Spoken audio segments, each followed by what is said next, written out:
Good Monday morning, Junks listeners. We are the Junks coming to you live on 106.7 The Fan, Team 980, 910 The Fan in Richmond, and you can watch us on the Monumental Sports Network. Presented by Crop Metcalf, the official heating and cooling company of the Junkies. If you're looking to be the next 5-star HVAC technician or plumber, just go to cropmetcalf.com. Join their team today. I'm Cakes at Money Metal Cakes on your Twitter. I'm joined by Jason Bishop. Hey, boys. What's up? Hello. Joined also by Eric Bickle. Good morning, Ricky. What's up? You got What's a up? three-man Junks show today. JP What's is up? off. What's Should up? be back in tomorrow. Well, it's another Misery Monday. Yep. Grab your life jackets, boys. That water in the North Atlantic is getting awfully cold. No one's surprised. Misery Monday presented by Chiniga Mayos, a 2025 top workplace. Visit careers with MIOS.com. Commanders drop their fifth straight game. They lose 44-22 to the Detroit Lions at Northwest Stadium. Their record now sits at 3-7. They're 2-3 at Northwest Stadium.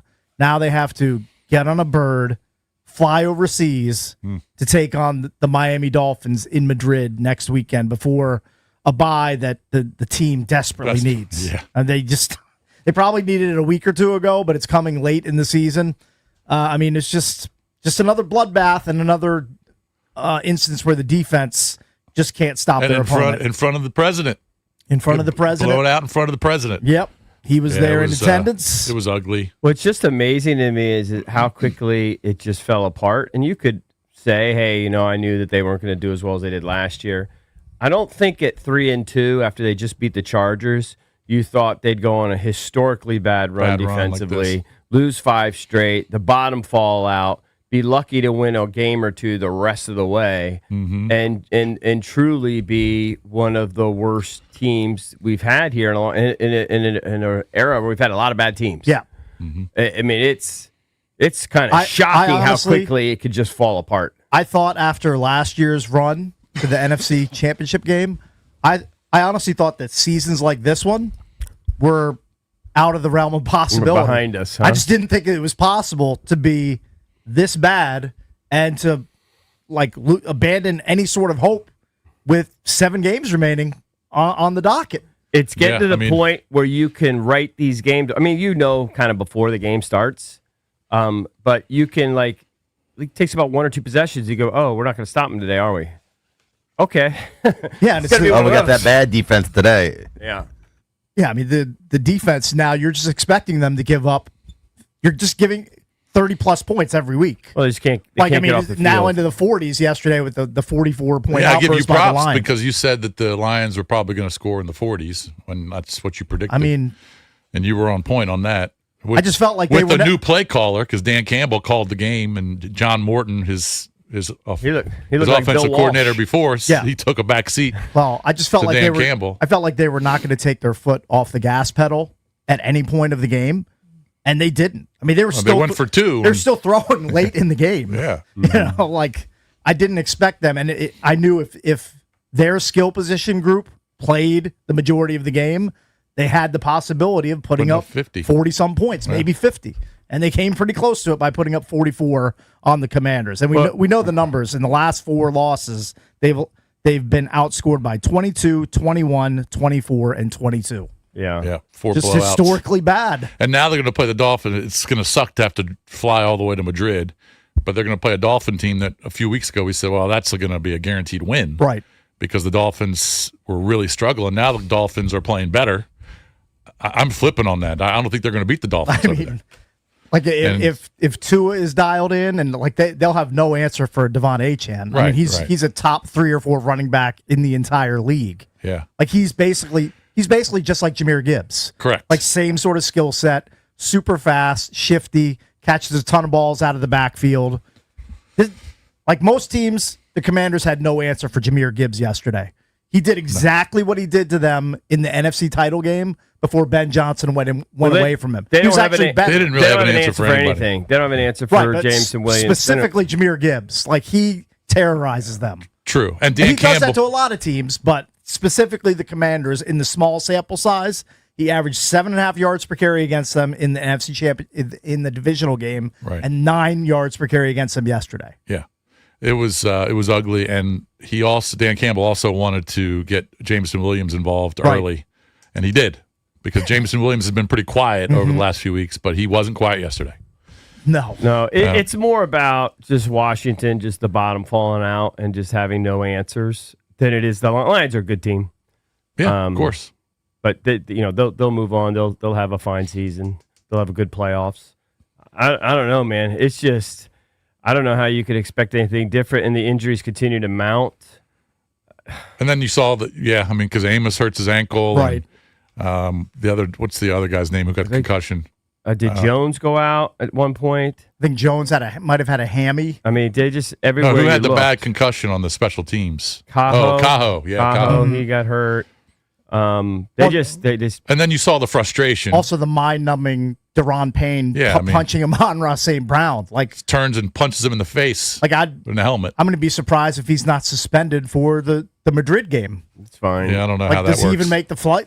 When is that news going to come out? I don't know. Because they're flying out to Madrid, I think, tonight. That's just total Oh, is it frustration. tonight? I believe it's tonight. I mean, I would say on the whole, we had Payne and John Allen had a situation on the sideline a couple of years ago. On the whole, Payne's a pretty good guy. That's just frustration. That's all frustration. And you saw Quan I Martin. don't know, man. He might be a bad teammate. I mean, he got into a fight with his teammate and Jonathan Allen, and yesterday he basically begged out of the game by slugging Amon-Ra St. Brown in the face when he knew what was going to happen. Yeah, that's how That was just frustration.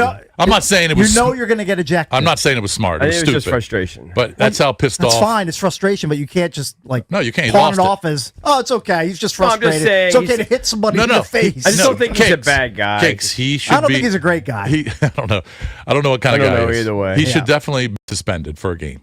You Well, can do I think whatever he you is want. going to be But it doesn't suspended for- matter. You could No, shoot it him to the doesn't matter. moon. It doesn't matter. Doesn't mean doesn't anything. matter. Yeah. Ultimately, it doesn't matter. Right, exactly. That just Like, shows they're you not- how frustrated this team was. Quan Martin was getting into They it. were getting boat raced with or without Deron Payne yesterday. Yeah. It didn't matter. Didn't matter. But it's a horrible look. St. Brown 100%. said they had gotten into it a couple plays before. Then he scored. St. Brown's talking trash to him, and Payne lost his temper. Look, I give St. Brown credit. He gets into people's heads. Yeah. And he got Deron Payne ejected from the game. I don't like to give St. Brown credit. I'm more anti St. Brown than I am You're- anti Payne. Yeah. Well, I mean, but, look, you're Commanders fans. yeah. Understandably. But, Anyway, it's just- But it's this just- was. But Eric, this was ugly.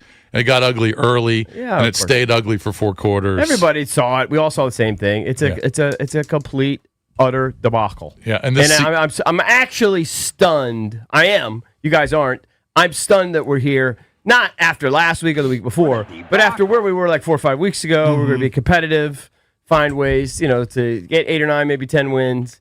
And now you really, you have to be almost crazy to pick us to beat Miami, and Miami's not very good. You just don't know where they're going to get another win. I mean, it's just epically horrific. The bottom's falling out, and I'm just stunned how quickly it happened. This is a season we thought, okay, going into it, all right, this is a playoff team. Right. All right. I didn't predict them to win the division, but I thought they were going to be a wild card.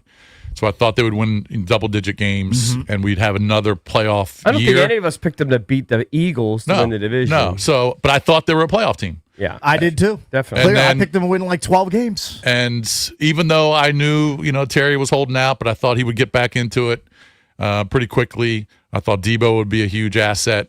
I thought the additions they made, both offensively and defensively, would be huge assets. And it just went completely south after that Charger game. Yeah, it's shocking, man. I mean, I'm literally just. I sit there and I watch the games and I just shake my head. I'm just stunned because I know we don't have a way to stop them. We don't have an answer. Get to We wake don't up. have an answer. Get to wake up early and watch them next week. Don't forget 9:30 kickoff.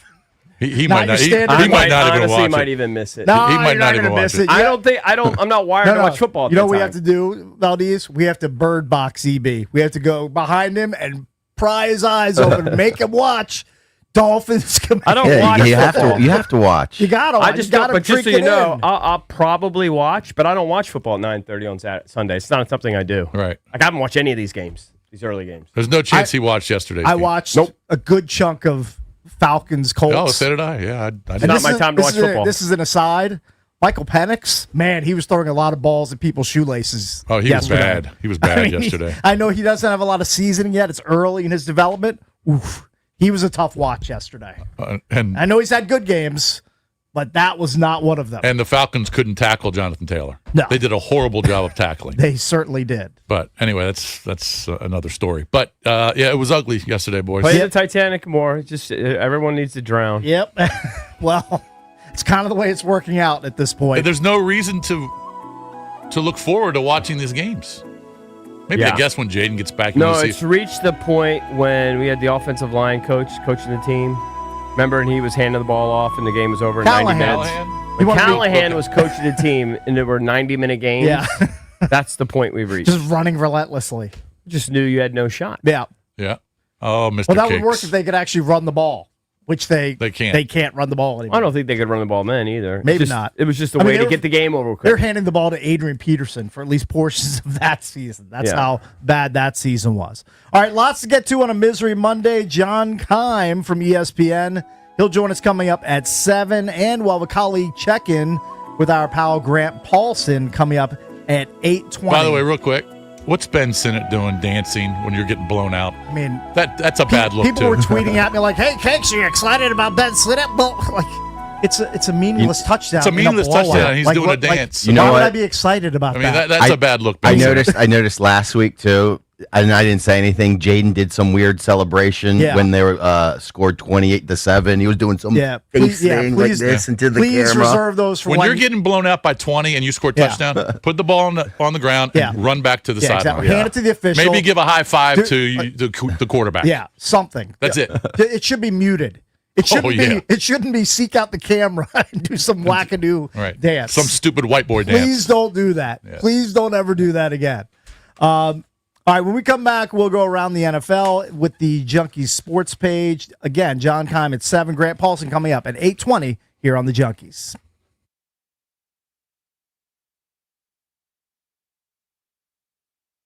We all know legends aren't made overnight. The best athletes, they train, they prepare, they plan for their success. And when they hang up their cleats, their legacy lives on. What about your legacy? What will it look like? Trajan Wealth specializes in retirement strategies and wealth management. Their fiduciary advisors can help you develop a plan to weather the ups and downs of the market and forget about all of the outside noise. Don't leave your future to chance. Not all advisors are created equal. Call Trajan Wealth today at 202-929-6600. That's 202-929-6600 or visit trajanwealth.com. Again, the number, Trajan Wealth, 202-929-6600 or visit them online at trajanwealth.com because your legacy isn't just about what you earn, it's about what you leave behind.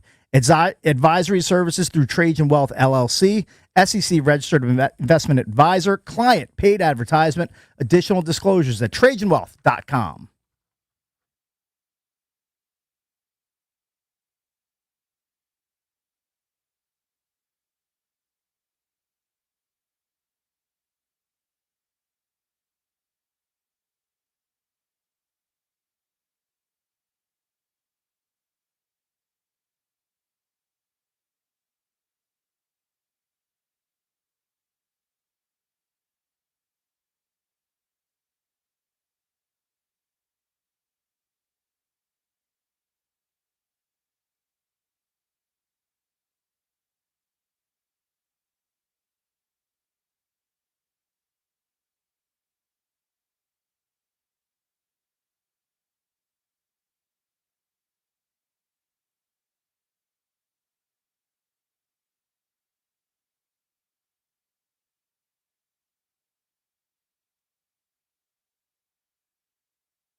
Welcome back to another Misery Monday, a.k.a. Monday, presented by Chiniga Mayos, a 2025 top workplace. Visit careers with MIOS.com.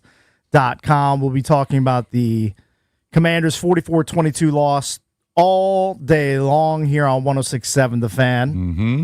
Let's get into the Junk Sports page, take a quick trip around what happened in the NFL yesterday, non-Commanders division. Just real quick, we were saying before we came back on air that between the Caps, who've lost 6 of 7, the Wiz, who I grinded, I actually grinded some of the Wiz game out. What, the Mavs game? The fourth quarter, that was a debacle. They just kind of gave that up.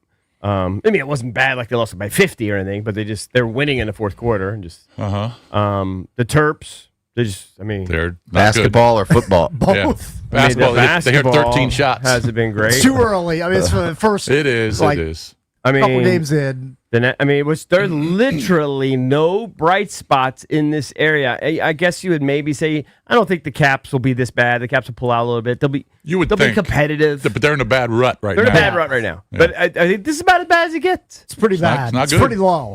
It's as bad as it gets. Has it been this bad in a while? I mean, I guess it has. I feel like it kind of has, but there will always maybe be one team perking up a little bit. Yeah. Some sort of beacon of hope. Right now, there's nothing. I mean, the Commanders last year were the sexiest team in the league. So sexy. Carberry was coach of the year. Yep. Ovi was the talk of the country, hockey-wise. I mean, it's all gone. You know what? I mean, winter is here. Winter's not coming. It's not really local, but UV. A lot of Cavaliers grads live in the area. UVA loses to Wake. Mm-hmm. Virginia Tech sucks. You know what? JMU football is the highlight of the entire area. Maybe you're right. That's crazy. I can't get on board for that. I'm just saying. They got a shot at the college football playoff. It's nuts. Anyway, the sports page is brought to you by our good friends at Open Road Distilling over in the Reston Town Center. They got locally crafted liquor over there. It's awesome. They got great food, great menu.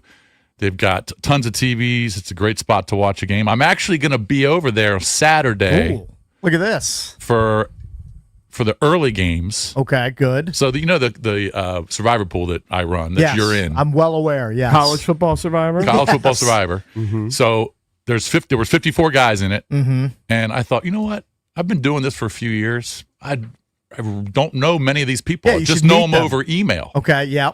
Okay. Are you having a meetup? I'm just going to throw out an invitation to go over there and have a happy hour at Open Road Distilling in Reston Town Center at 12 o'clock on Saturday. A Saturday happy hour? I like it. And I'm just going to invite everybody. I mean, some of the guys live out of state. Sure. One guy lives in Atlanta. Bodie lives in Colorado. I live out of state. You live out of state, but DMV. I know what you mean. Yeah. But and I'll send an email. But I'm going to have a little college football Survivor happy hour. It's very social at of you. Noon for the early games on Saturday. Social. Yeah.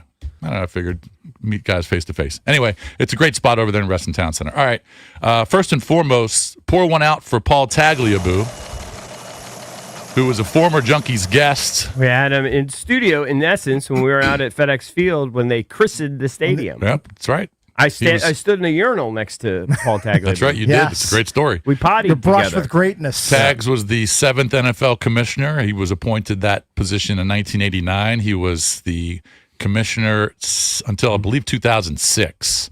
And then Roger Goodell came in. He was 88 years old. He passed away. He had Parkinson's. I thought he was 84. I thought I read like 83 or 84. Yeah, pretty sure 84. Lower. Oh, you know what? I'm sorry. Lenny Wilkins was 88. That's right. Yeah, sorry. He was 84. Oh, good. 84. But he died Sunday morning at his home in Chevy Chase. I didn't realize he lived here locally for all those years. I know he went to Georgetown, but for some reason I thought he lived in Georgetown. Yeah. But pour one out for Tags, who was the commissioner for a long time, and he was a great dude. And we had him on the show, like you said, right when the stadium opened. Seemed like a fair guy. Mm-hmm. Back when it was called Jack Kent Cooke Stadium. That's right. Yep. Also, the current NFL draft order is up and running after. Now, of course, still got one more game left tonight, but both those teams are going to go to the playoffs. But just in terms of the bad teams, the Titans currently would have the top pick overall. The Saints would be number 2. The Giants 3. The Browns 4. All right, these are the 2-win teams. The Jets 2-7. got that win yesterday, 5. The Raiders, 6. The Dolphins, who the Commanders play next week, and of course they beat the Bills yesterday, would be 7. And the Washington Commanders would currently have the 8th slot in the NFL draft. I did not think I'd be looking at tankathon.com when it came to Commanders draft picks, but here we are 10 games in. What's kind of crazy is the Rams would have the 9th pick. Right. The Rams are legit, but they have the pick from the Falcons. Honestly, at number 9. This is something we'll debate for the next year, or at least the next 6 or 7 months. Let's just say they have the 7th or 8th pick. Probably lose the Dolphins. Yep. Bump up to 7th. Where would you start? What position would you go? Pass rusher, I guess. A young stud, like the best pass rusher in the country. Yeah, I mean, if you could get, to fix a leaky defense, I think you got to start with a premier pass rusher. I think so. I mean, if you're picking in the top 10, you should be able to get a really good one there. If they could somehow get Caleb Downs, who's a stud safety for Ohio State, he's the best defensive back in the country. I don't know if he'll slip to 8. But if they could get Let's him, say if he did, do you think he could be a game changer on defense? I mean, well, he's not an edge rush, but he's the best at his position in college. He's awesome. That'd be hard for me to get excited about, but I know. okay. I know you wanted edge. What about? I don't necessarily want it. I have no idea where they should start. They need a lot of pieces. Yeah, that's what I think. They need upgrades should do. everywhere. So I don't think it really matters. I mean, think about it. They need a linebacker. I don't usually advocate for picking defensive pieces super high. Yeah, maybe just the best linebacker. This team needs defensive help across the board. I'm usually an offensive guy. Let's add a top flight wideout or a premier tackle to help the offense. This defense might need multiple picks. I like to help Burks. Them. He's a big dude. You like Traylon Burks? Kind of like him. Like he should be in the mix. Okay, I agree with that. He shouldn't lead your team in receiving in 2025. Well, I wouldn't expect him to. Well, he did this week. I mean, you as got a one-off. We got nobody out there. But he shouldn't be leading your team in receiving. I don't think ever. I don't know. He's a former first-round pick. I could see why he went high. He's a big dude, man. He is a big dude, but he had injuries. Physical specimen. I like him. Add him to the mix. If we have 6 or 7 of them, he should be one of them. Well, we'll see what happens. I've never seen anybody return kick slower than Noah I either, by the way. These big, long, slow strides. I know, it was stunning. It was stunning. I couldn't believe. Makes you miss Luke, right? You miss Luke. Yeah. Well, you missed Luke McCaffrey. He was killing it. Luke was good. I've just never seen anybody attack a hole slower than Noah I. That's the best we got? That's his process. That's all he does. He's third on the depth chart. Well, maybe not, but they didn't want to go Debo. Wow. I know Debo saved his stat line day yesterday with a touchdown. He's really done very little over like the last 5 weeks. And I know a lot of it has to be the heel injury, must not be right. Like he's not. I mean, I don't know what it is. Like he's getting tackled on the one on like jet sweeps. Like the old Debo doesn't get tackled there. Like he finds his way to the end zone. I agree. He doesn't look the same as he did in the first 5 weeks. All right. Let's just do a quick recap from yesterday. The early game over in Berlin. Colts come back and beat the Falcons 31-25. And the story here is Jonathan Taylor. He had 32 carries. The Falcons just couldn't tackle him. 32 carries for 244 and 3 scores. That third score came in overtime when all they needed was like a chip shot field goal, but they gave it to him. He now has 1,139 yards rushing. And how many touchdowns does he have? Does he have like 13? Let's see. He's got 15. Jonathan Taylor has 15 touchdowns. Ridiculous heater of a season that he's on. And 10 games. Yeah. Hello. He still has 7 games to play. He could put up 22 or 23 touchdowns. Easily. He might go north of 25. I mean, I know that the MVP goes to quarterbacks, but Jonathan Taylor is as valuable to his team than as any quarterback. Certainly. Daniel Jones, not the greatest day. On the other side, Michael Penix, I thought, looked awful. And he didn't look great. Raheem Morris, who's been criticized in the past for being bad with timeouts, he did it again yesterday. I can't remember the exact scenario, but the commentators, I think it was Kurt Warner, is like, Kurt Warner. Why aren't you burning a timeout here? Like, what are you doing? Yeah. Clock's just bleeding away. Yeah. Like, it's just basic time management 101. It wasn't good. Strikes again. They're not a big surprise. The Falcons are 3-6. Penix had 12 completions in an overtime game. He looked brutal at times. They did like, they didn't do a good job of. I mean, I know they were throwing to Drake London. You got to do a better job of getting Bijan the ball. Yeah. In the open field through the passing game. They couldn't get it to him. So that was ugly. Yeah, Daniel Jones didn't look good. He threw the interception. He was fumbling the ball. He got sacked 7 times. He looked like the old Daniel Jones. The last couple weeks, he's looked like the old Daniel Jones. Luckily for him, they've got Jonathan Taylor. Right. Bails him out a lot. But, yeah, I agree. They didn't look good. But at least you had an exciting game out of the gate. Yeah, I mean, 56 points total.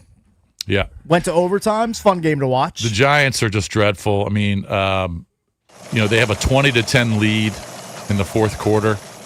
Can't remember how much time was left. I don't know, 6 minutes, 5 or 6 minutes, something like that. 10-point lead. Weather was terrible, but you have a 10-point lead late in that game. Jackson Dart did go out with a concussion. I believe that's his second concussion this year.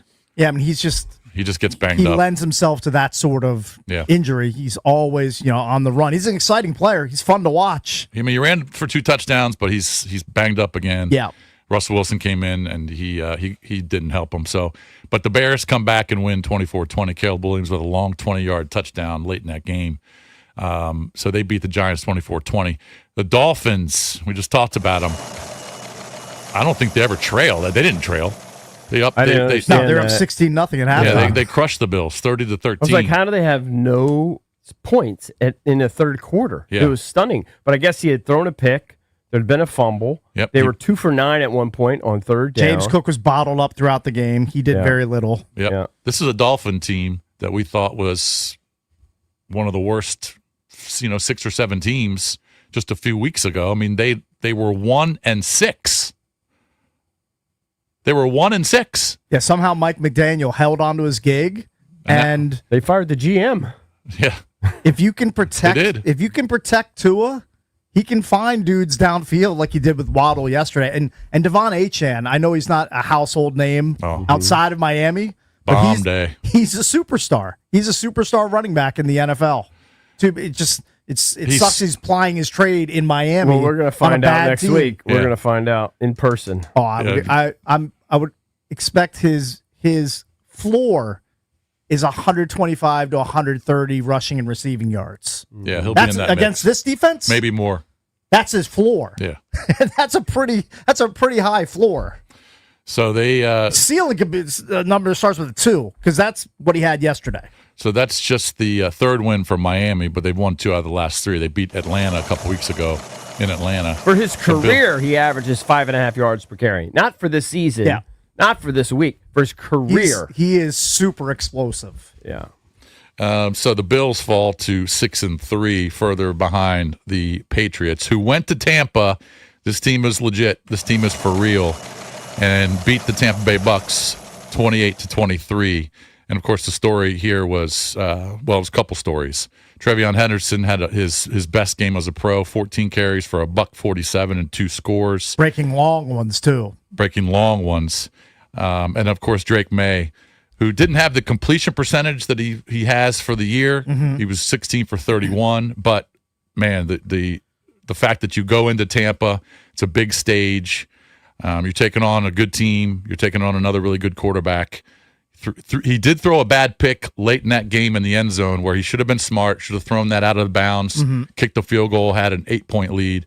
Instead, he threw the pick. Tampa had a chance to go down and score, but final score 28-23. Funny thing is, too, the coaching staff for New England has been reluctant to give Henderson a big workload. The only reason he was the focal point yesterday is because Ramondre Stevenson missed. Terrell Jennings, he went out with an injury. Yep. And I think it was down to him and Dearness Johnson, a guy who got pulled up from the practice squad. Yep. So Mike Vrabel and McDaniels are like, all right, we have to give it to the rookie, and he delivered. Yep.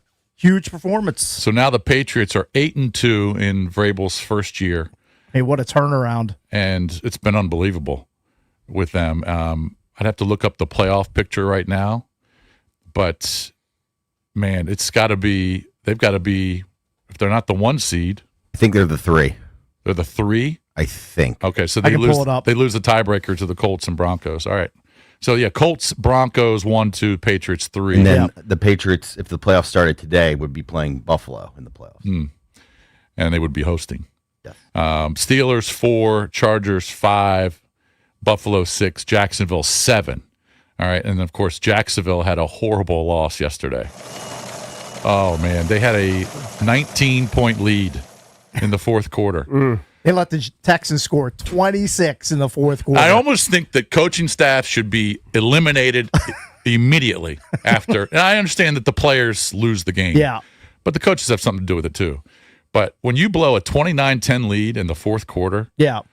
to a team with a backup quarterback who probably looked better than their starter.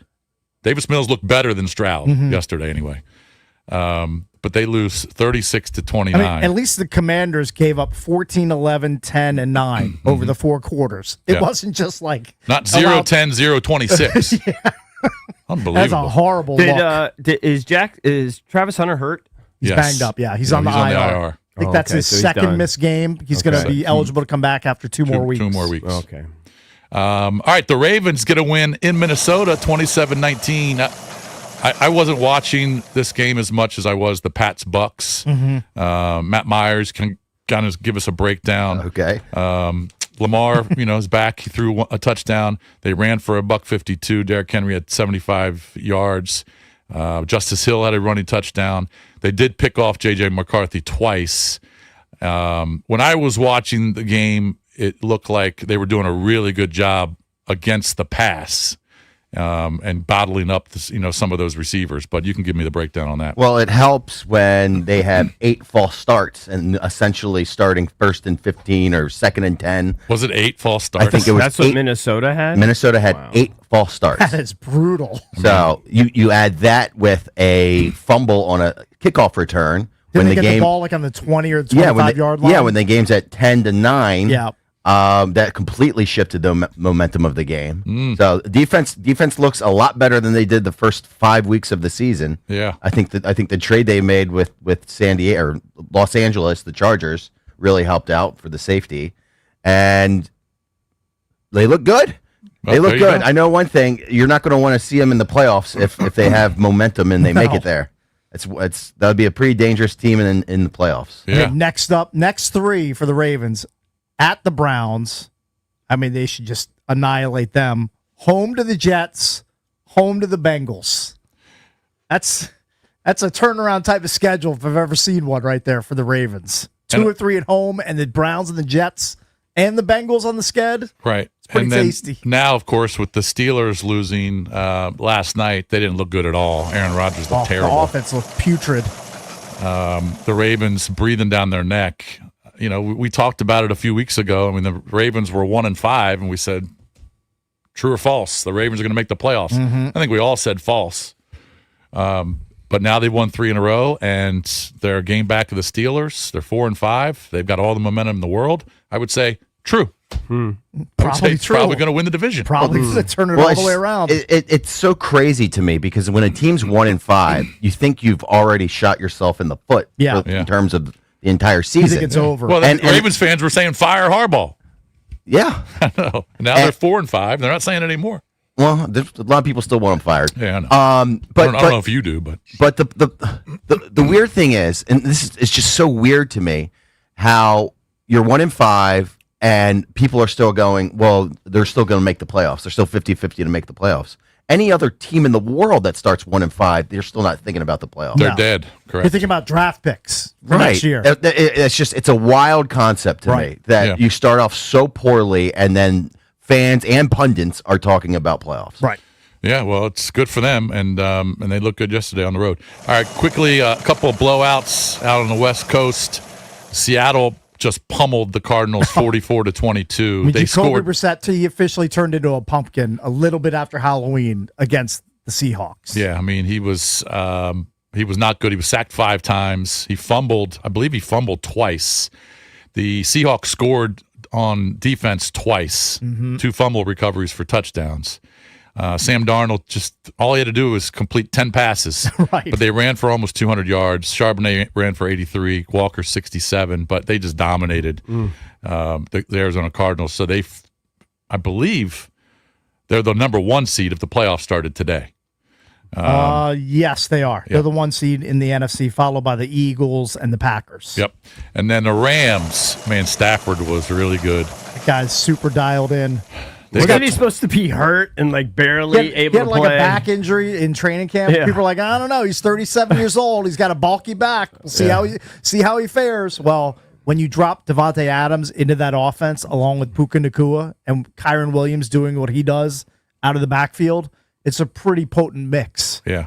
He's got 25 touchdowns and 2 picks. He's squarely in the mix for the MVP. He has to be. I would say right now he's got to be the favorite. I mean, it's hard. Got to be the favorite. It's hard to think of anybody else that's atop him right now. Because the team is really good, and he's got ridiculous stats. Right. I mean, 25-2 is just unbelievable. Yep. So Pretty crazy. there's your recap from yesterday, and of course, you got one more game tonight: Philadelphia in Green Bay. All right, don't forget, coming up at 7 o'clock, John Kine from ESPN.com and Grant Paulson for a colleague check-in. He joins the Junks coming up at 8:20.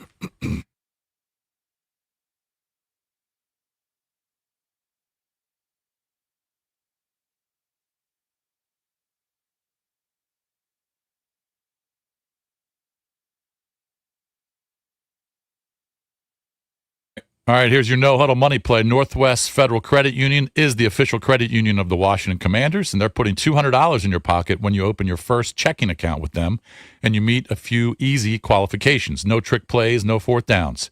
Just a fast drive to free cash. Get in the game at nwfcu.org. That's nwfcu.org/score200. Take command of your money this season. Federally insured by NCUA. Membership eligibility is required.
Welcome back to a Misery Monday presented by Chiniga Mayos, the 2025 top workplace. Visit careers with MIOS.com. 800-636-1067 is the number. What was your lowest point yesterday watching the Commanders game? Do you have a specific instance of the What was lowest rock point? bottom? Was there a rock bottom yesterday? And can they go further with rock bottom? Rock bottomy bottom. And Can it get worse than this? It's The actually Dolphins scary. overseas. It's actually scary to think about that it could get worse if the Dolphins you wake up sleepy in Madrid and they just scorch you. Right. Yeah, I guess that would be worse. But I mean, we're underdogs already. We're actually underdogs. Yeah, that's yeah. kind of embarrassing. They're going to be underdogs the rest of the way. Yeah, what? How could this team, as they're currently constructed, be favored in any game against any opponent? I think that's probably fair, but I thought maybe it would be close. But I mean, certainly with the way Miami played against Buffalo, they deserve it. Right. I don't know, man. I kind of watched that whole game just with a negative vibe and just. Yeah, I don't think I was really surprised by anything. It might have been. I think my lowest point was the 1-2 combo of the Duron Payne punch and Kinlaw. Like, I don't know if he hit the official. He I think did. it was I don't know what was inadvertent. going on there. Yeah, he got Like- into it. Yeah.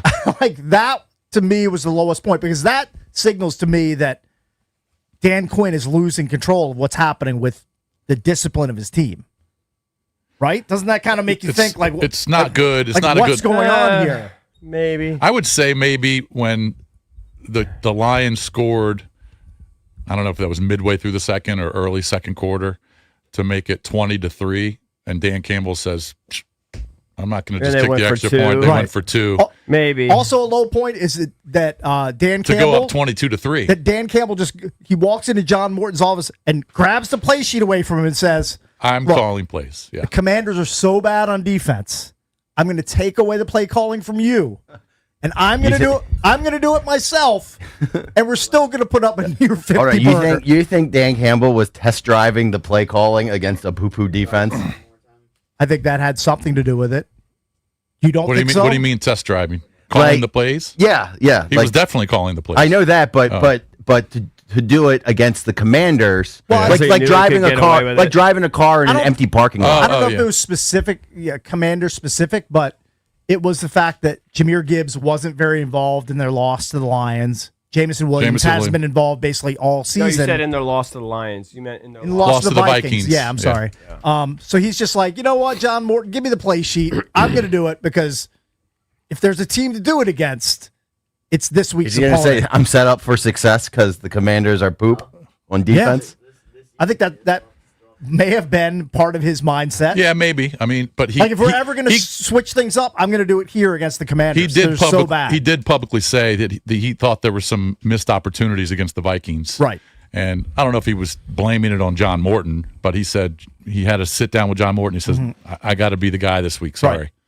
And so he was. And they rolled up their best offensive performance. It was pretty impressive. Now, it was against a minor league defense. 500 plus yards of offense. 800-636-1067. What was your lowest point yesterday in the Commanders' loss to the Lions at Northwest Stadium? Fifth straight loss on the season for them. I don't know that I had a low point. I mean, the whole thing was low. I mean, I just watched the whole game just kind of emotionless Yeah, you again. did.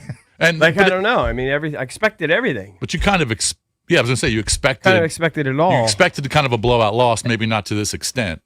You It's- didn't, I mean, they ran up almost 600 yards, but you did expect I the loss. basically was banking on the only thing you could resort to was maybe a tipped ball interception because they weren't going to make any stops. Right. Like the only thing that could possibly happen is maybe you get a little penetration and you get somebody's arm up and you get a lucky stop. Yeah. But I mean, Or a fumble on a kickoff return or something, or a punt return. I guess That game was never in doubt for the Lions. it was Not never for in 1 doubt. second. It was never in doubt. And again, we just start out bad, 3 and out.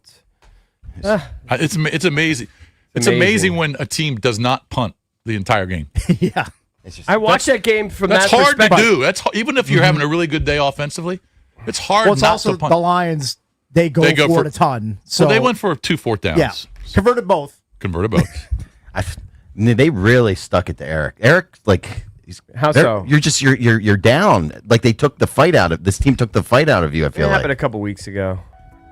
It happened a couple weeks ago. But, I mean, yeah, it's pretty bad, dude. The season is completely sideways. It just- it's a fatal error.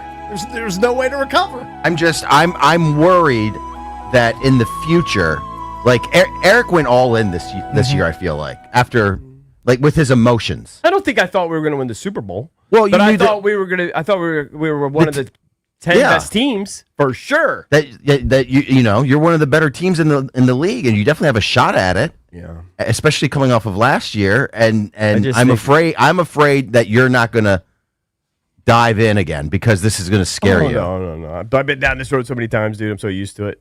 It just takes Jaden coming back and looking good again. Then there's a little hope because he's so fun to watch. Like honestly, watching that game yesterday, there's very little reason, maybe zero reasons to be excited. Maybe literally zero. I mean, I'm getting excited about Treylon Burks, the receiver we picked up Right. off the street. Yeah. That was like the highlight for I mean, me. Robbie, I was like, that dude looks pretty good. Robbie Chosen and Treylon Burks were getting meaningful snaps for the Commanders yesterday. That's how bad the season has become. Robbie Chosen and Burks had a total of 7 targets. What actually scares me is them deciding, and it might be the right call, but that it's just not worth it to play Jaden the last 4 games. I think it's getting that kind of scares me because it's the only reason to watch the games. Marcus Mariota's fine. He tries hard. Yeah. He ain't Yeah, going to lead us to anything. Of course not. To nothing. I mean, Nothing. You never thought you were going to see Josh Johnson in a game. I don't know. I don't know. Good thing Dan Quinn pulled his starter. Learned his lesson. Yeah, he Learned pulled his the starter. lesson by Yeah. Pulling his starter. Yeah. He learned it a week too late, but he learned his Well, lesson. he had to because, It's like, I can't live without Marcus Mariota in Madrid. God forbid. I mean, can you imagine if Josh Johnson was starting Well, and Sam Hartman was your backup? the team mascot, Sam Hartman. Yeah. I don't know, man. It's I think as they're bad going as it's to, been I think in a if long he's time. cleared by the doctors, Dr. Annunziata, They'll play him. they'll play Jaden. I just don't think you can hold him out until next September.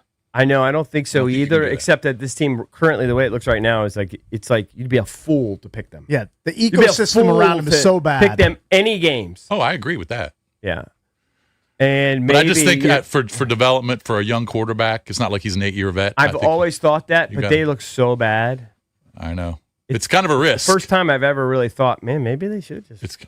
I'm talking to a lot of my buddies who are Commanders fans, and They they don't said want anything to they do don't with want it. to play If- Jaden. if And they I said, you gotta have if he's healthy, you gotta play If they him. get flame thrown by the Dolphins in Madrid, I don't think you're in any rush to get Jaden back.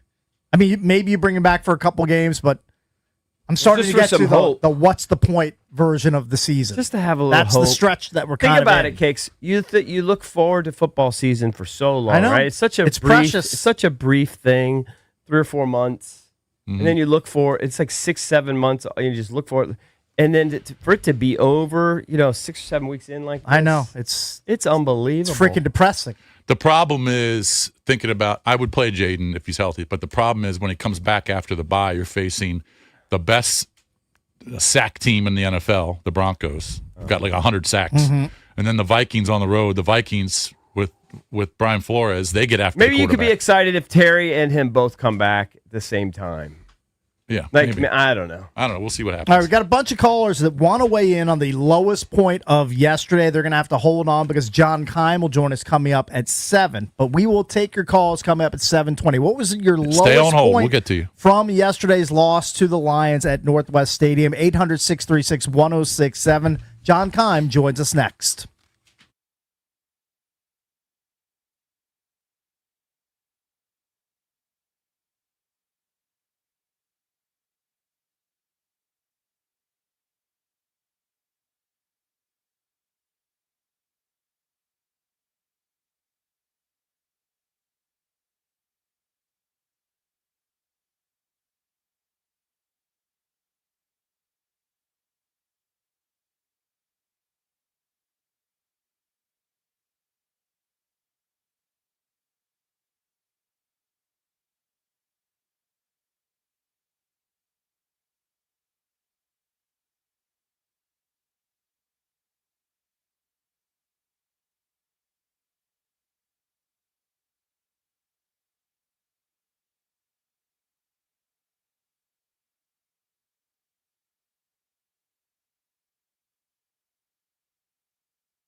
This update driven by your local Washington area Honda dealers. The Lions keep the Commanders reeling 44-22. Washington has lost 5 straight and the last 4 games by at least 20 points. Detroit scored on each of its first 8 possessions. Marcus Mariota 213 through the air and 2 touchdowns. Deron Payne was ejected after throwing a punch at Lions wide receiver Amon St. Brown. Head coach Dan Quinn baffled by the defensive issues. Yeah, well, obviously disappointed, like just execution, not creating takeaways, the ones to go. And I think why you're seeing that, yeah, that's definitely frustrated, and we all are. Baffled, frustrated, all of that, like all those emotions, it's accurate.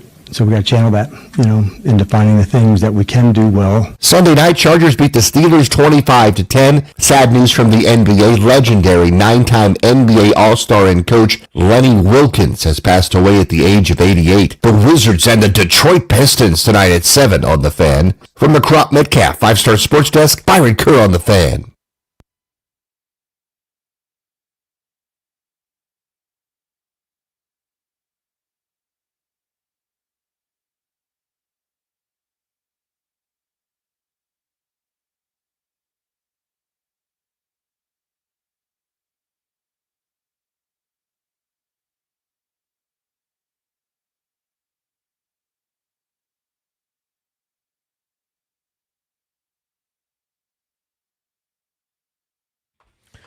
It's another Misery Monday here on The Fan, presented by Chiniga Mayos, the 2025 top workplace. Visit careerswithmios.com.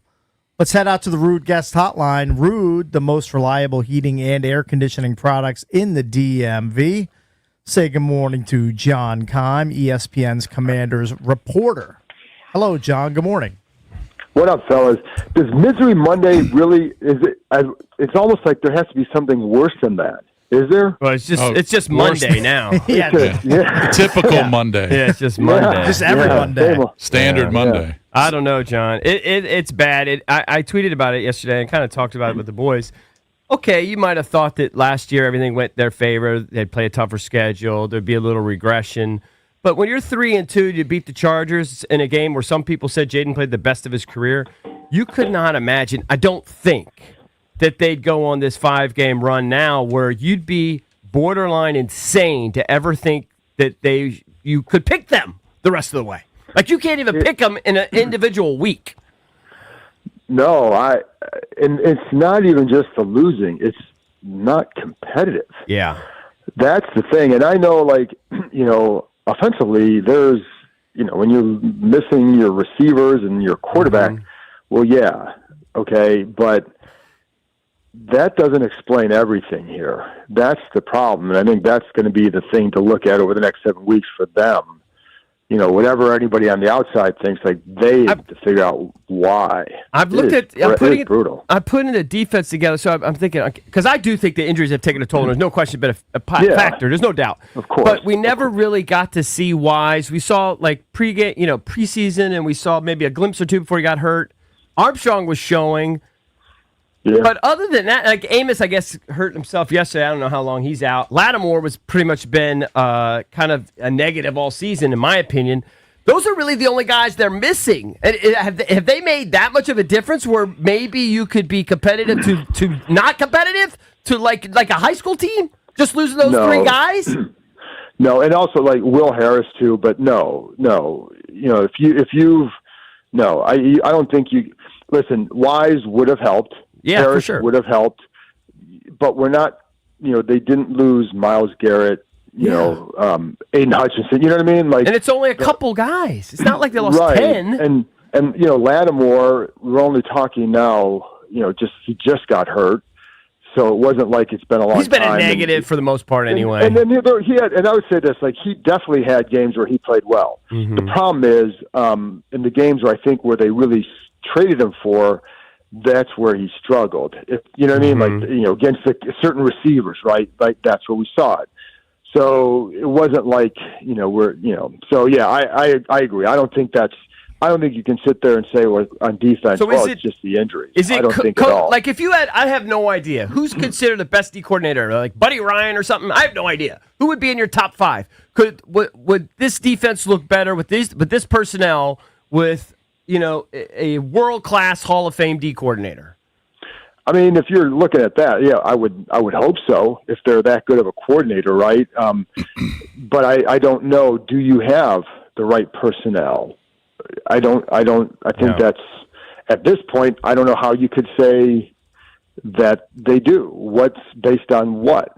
And I think that's the hard part is, do they have that? And then, the problem, and I've talked a lot about this too, is just like you watch them, for example, against the run, and you can play more disciplined and more sound than what it seems like they do. Why is that not happening? Like against the run, like you see run fits not fully filled, right? Gaps aren't filled consistently, and you know what I mean? So I think like, why is that happening?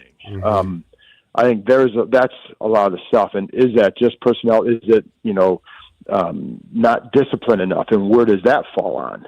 John, right? So I think there's a lot, man. There's a lot. Personally surprised that Joe Witt moving out of the booth down to the sideline didn't yield better results. 68 plays for the Lions, 546 total yards. I mean, it's like I tweeted yesterday. That was lipstick on a pig if I've ever seen it. Well, I think when when you start doing that stuff and you're shuffling stuff around, like you're obviously desperate for answers, and I think you're just, and sometimes I wonder, like, you're doing it like, hey, maybe this will give the players a boost mentally, and maybe that will help them somehow. But I don't think you could expect dramatic results because of that, because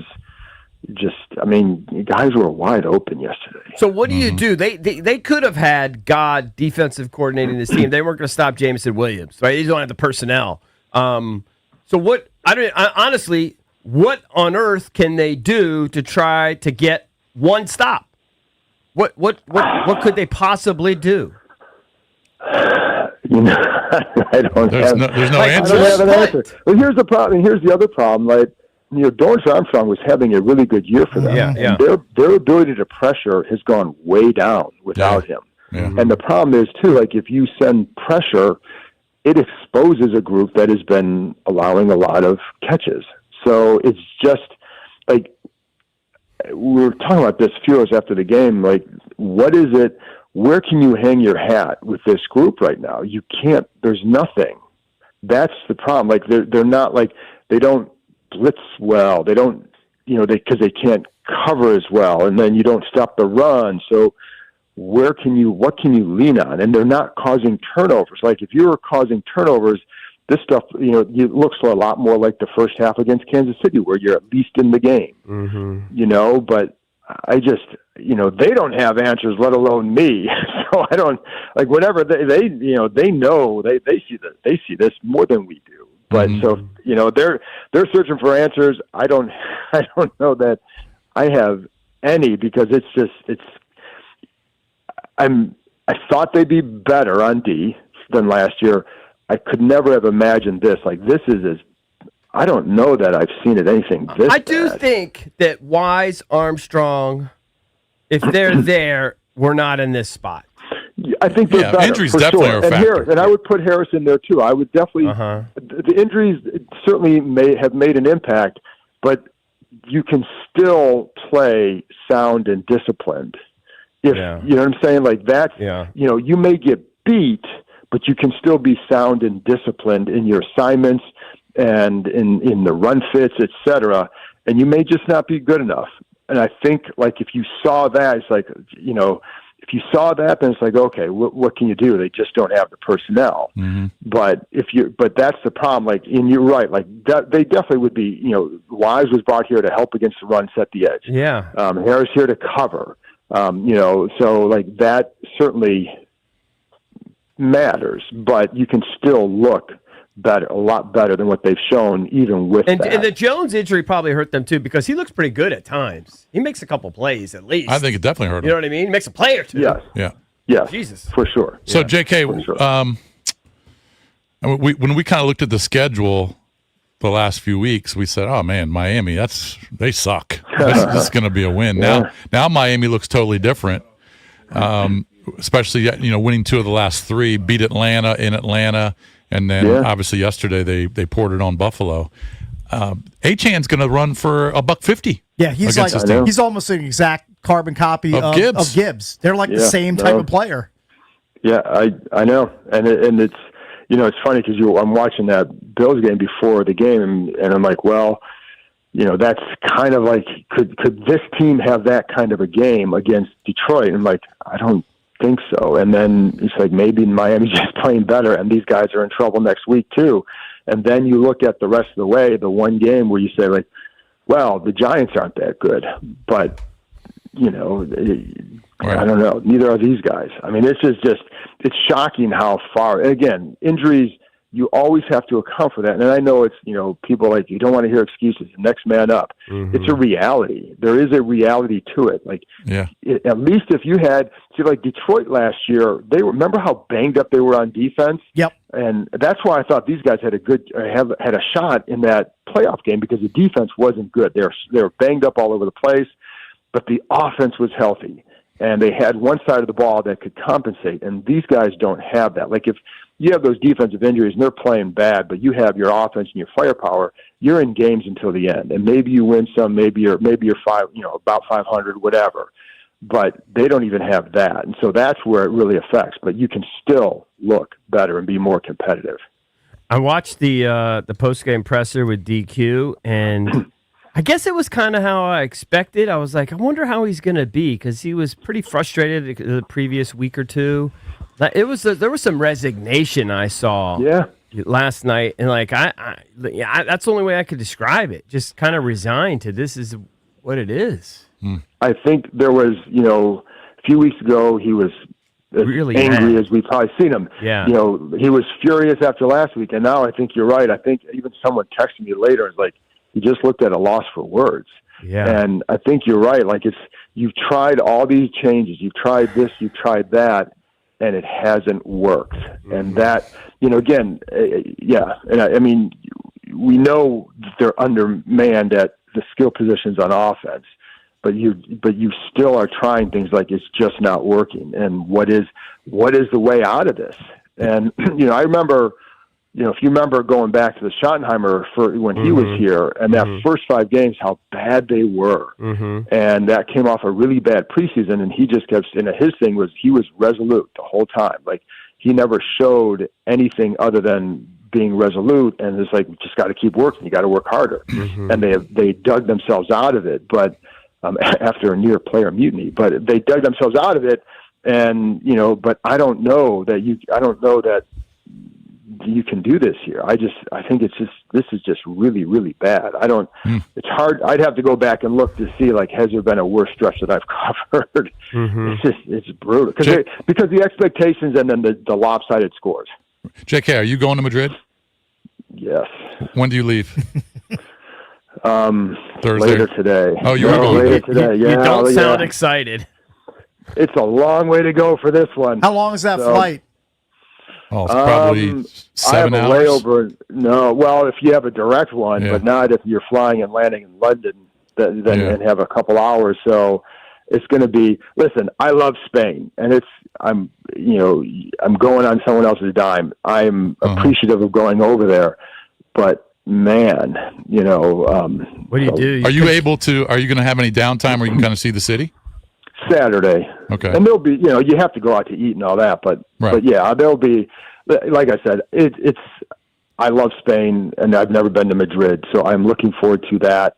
But, it's like at certain points, like, what more? I don't know, man. Do you expect? So it sounds like, I guess they're leaving today, right? So they're not going to make any changes or anything. No, I don't expect. When they come back and they have the bye, do you think there will be at least some? Performative changes. Just something to change for the sake of change. I don't know, and I don't know. And the questions was asked twice yesterday, and it'll be asked again, whether after the game, because one thing, sometimes with these questions, they're not going to answer anything after the game, and it's so you have to ask the questions you need to get the answers to, so that would be asked either the day of, after the game, or if not, the day after, because it's how he's going to think and operate. but it will be asked if it goes this bad again, because I don't know how you can keep going like that and not do something. Is there a Sherm Lewis we can call? Like a defensive, you know what I'm saying? Something? I don't think that would help either. You got to check the bingo parlors up in Michigan, I guess. I mean, JK, I don't know, and I don't know. Like I said, I don't know that that's. And I think the other thing is too is what are they?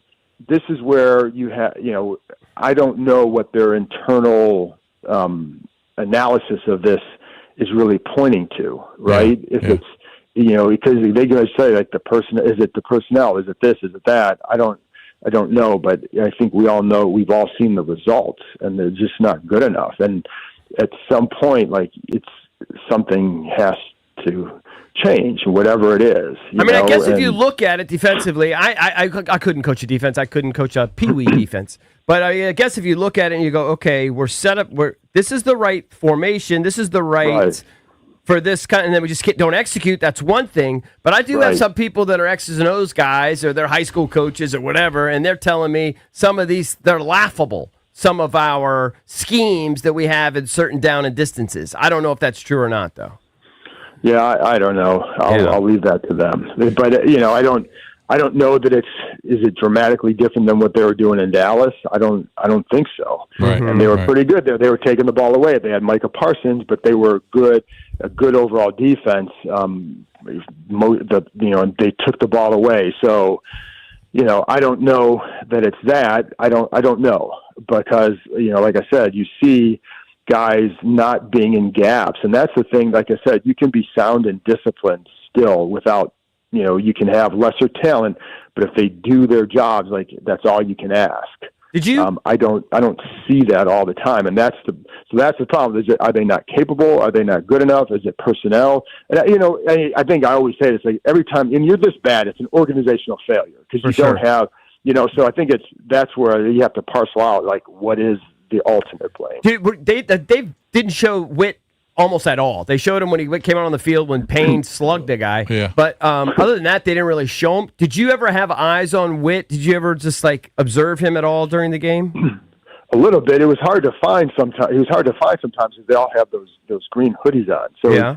Well, did you notice anything? Not a whole lot. I noticed them holding up signs for whether it's for coverage or something. Just like that was a little bit different, but. At least from what I've seen in previous games that I remember, so I could be wrong, but that's one of the things that I saw. But that I didn't see a whole lot with him. But what is Payne doing, JK? What is Payne doing? Seriously. Well, like what Kinlaw said is that St. Brown hit him first, and that he retaliated. Now, St. Brown said that they had a little thing a couple plays earlier, and then he started talking to him. He was just they was just walking by. He goes, I said something to him. It wasn't crazy, and then he hit me. I mean, you got to have balls if you're St. Brown and you're that small and you're going to hit Payne. Yeah. I mean, I don't know if that happened, but you got to have balls to do that. Worked out for him, though. It worked. Yeah, it did. And I don't, who knows what was said, and then you're saying something to the guy at the wrong time after there's got to be a lot of bottled up frustration with these players. And then that. So I don't know. It was, but you start seeing that. It's like John, it was a bad day. Thanks as always. Safe travels over to Spain, and we'll talk to you again next week. All right. Okay. And I am looking forward to going to Spain. I don't want to make it. I'm not dreading that, but it's Spain. But you're dreading the game. You're dreading the game. You're looking forward to the trip. You're Game dreading the travel. game. We understand. Absolutely. Okay. All right, guys. All right, Thanks, get some John. rest, buddy. Well, I mean, anyone who. No one likes to take flights that long. No.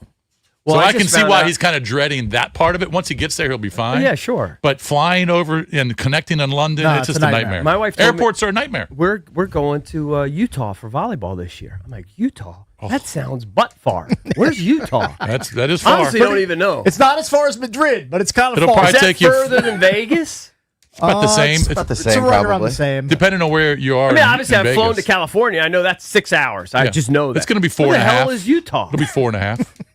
Jesus. Yeah. It's out west. That's going to be so far. That's all I can tell you. All right, you can call us. We'll finally get to your calls at 800-636-1067. What was your lowest point from yesterday's loss to the Lions? Was it the Deron Payne punch? Was it Ben Sinnott celebrating the end zone down 41-22? Was it there being a billion Lions fans at Northwest Stadium? Maybe that's what it was. That was kind of annoying. That was annoying. What was your low point from yesterday's loss to the Lions? 800-636-1067. We'll take your calls on that next.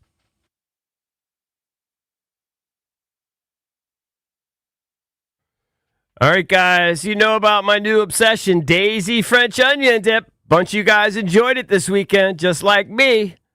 I love it during football season. Eating dips with chips, wings, and veggies, all while watching football. It's better than that. Well, watching winning football, that'd be better.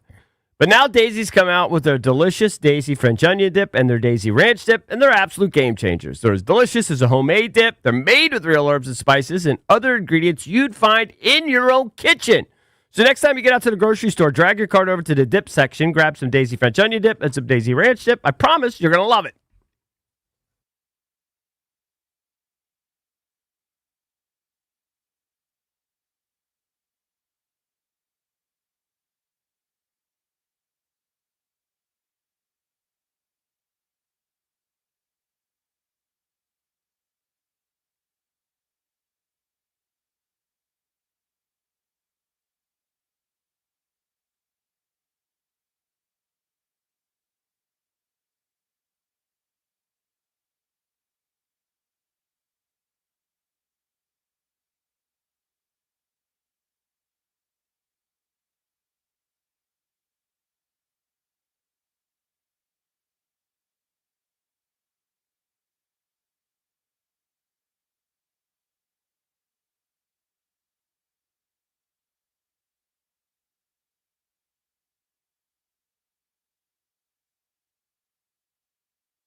Welcome back to Misery Monday, presented by Chiniga Mios, a 2025 top workplace. Visit careerswithmios.com. Let me ask you a question. If Jaden hadn't fumbled that Bears game away, and then we'd actually would have won that, and that would have made them 4-2, do you think we still would be in this spot?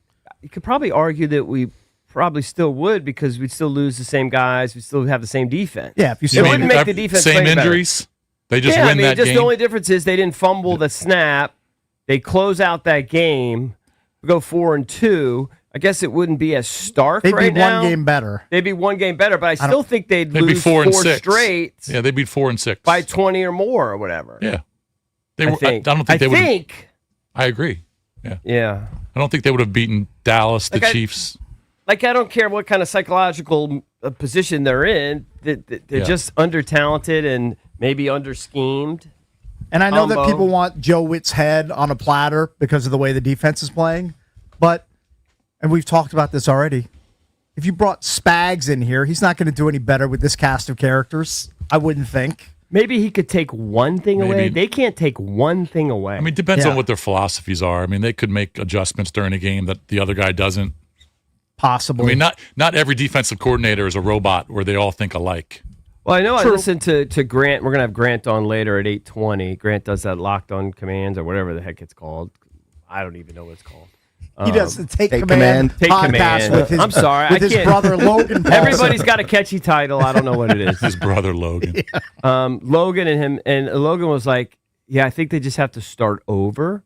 Like in terms of like you think you're going to be a base 4-3 and you're going to play man to man, and you just have to throw all that and you have to start literally all over and From say, the this- foundation, like start all over and say what we think we are. We obviously can't do. So what can we do? And like literally start all over from scratch and base your defense on that. Like literally scrap it mid-season. I don't know. You think they know the answer to that? I'm not sure that they do. Well, I don't think but they have the answer, and they don't have new personnel to turn over and put in a bunch of spots. But in other words, maybe they're trying to fit in personnel. I'm not saying Logan was saying this. This is what I interpreted. But maybe they're trying to fit in personnel in a scheme that just doesn't fit the personnel anymore. Yeah, I don't know. And maybe no scheme would fit this personnel because it's so bad. But honestly, when you look at it, and I was really trying to find answers, they're really only missing, before yesterday, like contributors, Wise, and Armstrong. I mean, Lattimore, whatever. But Wise and Armstrong. Yeah, but those are critical pieces but because they Wise were. They're- was supposed to be brought in to help solidify against the run. I He goes agree. out like the first week, and then who's the other name? Why am Lawrence I- Armstrong. Armstrong's their top pass rusher, and he's I gone. agree. I agree. So those two guys have caused you to not be able to force a punt? It's kind of amazing. I guess it's like a domino effect. They just don't have the depth behind those guys. That's what it is. Because if you're not pressuring the quarterback, then your secondary can only cover guys for so Right. long. So it doesn't matter who's back there. They're going to give up big plays. Right, the No, I secondary is understand. You flawed can't- already, and now And they loses were already another flawed, piece right. in Amos yesterday. Yeah. I just And then think, we've already talked about Wagner a million times. I mean, Right. Bobby is who he is, but he's not he's not who he was 7 years ago. I mean, this is rudimentary, but they And- need to get much younger and much quicker on defense on all three levels. I'm starting to really buy in on the theory that they went so all in trying to stop the Eagles that you just completely forgotten and neglected all the other teams out there. You got so run stuff They were happy. tunnel vision on yes, the Eagles. tunnel yeah. vision on the Eagles. That- That the Eagles were your hurdle to get to the Super Bowl. Right. And that you got so focused on trying to beat the Eagles that you sort of outmaneuvered yourself against all the other teams. Could be a case for that. And last year could have been an anomaly because we've talked about it so many times. The breaks went all of their way Completely. the entire year. Well, They also- played a worse schedule with a bunch of different backup quarterbacks they were beating. Everything, the fourth downs, they were 90%. Hail Marys, all that. We've gone through the list. They were healthy. Well, also, they were healthy they were a throughout lot last healthier. season, They yeah. were built to outscore teams. They knew the defense wasn't the strength of the team. They knew that. But they assumed, and I did too, that they were going to build on their 28.5 last year, Yeah. and they've gone way worse. Yeah. And but so I mean, you can't predict injuries. And pretty that's been much huge. every time we punt is like a massive blow. Like every time we don't, like we go 3 and out or we just don't score, Like it's pretty much over. We have to score every time we have the ball to have a shot. chance. And that's hard to do. And so when- these games that's are hard to do. over after I mean, one or two possessions. when you don't have your guys out there. yeah, you're relying on the Robbie Chosens and the Traylon Burkses of the and I'm world sorry, to the fill Marcus in. Mariotas. Right? Marcus Certainly. Mariota is not gonna. They're not gonna average 30 plus a game No, with no. him at quarterback. He's a high-level backup, but he's not close to a starter in the NFL. 800-636-1067 is the number. What was your rock bottom point from yesterday? And can it get worse? The answer is yes. They can go overseas and get boat raced by the Dolphins. It can get worse. I assume they'll lose. I guess the question will be: will they force a punt? I put the over under. gonna say I put the over under 1.5. yesterday. The Dolphins are 1.5. I put the over that's your yesterday total. at 1.5 They're- with a guy, and I won a bet. the Dolphins are not the Lions when it comes to offensive efficiency, but maybe you just are offensively efficient when you face the Commanders. The Commanders are now in the neighborhood with the Cowboys and the Bengals defensively. And I didn't see that coming Well, early in the I season. don't even think offensively we're we're light they're not years even where we're clo- supposed to be. They're not close to those teams offensively. Right. Yeah. Well, That's even a huge defensively, problem. they're in but that. even where we were last year, like we're Yeah. a shadow of ourselves offensively. Yeah. This team has no shot if they don't score 30 plus. Zero. Can't win a game unless we score 30 plus. And we don't have the personnel, the healthy personnel to do it. All right, let's go to Mark in Largo. Mark, what's up, buddy? Hey, what's up, guys? Hey, Mark. I think the lowest point of yesterday was when the game started. Let's be real about this. We all knew that this team was going to get boat rode. I mean, this was a revenge game. This was the number one revenge game of the season on the schedule for the Commanders. Okay, Yeah. we know about Atlanta. They We seemed beat like them in they were overtime. relishing it, yeah. Right. We know about Chicago and the Hail Mary. That was, and we should have won that game. Those games we were competitive in. But this game, we knew Detroit was going to come in here pissed off. We knew no matter what, they were going to be coming in here upset and everything. The reality of the situation is, I agree with you guys. Defensively, they're hurting, but it just seems like all year long, when you see a quarterback throw the ball against our defense, someone is wide open, and you're like, Jesus. And I agree with you, Eric, that, Marcus Mariota is not Jaden. And the only way we're going to have a chance is if Jaden and Terry comes back. Yeah. That's the only way I would bring Jaden back is if Terry is coming back with him. You bring Terry back with him, go ahead and bring him back. But I other than ponder that, that, but I might agree with it. Thank you, Thanks, Mark. Mark. Thank you, buddy. Yeah, I mean, Jared Goff, he's having a good season already, but when you don't pressure him at all, he was hit 5 times in the game, wasn't sacked, and He's with going to that kill you. weaponry to throw to, He's going to kill you. of course he's going to just slice and dice you throughout the game. Yes. If you don't pressure Tua, he can do the exact same thing. Maybe not on Goff's level, but pretty close. I agree. And he's got viable weapons to throw to in Achane and Waddle. Yep. Let's go to Dimitri Waldorf. Dimitri, what's up? You're on with the Junkies. Hey, how you guys doing? What's up, buddy? Dimitri? Okay, what's up? Oh man, the lowest point of yesterday, it actually wasn't even the game. I knew we were going to get blown out.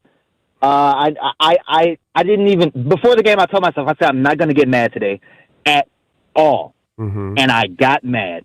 And here's the reason why: it's all EB's fault. Why? I love you, EB. What You're did my I do? favorite junkie. What did I do? think that I love you. You're my favorite junkie. You're my favorite junkie simply because you're the only junkie that's a Washington Commanders fan. But dude, like you told me, I think Thursday or Friday, you said on air that Chris Rodriguez would get at least 15 to 20 carries. I don't think I Now- said that. I don't think I said that. That's what I heard. Okay.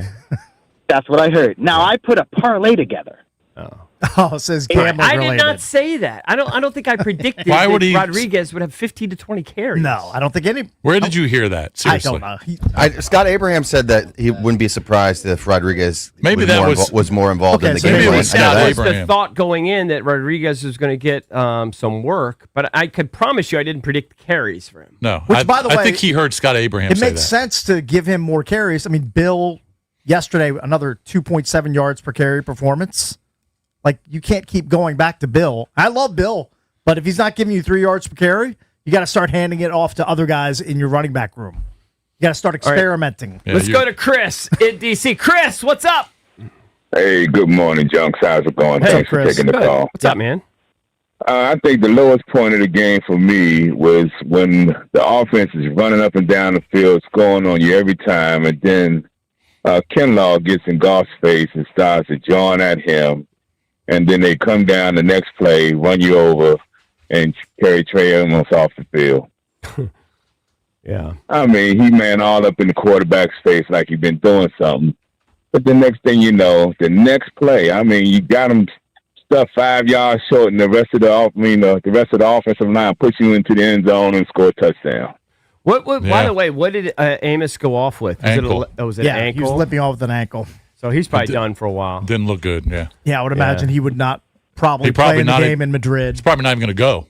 Probably Yeah. not. You know, All right, we'll continue to take your calls next at 800-636-1067. What was your personal rock bottom from yesterday's 44-22 loss to the Lions at Northwest Stadium? We'll take more of your calls next. All right, guys, we all know plumbing problems always seem to strike at the worst possible time. It's inevitable. Well, you should also know that no matter your plumbing predicament nor when it occurs, you can always schedule an appointment with the Crop Metcalf 5-star plumbing experts at cropmetcalf.com.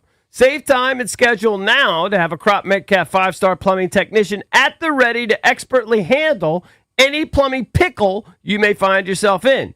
You don't even have to call. Just visit cropmetcalf.com to schedule. Crop Metcalf, home of the 5-star technician.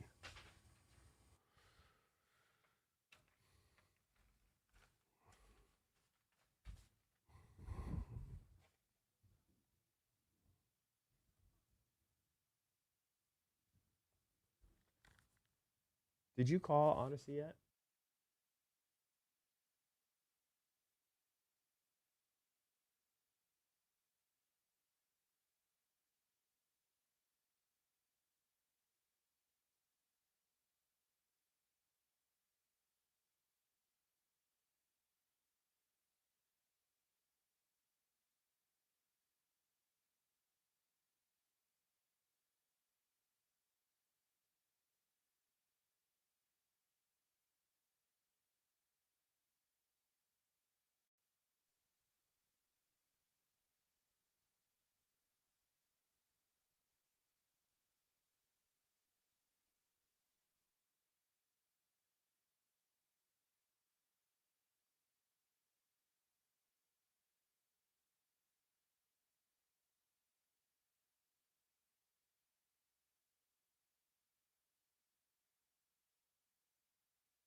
Misery Monday is brought to you by Shaniga Mayos, a 2025 top workplace. Visit careerswithmios.com. 800-636-1067 is the number. We'll get to your calls in just a bit. Don't forget, Grant Paulson joins us at 8:20, and at 8 o'clock we'll go through some of Dan Quinn's audio post-loss to the Lions. So lots still to get to here on the show. Somebody sent me a tweet. This guy, Mark, at EB Junkies, and he says, DQ has taken EB Junkie's soul. He should be irate, and he barely cares.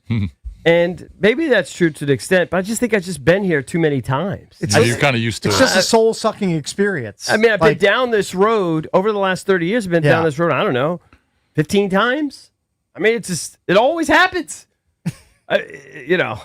I would be excited and I would be fired up if Jaden plays, even if we can't play defense, because I think he's fun to watch.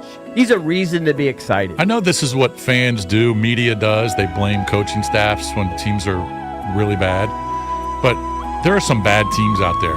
The Jets are bad. Certainly. The Browns are bad. Yep. The Titans are bad. The Saints, the Cardinals. Are all these coaching staffs bad? I just think they're under-talented. Yeah. Now, I'm not saying all the coaches are great. I mean, I understand that certain coaching staffs are bad. I'm sure they're competent. But these are NFL coaches. They've been coaching forever. I think the biggest reason is this team is just under-talented. I think I've talked about this many, many times. You guys probably don't agree, but it takes the stars have to line up. You have to have that elite talent, everybody healthy, popping for the most part, right? You have a few stars, and then you have to have the right coaches and the right blend, because you can have elite talent with different coaches or great coaches with okay talent or not healthy, and it just doesn't work. I mean, how many coaches? Belichick without Brady. I mean, I don't know. You think Belichick sucks? I don't think he sucks. No, Jimmy Johnson without Troy Aikman. You know what I mean, you've got to have the players. The stars have to align. Everything has to be aligned. And you certainly can't lose your top quarterback, your top wideout weapon, probably your top running back in Eckler, and expect to win games. Well, also especially all the defensive ends. When your defense top stinks. defensive ends, yeah.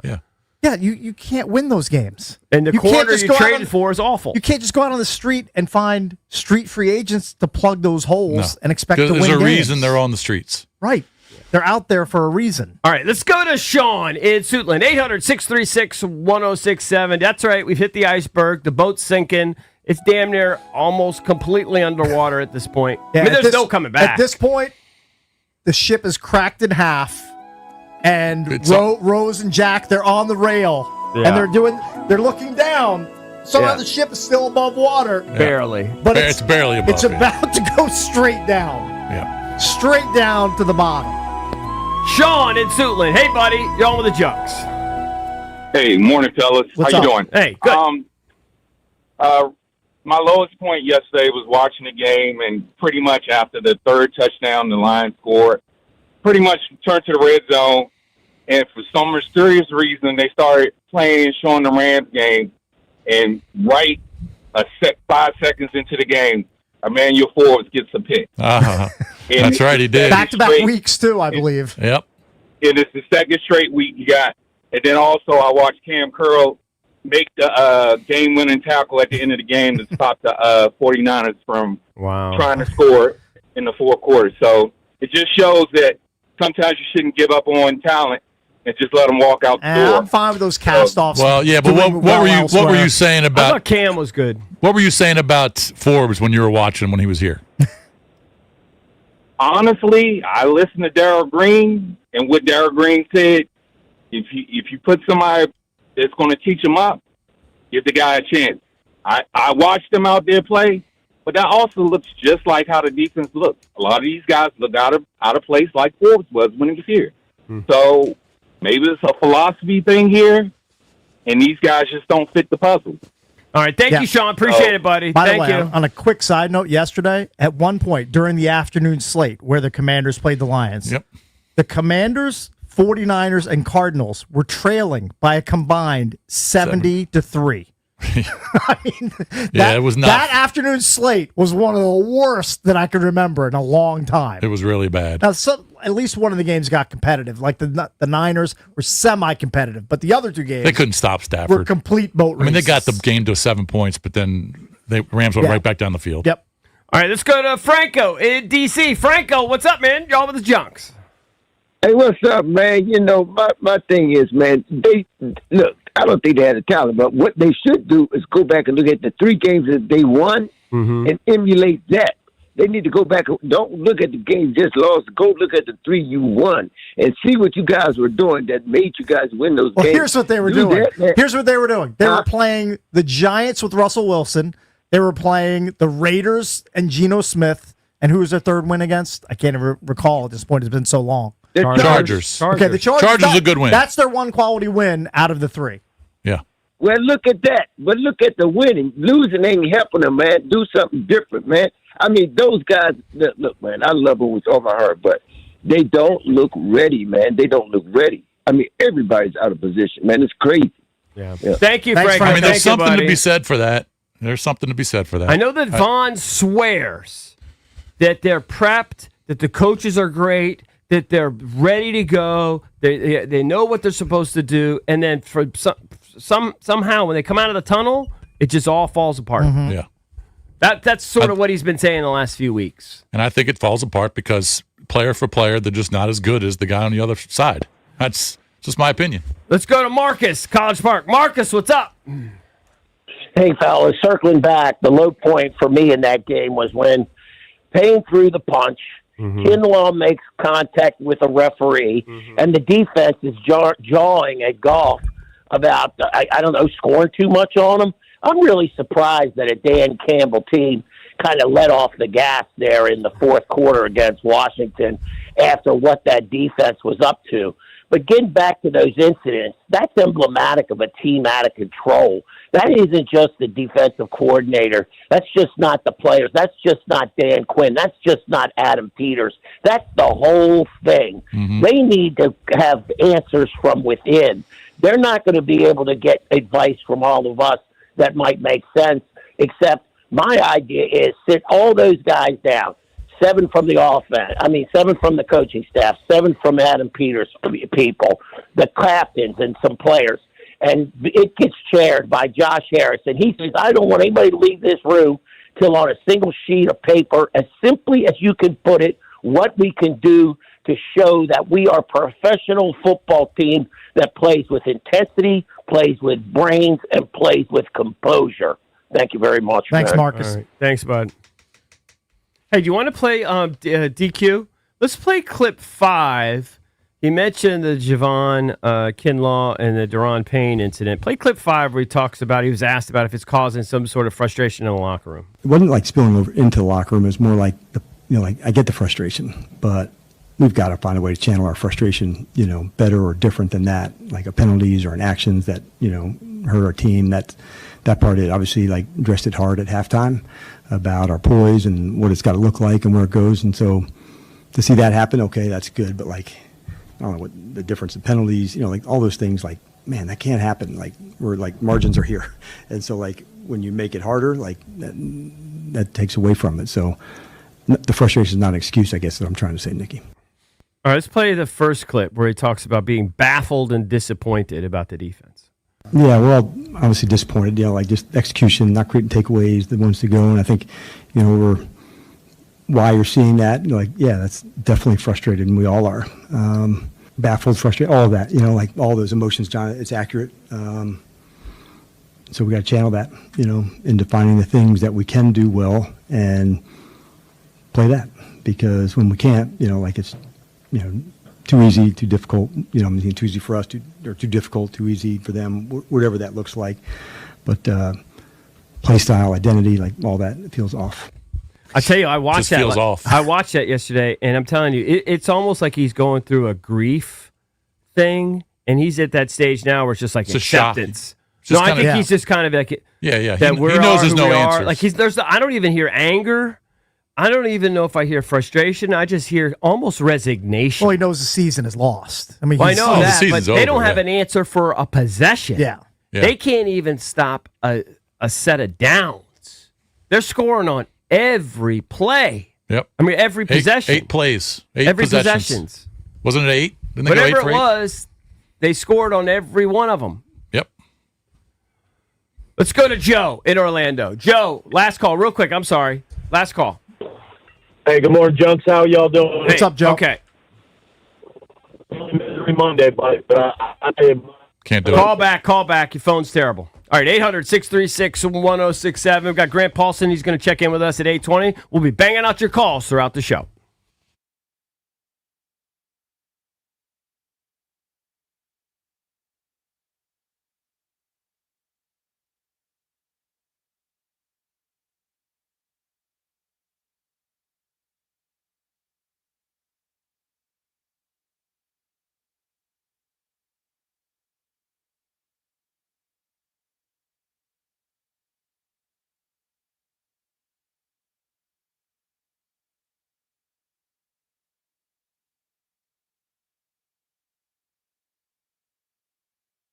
All right, guys, you know me. I'm always out there trying to keep up, riding my bike, playing golf, little tennis, whatever, hitting balls all weekend. But man, getting old sucks. Back spasms, your bone and joint pain. Now my neck's hurting. But that's why I trust Vantastat. Whether you need urgent advice after an injury or just help understanding symptoms, or you just want a connection to over 400 plus CAO orthopedic specialists, Vantastat is there for you. Their urgent ortho helpline is open 365 days a year. So don't wait, people. Call this number, 844-VANTA-365. That's 844-VANTA-365. Seriously, I've seen how much of a difference they can make.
This update driven by your local Washington area Honda dealers. A rough one again for the Commanders, losing to the Detroit Lions 44-22, rematch of the playoff game from last year. Washington was down 32-10 at one point. Marcus Mariota 213 yards and 2 touchdown passes, but Detroit scored on each of their first 8 possessions. Head coach Dan Quinn, shocking to see other teams score so much. Yeah, the last 2.5 games I've been, obviously super disappointed. I thought, I guess what was it, in Kansas City at the first half, I thought that was like, okay, moving in the right space. What's the saying? A step forward and then backwards, and so it's not what we want. That's a big part of us, like I said, the identity and play style and all of it. The Sunday night game had the Chargers take down the Steelers easily 25-10. Philadelphia and Green Bay tonight at 8:15 on Team 980. Sad news from the NBA, where legendary 9-time NBA All-Star and coach Lenny Wilkens has passed away at the age of 88. You can hear Wizards basketball tonight on The Fan at 7 against the Detroit Pistons. From the Crop Metcalf 5-Star Sports Desk, Byron Kerr on The Fan.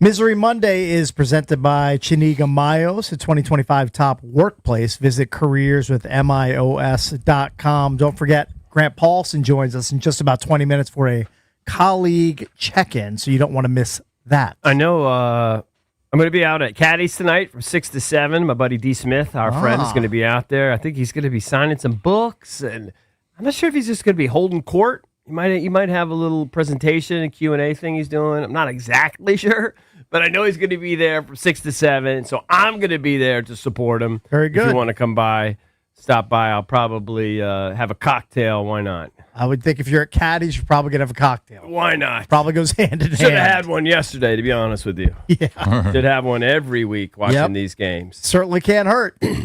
I'm really just sitting there just pondering, like, man, what can they do differently? Like, if they brought in the world's greatest defensive consultant, if they swapped out and DQ took over, I just don't know what they could do. Don't know.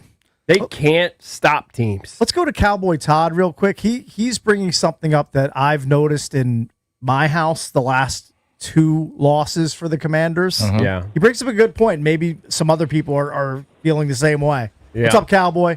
By the way, weren't you in a tree stand like 36 hours ago? How did you even see the Commanders game? Yeah, that was Saturday. Rut's starting to kick in, so yeah, I decided to hit the stand Saturday and watch all the deer. I had more fun watching deer than I did the Commanders game yesterday. Hold on, so you're watching them, not actually shooting them between their eyes? I mean, this is No. new Cowboy Todd? No, but I didn't see a shooter yesterday. I seen a bunch of Saturday. So I'm waiting for that big one to come by. Okay, all right. All right. What's up? But yes, so Sunday, I mean, I've noticed the past couple weeks, and I've never done this. I usually just bite the bullet and watch the full game, but I'm turning the games now. I mean, it's unbearable. When they scored the first 3, I'm just like, done. Yeah. Let's catch up with Tulsa King and move on from Shocker, it. you're the Tulsa kid. It's very on brand for Cowboy Todd. Like, my youngest son gets dialed in for Commanders games. Like, he doesn't miss them.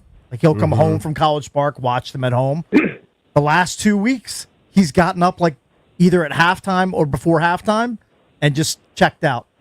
Just because he knows what's going to happen at the end. Yeah. And it's too painful for him to watch. I think He doesn't want to be there to see it. I think if I didn't do this for a living, Yeah. I would do the same.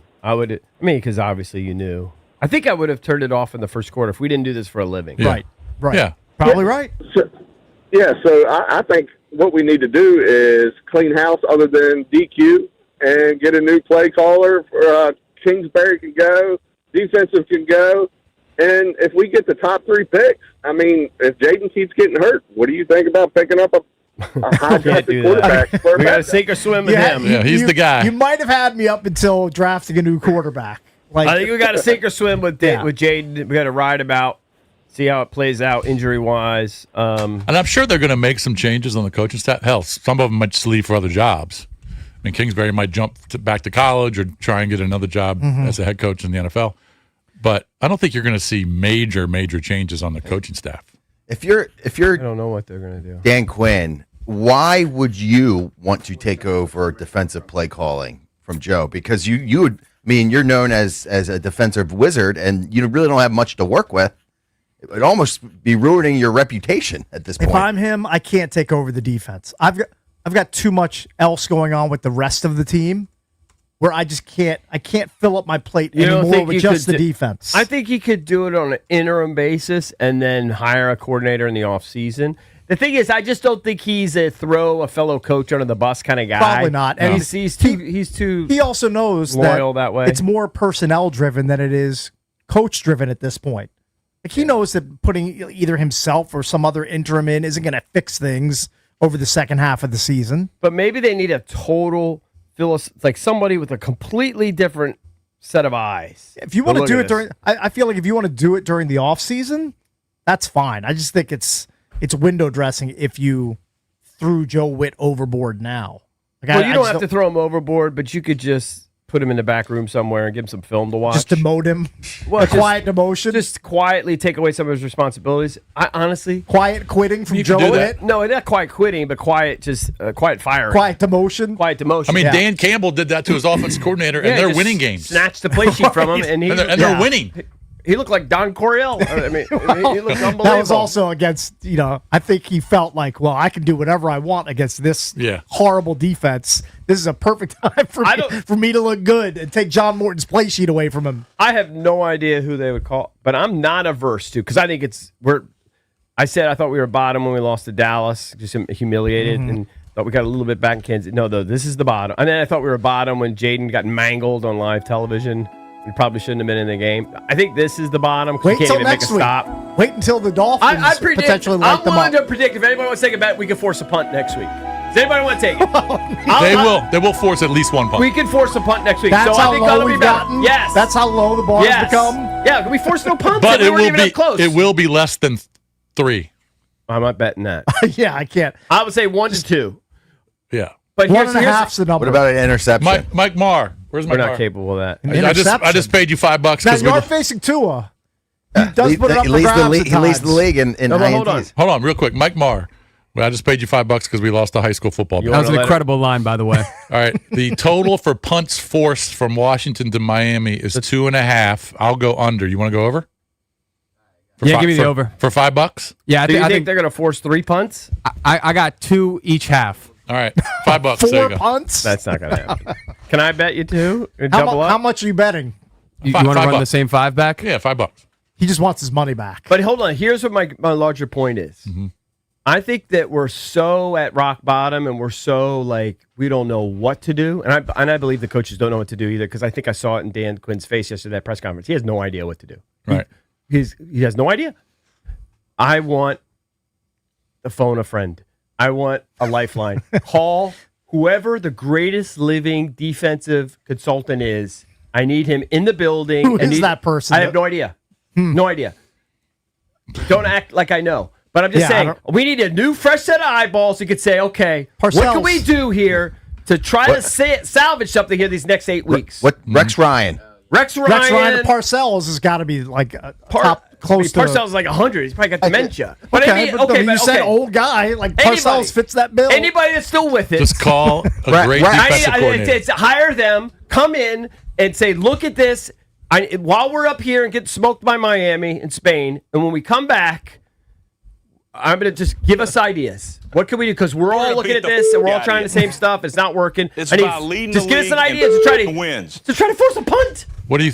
I think whoever they call, I think they're going to say get better players. No, but that's not the answer though. The answer is that's what give they're me say. A different formation. Give me a different philosophy. Give me a different something that we could try.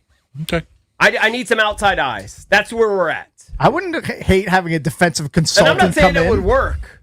Usually in those situations, it never works. Yeah. But it's something.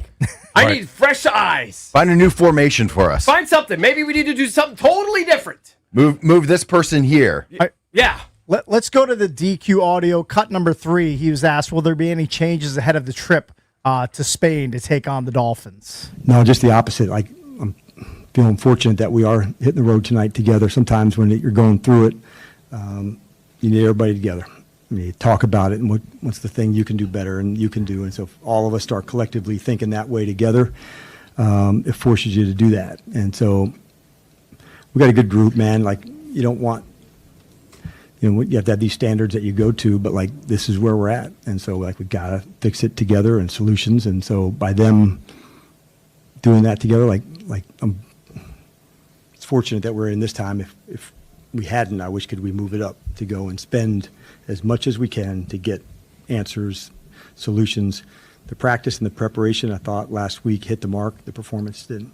So there's more to it. It's not where are we missing. That keeps happening. That keeps happening. If Dan Quinn were a sailboat out in the middle of the ocean, there's no wind in those sails right now. Yeah, he's a shell of a man. He's a husk of a man right now. By the way, that flight is going to suck. They played a later game. They got guys hurt during the game. Mm-hmm. They got guys getting ejected. They get pummeled. And now they got to hop on a flight and fly 7 hours? Today. It's brutal. The next day? I think today, yeah. I mean, they need a day where they just chill. They need a chill day in Spain? They need a chill day at their house in Ashburn. You know what I would do?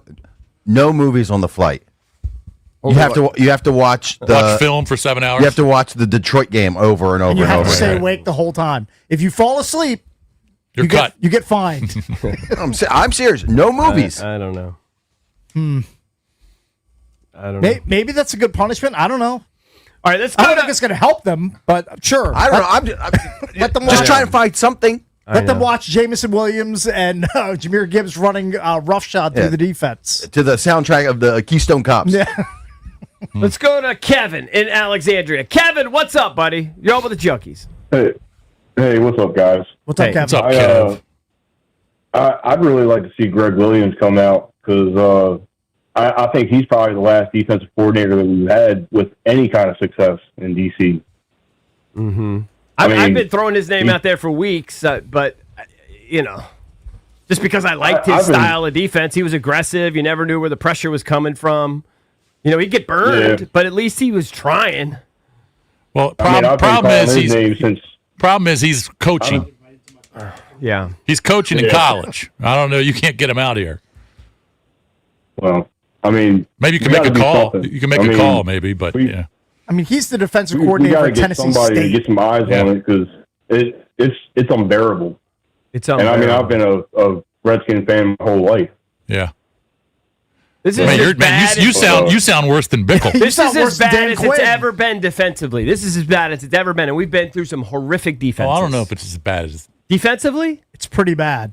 It's bad, but they've finished dead last in the league. Right now they're 30th in yards per game. We're on our way, dude. They're close to it. They're 31st in passing yards per game allowed at 260, and they're next to last. We're one spot away. Their best effort is stopping the run, and they're 23rd in the league at that. What about the year when the Chiefs came in here and it was Monday night and the weather was awful? Weren't they? Well, that was when Shanny had already basically. Weren't they the worst defense in the league that year? They were pretty bad. I remember the game you're talking about. Yeah. It was like freezing rain. But I agree, it's gross. really bad. It's close to as bad as it's been. Nikki Javala tweeted out a side-by-side stat comparison. I sent it to you, Eric. This was after the Commanders fired Jack Del Rio and to what they're currently doing defensively. I think the Del Rio era, after 12 games, they were giving up 377 yards. Now, 396 yards. They're rushing for 113 yards. They're giving up 113 yards on the ground. They're giving up 134 now. Right. 19.7. Sorry, that was the wrong one. The pass yards, 264 to 260. Yeah, like the same. Yeah, the defense is worse now than it was than the Del Rio era when he got fired. Mm-hmm. Yeah, I'll tell you, it's as bad as I can remember. And I would say for about 10 years, I've been tracking punts. You can go back to Fridays. We've been talking about the games. Can we force punts? Can we force punts? Yeah. I've been saying it for like a decade. Can we force punts? And, we didn't. Yesterday. We did not. Did not. All right, let's go to, let me see here. Let's go to Little in Bowie. Little, what's up? Big Little. Junks, thanks for taking my call, man. Top of the morning. Yeah. Hey, look, morning, man, buddy. I was telling the producer, I don't want to use this word, But Dan Quinn ain't got no cahoose, man. He showed it in the Super Bowl game where he tried, with Cal. He doesn't have cahoots. You need to check his testosterone level. All right. Check in the that Super Bowl testosterone game, level. y'all remember, Cal Shanahan should have been running the ball. He passing the damn ball, so he couldn't even tell his coordinator back in the Super Bowl game, man, run the damn ball. Man, it's sad too, man, because I sit back and watch this team, man, and I'm gonna use this as a parable. Man, the defensive line don't raise their hands up to try to knock the ball down on passes. You see it every once in a while. They don't chop at the ball. You know what I'm saying? They'll grab a running back, but they won't chop at the ball. And there's opportunities where you see they can chop at the ball. This comes from coaching, man. All right, thanks, Little. Appreciate it, man. Thank you. The last caller stole my thunder because Greg Williams is a hell of an innovator because he can adjust. Yeah. And we don't see no kind of adjustment, man, from halftime coming out the third quarter, nothing, man. Right. It's time, man, for him, man. I'm going to tell you now, I got two coaches on my mind. I got Greg Williams and I got Mike McCarthy as the offensive coordinator. I'm going to tell you now, Dallas still using Mike McCarthy's offense. Oh, I'd love for him to come here. Yeah, right. That'd be great. Thank you for the call, Little. 800-636-1067 is the number. We'll continue to take your calls throughout the show after another horrific loss by the Commanders. Speaking of that, Grant Paulson joins us next for a colleague check-in here on The Fan.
Welcome back to another Misery Monday presented by Chinika Miles, a 2025 top workplace. Visit careers with MIOS.com.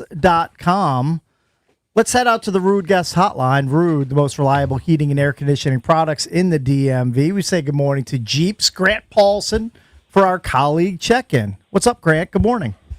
Casey, gentlemen, what's up? How are you Jeeps. guys? What's up, Jeeps? Okay. You know what? I'm going to pose this question to you that we've asked the callers. What was Grant Paulson's personal rock bottom during the Commanders' loss to the Lions yesterday? Ooh, that's tough. It's hard to choose, I know.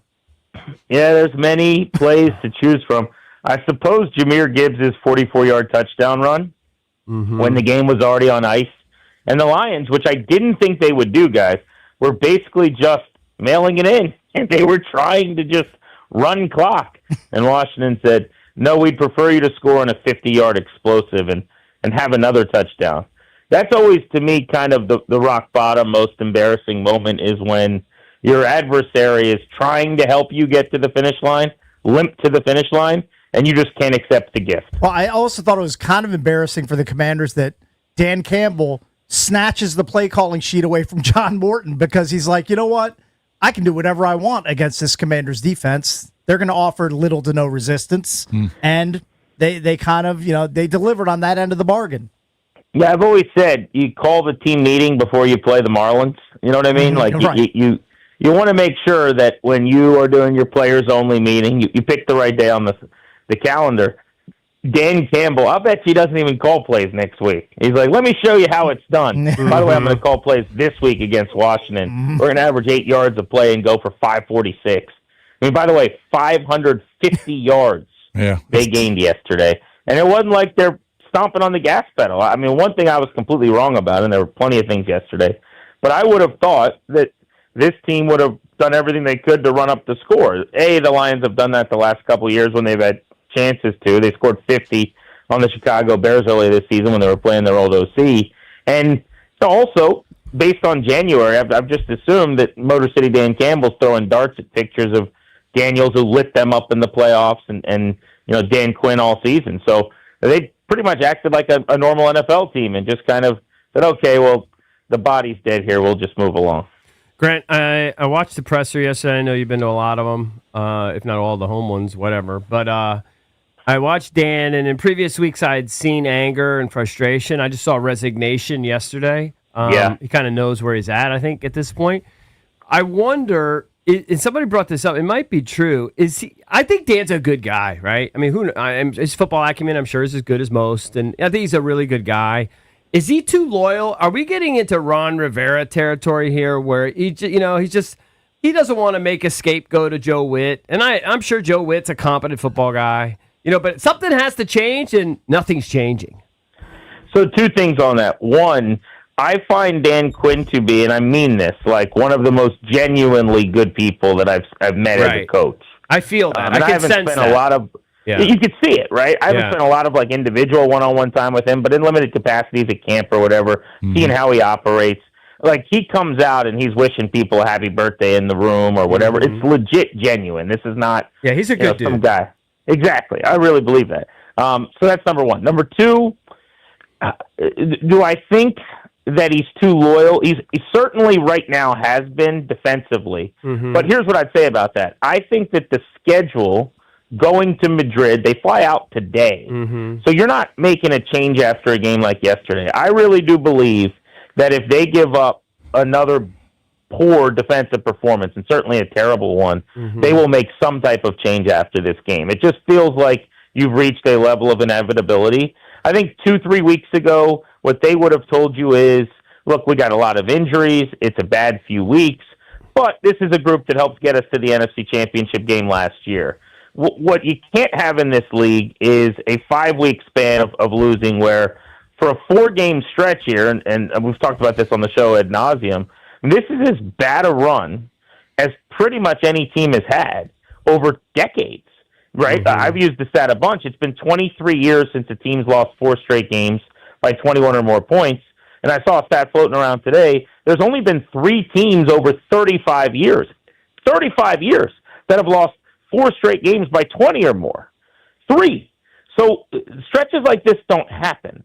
I understand that a vast majority of what's going on is that they're decimated by injuries. They're not this bad, but the results are the results. And defensively, I'm doing the pod with Logan yesterday, Take Command after the game, and he says, they probably now with all these injuries have to literally run a new defensive scheme, like create a new defense. Mm-hmm.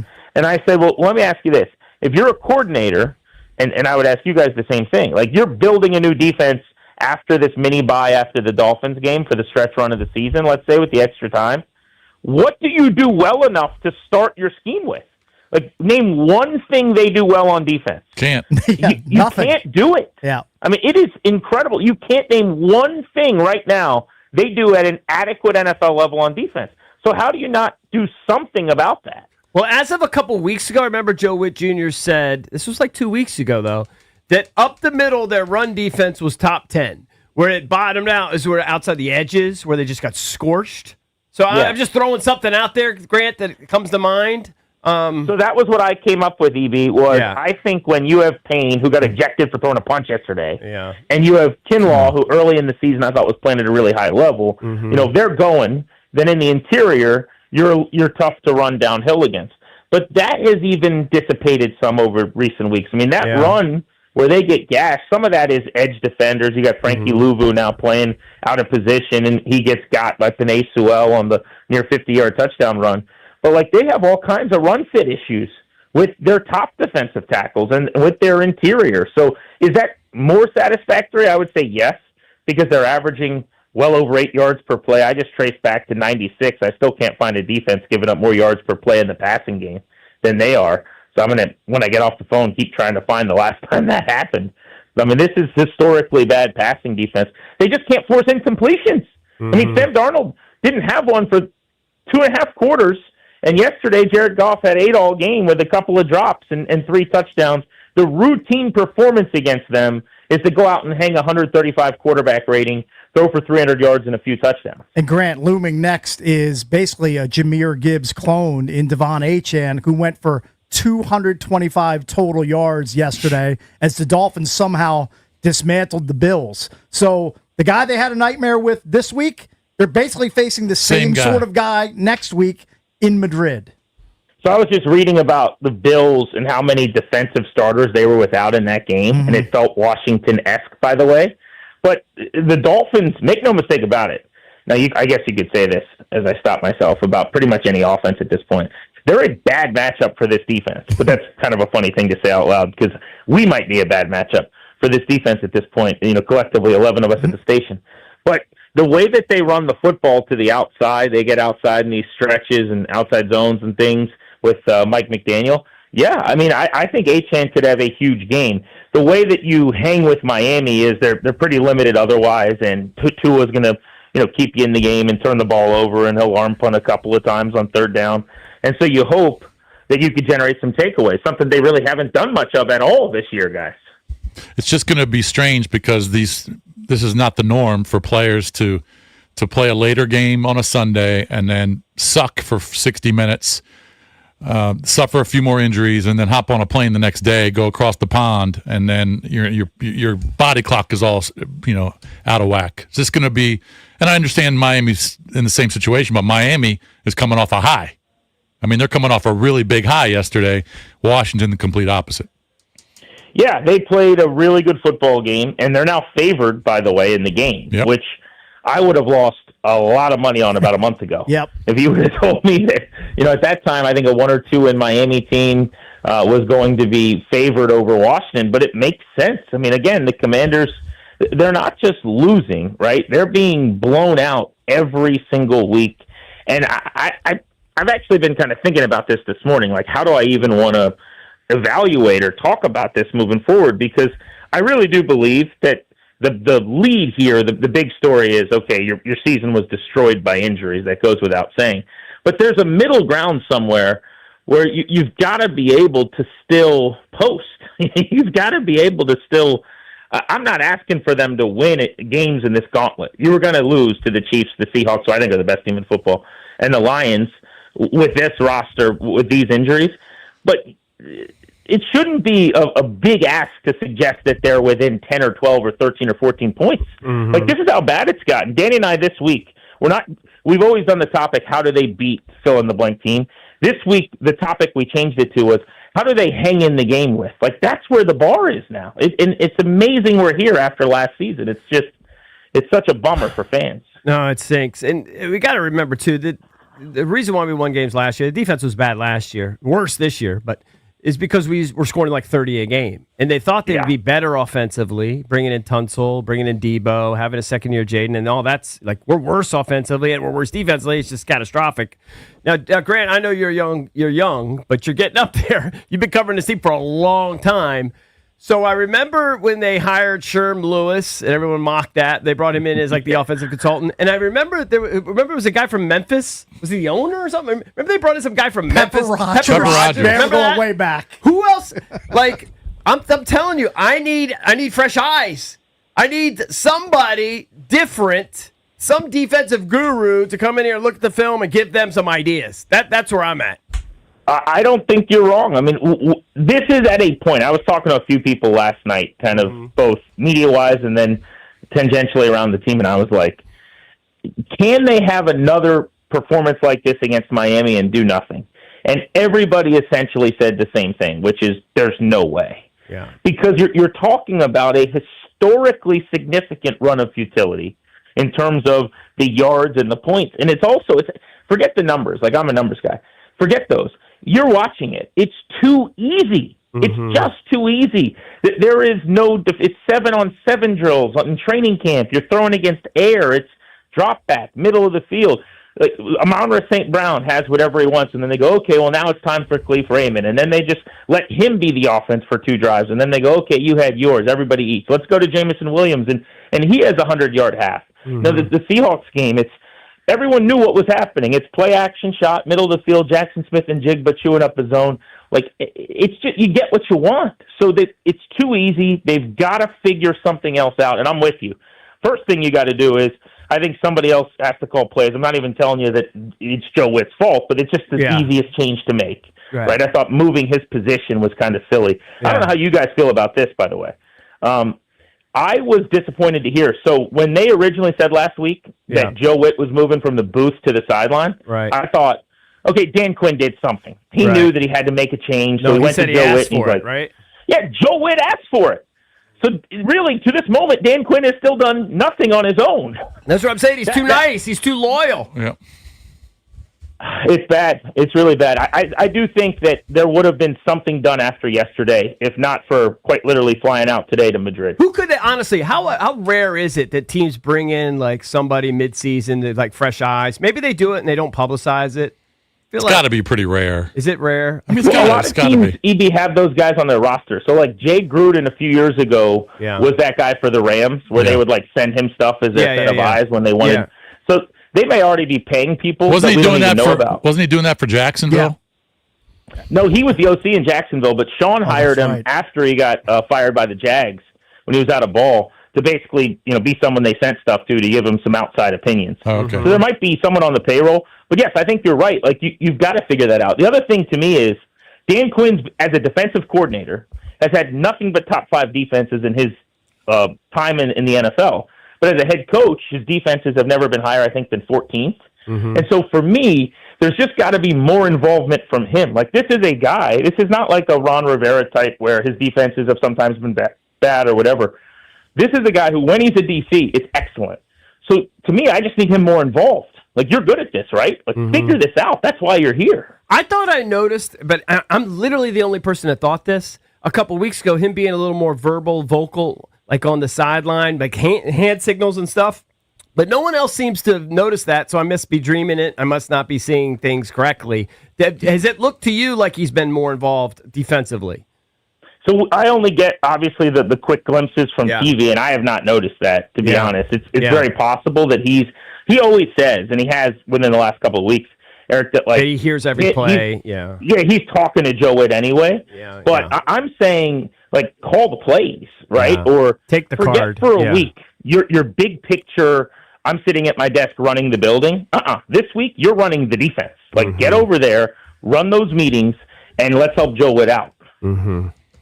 Yeah, it sucks. Well, I mean, who knows? I mean, I did notice he was talking to Witt on the field a lot last night when they showed him. I did Yeah. notice that. Yeah. Yep. It would be crazy if he's not doing more, right? Like again, there has not all the crap football we've seen, all the bad stuff we've seen. There has not been a stretch like this where they're not just losing; they're getting their teeth kicked in. So you've got to be doing something more. You got to be doing something different.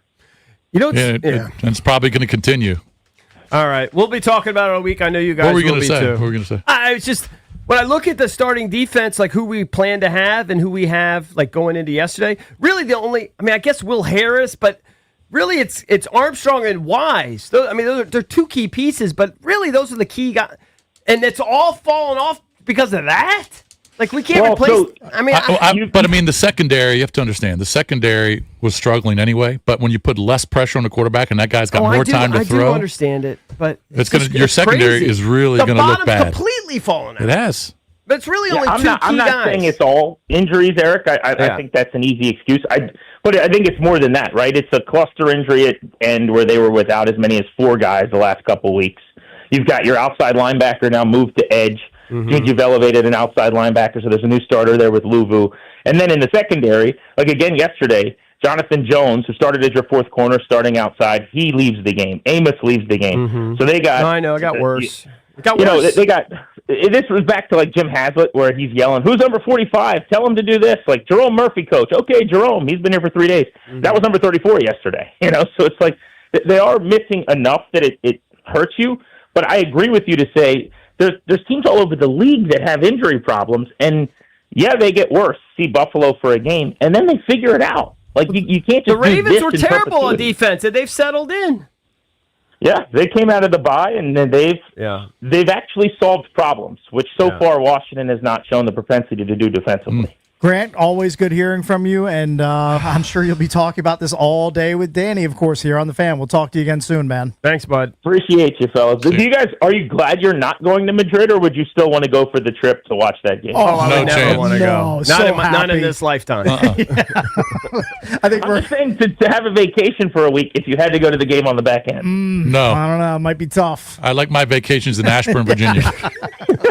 All right. Thank you, Grant. Thanks, Appreciate bud. it. See you, boys. Coming up next, we'll play some audio from Marcus Mariota reflecting on the current state of the Commanders. We'll be right back.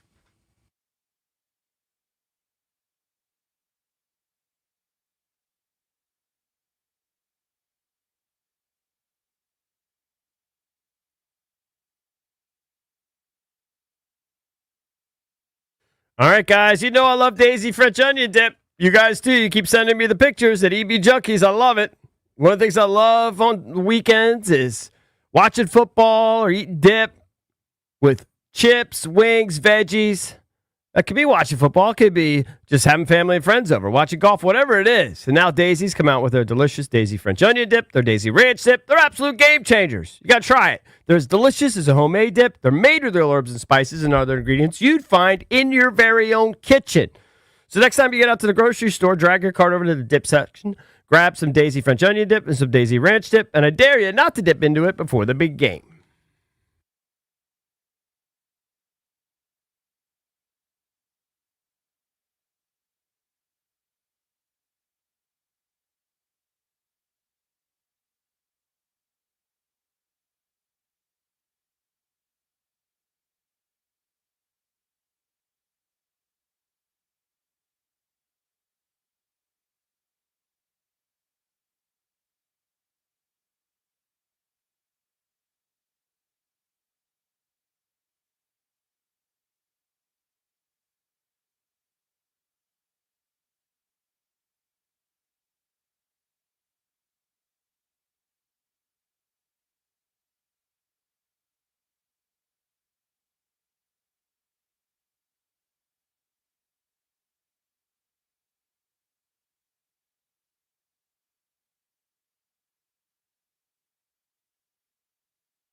Coming up in the 9 o'clock hour, we have some good prizes to give away, so keep listening for your chance to win a $50 gift card to Oseo Korean Barbecue.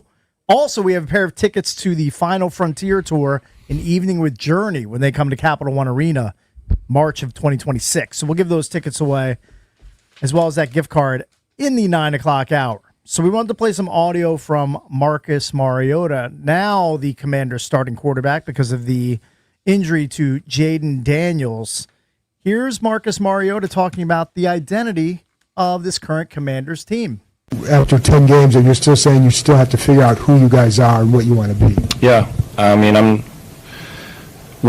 don't think we should shy away from that. I think that's the truth. And I think that's transparency. And at the end of the day, in order to get things going in the right direction, you have to be transparent, you have to be honest. And I don't think we are who we think we are. What's he mean Don't there? think we are who we think we are. Can you play Maybe that they again? I'm think- sorry. I need to hear it again. Is he saying that they internally they think they're better than they are? That's kind of the way I'm I got to hear it again. hearing it. After 10 games, and you're still saying you still have to figure out who you guys are and what you want to be. Yeah, I mean, I don't think we should shy away from that. I think that's the truth. And I think that's transparency. And at the end of the day, in order to get things going in the right direction, you have to be transparent, you have to be honest. And I don't think we are who we think we are. He's saying you got to be honest. He doesn't think the team is being honest with itself as to what they are at this point of the season. Is kind of what Well, it sounds like I to feel me. like he's saying there. I mean, yeah, obviously we aren't. I think going into the season, we thought we were a contender for a championship. And now we're one of the worst teams in football. So that's true. It gets blown out on a weekly basis. Yeah. You could argue right now they're the worst team in football Right now, no one's playing worse. because of the I would. the different The the Jets would- scoring difference over the last 4 weeks. The Jets would like Nobody's a word. worse. The Jets would like a word, but I can see where you would put the Commanders as one of, if not the worst teams in the league. I mean, the Jets just won.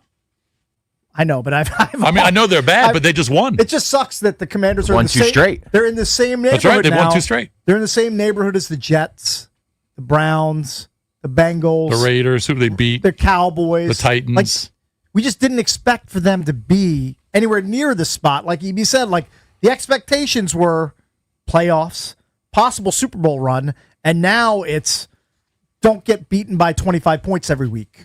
Right. Is kind of the expectation, which sucks. There are a lot of really bad teams out there. There are lots of It them. doesn't seem like there's that much of a middle ground. Either teams are really good That's true. or really bad. Right. You know, you can't count on much, but you can always count on Sundays with the NFL on CBS and Paramount. Plus, stream your local NFL game live every Sunday all season long, starting just $30 for your first year. That's like $250 a month. Visit ParamountPlus.com/NFL to get started today. We can go back to the phones. Have you mismanaged your expectations on the Commanders at this point? What do you mean mismanaged? Like you, I mean, everybody. I think most people got thought over your skis a little bit with the expectations coming off last year's crazy. We weren't run. the only. in hindsight. We weren't the only ones. It's hindsight. Yeah, I think- everyone's wrong. I think everybody was wrong. I have people though. I mean, there are people that did not think that they would get to the playoffs. That thought they'd win maybe 7 or 8 games. So those guys, I think, are the closest. But nobody thought it'd be this bad. No, it's nobody thought it's it'd be shocking that basically you're playing meaningless football for Right. the That is shocking. right. That now Yeah, for the It's second half legit- of the year. It's legit they're meaningless playing football. out the string at this point. Running out the clock for the season. For the entire second half of the season, it's meaningless. This team could go 4-13. They absolutely could. I mean, if hell, they don't figure could go. things out on They defense, could go 3-14. I have I a don't hard think. time. I don't think they will. I have a hard time thinking they're not going to win any I other know, game. I'm I just think throwing if it out there. Jaden comes back and plays 4 games, they'll They'll win a one, couple. They'll win a couple. something. Yeah, I agree. But But who knows when he's going to come back? for the first time in my life, I've actually thought this yesterday for the first time ever in my life because I'm not built this way. Is maybe he shouldn't. It's the first time I ever Yeah, I contemplated still it. think he I know should. we talked about it. Think about this: the division, all right, outside of the Eagles, combined record is 8-20-1. Yeah, it's very top heavy. The NFC East, and we didn't see that coming into the I season. did not see that coming at all. We thought it'd be a competitive division. 8-20-1 outside of the Eagles. Right. That is just gross. 800-636-1067 is the number. All right, let's go out to the phones. All right, let's go. Let's go. Who's on hold the longest? Let's go to LB in DC. Been on hold almost an hour. LB, what's up, man? You're on with the Junks. Hey, you guys are the best in the business. Thanks, man. I really appreciate you guys. I watch you and record you and watch you over Thank you, again. man. Appreciate that. Kind of you. Hey, real quick, because I know you're on the clock. I want to say this. I want you to hear this because I want to hear your feedback. All right. Last year, remember, how did we help the defense? The offense had the long drives, right? And so We your scored a defense got a lot. chance. We scored a lot. Got a chance to rest those long drives, and so your defense got a lot of chance to rest and stuff like that. And my point was this: when you have speed on the outside, both wide receivers, the safeties have to make a decision to help the corner or not, those kind of things. If the safety's got to move back, it opens up the middle, which underneath, which is Ertz and those kind of things. But watch this. We had Zacchaeus, we had Diami, right? Don't have them. And so what happens is, because the safeties can cheat and come up because they don't worry about the speed on the outside, now they can take away big runs. They can take away the tight end, the short I game. think there's some truth to So, that, to but me, it's hard to say that losing those guys is the difference offensively. And I just don't It's think hard to say I don't that. think they wanted to pay De'Ami Brown. They knew what De'Ami Brown would get on the open market, and they weren't willing to pay him $10, $12 million like Jacksonville was. I mean, if you're going to say that they were a faster team last year at that position, yeah, I agree.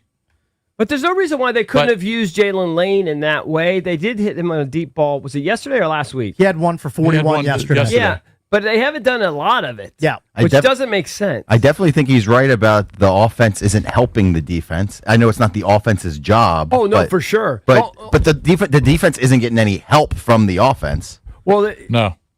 In a sense that holding the ball longer. Yeah, possessing the ball longer, getting a breather. Well, again, this team maybe was maybe built- bailing them out with points if This if team you're was playing built poor. to win shootouts, honestly. They knew they had a bad defense. They knew it.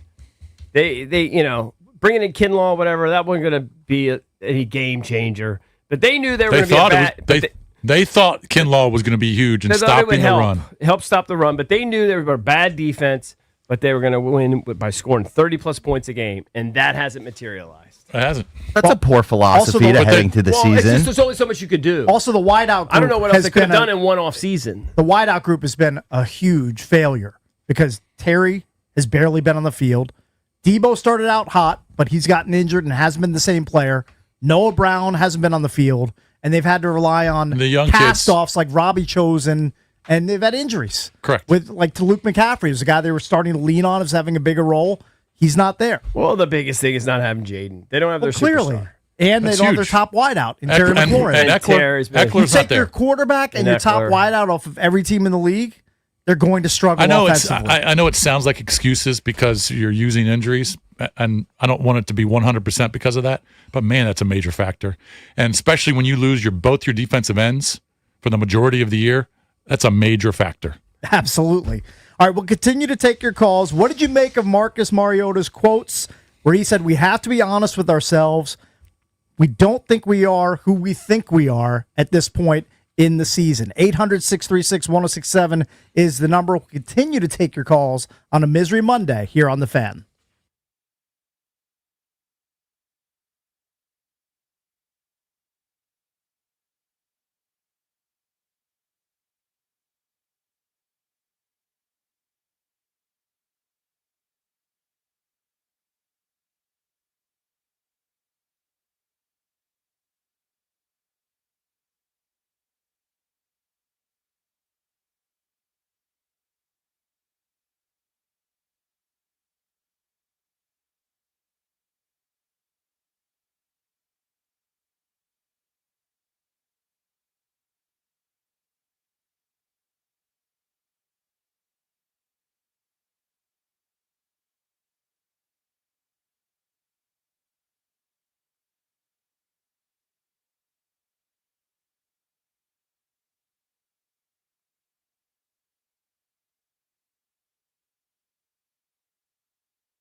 This update driven by your local Washington area Honda dealers. Commanders looking to improve their defense for the Miami game after Detroit Lions roll past the Commanders 44-22 at Northwest Stadium. Washington has lost 5 in a row, and they have lost their last 4 games by at least 20 points in each game. Marcus Mariota 213 through the air and 2 touchdowns, but Deron Payne was ejected after throwing a punch. Head coach Dan Quinn, optimism for the defense moving forward? Anger, frustration, like the normal emotions you'd expect everybody to have right now. And like I said, I'm just kind of locked in on this week to say, all right, what do we do this week to play like we're more capable of? That's a short-term answer and solution, but we're not going to stay like it is either.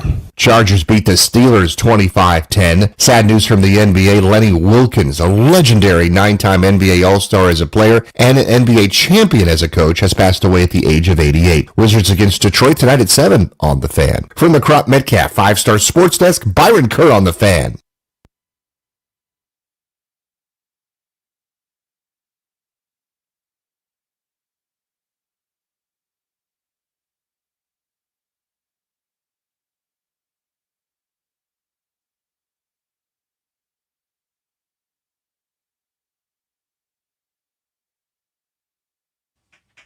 Misery Monday is presented by Chiniga Mayos, a 2025 top workplace. Visit careers with MIOS.com. Just a quick reminder, the John Keim interview and Grant Paulson colleague check-in, they're on the Junkies YouTube right now, so go check that out. All right, we're going to play the Marcus Mariota quotes again here and then take your calls and your reaction on what he said about the current state of the team and their identity after the latest loss. Did these make waves at all? Or they just went right in one ear out the other? I hadn't heard it till this morning. I watched this yesterday. After 10 games, that you're still saying you still have to figure out who you guys are and what you want to be. Yeah, I mean, I don't think we should shy away from that. I think that's the truth. And I think that's transparency. And at the end of the day, in order to get things going in the right direction, you have to be transparent. You have to be honest. And I don't think we are who we think we are. Pretty telling quotes from Marcus Mariota. Now, obviously, they're not as good as they thought that they were going to be. But does he mean we can't run the ball like we thought? We thought we were a running first team and we can't run the ball? Does he mean we can't stretch the field? What does he mean? Maybe he just means that they have no identity on offense or on defense at this point. Maybe that's kind of what he's hinting at. I don't know. I assume he's just talking about the offense, but maybe he's talking about the defense too. I mean, certainly the defense. I think he's talking about the team as a whole. He's basically just saying, be transparent. You got to be honest with yourself. Well, I mean, any idiot could look at it and go, you're not good enough defensively. Offensively, though, they're a little scattershot. I feel like they should be a little bit better, although losing Terry, losing Jaden, and then, I guess to a lesser extent, Noah Brown and Austin Eckler, that definitely hurts. By the way, Connerly not impressing. There's no way Connerly's having a better season than Brandon Coleman had last year at left tackle. I would say they maybe are the same. I remember Coleman's knock was he had like 8 or 9 false starts or something weird last year, 8 or 9 times. Connerly's like they call him 2 or 3 times every week. Yeah, I noticed that yesterday. He's caught that bug. Never want to get that. Now he was also going against Hutchinson. Yeah, that's a big ask. I mean. He just looks so young, too. He looks like he's about 16 years old. Yeah, well, he is. His face. Was he 22? If he's against any elite pass rusher, you just got to have Bates or somebody else over there to help him throughout the game. Yeah. You can't just let him have those guys. Hutchinson's the number one in the league in pressures. Right. And there was another stat he was number one in the league in. They flashed it. All right, I don't think it was sacks, but it was pressures. I think my eyes had glazed over by the time that they flashed whatever stat you're talking about. Maybe it was Hurries, okay. Yeah. There was number one in the league in well, 2 I know categories. who wasn't hurried yesterday and sped up. His name was Jared Goff. Right. Because he could do whatever he wanted all game long. Let's go to Robert in D.C. Robert, what's up, buddy? Hey, what's up, guys? How you doing? Hey, Robert. Good. How are you? I know y'all miserable this morning, but, hey. Whatever. We're fine. Got good kids. Yeah, I know, but I still tried to tell you last week, the guy with the white hat on, I tried to tell you to keep running the football. The game got away from you because you won't run the football. They can't run the football. 2.5 yards a Bill pop. was averaging 2.7 yards per carry yesterday.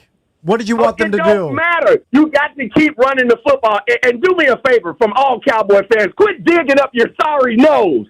because you're exactly like your team, a bunch of booger. Man, you got fired up.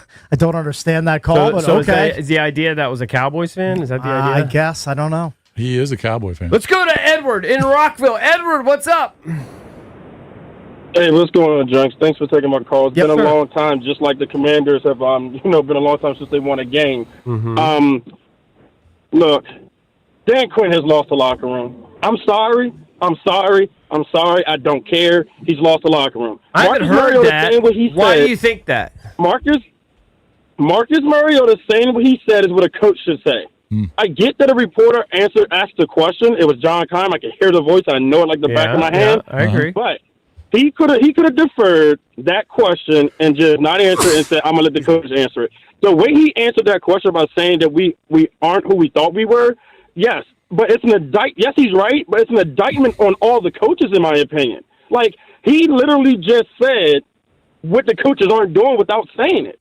And they need to look in the mirror. I think DQ went too far letting Joe Witt even come back this year. Okay, he should have started his search for a new DC last offseason after he saw what he did last year. Okay, you got Cliff. He's not running the football like the last caller just said, and I get it. He doesn't have a lot of his players in the game, like Terry's out, Noah's out. I don't know why they even brought Noah back. We can't rely on him no more. He's got to go. There's a lot that Adam Peters has to do, and he needs to spend this offseason because it's to the point you can't keep doing his Dollar Tree deals anymore. You can't keep doing these one-year Dollar Tree deals. Thanks for taking my call. All right, Man, thanks, buddy. There's some pissed off fans today. I mean, they spent some money to bring in Kinlaw. He's making $15 million a year. I know they didn't spend all of their salary cap money. But has he been worth it? He's been impactful a few games where we felt it. We thought in the first month and a half he was worth it. He played like a monster for the first month. Yeah. Not so much in the last 4 or 5 weeks. Now, a lot quieter. Okay, I'll give you that. Yeah. I mean, he can only do so much. I'm just saying it's just been a lot quieter. Let's go to Lester, calling from Miami. Lester, what's up, man? You're on with the Junks. Hey, how you doing? Long-time listener. Thank you, man. Yeah, I'm in my 60s, so look, I was raised there. Probably most of y'all were born, so I go way back. I just moved out of Miami. But I agree with the other caller. I think I used to be administrative managers and stuff in the government, but this is what I really believe. I think by Mariota being a veteran, he probably has seen other coaches, and he says, hey, look, you're giving this spiel to us to say that we're better than what we think we are and all this. He's looking at the coaches and saying, you know what, you need to step up. Because I think, Dan Quinn could have just easily said, I'm going to call the defense. But I think what happens is comfortability. I know when you get older, you say, you know what, I don't have to go back and do that anymore. I got somebody to do that. I can just sit back and chill, and I can run the whole thing. And he knows it's like if you own a restaurant and your sous chef goes down and your head chef goes down, and you started as a chef. Do you really want to go back to behind there and cook and do all that stuff again? And I think Dan Quinn doesn't want to do that because maybe he feels like I'm not as good as the play caller as I thought I was, and I don't want to expose that to Adam Peters, and then they're going to start looking for somebody to replace me. And I think he's just getting a little bit lazy. Yeah, he needs to go ahead and get another defensive coordinator to go ahead and start doing this, because I think when you're not honest with yourself as a head coach, then you're going to pass that BS on to the players, and the players are just like, what do we do? And if they're in their 20s and they're impressionable, and even the veterans are saying, hey, no, coach, I think you're lying to yourself. But nobody wants to tell their boss that because they want their job. And I think that's what Mariota is saying. He's at the end of his career, so he just wants to just basically keep that to himself. And another thing I want to just say, just a little bit what I just saw about, I want to throw this in. The whole thing about people talking in Miami about Trump coming there and wants to rename the whole stadium under Donald Trump. Where I said, you know what? I tell the people in Miami right now, even though I'm a Redskin fan, I said the government and the team have something in common. We play our games just like the government. We're not going to do that. Shutting down. The whole thing's silly. Yeah. The whole thing's silly. They're going to make $500 million off the naming rights. Yeah, they're going to get a company to give them tens of millions of dollars name every it year. after I mean, unless Trump is going to write a check for that, it's not going to be Trump Stadium. Do not see that happening. All right, let's go to, is it Azania? I'm trying my best. Oh, just left. Let's go to William. William, what's up? You're on with the Junkies. Hey guys, long time listener. Thanks, I take man. you guys every day for 11 years. Thank you. Appreciate I just it. wanted to bring out it's Misery Monday, and I looked at the standings, and there are 11 teams, including the Commanders, that have won 3 games or less. And I guess it could be a possibility that we wouldn't even get a top 10 pick if they won one more game this year in the draft. Right now, they're slotted for 8, but you might be right. I don't know. Kind of I depends think they'll. I'm pretty confident they're going to finish in the bottom. It's 10. too early to I'm pretty worry confident. about that, but yeah. I'm pretty confident they're going to They're finish in going the to have a bottom. pretty high 10. pick. Yeah. I don't think you have to worry about that. Yeah, it's pretty bad, though. In my opinion, they probably are the worst team in football, at least right now. They're not as bad as Tennessee. I'm sorry. I just right. can't put them in that same territory. You might be right, but who knows? You just don't know. They're not great. Trust me. I know they're pretty bad. They're not the worst. They're playing. And that's sad that we're at that point. They're playing like one of the worst 3. Now, I don't know if they're worse than Tennessee. Tennessee's given up 257 points per game. The Giants are really bad. They're giving up late leads. We're worse defensively than the Titans. They've given up 257. We've given up 280. Yeah. 280 passing? No, I'm saying points. Oh, 280 points. Okay. Yeah. I don't even know. Is it the same number of games? Titans have had a bye. Tennessee. Or they're they're one less game. They're one less game. 1-8, they're, right? they're 1 and Okay, 8. so that accounts for it a little bit. Yes, it does. They're amongst the dregs. They're not the ugliest girl at the prom. They're pretty ugly, but they're But not like right now, they're not the ugliest. Right now, like the team that they don't have anything that resembles the team that beat the Chargers. No. So like right now, I haven't seen that team for over a month. I don't see how they could be. The Titans could be worse. I can't believe that they're an underdog to the terrible Dolphins on a neutral site game. But here we are. I know, but the Dolphins 3 weeks ago, the Dolphins were arguably the worst team in football. Right. And now they've won 2 out of 3 and beat a couple good teams. Decent teams. Can you imagine in the summer, you're all excited, and you and some buddies plan this trip to Madrid to go watch the Commanders, and you go, this is the trip of a lifetime. Yeah, trip of a lifetime. We're going to see our team. Yeah. And, hopefully this is the year of something special. Right. And then just big old fart noise of a trip. I mean, and that trip cannot be cheap. Happening. Even if you get a good package deal, that's a multi-$1,000 trip. 100%. That's not like flying down to Miami for a weekend. No. That's unless your credit card points are paying for most of it, Yeah. you're coming out of pocket for, I don't know, $5 to $7K. Easily. I think that happened, by the way, with the Kansas City trip for people. People were really excited for that one. They're going to see Jaden. It's like a premier matchup. Yeah, Jaden versus Mahomes. Prime time. Yeah, and we got smoked. Mm-hmm. You could see that coming. If they lose by like 25 or 30 to the Dolphins in a standalone island game, no other games happening. Right.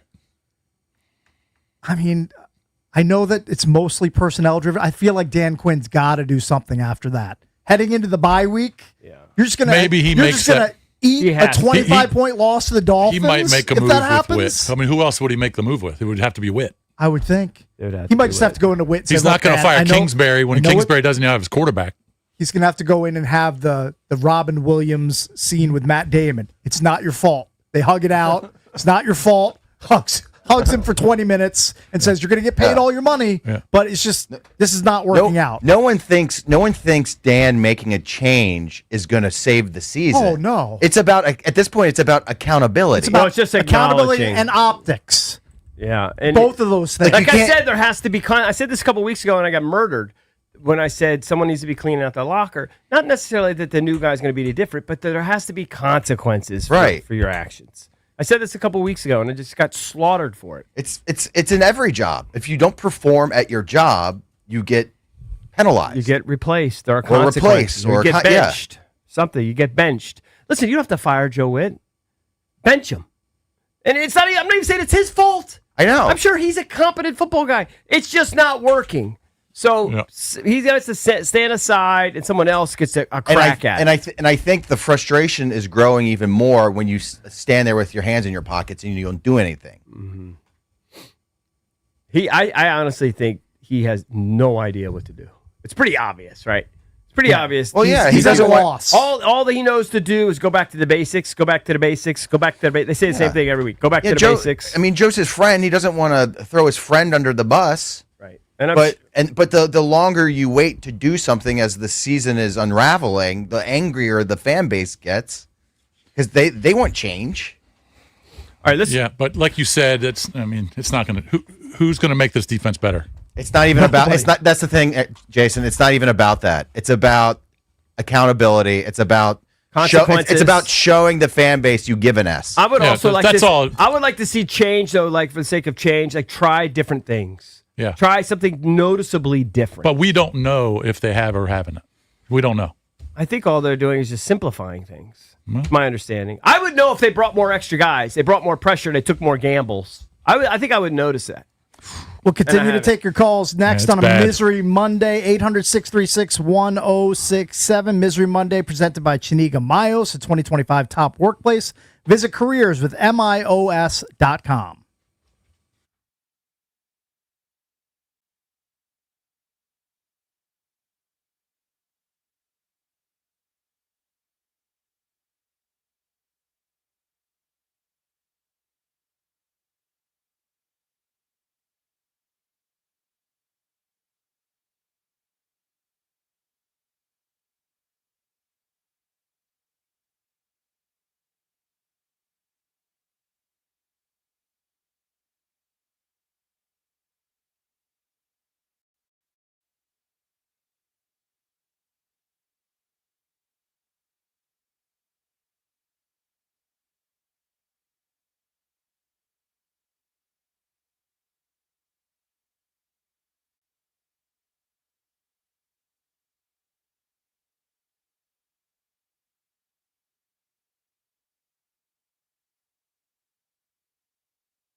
Washington Commanders defensive lineman Deron Payne has been suspended without pay for 1 game for an act of unsportsmanlike conduct during Sunday's game against the Lions. During the second quarter, Payne was disqualified for striking Detroit's Amon-Ra St. Brown. Payne will be eligible to return to the Commanders' active roster Monday, November 17th, following the team's November 16th game in Madrid against the Miami Dolphins. So Deron Payne suspended 1 game without pay due to his actions in yesterday's loss to the Detroit Lions. I don't think this is a surprise to anybody. No. Anytime you punch another player in the league, you're going to be eligible to be suspended. And that's what's happened here. Yep.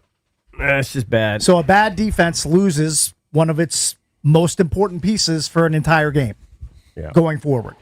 Correct. Opportunity for Johnny Newton. Johnny Newton's got to come in. Yep. Got to play. But you're right. I mean, it's just one more down. One more guy down. It's going to make it that much tougher to stop Achane.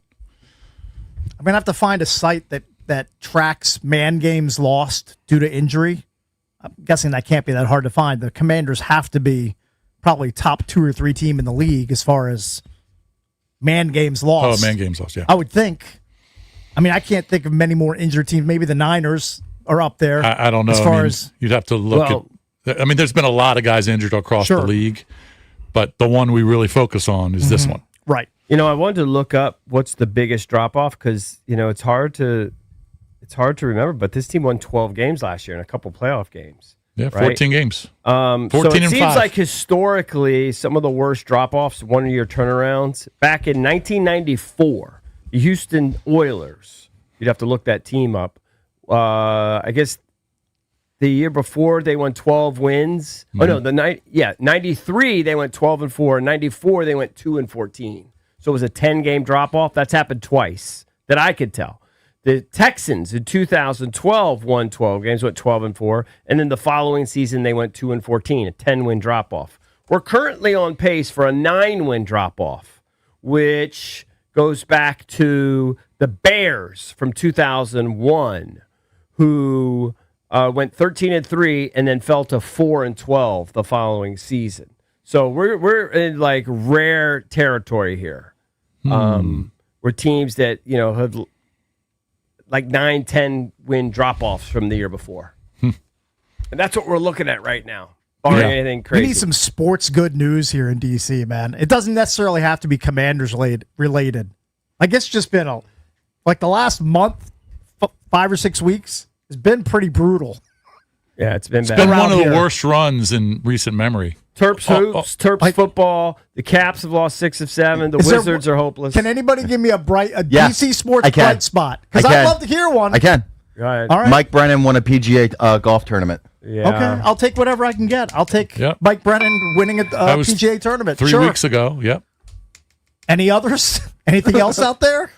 JMU football. I mean, that's what I said earlier. I have a hard time. I don't connect with you don't connect with the Virginia schools. I mean, that's Harrisonburg, Virginia. How far away is that? It's not very close. 2 hours. A lot of alumni in the area. Okay, I understand that. But if you're going to say that, I'll take it. I'll take it because I'm not hearing a lot of people chiming in with DC Sports bright Let's see what Paul Taboni's going to do this offseason. Let's give it a shot. Okay, but that's February. You got to wait till February. The Nats general manager. Yeah, new era. Let's go. It's going to What take can he years, do? buddy. Yeah. Let's see what we got. You got nothing. That's what you grasping. That's a grasper. Hey, my high school, we're going belt to ass. We've let up 1 touchdown since September 19th. If we start getting on a high school football, then I'm going to have to start refusing submissions. I could top you. My daughter's volleyball team's number 1 on the Washington Post. 2nd undefeated season in the history of the school. Lost in the semifinals. See, it's last week. See, we're there like it is. 30-0 and lost to a team we'd already beaten twice. There you have it. Literally, just getting everywhere worse, you learn, getting worse and worse. Everywhere you look, it's cascading downwards. Everywhere you look. All right, let's go to Dave. Is that about it? That's all we got. I got nothing good. Well, I mean, I forgot. that's not true. I mean, Mar's talking about high school football. Our high school football team is ranked 15th in the country. I'm not that worked up about it. I'm just saying. I'm just saying. He's worked up about beating Briar Woods 38-0. Yeah. DeMatha would pummel Stonebridge. To add to the negative, I'm sure you guys saw this over the weekend. Pierre-Luc Dubois out 3 to 4 months for the Capitals. Not 3 to 4 weeks, 3 to 4 months. He's one of the most important players. bye-bye. You didn't think for- it was going to be that bad? I mean, I didn't think Yeah. he'd be gone for the majority of the regular season. Yeah, that's bad. And 100%. that's bad news. More bad news. Bad news, Misery Monday. Well, on the flip continues. side, even though the Terps got pummeled by Georgetown, Georgetown's a local school. Yeah, that's true. Georgetown. So Okay, Georgetown hoops that is true. for one game was pretty damn good. That's a good point. All right, just throw it out. I saw GW had a good win, right? GW beat saw South Caputo. Florida it's solid. 99-95 or something. Yeah. I'll take it. Hey, AU won last night. I'll take it.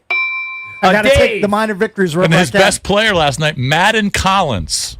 Same first name as my daughter. Mm-hmm. I didn't know there was any guys named Madden out there, but there is one. Dave, what's up, man? You're on with the Junkies. Hey guys, I'm going to give you two pieces of good news since we're struggling. I'm going to give you a comment that I don't know you guys will agree with, but the first two things of good news are, one, I think this solidifies that Witt will not be back next year. I'm not a big fan. I don't think any of us are. I don't care about the talent that we have.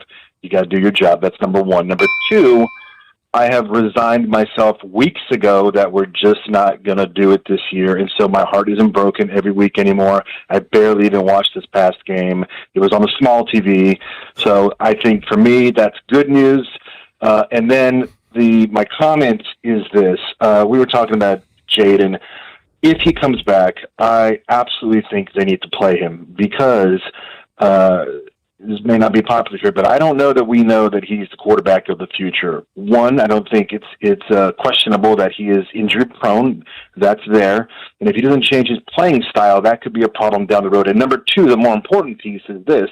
I went back and I watched the Warner video that you guys talked about last week, and it was not good. He has clearly regressed, and I think these running quarterbacks don't get developed in college like they should. I mean, he had two of the best receivers on his teams, right? In Thomas and what's his name from the Giants, right? Late Neighbors, yeah. I don't know. Yeah. I don't even think even Kurt was making some grand indictment. I think he was just saying he's struggling right now. I think Kurt's even said that. Yeah.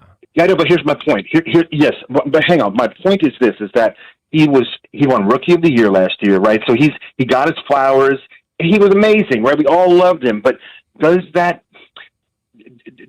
maybe he takes that piece of it for granted? That he relies on that electricity from his legs, from his athleticism, where he doesn't develop like he should for the passing element. I think that's a legit concern. I think he's a guys. pretty good That's all I'm passer saying. already. I think Thank you for the call. I think he's just a little rusty. Not a lot of reps, been hurt, been in and out, hasn't had his top guys. Again, we had somebody say that they went through the tape, one of these analytics guys, and say they thought the Charger game was his best game as a pro. That was this year. Yeah. He's just been inconsistent. I mean, that Bengal game last year was pretty damn He's been good. inconsistent and dealing with just a carousel of different wideouts. Look, there's questions out there. I get it. And this is what happens when a team has a bad year Right. and the quarterback's injured in When and you out. start in and questioning out. everything. His numbers are down. You start questioning everything. Right. I still think he's the quarterback of the future for them. I still think so, too. He has to But be. He he's- has to be. And you ride it out. If it doesn't work, it doesn't work. But he has to be. He has got to be. Let's go to Dennis. Dennis, what's up? Hey guys, good morning. Thanks for taking my call. Just a couple things. Watching the game yesterday and thinking about going into next season and even a little bit more after that. How they acquire new players and everything. If you think about it, and I know all about the injuries. I know how many injuries we have right now and how bad it's hit us. And it's absolutely, without any doubt, probably the most paramount thing that's caused all this to happen.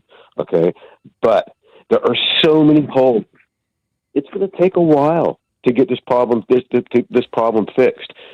My second point is regarding Mariota. His comments just, Mariota, he's a seasoned veteran. He's a proud dude, and all he did was speak the absolute truth. And the only thing that I hope, that comes up after his comment yesterday is that he did not get reprimanded or doesn't get any He's not gonna kind get of a reprimand. No, he'll be fine. Yeah, I hope that's what I'm hoping. I hope it doesn't happen. But what did he I hope say that somebody- was so bad? We're not who we thought we are? I think he's just being Well, honest. Yeah, it's not that bad, but it does, just like one of y'all said earlier, somebody said it kind of makes them focus on maybe a lot of stuff, coaches to be included.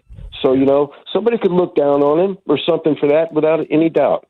So, All right, thank you, Thanks, Dennis. Dennis. Appreciate Thank you, it. Dennis. Listen, I think those coaches they're evaluating everything. I don't think they're leaving a stone unturned. I just don't think they have the answers. They don't have the answers, and they don't have new personnel to replace the guys who are dropping like flies. Well, that's part help of the them answer. Get better. That's part of the answer. Yeah.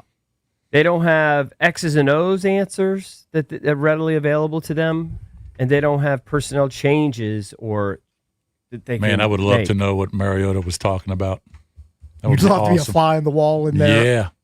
Get that inside skinny. I don't. Yeah, it's I, weird. I was talking to somebody Oh, who's you have an insider? You have kind of. I don't want to say who, skinny? but it's. I mean, this is no shock. But someone who was in the locker room last night after the game, man, everyone was just bitter. Oh, I'm sure. Bitter. I'm sure it was not a fun locker room. Especially you have my neighbor. Luvu? Oh yeah. Luvu was a little unhinged in the locker room. Probably because they realized they got a pack and then flied. Yeah, they're probably not happy about that. Yeah. Let's go to Fernando. You know how much with no movies too. You might, right. All you got to do is That's watch your the Detroit rule. game. Yeah. That's your rule, Valdez.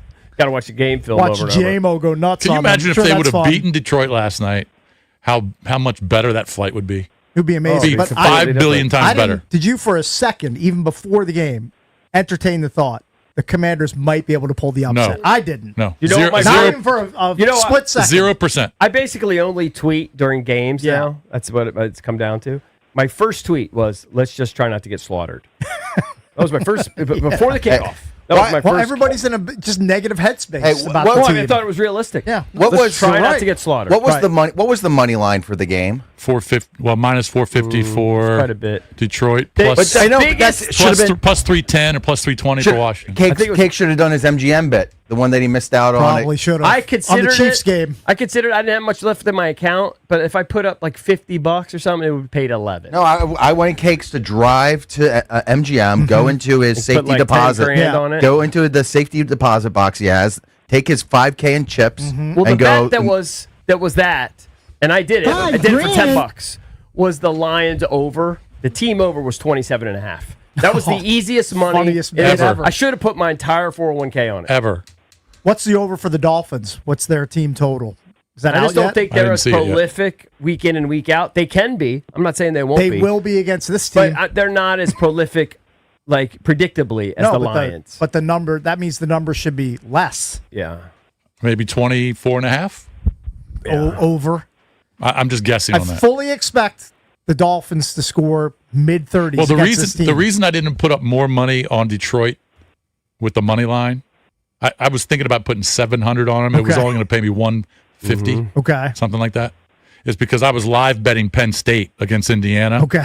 With about a quarter left, live betting multiple bets. That was a one great of the worst bad beats in history. That was a great to game. I lose was that. so rooting for Penn State, and I've never rooted for Penn State in my life. But I want my Indiana or a fraud bit to come to resolution. Not gonna. I don't think it's going to, but it had a chance because they could have stubbed their toe in Happy Valley. I was so hoping I they know would you stub were. their toe. I know you were. But they didn't. But it's 3rd and You 17. got me Indiana has distraught. 3rd and 17 on their own 20-yard line. Yeah. All right, and Mendoza throws 4 passes. I think 4 passes, and they score a touchdown. Right. With and I don't even know how the kid got the ball. Cooper got his Unbelievable. foot in the ground, Unbelievable. in the end zone. Wished It's he one of the hadn't. worst bad beats you'll take as a bettor, taking Penn State money line just to win when you're up, and it's 3rd and 17, and they're on their own 20 At least you're not going to remember it with for a less long than a time. minute left. With less than a minute Were left, you just pumping money into it as I you were made watching 4 it? different bets. Kept doubling down on it. Not really doubling, but 50 here, 70 here, 80 here. So I said, whatever I do on Detroit, it's going to lose. Right. So if I would have bet the money line on the Lions, Commanders would have won. Yep. Well, maybe we can get you to do that. Yeah. Fernando, what's up, buddy? You're on with the Junks. What's up, guys? Long time listener. Love you guys. Thanks, up, buddy? man. What's up, buddy? I can't pour more salt on this thing. So good news is I got 2 tickets for next weekend's game. What? You mean hold on? You mean the Broncos game? No, the one in Madrid? in Dude, I don't Madrid. think you could give those away for free. Oh, you have tickets to Are that. you trying to sell them? Whatever. No one's I going to paid buy them. No $900 one with wants service them. fees. No one, literally nobody Hold on, wants them. 900 per ticket? Hey, Madrid, no, total. I pay 900. I'll take whatever. But section 133, row 6, they're awesome. And Madrid's a fun time. Okay. Why don't you go then? Why don't you go? You don't want to go. I can't go, man. My girlfriend and I cannot go. Why? We're going to go. Why? That's my bad news. What's going on that you can't go? Can't go, man. Yeah, why'd you buy the tickets if Is you it, can't go? so is it something personal? No. Work comes at you. I got kids. You know, life okay. comes Life. at you. I just can't make it. Oh, I thought he was going to try and get rid of him because the he's team upset with the sucks. team. Right. Yeah. He just can't. He just can't. No, no more bad news. Good news, good seats. So you're trying to sell your two tickets. If anybody wants to buy us tickets for for like some Oreos or something, Yeah. I'll put you on take hold. trade? Do you take trade? You know what? I'm just gonna buy tickets to like Tokyo, and I can't go. I'm gonna do that. What does this guy do? All right, how do I just put him back on? How do I just put him on hold or whatever? There you go, Fernando. Okay. If anybody wants his dumb Fernando, tickets, by the way- I literally don't think he'd get anything for him. By the way, the Dolphins are 1.5 point favorites.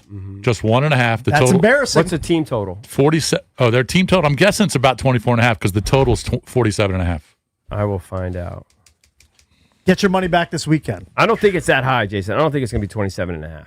No, 24.5. I said 24.5. Okay, then. maybe 23.5. It'll be in that range, mid 20s. Yeah. AV is built for DC here in the nation's capital. AV is creating solutions that protect our troops, our homeland, and our way of life. From autonomous unmanned aircraft and counter-drone technologies to advanced satellite communication systems and next-gen missiles, they're delivering innovation where it matters most. Battle-proven, warfighter trusted, engineered for the future, and proud sponsor of the Washington Commanders, Capitals, and DC United. Visit avinc.com to learn more today.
Welcome back to a Misery Monday presented by Chiniga Mayos, the 2025 top workplace. Visit careerswithmios.com. Before we're done today, we'll give you a chance to win a $50 gift card to Oseo Korean Barbecue. Also, a pair of tickets to the Final Frontier Tour, an evening with Journey.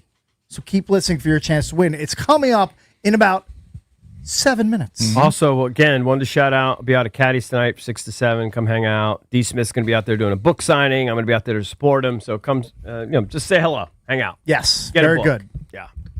By the way, Cakes, does the Yes. name David Bailey mean anything to you? David Bailey. Hold on, I'm scanning my memory banks. David Bailey. It does not. Should it? Some analysts have rated him as potentially the best pure pass rusher in the draft of 2026. He's out of Texas Tech. How about T.J. Parker? T.J. Parker. Clemson. He's Clemson, yeah. T.J. Heard that Parker, name. Clemson, another Yeah. top pass Okay, rusher. good. Like that. Reuben Bain from Miami. Now, he was hurt. He's going to go top draft. He's going to be like 1 or 2. Okay. Other top pass rushers to look out for potentially. L.T. Overton from Alabama. Keldrick Falk from Auburn. This is where we're at. Okay. Yeah. Now we're looking This at is where draft we're at. picks. We're looking at top 10 draft picks. This is Albies. sad. This is This where is we so are. sad. It's not even Thanksgiving yet, and we're looking at draft picks for next April.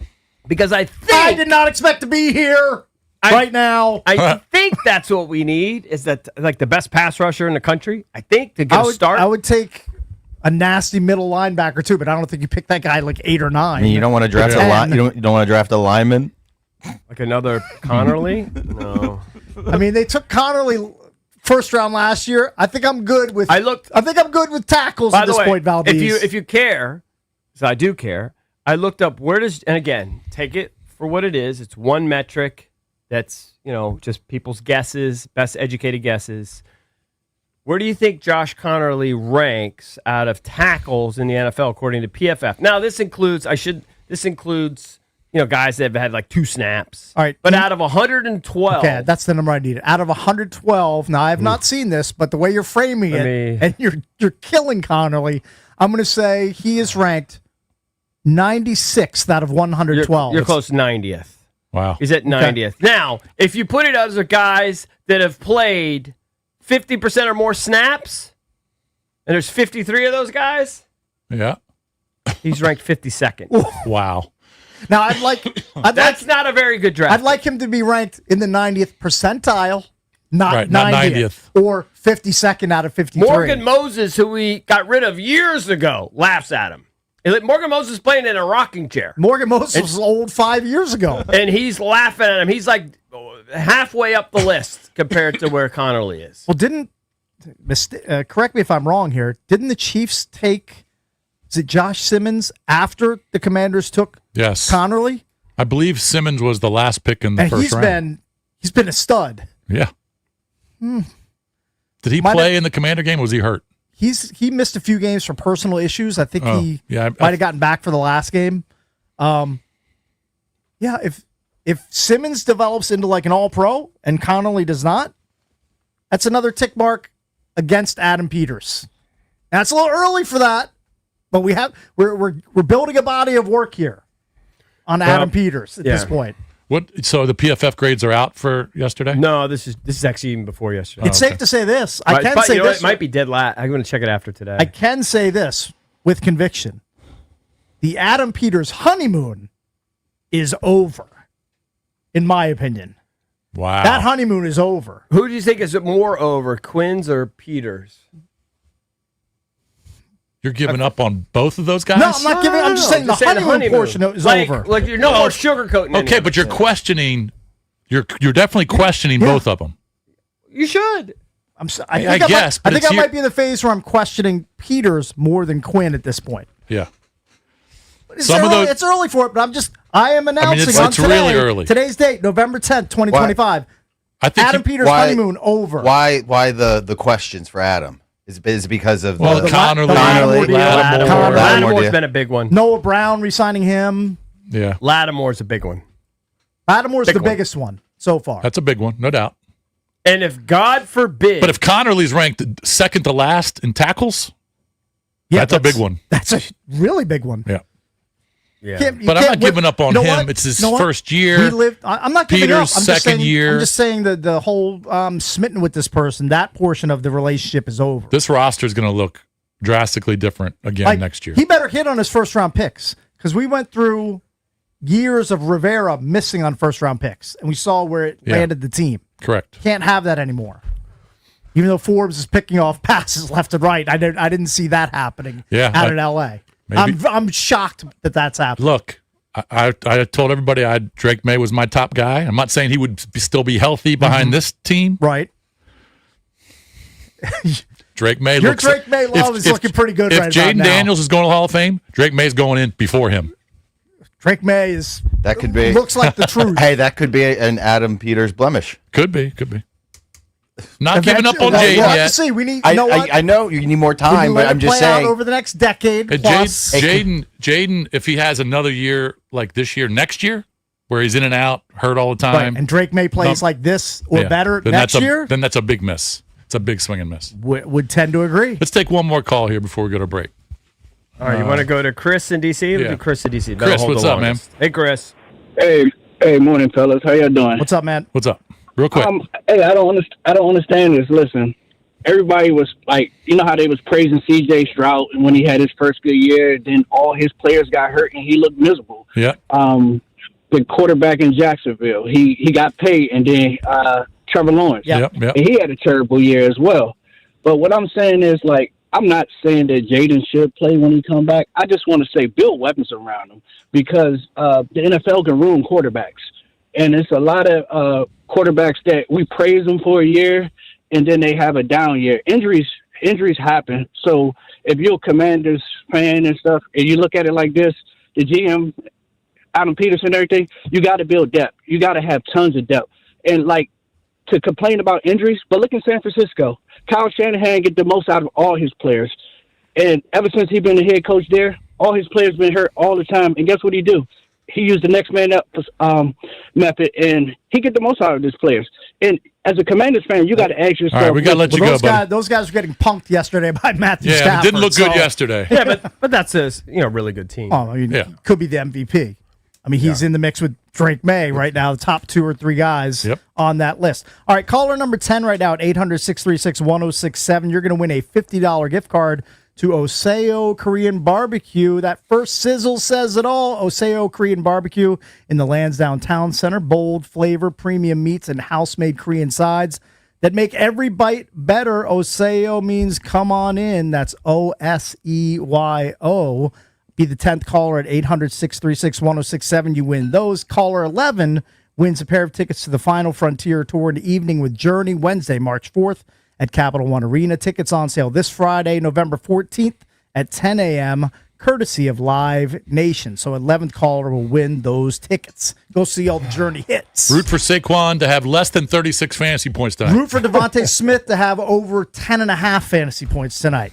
Please do that. All right, B. Mitch and Finley, they're coming up next here on The Fan on a Misery Monday.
This update driven by your local Washington area Honda dealers. The Lions keep the Commanders reeling 44-22. Washington has lost 5 straight and the last 4 games by at least 20 points. Detroit scored on each of its first 8 possessions. Marcus Mariota 213 through the air and 2 touchdowns. Deron Payne was ejected after throwing a punch at Lions wide receiver Amon St. Brown. Head coach Dan Quinn baffled by the defensive issues. Yeah, well, obviously disappointed, like just execution, not creating takeaways, the ones to go. And I think why you're seeing that, yeah, that's definitely frustrated, and we all are. Baffled, frustrated, all of that, like all those emotions, it's accurate. So we got to channel that, in defining the things that we can do well. Sunday night, Chargers beat the Steelers 25-10. Sad news from the NBA. Legendary 9-time NBA All-Star and coach Lenny Wilkins has passed away at the age of 88. The Wizards and the Detroit Pistons tonight at 7 on The Fan. From the Crop Metcalf 5-Star Sports Desk, Byron Kerr on The Fan.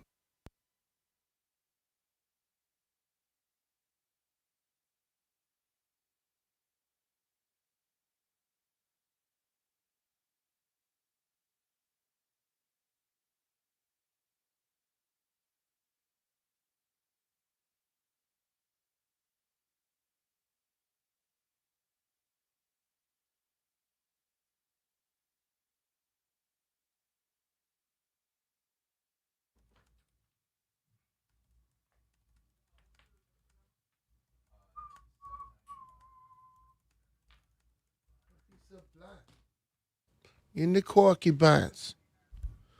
Act like jits. What up, everybody? It is 10 a.m. in the District of Columbia. Points north, south, east, and west.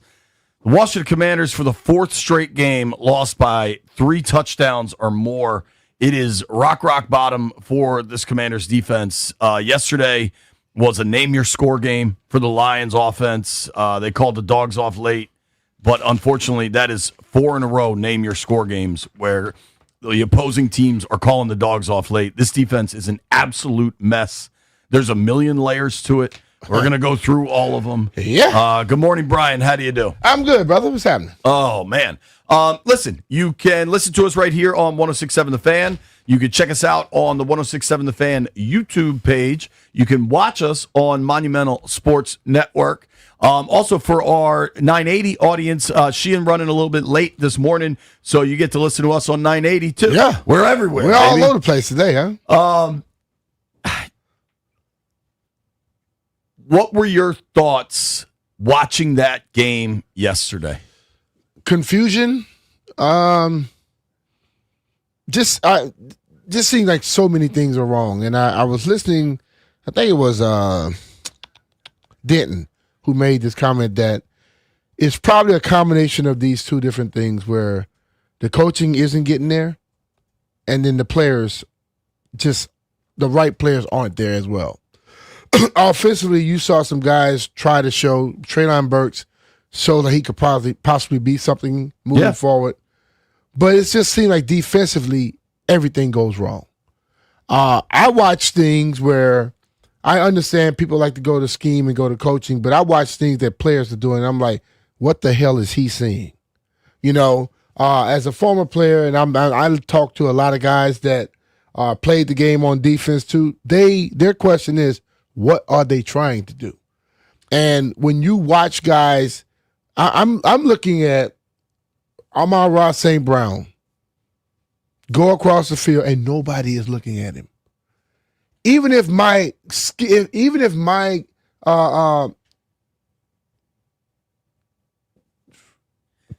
keys are telling me I'm not supposed to see him, if I see him running by himself, I'm going with him. You know what I mean? When you see him or Jameson Williams catches the ball and nobody's within 15, 20 yards of him, something is wrong. Whether it's scheme, and then so I guess they're just not getting it. Because this is something I'm seeing this year that I didn't see last year. I saw this 2 years ago, 3 years ago, and I don't know what the hell it is. I can't figure it out. I just saw this tweet from Orlovsky, which I thought was really good. And I think it speaks to like some of the confusion. I think you're right in saying you're confused by this because I think a lot of us are. Orlovsky just said, it's shocking to see how bad the Washington defense tape is. A lack of discipline, poor spacing, physicality. talent has been an issue all season, but this tape was odd to see from a DQ unit. Not much between the whistle fight.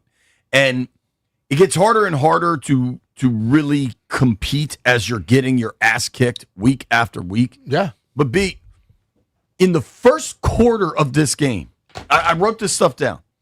Detroit had 10 first downs in the first quarter. Yeah. I mean, just astonishingly bad. When Jahmyr Gibbs caught that pass for the first touchdown, the 14-yarder, for weeks, months, everybody's been screaming about Bobby Wagner in coverage. That was Jordan McGee. That was your big answer. And there's no safety support. He ran just like what looked like a little arrow. McGee went out. He went in. Yeah. That's one of the easiest touchdowns Jahmyr Gibbs is going to score in his NFL career. I'll say this, and I know people like to look at the matchups with the linebackers and all. If you have a legitimate running back like a Jahmyr Gibbs, I don't give a damn who the linebacker is. He's not checking him one-on-one. I'm just being real about that. So it's not the person sometimes. It's the situation. And listen, Jay, we were talking in the kitchen, and we can get to Bobby, we can get to McGee, we can get to any of those. I'm going to tell you the problem with this defense. No pass rush. Zero. I don't give a damn if they're running man, if they're running zone. If you're not affecting a quarterback and moving him off his spot, an NFL quarterback is going to dice you up. And if you're not getting a pass rush, there's not a linebacker in this league, I don't care how fast he is going to check Jahmyr Gibbs. When Austin Eckler was healthy, he's not going to check him. Because the ultimate thing is these running backs are shifty as hell and know where they're going. That linebacker is that 230, 240-pound linebacker. You get him move one way and you go the other direction, it's going to take him some time to catch back up. But the pass rush controls everything, and there is none. It's non-existent. And so, like, for me, there's just so many layers to everything that's happening. And I think it starts in the offseason. I think I said this repeatedly. I think it was a disjointed offseason. Like the roster construction, bringing everybody back, not a ton of investment. I mean, you spend some money on Kinlaw, but they're, maybe you need to spend on the edge, whatever it was. It doesn't really happen. You get into the regular season and the injuries immediately start to pile up. Then you've just got what looks like a lack of speed. I cannot, for the life of me, if you want my top frustration, and maybe that's the damn topic today, what are you most mad about? Because people's mad at list is so significant.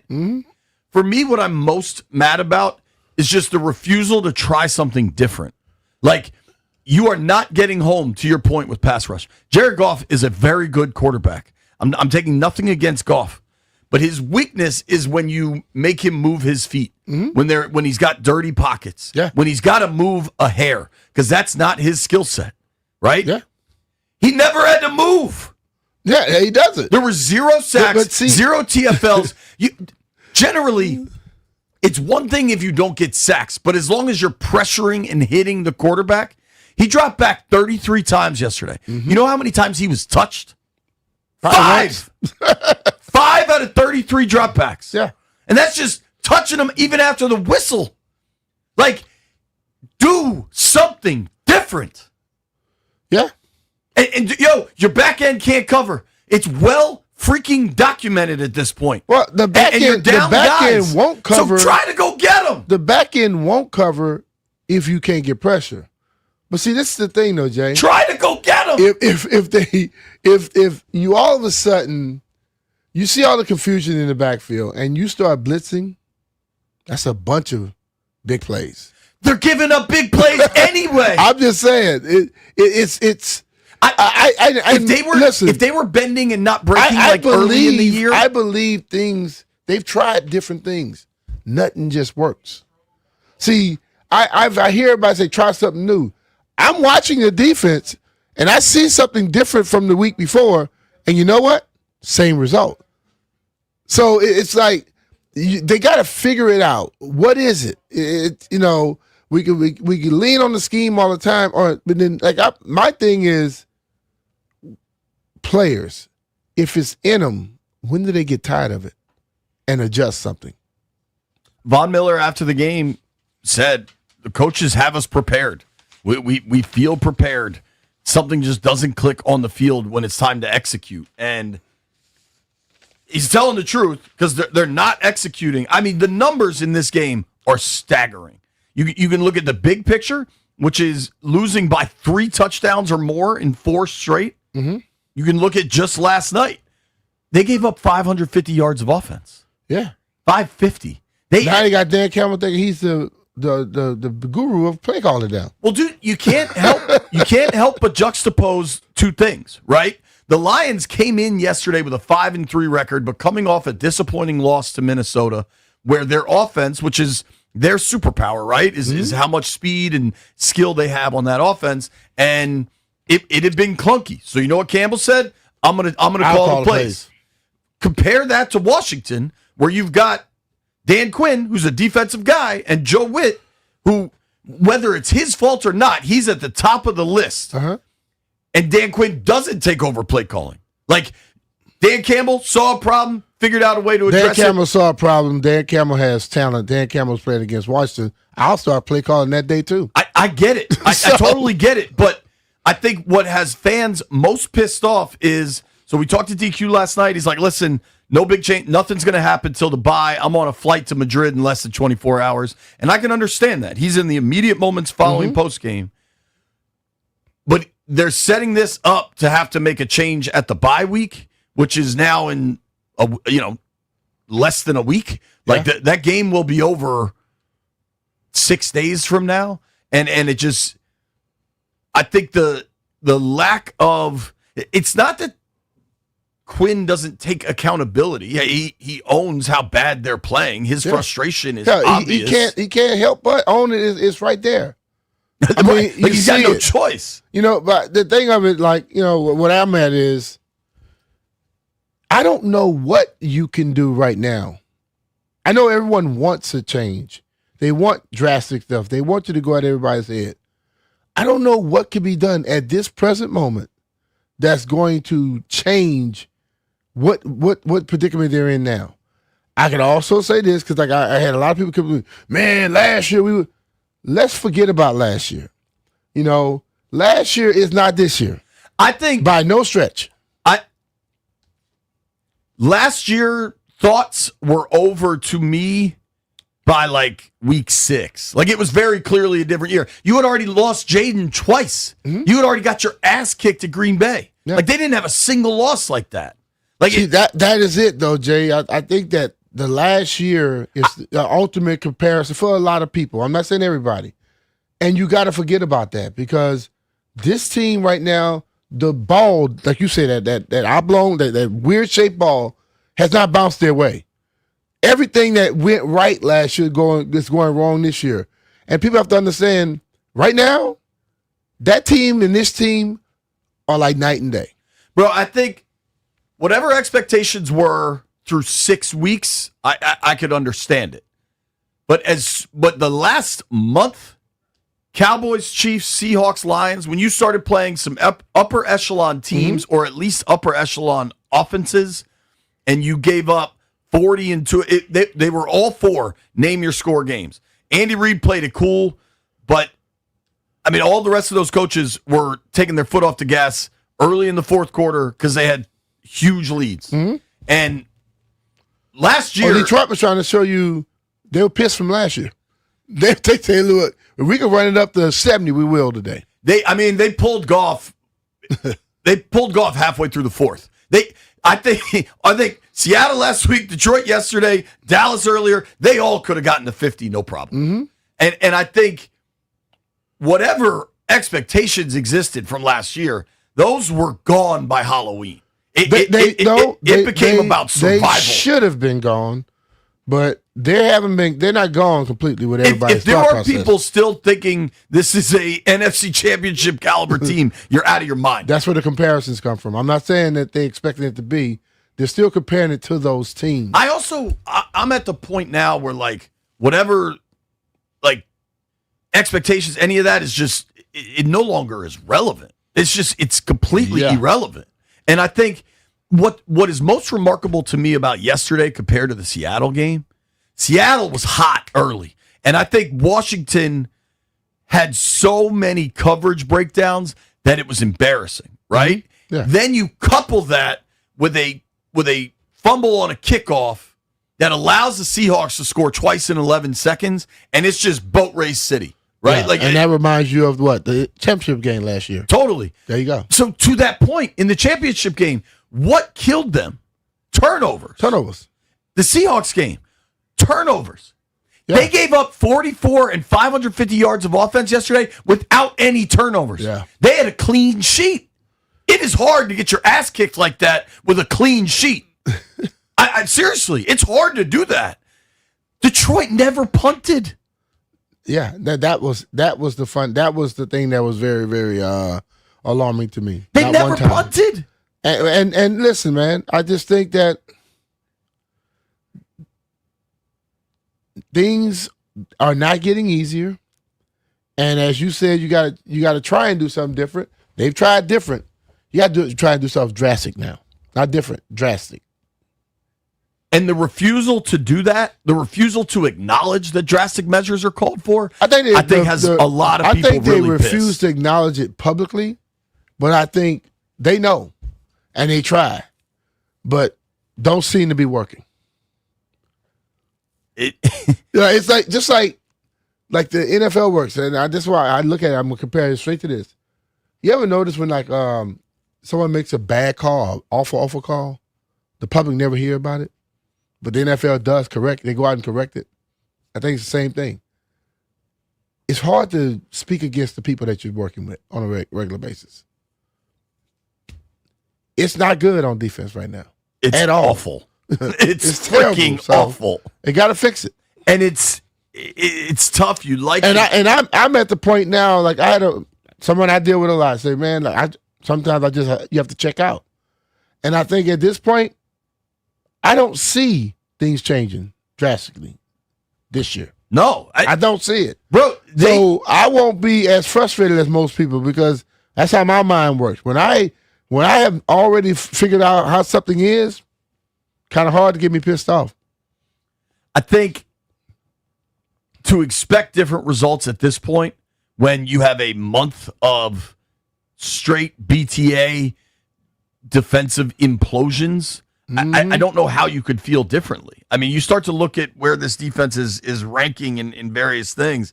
I mean, you want to get into the more advanced stats, they're terrible. You want to get into the basic stats, they're terrible. 30th in yards allowed, 29th in points scored. I mean, they're getting shredded through the air, 31st in yards, in pass yards given up. I don't need any stats to know what my eyes tell me on a regular basis daily. They've given up weekly. 44 twice in the last month. Is that enough? I don't even need to see the points, Jay. I'm telling you, I look at the football game, I can tell you right there what's going on. It's not good. And, the numbers just might come in and justify it, but my eyes don't lie. They don't lie. It's awful. I'm serious. I look at people catching balls and I'm like, this is when it gets bad to me. When I see somebody open and then it takes about 2-3 seconds to realize who was supposed to be checking them. Because they're not even in the view of the play. You get what I'm saying? And when someone shows up that late, you're like, what the hell is going on here? And I know people that are coming in that late can run. And so it's like, where's the confusion at? They got to figure out the concepts and where the confusion. It's not the athleticism on the field. It's the confusion that they're not bringing to the field. B, if you look at some of the, I mean, just the numbers are so staggeringly awful. Detroit averaged 8 yards per play. Jahmyr Gibbs in this game had 15 for 142 on the ground with 2 touchdowns. He averaged 9.5 per carry.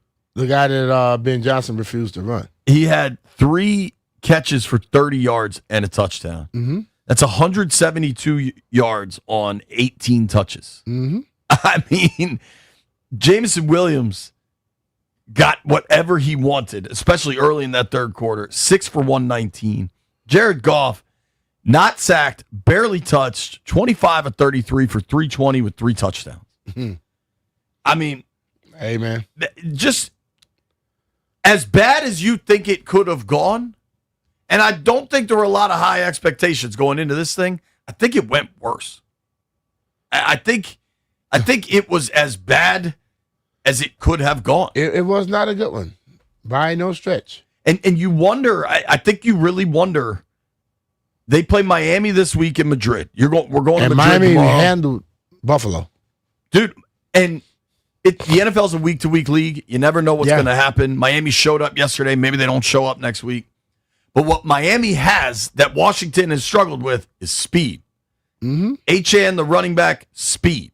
Waddle, receiver, speed. Like that, all of a sudden, Tua, you and I talked about this when Miami was on, I don't know, Monday night or Thursday night. They were some standalone game. And I texted you that night. If you get pressure on Tua, he folds. I think the head injuries, whatever it is, he cannot withstand pressure. But when he has clean pockets, he can pick you apart. Oh, yeah. What does Washington provide quarterbacks? Clean pockets. Dude, you don't want to get too far down the line, but it is mid-November at this point. They're 3-7. They're not going to be favored, I don't think, in any game remaining on their schedule. Yeah. Maybe when they go to New York, because it might be Russ Wilson playing. They probably won't be favored.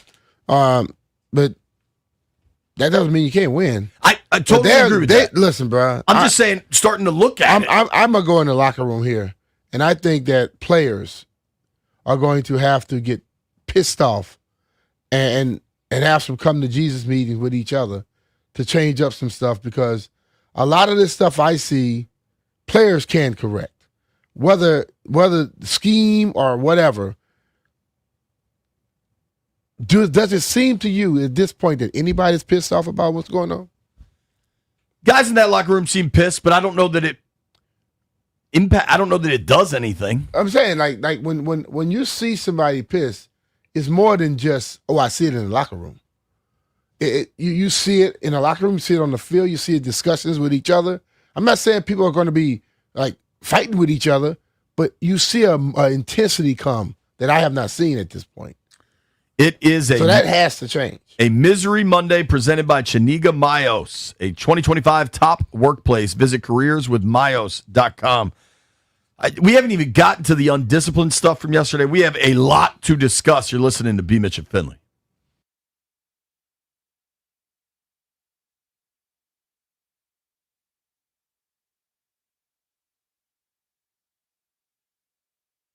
Nobody sells the DMV like our friend John Leahy. If you're looking to buy or sell, that's the only person we would call. Like this recent sale, they went out to sell their house and they were looking for $20,000 over the asking price. They had a previous agent come in and tell them that they could not get it. John Leahy went and got that and more. And when you want to get more money, you make sure you go to John, because he'll get what you need and he'll get more than other people tell you can get. That's John Leahy and the Fine Living Group of eXp Realty. John offers you flexible fees customized to your needs, and he knows that life happens. So if needed, he will let you out of your contract at any time. Let's be real. Sometimes the reason you're moving is stressful. Maybe you got divorced. Maybe you got fired. Maybe you got a new job and you got to go make more money in another city.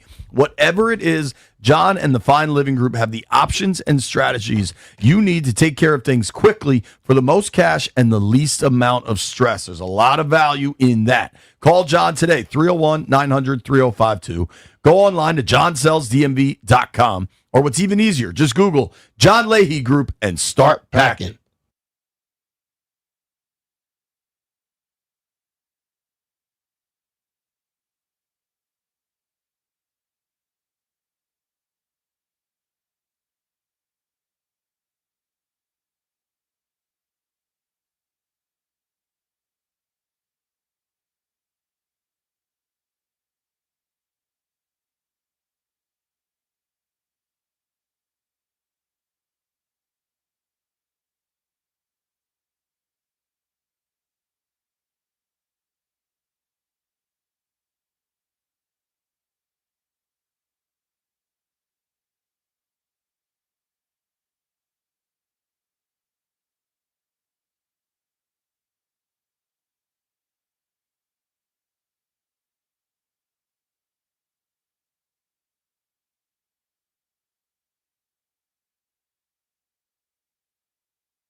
This update brought to you by Baldino's Lock and Key, your hometown security team. Visit baldinos.com. The NFL has suspended Daron Payne for 1 game after the defensive lineman for the Commanders punched Lions receiver Amon-Ra St. Brown on Sunday. Lions beat the Commanders 44-22. Head coach Dan Quinn. Yeah, the last 2.5 games I've been, obviously super disappointed. I thought, what was it, in Kansas City at the first half, I thought that was like, okay, moving in the right space. What's the saying? A step forward and backwards, and so it's not what we want. Former LSU football coach Brian Kelly has rejected 2 financial settlement offers. His attorneys have given LSU officials a deadline today to confirm in writing they'll pay him the $54 million he's owed. Wizards basketball against Detroit Pistons tonight at 7 on The Fan. Baldino's Lock and Key is your hometown security team for auto keys and fobs. They make car key problems look obsolete. With 9 area locations throughout Virginia and Maryland, stop by one near you today, or for more info, visit baldinos.com. Byron Kerr on The Fan.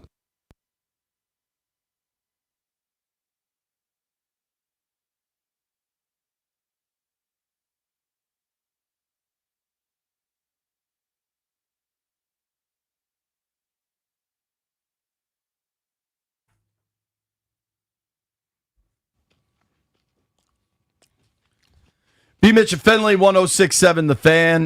You can check us out on the YouTube stream at the 106.7 The Fan YouTube page. You can check us out on Monumental Sports Network if you're watching on TV. And we're chilling on Team 980 right now, too. Yeah. She running a bit late. Should be on soon. Stomping grounds. Yeah, man. B. I don't believe people make these like grand proclamations, right? Yeah.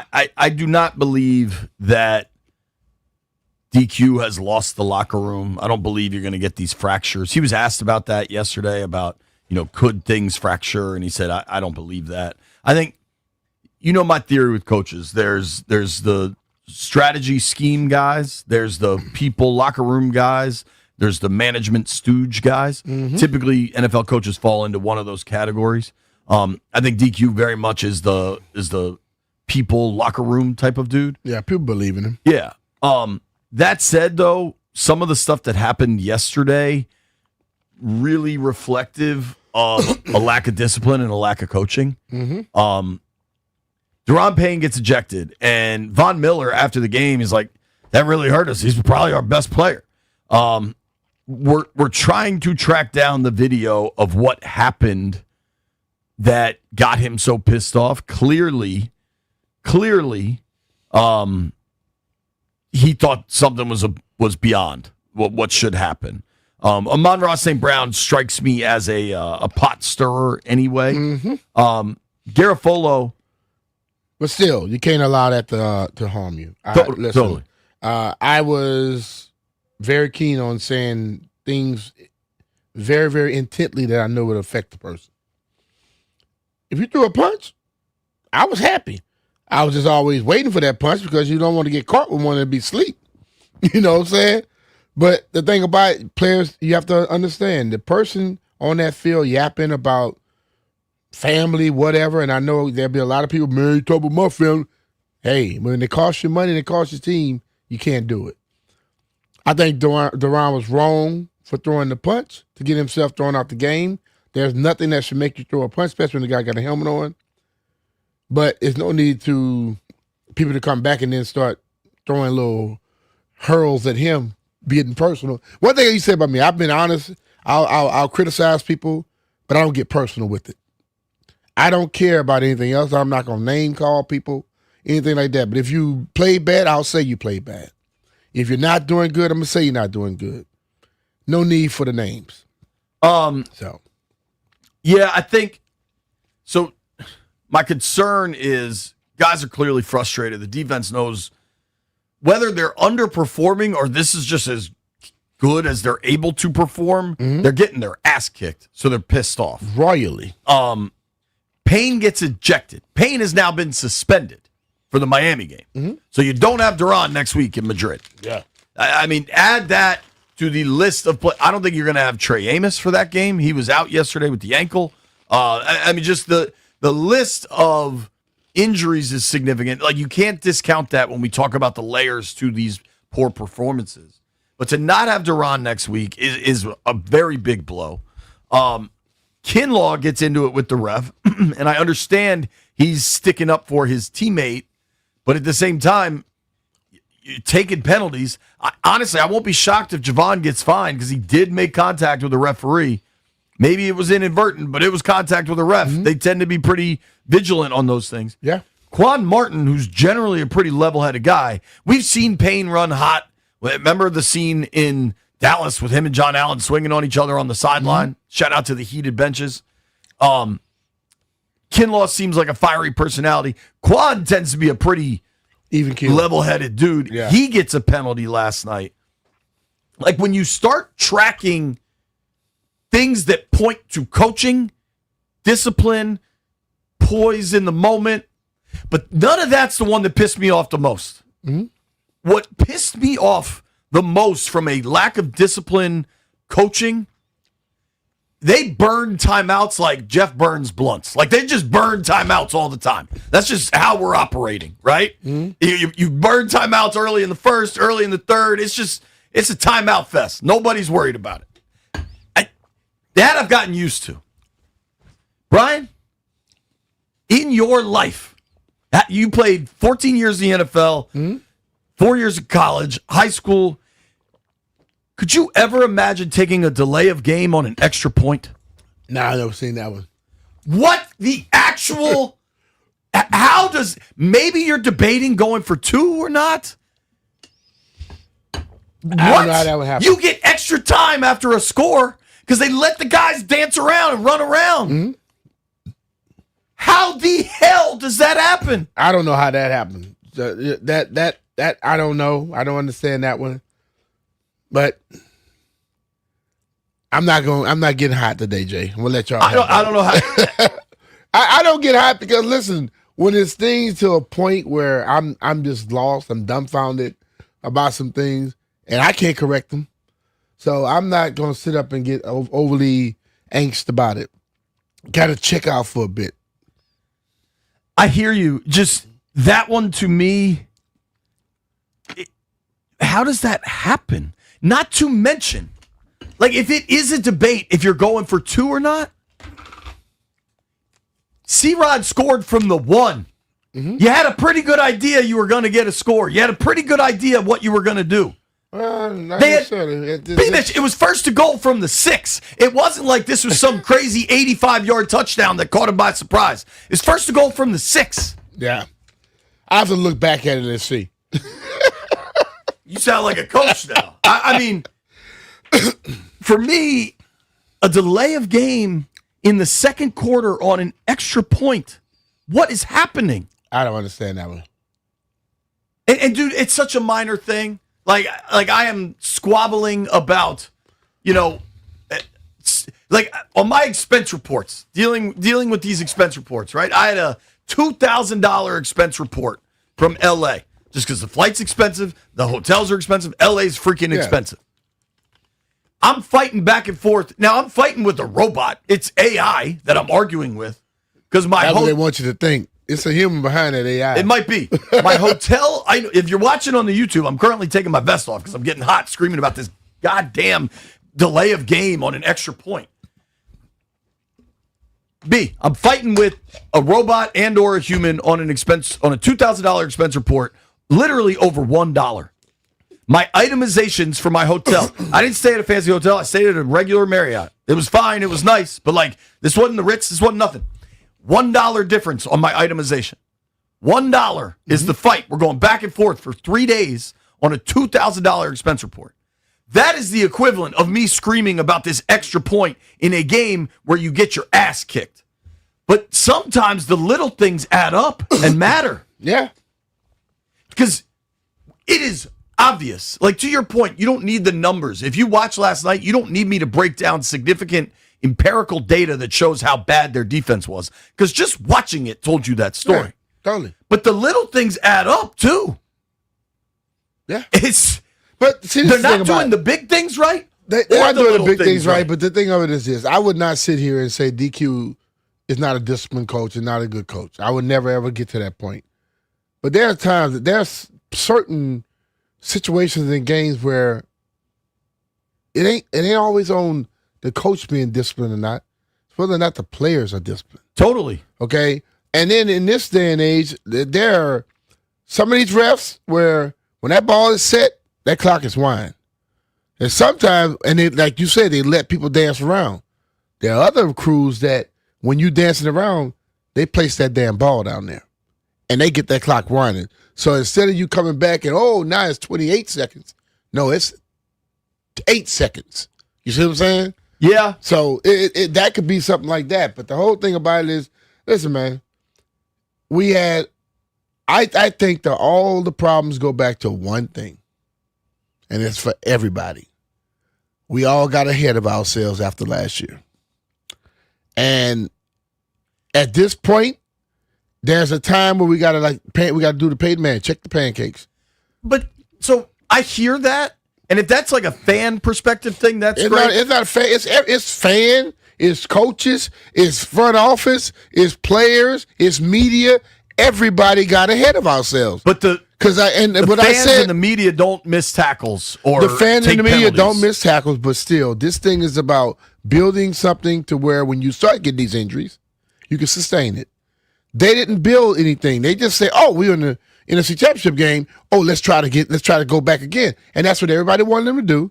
So yes, all of us will be doing revisionist history at this point. But the ultimate thing is this team is nowhere close to being built to sustain injuries and to go out there and compete completely with all the better teams. I mean, Marcus Mariota was really good last night. He's like, we're not who we think we are.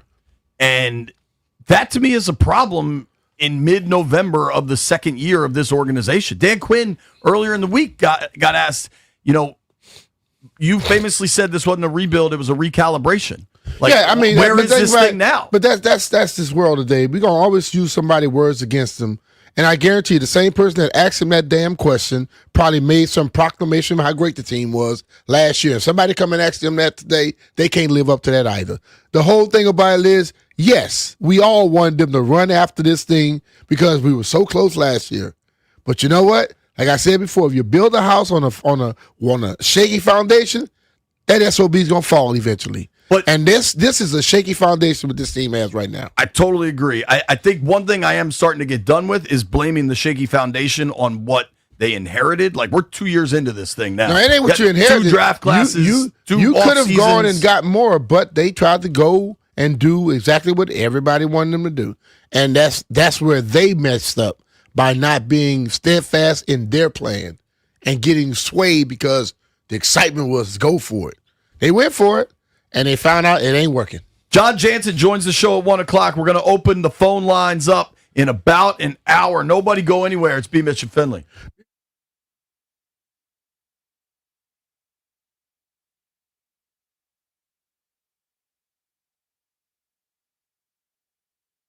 Hi, B. Mitchell JP here. If you want comfort and convenience wherever life takes you, you need to turn to Rude. With Wi-Fi compatibility, you have full control of your heating and cooling system right from your phone. Forgot to turn down the heat before vacation? You can adjust it in seconds. Plus, you'll get alerts if something's not right. These guys are the best, and they've installed new systems in my house, and I felt the difference instantly. Let's be real. It's going to get cold. You better make sure your system is working, and Rude systems always work. No more noisy interruptions, just peace of mind. Rude's got the variable speed compressor, which ensures precise temperature and humidity control, even in extreme conditions. It's about to get cold this week, people. Be ready. B, you got to tell them about the cash, too. You can qualify for federal tax credits up to $2,000 on heat pumps through 2032. Visit rude.com/federal incentives to learn more. Rude, the most reliable heating and air conditioning products in the DMV. And remember, if it ain't Rude, it ain't right.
Got to be honest, I wasn't expecting Bing Crosby.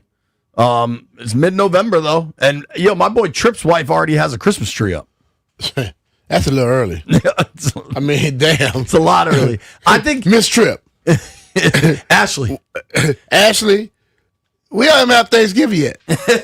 You already at Christmas? You say the hell with the turkey, hell with all that. We going straight to the presents. Lauren will have, we'll be Christmased out by the end of Thanksgiving weekend. You know what I mean? Like that Saturday after Thanksgiving, whatever. I won't be shocked if we start getting. Hold on. Do the Trips have little kids? Yeah. How? The Pierces. They're a year older than my girls, so 5th and 2nd graders. Yeah, but that's still early as hell. Early. It's November 10th, dog. See, I used to get pissed at the stores. I'm like, what the hell? Y'all we don't care about Thanksgiving. B, we went to a party Saturday night for my daughter's school. Shout out to the Cummings. Lovely home, lovely party. Across the street from them, I am not lying. The people across the street from them, beautiful house, big old porch, decorated for Christmas. Lights, garland, all of it.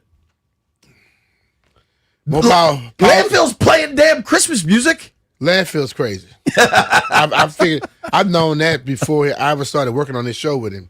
I knew Landfill way back in the day. Landfill is crazy. I thought it would maybe cheer people up. It's a pretty depressing time. Hey, man. Professor Landini, since we've got you. You can just play "Cause I'm Happy" with that. But nobody's happy. Everybody's upset. Play that song. It is a Misery Monday. I don't know if people are feeling Pharrell happy right now. I mean, if you want to cheer people up, that's the type of song you play. Don't go to Christmas. See, Christmas depresses me because I realize how much money I'm spending. I think you lean into the pain here. I want to hear Johnny Cash. I want to hear Give me Everybody some blues, Hurts. man. Hell. Yeah, Buddy Guy. I don't know, man. Landini, what'd you think of yesterday? I mean, honestly, it was about what I expected. It's just these last 4 or 5 games. I mean, ever since the Bears game, really, they just haven't been able to stop anybody defensively. I don't look. I don't know enough about football to know if it's the players that are bad. I'm guessing that's part of it. If the scheme is terrible, that's probably part of it too. They just can't stop anybody. There's just always, on seemingly every drive, at least one play, the other team will have a guy wide open, just running a slant across the field, wide open. None of our guys even remotely close to him. And, these are NFL quarterbacks. You're not pressuring the guy. If you give Jared Goff the opportunity, he's going to be able to throw the ball to a wide open receiver at least 8 or 9 times out of 10. And, that was the ball game. The offense, I didn't think, played poorly. 22 is not great, but it's not terrible either. Well, and it was 22 with a missed 2-pointer. What did Joe Gibbs always tell you? 3 touchdowns and a field goal. I was thinking about that, but that wouldn't have helped. I was thinking about that last night, honestly. That wouldn't have helped. But you give up 44 points in a game, you're going to lose basically every single time. Yeah. Right. Got a point there. I thought Marcus was pretty good. I thought he was pretty controlled. They continue to be unable to run the football with their running backs. Combined, I added this up last night. I think they had 21 for 71 on the ground with the backs carries. McNichols was the only one that was able to give him spark. He was 5 for 25. Bill was 11 for 30. C-Rod was 6 for 18. At least they got north of 20 carries in this thing. I don't know if they were trying to stick with the run or if the score was just so lopsided that they just ran the ball to get off the field to get time running. But it's crazy to get boat race to lose by 3 touchdowns and not have a turnover. I'd love to know how often that happens. And I know that of these last 4 games where they've lost by 3 touchdowns or more, the first 3 of them all had turnovers. All had turnovers, yeah. But this one did not. And they didn't have no turnover, but I can just say this. When a team is just better than you, you can get boat race like that. Sure. And I think if we look at the overall talent yesterday, they are better than us. And that's what's so damning is, I think it was 10 months ago, these two teams squared off in the playoffs, and Washington was on the other side of this thing. Totally. A lot has changed in 10 months. Big time. And outside of the formula they had last year was Jaden had to be Superman and the defense was opportunistic at times, right? They'd get a turnover here, they'd get a sack there. The defense wasn't good last year. They were just playing. The defense wasn't good last year, but they made some plays. They had an offense who long sustained drives, got touchdowns at the end, gave them a lot of. They were rested, I can tell you that. And they always had opportunities. Whenever they got a turnover, the offense kept the ball forever. Touchdown. And then teams played one-dimensional against them, and they were able to handle stuff. This year, offense hadn't had a lot of long sustained drives, and teams are getting multi-dimensional, and they can't keep up with them. When we come back, Blaine Pies, we're going to open these phone lines up. Misery Monday indeed.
This update brought to you by Reynolds and Power Home Team, Keller Williams Realty. The NFL has suspended Daron Payne for 1 game after the Commanders' defensive lineman punched a Lions receiver yesterday. He has the option to appeal that suspension. Lions won the game 44-22. Head coach Dan Quinn, optimism for the defense moving forward? Anger, frustration, like the normal emotions you'd expect everybody to have right now. Kind of locked in on this week to say, all right, what do we do this week to play like we're more capable of? That's a short-term answer and solution, but we're not going to stay like it is either.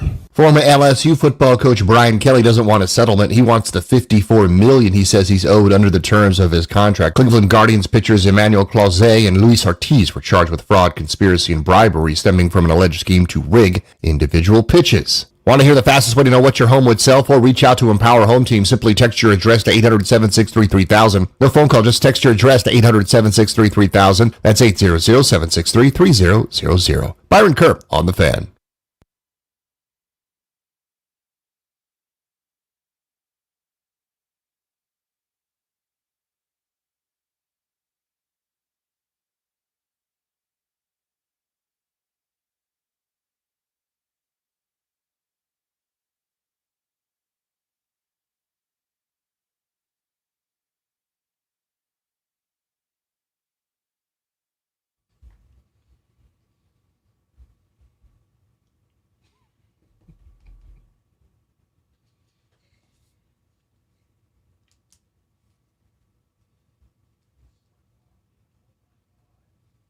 Now, this is a Misery Monday song. Are we still on 980? B. Mitch and Finley, 1067 The Fan. You're also listening to us on Team 980 this morning. You're watching us on the YouTube stream. You're watching us on Monumental Sports Network. B, they gave me a Monumental bomber jacket that's actually fresh. We got to make sure you get one of those. It was cool. Yeah, somebody told me they're going to be sending some stuff. We're going to see. They will. By far the best sporting event I went to this weekend was the Spirit game. Shout out to the Spirit. That was off the chain. Yo, I had never. Well, I went to two that same day. Oh, the you went to the Spirit flag game football? and then the flag football at night. Let me tell you, man, those girls were working, man. Who won? Clarksburg ended up winning the game against Whitman. Okay, but good game overall. I mean, both teams were playing well. Clarksburg just still wagging, man. They down the stretch, they just took over. I think Clarksburg is home of the Fighting McDonoughs. I believe they live in Clarksburg. They won last year. They won the flag football championship and basketball. They're trying to do a repeat in basketball too. Shout out to the Spirit. Shout out to Clarksburg. The Spirit game really was awesome. Really cool to see. There were members of Commanders ownership. It was basically about 3 games. They did the whole 90 minutes, 8 minutes of extra time, 2 15 minutes, and then penalties. Then 3 minutes and something of extra time, then the penalty kicks. And how about this? The Washington Spirit is undefeated in games after Hal Hirschfeld calls in and does an interview with us. Yo, she kicked the game winner too. Yeah. That was fun, man. Yeah, the Spirit game was a blast. I enjoyed that thoroughly. Shout out to Maya Mitchell. Girls love the jerseys. Thank you very much. All right, B, it's time to get real. We had fun at the Spirit game. It was zero fun. Actually, let me ask you this. Hell, what was the score when you went out for Legends of the Game? 7-0, I think, at the time. Okay, and then Washington 7-3. 7-3. Yeah, okay. Because I think Washington had scored when I went out. So I was not surprised they kicked early in this one. I thought DQ, seeing how Seattle went, would just want to get some points on the board. You know what I mean? Mm-hmm. And try to make it, try to get it into a game rather than get it into an ass kicking early. The ass kicking came, but they did get points early. Mm-hmm. It's time for Blame Pies. Jeff, press the button. Open these phones up. 800-636-1067. 800-636-1067. I rarely go first, but I'm going to go first today. Because I've talked about, I think there's a lot of layers to this. And I have nothing for the offense. I thought offensively they probably couldn't have kept up. But like if this game ended 30-22, which would have been right in line with what Vegas saw from a total standpoint and a spread standpoint. Vegas had the total at 49.5. Spread was 7.5, 8, whatever that was. Uh-huh. Like if this game ended 30-22, I think people would have been like, all right, man, with the injuries and everything going on, that's reasonable. Mm-hmm. The way the Lions were able to move the ball, I'm looking at the defense first and foremost. I'm going 25 to the D-line, 25 to the secondary. And I understand those two things work in concert with one another, that you need pressure up front to help the secondary. There is no rule that prevents the secondary from making plays, though, on their own, and they do not. Mm-hmm. I worry tremendously about regression in the secondary. Young players that I was pretty clear about how high I was on Quan Martin this season. Mm-hmm. I think that's gone backwards. Samerstill's gone backwards. Amos has maybe been one of their best stories this year. He gets hurt yesterday. Mm-hmm. I mean, it is so hard to point to anything that was done correctly. You got to look at coaches here.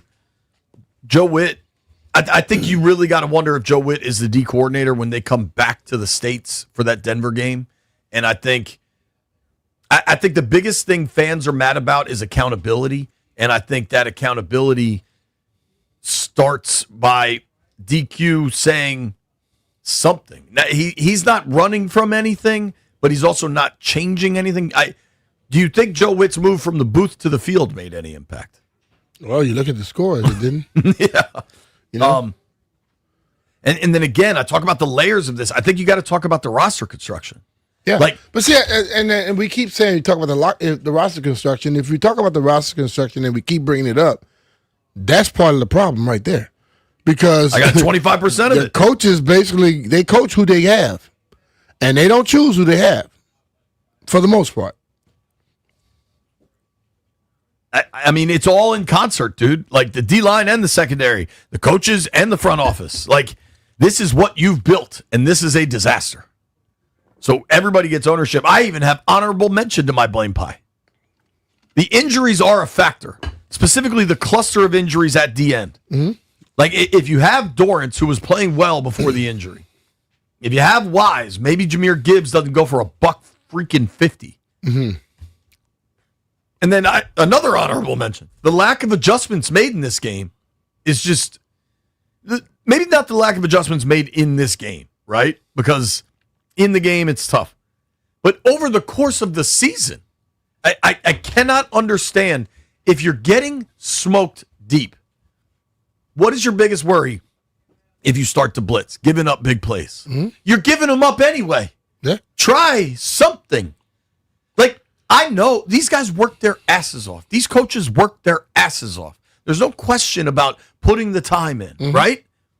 But if you watch the Minnesota tape and they're able to win with what is basically a rookie quarterback in his fourth start, they blitzed the hell out of Goff. They got Goff moving. Mm-hmm. Goff was chilling yesterday. He was chilling. He was. He might as well have been in a suite drinking Mai Tais. Like, he was relaxed. I still ask the question. We say blitz because we see other teams blitz. Is our defense anywhere close to Minnesota's defense? No, but what is the definition of instead insanity? of it being 44-22 yesterday, it might have been 64-22 because they would have been scoring on one play drive. It could have been 64-22 if they wanted to anyway. But still, it's just like, you got to realize the blitz thing gives up a play quick, fast, and in a hurry. And if you're not getting, if you just go out and blitz just to be blitzing and you can't get home. See, the thing about it, most teams are blitz when they know 4 can cause problems. So they bring that 5th guy, maybe a 6th guy. We ain't causing problem with 4 or 5. Who we gonna bring? 8? I mean, it's just, listen, man. I agree with you. The defense has not been good at all, but I don't see us getting a lot of pressure when we do most things. I agree. Let's start letting these phones work. They're going to be on fire. Mike is in Fairfax. Mike, lead us off. What's your blame pie, man? Yeah, of course. Thanks, man. Thanks for taking my call, man. And I just want to say real quick, I love the fact that you guys show a lot of respect to the callers, but not hanging up on them and trashing them afterwards. That's awesome. Thank you for doing that. No problem. I blame 50% on the injuries. I'm gonna keep it simple. 50% on the injuries and the rest coaching. Yeah, we just don't look good, guys. It starts with the top. Thanks for taking my call. Thank you, bro. All right, man. Thanks, man. There's, barring somebody calling and blaming the alumni today, there's nothing I'm going to disagree with. Like, there is so much blame to go around that phone lines are going to be open all day. Let's get these phones loaded up here. 800-636-1067.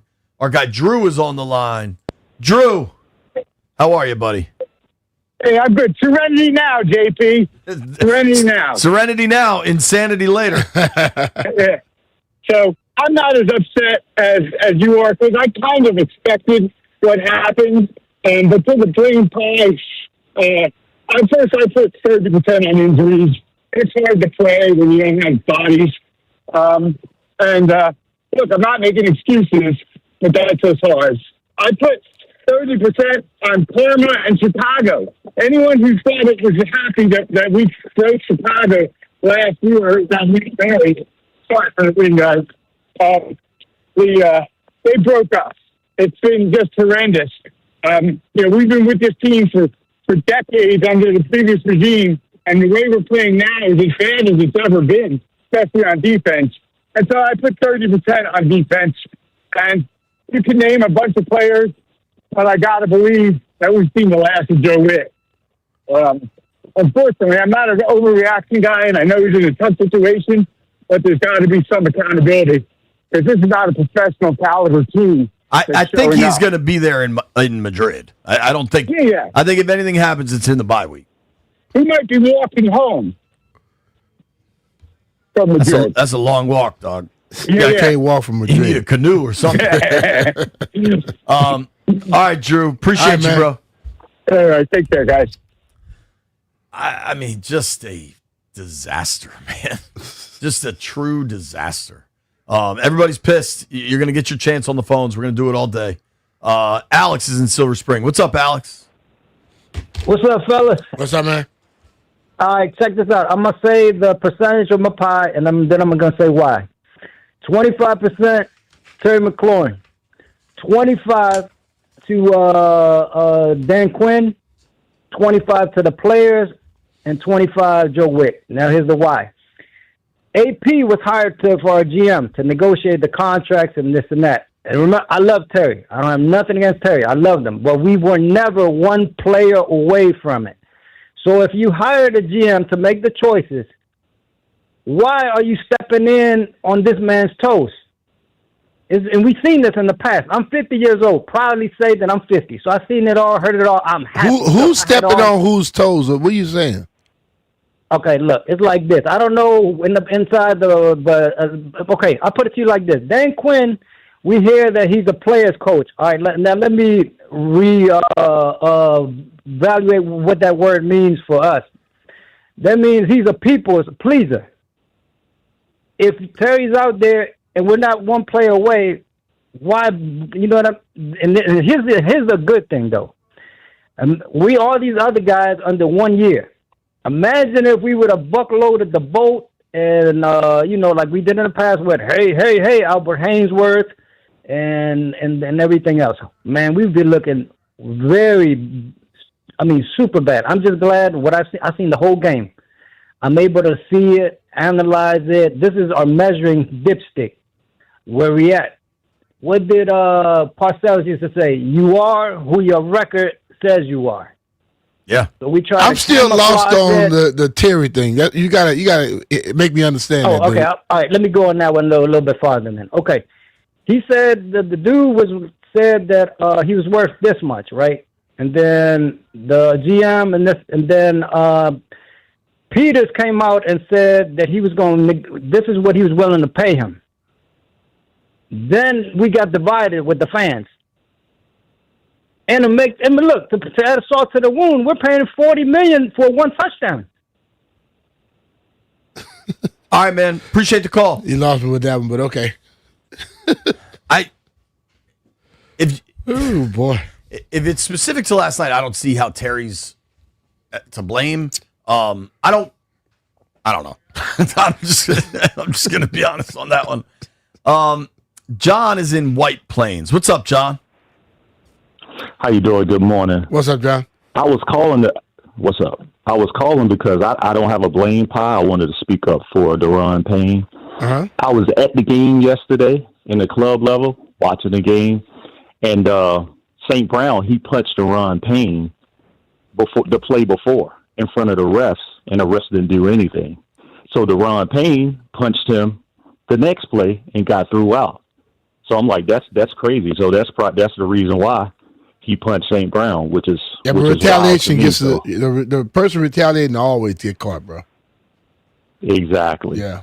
And it's crazy because he did it right in front of the ref, and the ref stepped in front of St. Brown and Daron Payne, punched Payne in the face and didn't throw a flag, that was wild. So I don't know. They just need to. Yeah, I assume they did. That should be a part of the. We're a losing team. He can go back and appeal it, and that would be a part of it. He can, if that's factual, and that referee stood right there, didn't call it, and then he called the next one. They may give him some leniency with that. Appreciate the call, man. He did because I saw it. Yeah, I don't think Kinlaw's making it up when he says St. Brown punched him first. Yeah. So that's what I'm saying, and this is the problem with referees, and I my problem with a lot of games is referee. If you're here to uphold the integrity of this game, you can't call stuff after you just saw somebody do something. You know what I'm saying? If you call it ahead of time, you stop the next thing from happening. If he had called that, Daron don't retaliate. If everything he said is true, they do that a lot. They'll let somebody do something and let it go. Then the next play they want to call it. If that happened, then Daron could probably appeal that thing. Might have to pay a fine still, but we'll see. Yeah, I mean, you still can't just sock somebody like that. But hey, I'm just saying, I'm in the world. You hit me, I'm gonna hit you back. I get it. And eventually, the ref needs to call it in the beginning, not wait. Do you have a blame pie, Mr. Mitchell? No. Everybody? All of them? Hey, I can't separate it. We lost. So it's the whole pie go for the whole team. Last night was tough because offensively they gave him a chance. You know what I'm saying? Mm-hmm. And it probably wasn't enough, but it was there. And I think,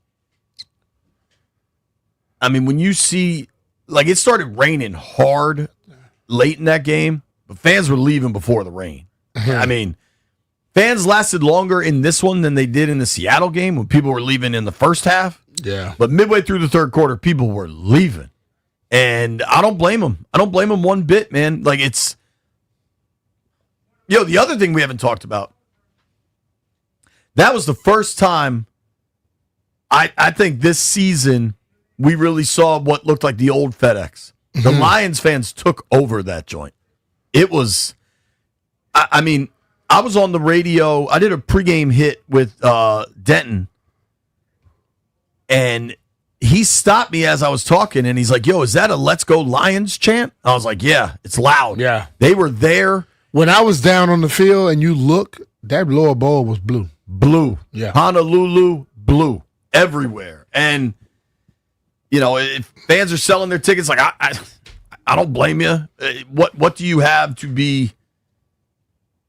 I don't know, man. That was seriously dispiriting. I know the White Brian just texted me. I didn't know if it was where I was sitting, but he said you could hear Jared Goff chants on TV. Yeah, it was loud, dude.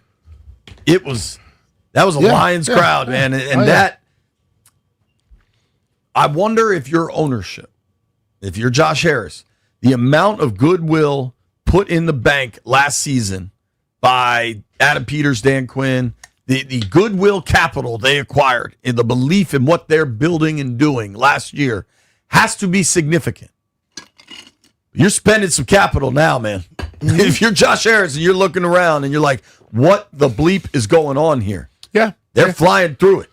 But I think Josh is used to rebuilding, so I don't think he'd make many drastic moves off of one thing. I agree, but to your earlier point, everybody's culpable in, okay, maybe we're not rebuilding anymore. Maybe we're going for it. Phone lines are packed. We're taking all your calls. Nobody go anywhere. It is B. Mitch and Finley.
The NFL is going to suspend Deron Payne for one game after the Commanders' defensive lineman punched Lions receiver Amon-Ra St. Brown Sunday in the 44-22 loss to the Lions. Head coach Dan Quinn on those type of incidents and the locker room. It wasn't like spilling over into the locker room. It was more like, I get the frustration, but we've got to find a way to channel our frustration, better or different than that, like a penalties or an actions that, hurt our team. That part of it, obviously, addressed it hard at halftime about our poise and what it's got to look like and where it goes. And the frustration is not an excuse, I guess, that I'm trying to say. Former LSU football coach Brian Kelly has rejected 2 financial settlement offers and wants the $54 million he says he's owed under the terms of the contract. Philadelphia and Green Bay tonight at 8:15 on Team 980. Wizards and Pistons tonight at 7 on The Fan. Washington Spirit hosts Portland Thorns 12 p.m. Saturday. It's the NWSL semifinals live from Audi Field. From the Crop Metcalf 5-Star Sports Desk, Byron Kerp on The Fan.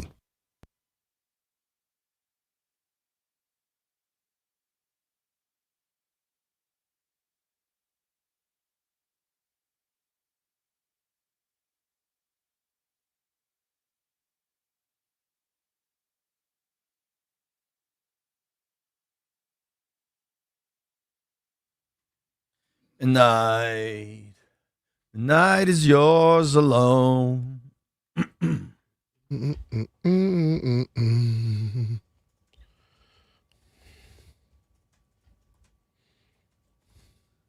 Of this life to hold on. Misery Monday, baby. The real deal. I tell you who's really going through it right now, having a tough day. Who that? Jeff. I don't know why he's shocked that. How long have those sandwiches been sitting there in the kitchen? I find it hard to believe there's a tray of deli sandwiches from this morning, right?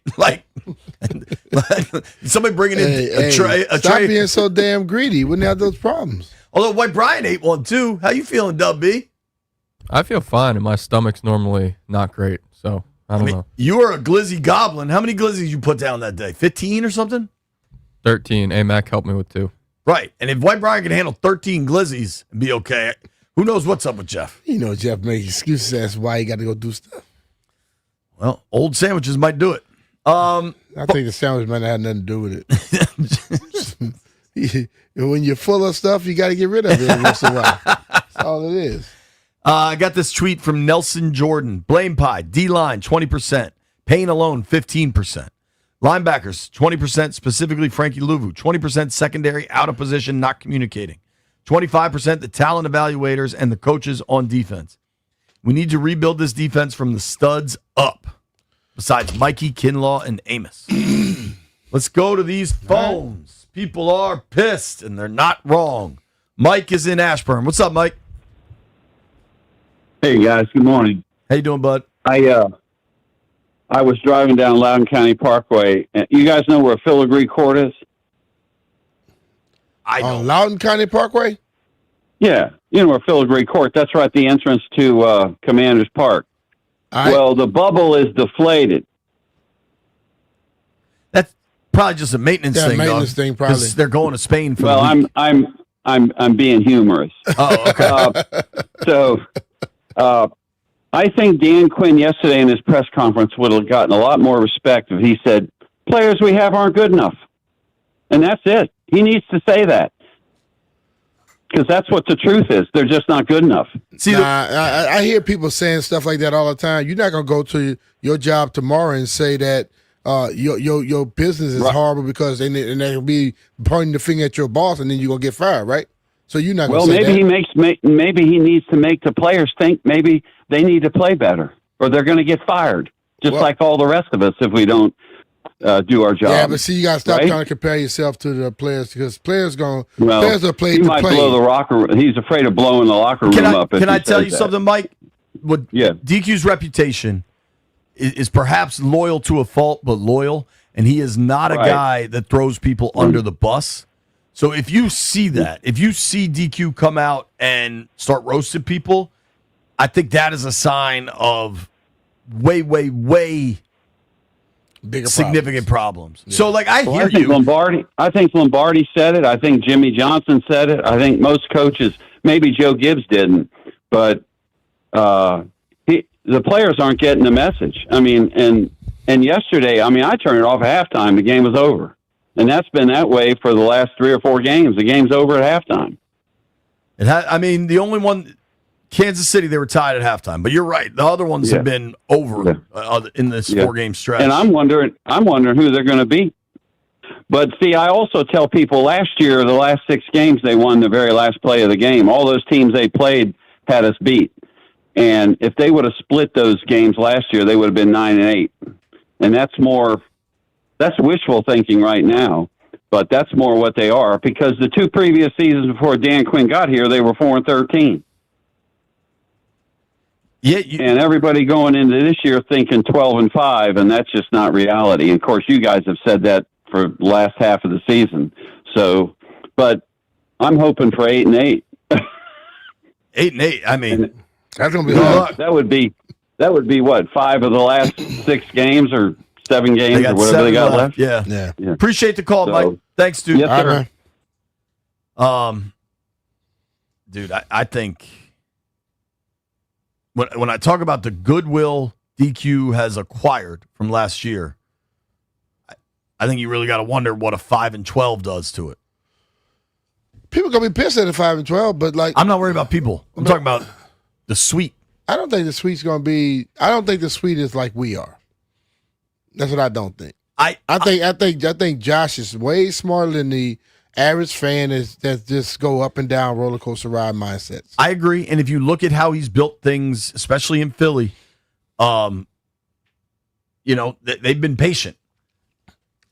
One thought I had though, and I don't know that this will prove fruition, right? There's a lot of people in that ownership group, which means there's going to be a lot of opinions. Now, Josh is the ultimate arbiter of things, but a lot of people are going to have some thoughts. And I think the more people you have giving thoughts, But see, that's the thing about it. When you got a group that big, some people are just putting in money to get a payback. Everybody that put in money don't have a say. That's the difference. So you got, 19 people, I think it is? I guarantee you, probably the top 5 to 7 may have votes and opinions. Sure. The rest of them just waiting for that paycheck to come, which they know coming. Because already when they look at it, they've already made money. Totally. Where are we going? Ethan is in Annapolis. What's up, Ethan? Hey, guys. Just real quick, I would say it's 75% players and 25% coaching. I have a hard time putting a lot on the coaches when you have former players, former coordinators, former head coaches on staff. I think they have a very good coaching staff. I think this just goes back to talent. They've been dog walked by the Packers, Atlanta, and if Caleb Williams could see the field, the Bears put up 40 on us. And to you add those games into what we've witnessed for the last 16 quarters, and it goes beyond being bad. I mean, they don't even look like a professional football team out there right now. And one good half of football against Kansas City just doesn't cut it for me. They have serious voids of talent on defense.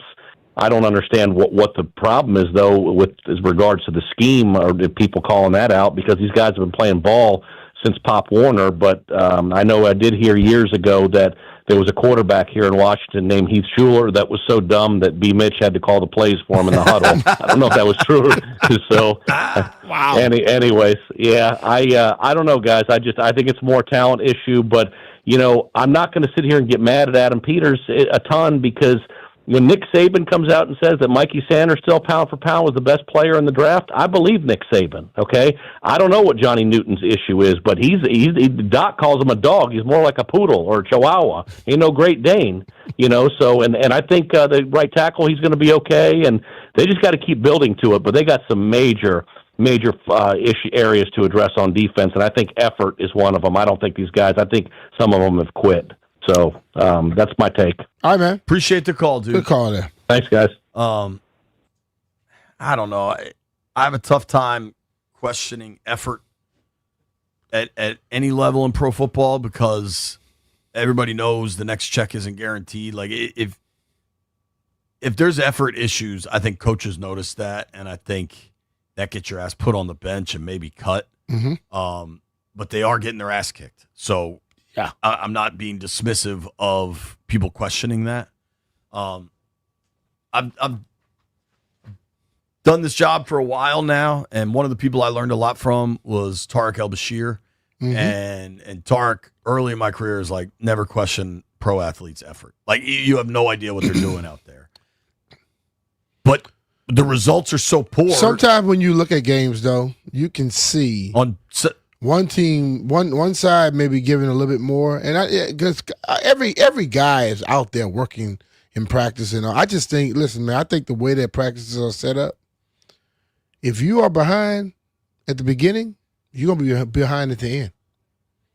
I think some of these coaches take advantage and still push the limit in practice, and they get it in the games. Other people live by the law of what they say, and that hurts you in the long run. I do wonder, and we wondered it in real time. Training camp was incredibly light. It was a light camp, and you got a lot of veterans, and you want to take care of them. And I think losing that joint scrimmage with the Ravens hurt them. But, like, the tone was set in July. We're taking care of our players first. And then you wonder what that tone meant. Mm-hmm. I don't know anything, but, like, that was a light camp, period. Yeah. And then, but see, like Jay, when you hear me talk about it, I don't just say this stuff, and I'm not the one that get off of my yawn type guy, my lawn type guy, but I know what I had to do to be at the level. Like, when I walked in here, I'm from Southwest Louisiana, and these other dudes from Notre Dame, this, that, and the other, I had to outwork them. And I say this, and I think people think sometimes I'm just like just shooting the breeze. No, I pushed myself to a limit to where I knew when I got on the damn football field, I'll play 4 quarters full speed just like that. A lot of times I wonder if guys, because, you know, like your kids, if you set a tone for your kids early on, they're going to live up to what you set. But if you just allow them to do whatever, and then you keep giving them choices, they're going to choose the easiest route. I think in football, Little League, all this, you give people enough opportunities, enough choices, they will choose the easiest route to get to where they want to go. Not the toughest route, the easiest route. no easy route on this program. You're listening to B. Mitch and Finley on 106.7 The Fan and Team 980. You're watching on the YouTube stream at the 106.7 The Fan page, and you're watching on Monumental Sports Network. Wherever you are, don't go anywhere.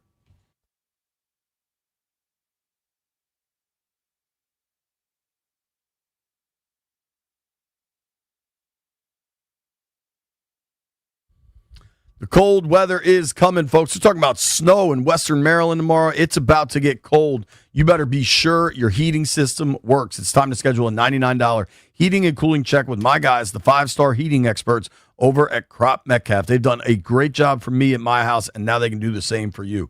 For just $99, a Crop Metcalf certified 5-star technician will inspect both your heating and cooling systems in one visit, making sure everything's running smoothly, efficiently, and ready for whatever Mother Nature throws at you this season. That means boosting your system's performance, lowering the energy bills, and catching small issues before they turn into major, costly repairs. Take it from me, a quick call to Crop Metcalf is a small move now that can help save you big when the temperatures flip.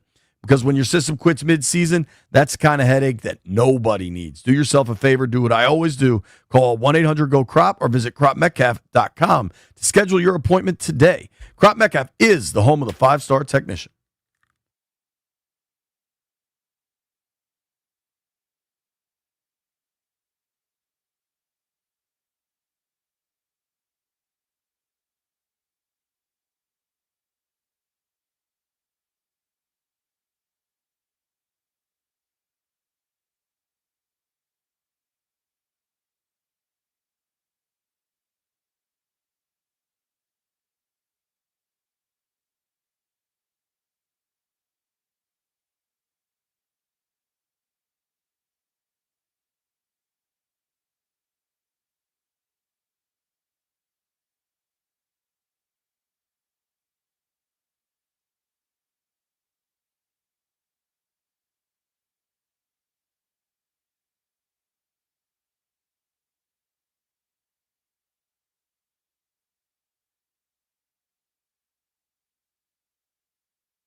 B. Mitch and Finley, 106.7 The Fan. We're also on Team 980 today. Watch us on Monumental Sports Network. She's gone. People are pissed. Phone lines are full. Let's go to Aaron in Suitland. Aaron, what's up, man? What up, Aaron? Aaron, you up? Aaron's going on hold. Jeff, you can try to deal with that. Duntel is in Frederick. What's up, Duntel? Hey, guys. What's going on, man? How you doing? B. Mitch, man. It's been a long time, buddy. I ain't talked to you in a while. How you been, bro? Hey, man, you know, I've been doing my thing, you know, but listen, I want to take this thing back to the preseason, man. I said they'd be 5-12 or 6-11. I mean, this fan base, I think got a little carried away with last year, man, and it's just, I think we begin to be like Cowboy fans. We have one good season, now we're going to the Super Bowl all of a sudden every year. So as far as the pot, I'm thinking the 75% is going to go to Adam Peters and whoever it is that he answers to, and the 25% gets diced up in so many ways because what I was saying last year with the success that we had, they had to go out and make a pitch at a big-time receiver that can change the game. And the reason why I said this is because that's how we made it as far as we got last year. We were at least able to compete from an offensive standpoint. Jaden did his thing last year. I mean, he was like Superman, and I think that's where the downfall was. They wanted him to do that over and over again, but our schedule was not favorable this year like it was last year. So by them not upgrading our offense, by getting him that weapon that he needs, now we can't compete from no level. I mean, we could have made a pitch of T. Higgins, Chris Olave, Rashid Shaheed. All these guys wanted to move, but they let him sign someplace else. And that's just my take on it. So it's going to be a while with the defense because there's just too many holes. Bemis, let me ask you this question. How many times have you seen Quan Martin land on the ground after trying to make a tackle? The dude's terrible, dude. I think I don't see a lot of those defensive backs on the ground. I think everybody, and I watched the whole NFL, and I'm going to tell you, it's about throwing a forearm. I think if you don't wrap up, you got problems. I watched the Ravens defense yesterday. They were wrapping up. They came to play. I need to see it more often, though. Hey, thanks for the call, man. Appreciate you, Duntel. Real question for you.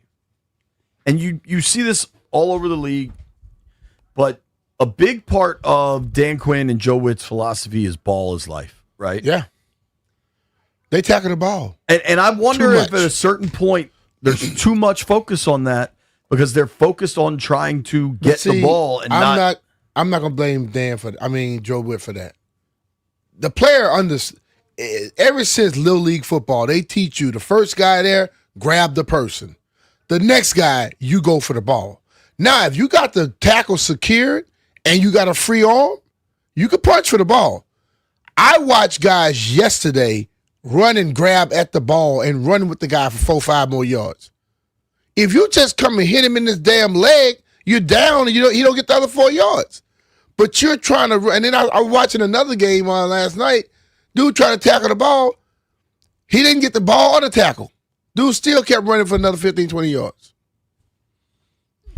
They know what that means. I mean, I'm not going to make an excuse for them on that one. This is NFL football. You don't make the tackle, you waste your time going for the damn football. Derek is in Maryland. What's up, D? Hey, man, I just want to agree with, mostly the callers that's been calling. We didn't get Jaden Daniels any help on the offensive side of the football. And I want to put the blame pie on whoever's in charge of the talent acquisition and who's ever in charge of allowing him to get the deal done. Now, can I ask a question, Derek, about Yes, sir. Listen, I don't think they invested enough on the bottom half of the receiver room, so I'll agree with you there. They traded for an all-pro level left tackle. They traded for another receiver that's been an all-pro before, and they drafted a tackle in the first round. So they clearly made protecting Jaden a top priority. Who was this all-pro receiver you talking about? Deebo Samuel? He's been an all-pro receiver, yes. Yes, but is he a number one receiver? He's like even on 49ers team, he wasn't the number one option. That's not now, always true, but once they got McCaffrey, that became true. I'm just saying, to say they didn't invest anything in Jaden, I don't think is accurate. Maybe the investments didn't work or they didn't invest enough, but they clearly, by trading for Tunsil and drafting Connerly, they tried to make protecting him their top priority. If you want to argue about skill position players, that's a different matter. Okay, now if you want to say, okay, you got him some help, that's one thing. But your number one option was going in the off season was signing Terry McLaurin. You didn't do that in the beginning, but you waited, and then you went ahead and signed him anyway, gave him the money anyway. Why didn't you do that from the beginning? So I think there's some revisionist history there. If you look at the deal Terry signed at the end, I imagine that deal or something pretty darn close to it was available much earlier on. And maybe Terry's getting bad advice, whatever happened there, but it's not like they eventually broke the bank to get Terry in. If you look at this team history, every time we have some drama in the off season, no matter what it is, we go into the season and we're not ready. And that's what I blame it on, man. We weren't ready. We weren't prepared. We didn't get no offensive players, and the players we do got, I don't blame the coaches at all, man. I like our coaching staff. I think the players that they got they aren't talented enough to go against these NFL players that on the opposite side of the football. And like the caller before just said, why didn't we get George Pickens? Why didn't we get? You know what I'm saying? We didn't. I don't understand it. You go into the draft with why don't we keep Brian Robinson? Look, I don't understand. We let go of Jonathan Allen, and you kept Deron Payne because you had to let one of them go. But look, why didn't we keep the other one? Why don't we keep Allen? He was the leader on our team. I'm not necessarily disagreeing with you. I'm just trying to give you the rationale and the logic. The John Allen thing was contract. It was he didn't have guaranteed money left on his deal, wanted more guarantees. Washington didn't want to commit to it. I bet the same thing happens with Payne in about 4 months. Like some of that is just contracted guys you've inherited. I'm not disagreeing with you. I'm just telling you why. I understand, man. Well, I'm gonna let you guys. So one more thing, man. You get as much as you can because it might get ugly. All right, it might get ugly. Everything else might get ugly. Appreciate you, Derek. Thanks, man. I think it will. I think it has. In an effort to stay on time because we're on 2 radio stations, a television station, and a YouTube station, I'm going to go to break. Keeping the phone lines open for the next hour. Nobody go anywhere. It's B. Mitch and Finley.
This update brought to you by Downtown DC Holiday Market. Nationals news to begin. Michael Johns, the Rays' first base coach the past 2 seasons, will be the new bench coach for the Nationals and their new manager, Blake Butera. Johns managed the Rays AAA club in 2023. Lions beat the Commanders 44-22. The NFL has suspended Daron Payne for 1 game for punching Lions receiver Amon-Ra St. Brown. He has the option to appeal the suspension. Former LSU football coach Brian Kelly rejecting 2 financial settlement offers.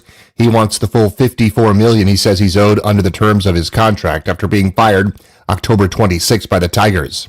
Wizards basketball tonight against the Detroit Pistons, 7 p.m. on The Fan. It's back, DC. The Downtown Holiday Market runs November 21st to December 23rd, noon to 8 daily. Shop local, grab treats, and feel the holiday magic between 7th and 9th Streets Northwest. DowntownDCHolidayMarket.com. From the Crop Metcalf 5-Star Sports Desk, Byron Kerr on The Fan.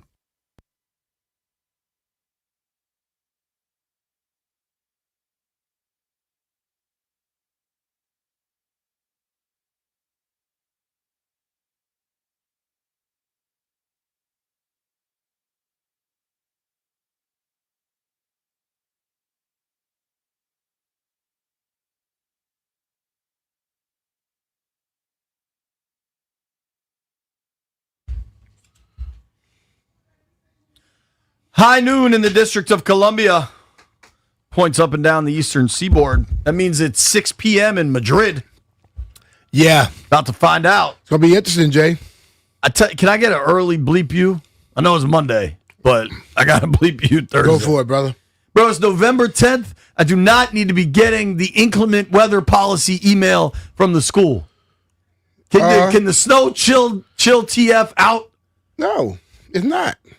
Who you bleeping, the school or the weather? Not the school, the weather. Okay, well, waste your time with that one. Yeah, I know. Like we said the other day, we don't mess with Mother Nature because that's Mother Nature. Mother Nature can mess back. We can talk about the weather. All right, Jeff's fired up. Jeff's got some takes he needs to get off. He's persevered through the old sandwich situation, and he's ready to go. Hello, Jeffrey. How's the stomach, bud? My stomach good, bro. Can I tell a quick story? Yeah. You'll laugh at this, B. I have 2 funny stories from yesterday. Both of them about Jeff? No. Oh. Neither. I had straight bubble guts driving to the stadium, and then I get stuck in bad Beltway traffic, and I'm like, we're about to see what the facilities are like in Beltsville. I made it to the stadium, and then we ran into someone you and I both know. You know well, and I said, "Hey man, I know this is weird. You got any Pepto?" And he's like, "Yeah, just stay here. I'll send somebody out." I had to get an emergency Pepto delivery on the 30-yard line yesterday at about oh my Lord. at about 2:00. But all's well. We're Gucci, Jeff. Now, what about you? I'm great, man. I'm relieved, but that's a hell of a verb you chose. But my blame pie goes 100% to the entire team, coaches and all, because the way we have been getting that belt right there, BTA, the way we've been getting that belt, there is no reason. 154 points. That's how much we have given up in the last 4 games. 154 points. That is crazy. And to all the people that's like, yo, stop kicking them while they down. We're not kicking them while they down. You got to at least look like you playing for something. Like, and to the people blaming the fans, it ain't us. Look, we spend money to watch this team. We don't, get paid to. He got to stop the weed. He ain't spend $1. Hold on. He ain't French. Hold on. I had to buy all new Commander stuff because all my Commander stuff too big. No, you didn't have to. You wanted to. Yeah, but that's the thing. We want to support this team. We want to be behind you, but you can't go out there and look like you giving up. Because when you give up, it's no reason that the lower bowl and the upper bowl was completely blue in yesterday's game, and that's blue, and it's not. I saw that, Jeff. It's not because people were selling their tickets for nothing. It's because people were selling their tickets because they not playing up to. Look, even if you lose, if you play up to a level where you're competitive, I guarantee you, fans will still be in the stadium. So it go to everybody. There you go. Jeff's on the record. In other news, if you're watching on the Monumental Sports feed, there's a giant box on the table. I just got a box. I don't know what's in it or who it's from. At 12:45, we're going to open this box. No, you're not. You could go open that box somewhere else. Somebody might not like you. You think Landfill thinks it might be? Have you ever seen the movie Seven? No. At the end, there's a human head in a box. Okay, well, take it over there. I'll open it in the go by in the Landfill. aquarium. Yeah, I'm gonna stay over here. All right, 12:45. We're gonna open the box that B. Mitch is scared of. Joe is in Springfield, been on hold a long time. What's up, Joe? What up, Joe? How you doing, man? What's up, B. Mitch? What's up, JP? Chilling, bro. We're here. Listen, we got to vent somehow, don't we? All right, so I'm going to give 50-50 blame on this. I'm going to do 50% blame on Joe Witt. I mean, do we really think that him coming down to the field instead of being up in the booth was going to make a difference? No. And you don't make any adjustments whatsoever. I mean, you keep saying, well, it's not going to work. Well, if you know it's going to work, then fix the damn problem. And you're not doing that. I mean, I don't know what's going to happen in Madrid, but after come the bye week, Joe Witt has to be gone, for my opinion. The other blame I blame is on our defensive players, especially Deron Payne and Javon Kinlaw. I understand you're frustrated about Detroit running up the score like that. I mean, especially because they're playing like that. But Deron Payne, you're a team captain yesterday. What are you doing punching Amon St. Brown in the face? I mean, I understand whether Brown threw a punch at you or not in the beginning, great, but don't retaliate because the official's going to look at the person who threw the second punch. And Kinlaw, you know better than bump an official. I mean, you want to call it defensive leadership. That's not defensive leadership. I mean, I literally was at the other side of the end zone, and I saw Deron Payne walking down the field. And all of a sudden, I saw the video on my phone. I'm like, oh, my God, what are you doing, Payne? So it's like all that, and there's nothing more to say to that. I mean, are we really expecting the fact that now, going into Madrid, we're playing for a top draft pick because it's maybe Dolphins and Commanders playing for a top draft pick? I don't know. I have no answer to this point. I mean, remember when the Hail Mary changed the Bears season last year? That followed by Jaden Daniels last month changed the season completely. I mean, people were talking about the Chargers game last night. The Chargers lost to Washington. That Chargers win feels like more than a month ago. That's how crazy the second half of that game is the best football they played all year. It was week 3, wasn't it? Week 4. Yeah. Week 5. Week 5. Oh, yeah. So it was win against the Giants, lost to the Packers, win against the Raiders, lost to Atlanta, week 5 in L.A. Yeah. Thank you, Joe. Appreciate you, buddy. Yeah, take care. All right, here we go. Mark is in Largo. What's up, Mark? What's up, guys? How y'all doing, man? How you doing, B-Mitch? How you doing, JP? We're all right. Good. I got 25% going to Dan and Joe Witt, and I got the other 75% going to Adam Peters, man. And yes, I'm the president of the Get Rid of Adam Peters fan club. The vice president is Liam, who calls on 980 and calls on the weekends and stuff. He's the VP. I'm the president. Let me tell you why Adam Peters there's some serious considerations of his job being on the table. Brian, before you got here in 1990, there was a GM by the name of Bobby Beathard who set this team up, visibly won 2 titles, and set him up for the 3rd title for you to get in 91. What I've come to realize in the last 32 years, if you don't have a general manager, that's a quality general manager, it doesn't matter what the owner is. Jack King Cook was probably not the nicest owner in the world. But Bobby Beathard was able to spear him, keep him out of the pocket and stuff like that. But when Charlie Casserly had to run it, boy, did we see it was a huge drop-off. Adam Peters, okay, let's look at it. The first thing he did was he got rid of Jahan Dotson, which I didn't approve of because you trade him inside the division. Thought it was stupid. You needed to give him another year. The second thing that I thought was really, really stupid, you didn't bring any of the receivers. One of them who was really interesting and intriguing to us in the playoff run, and De'Ami Brown and Zacchaeus. You didn't bring him back. Okay, you don't want to get Jamison Crowder, that's fine. You shredded the receiver room, and everybody, like JP, who loves to bring up, they got Deebo Samuel, who is injury-prone. You're going to have the same conversation that you had, with Deebo that you had with Terry. And when he attacked Terry, you know what that was like, man? That was like when Michael killed Fredo in The Godfather. And I'm going to tell you something. Right now, what I see from this team, I've seen a revolt against the coach. Brian, you've seen it too. I've never seen a revolt against management. It seems to me like these players can't. I mean, there's a lot of, and what's at the end of the day, Terry and his agent was right. He shouldn't have got the money on market. I would agree, but to this team and what they have now, you almost had to give Terry the money that he was supposed to get. JP, I love you, man. Love you, JP. All right, Mark. There's a lot to take in there. Last year, every move Peters made hit. Like all the veteran acquisitions. I think there are real questions about how they did it this year when they went away from trying to build and tried to attack for right now. I don't think anybody's gone. I don't think anybody's getting canned. I think Joe Witt is on a different list, but if you're talking head coach and GM, I think there's real trouble there. I'm not even sure Joe Witt deserves to be fired, but this might just get to a point, hell, it might already be at it, where something has to happen and somebody's got to fall on the sword. That's just the reality of self-preservation NFL football. I just think that we all need to take a little step back. They were outstanding last year. Everything worked. Probably wasn't as good as we thought they were.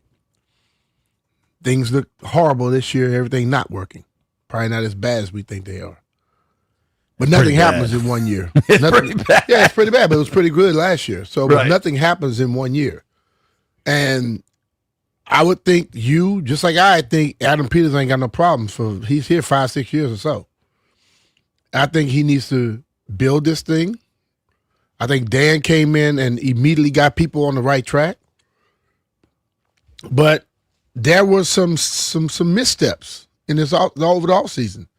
They got to find out what those missteps were and move forward. Listen, this year, ain't much that's going to be able to happen to change up everything unless they go on a miraculous 7-game run. Doesn't look like it's going to happen. But the ultimate thing is, they're not as good as they were last year. They're not as bad as they are this year. But we all talked about now we have the GM. Now we have somebody to come in and build this thing for the long haul. Are we going to judge them based off of this year and forget about last year? Or are there going to be people judging based off of last year and try to forget about this year? Or are you going to let them build something completely? Shout out to Mark in Largo because you got a tweet from Neil Greenberg. Greenberg just tweeted, he said, "Oh dear, listening to fans turning on Adam Peters during B. Mitchell Finley." That was quick. And apparently Mark says he's the president of the Get Rid of Adam Peters fan club. So that, if the fact that club exists would tell me that this theory has gone on for some time. I think with the Terry discussion, there's got to be a real consideration of both sides. If that deal was on the table and it wasn't signed and the final product, it's not like Terry all of a sudden got 50 guaranteed. You know what I mean? Like it didn't change significantly. Yeah, but I'm not going to blame the player ever for trying to get more money, bro. No.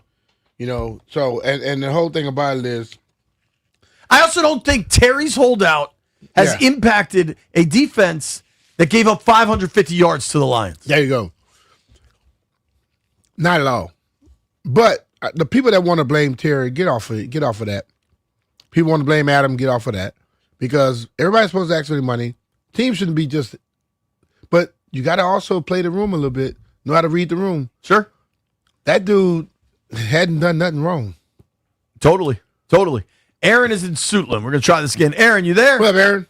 Hey, brothers. Hey, man, I'm here. Hey, B. Mitch, man, I love you, brother. I really do love you. I mean that, and not in the Brokeback Mountain way. I love you, brother. But I got to tell you, man, I believe that you're wrong. I believe that you're wrong because the blame pie has to go 100% on management and coaching and the general manager. Let me tell you why. We had a bend but not break defense last year. Were we proactive or were we reactive? We had a broken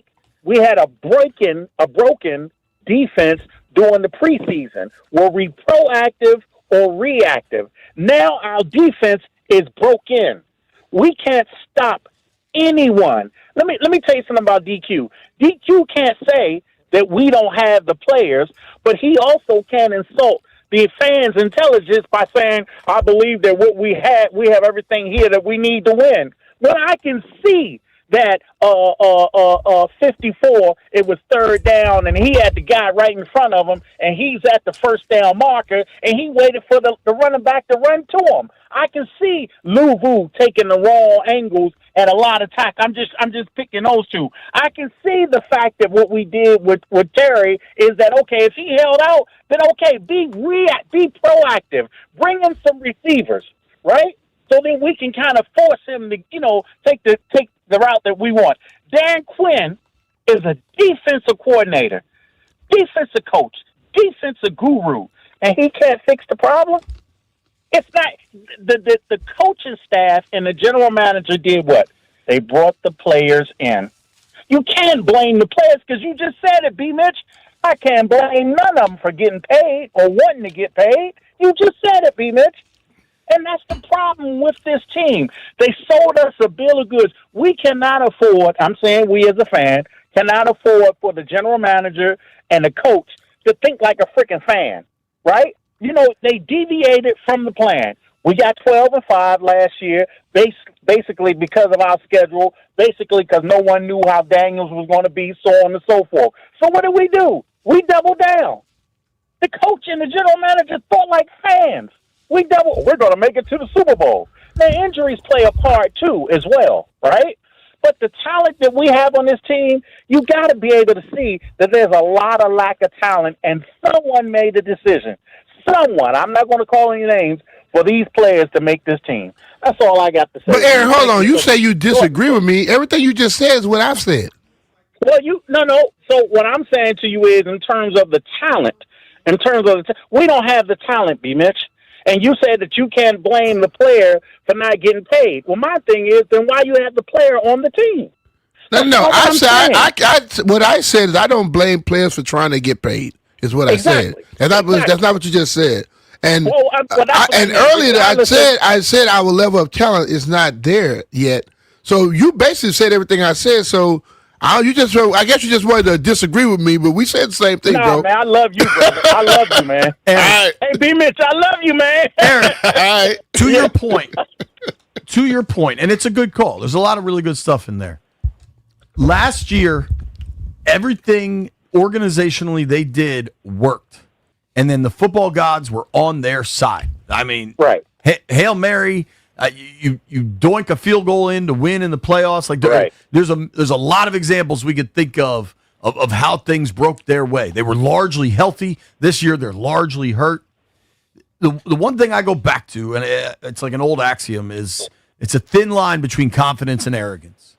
And when everything seems to break your way, sometimes you think that's how it's going to go. And I think we are at a point at 3-7 with 4 straight ass kickings to question everything.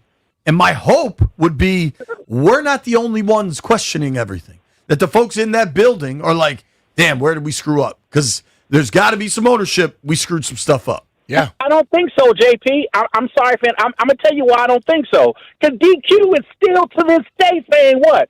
We have the people that's needed That's to what win. he's saying publicly. That's you gotta allow that there's the public commentary and then not.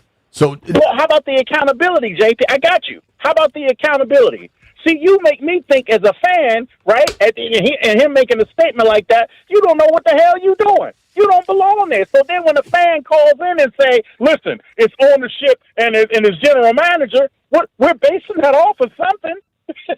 I'm not saying you're crazy. I don't think we could blame ownership. Ownership spending their money. I didn't mean to say ownership. I'm sorry, general manager and management. I appreciate you, Aaron. It was a good call, man. We got a break here. All right. Good call from Aaron there. We're going to keep the phone lines going. At some point, I'm going to open a mystery box. Maybe I'll do it in the other room because B's shook. Nobody go anywhere. Just opening boxes, man. It's B. Mitch and Finley.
This update presented by Fairfax City, where innovation meets community, and every business has home field advantage. The NFL has suspended Daron Payne for 1 game after the Commanders' defensive lineman punched Lions receiver Amon-Ra St. Brown on Sunday in the 44-22 loss to Detroit.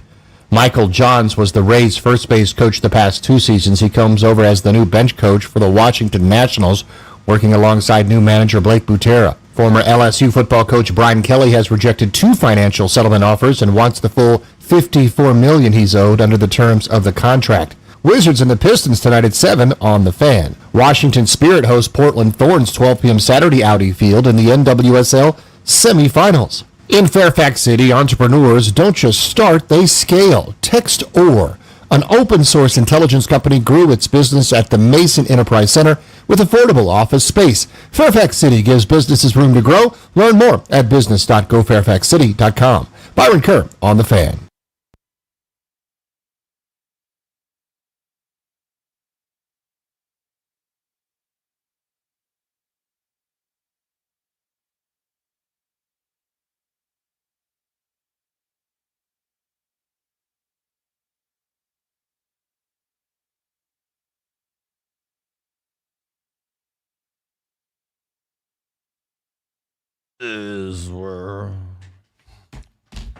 All right, we got news. B. Mitch Finley, 1067 The Fan, Team 980. You can watch us on Monumental Sports Network. You can watch us on the YouTube page, 1067 The Fan. Major news. What's that?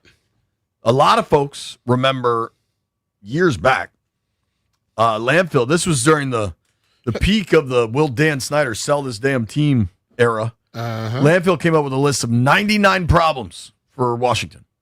They were significant. Well, Landfill is now, in honor of John Riggins, perhaps, or maybe in honor of my age, Landfill has compiled a list of 44 Commanders. I think we're going to problems. go with John Riggins. Okay. We'll unveil Landfill's newest edition of how many problems this organization has on Wednesday. Brian and I will be in Madrid. Landfill will be holding it down right here in the Navy Yard studio. Landfill. How many you have so far? I got 44, baby. Will that grow by Wednesday? It might, but the 44 is in honor of they keep giving up 44 points. That's a good point. Hell, how many have they given up in the last 4? 150? 153. You might be able to go that deep. Yeah. Can you go that deep? 38.3 a game. Can you go that deep, Landfill? Dude, Kerwin from NBC4 just sent me a video he made. I just posted it to my Instagram. Did you see this lady just crying in the stands last night? I feel so bad for this lady. No. I mean, that's where we're at. Look, she's just crying, B. She's just watching the game and crying. I didn't see that. We've reached fans crying in the stands level of football. Landfill's got 44 problems laid out. We'll hit that Wednesday. Right now, we're going to let these phone lines go because a lot of people have been on hold a long time. My man JR is in Rockville. What's up, JR? Booyah. Hey, thanks, guys, for having me on. Thanks, B. Mitch. Thanks, JP. You guys are true servants of our team. Thank you. Thanks, dude. Absolutely. Great. And so I'll go with the pie first. 20%. Let's do Adam Peters because he let B-Rob go. I got 20% for Dan Quinn. He needs to innovate. 20% for Joe Witt because, I mean, at the end of the day, we just still got to maintain a standard. 20% for Cliff Kingsbury because there needs to be a time of possession, sense of urgency there. And then 20% for Josh Harris because if I would own it, I'd do something. Right? I mean, at some point he has to put his thumb on the scale somewhere where it is something where it's like, whether it is something with the purse strings, whether it's something with personnel, because at the end of the day, I mean, that's a dream too, to own an NFL team. Yeah, So, but for me, when you own an NFL team and you are a person who made money doing other stuff, you don't just start doing stuff. You hire people to run that. He hired Adam Peters to run True. it. There's delegation. I definitely agree with you there, B. Mitch. For me, I think of it like, a pickup game at Lifetime Fitness, and then the team, they get to keep the court, and we had that opportunity. We We won. We got to maintain the court, but then we started subbing out dudes that helped us keep that court in the first place. So my fear is, do we even have the IQ to know what had us keep the court in the first place? Force equals mass times acceleration. So one thing we do need at RB1 is a big, whether we check in tight ends, either way, we just have to get these linebackers committed. Then we could go over the top on them. I'm a Coach Branthover product. Wheaton Knight here. So, for me, we were just taught one way, which was we ran the ball and we barely allowed the other offense to even take the field. I got to be honest. And so he's talking about Wheaton High School in the fall. In the fall of 1998, BCC went over to Wheaton and got smoked. Thank you, JR. Thank you, guys. I love you, guys. Appreciate the call. True servants. All right, take care, man. We're excited right now to get on the Rude guest hotline. Rude makes the most reliable heating and air conditioning products in the DMV. And talk to Mr. John Jansen, former Redskin. John, what's going on, man? How are you? I'm doing okay. B. Mitch, how you doing, man? I'm good, brother. You still blocking everybody coming your way? Hey, no one gets in my way. Oh, yeah, man. How you been, man? How you been? I'm doing good, and obviously happy to come away. Now that I'm in Detroit, come away with a win. So things are looking good, but I feel for my Commanders, getting a little beat up over there physically. A lot of injuries. So it was a tough watch. See, John, I want to ask you that because, I know how I talk about injuries and things, and I'm always believing the next guy step up because, hell, that's how I got my job. You understand how injuries can affect the football team. You watch it last year there in Detroit. They had tons of injuries, but they were able to withstand a lot of it because that team was built over the 4 or 5 year period. Washington, in his second year of a rebuild, having all these injuries, how does that affect the football team?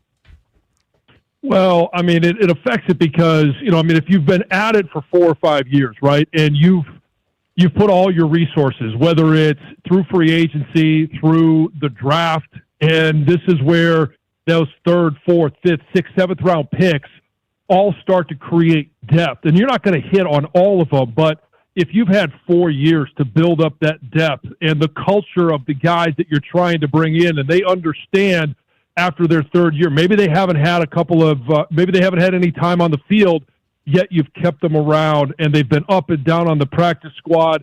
They've seen other guys make that trip from practice squad to roster to playing to then getting paid. It just takes time, and you do have to have that next man up mentality, and you've got to be ready because, and B. Mitch, you know this. You don't know when your time is going to come, and it may be you're second on the depth chart, you're 3rd, you're 4th, you're on the practice squad. All of a sudden, rash of injuries happen at a position. You're called upon, and you better be ready because if you're not, that opportunity may not come around again. Totally.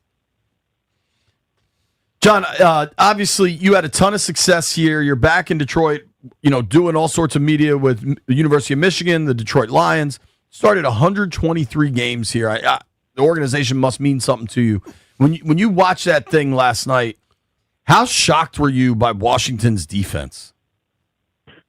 Well, I think the thing I was most disappointed in is just the lack of discipline. And whether it's, Deron Payne, and I understand frustrations, whether it's him, punching a guy in Amon-Ra St. Brown, it's just, I hate to watch a football game where there's a lack of discipline and then there's a lack of physicality. If you're going to lose at the line of scrimmage, and hey, I know everyone's beat up at this time of the year, but you could still go out and play a physical brand of football. And I always use the basketball analogy. Your shot may not always be there, but you can always play defense and you can always be physical. You can always rebound. Like, those are the things that you have to count on every single game. And to see that it wasn't there, that they were getting pushed around, it hurts. And I do have a lot of loyalty still to the Washington franchise because I spent a decade there, and I hate to see a team get pushed around like that. They sure did last night. You mentioned the Payne thing. Did you, talking with folks from the Detroit side, the folks here claim St. Brown maybe threw a punch earlier that didn't get flagged. Did you see anything, notice anything, or is that kind of just football to you? I didn't see it, so I'm obviously watching the TV copy. And if he said if it happened a couple of plays earlier, I mean, watching the replay of his hit on Amon-Ra St. Brown, it appeared to me like Amon-Ra was 2 or 3 feet away or 2 or 3 yards away walking by, and he took the uppercut. If it happened a couple of plays earlier, I can't speak to that. I didn't see it. Doesn't mean it didn't happen. But B-Mitch, you and I both know they never get the first guy. There you go. It's always the guy that comes back at you. So it's so early in the game, too. Like, you're going to get another drive. You're going to get another chance to take a shot at a guy legally on the field. That's when you have to do it because your time will come. Yeah. Amen. I see that totally. The thing about it, like we sit up here, and then we have a lot of people questioning like the scheme of the defense and different things on the team. You spoke about, go out, play with some energy, play with some type of force. Speak on that about players just having that mindset. Well, I don't care if the coach give me a bad scheme. I'm gonna make the play work. Yeah, I mean, you go out there and. Every guy knows that some guys are a little bit more comfortable than others in terms of contract, how much money they've made, but your name's still on the back of that jersey. And you're putting on film what you want 31 other teams to see that fans around the country are going to be watching. This game was at 4:20. There's only a couple other games going on at that time. Every single individual fan wanted to see the Commanders and the Lions. I wouldn't be surprised if it's the highest rated game in that time slot just because of what happened in the playoffs last year. And you knew Detroit was going to come loaded for bear. That hurt to lose the way that they did in the postseason. So whether or not Jaden Daniels was going, whether or not Terry McLaurin was going, it doesn't matter. You've got to go out there and continue to perform every single time, no matter if you like the scheme or if you don't. If you're bummed that your quarterback's out, it doesn't matter. You're still going to play the game. You're still going to tee it up, and you're going to play 60 minutes. John, specifically last night, Detroit seemed to get anything they wanted in the run game. Were you surprised just how efficient Detroit was with Gibbs and on third downs? I mean, their offense was just unstoppable, and it had been relatively clunky for the last month or so. Well, it had been, and the surprise that I found out early was that Dan Campbell was calling the plays. That has been John Morton been calling the plays. Dan took that over early in the week, and so I wasn't surprised that the offensive line came out and played the way that they did, simply because when they played against Minnesota a week ago, they got worked over, and that was the worst I'd seen that offensive line play probably in 3 years. Not the standard that, as fans, we've become accustomed to see it. And Hank Fraley and B. Mitch, I know you know Hank from your time in Philly. Yes. He's a very prideful guy. You know that there were some sour feelings for 7 days in that room, and it wouldn't have mattered if it was Washington, if it was L.A., it didn't matter who it was. They were going to come out and make someone pay for it. I was just surprised that Washington didn't know that that's how they were going to come out. You challenge a team, you put their backs up against the wall, you make them look bad, even if you weren't the ones that did it, they're going to come out scratching and clawing and fighting. And they sure did last night. They did that. John, we appreciate you making time for us, man. Everybody should check out John on weekday mornings on 97.1 The Ticket in Detroit. There's still a lot of love for John Jansen here in Washington, man. Thank you for the time. Yeah, my shoulders thank you. Hey, thanks a lot, man. I appreciate it. You guys take care, and I'll just take a quick moment. I'm going to be out there for the Maryland-Michigan game. Always love to see Washington fans stop by, say hi, and I love the fans. So I miss you guys, but I'll see you guys soon. All right, everybody go check out John Jansen cool, man. in College Park when the Terps take on the Wolverines.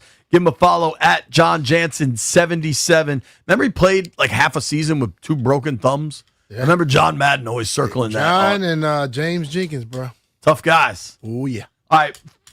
Phones are lit up. We're also going to give away tickets to that Terps Wolverines game that John was just referencing. Nobody go anywhere. It's B. Mitch and Finley.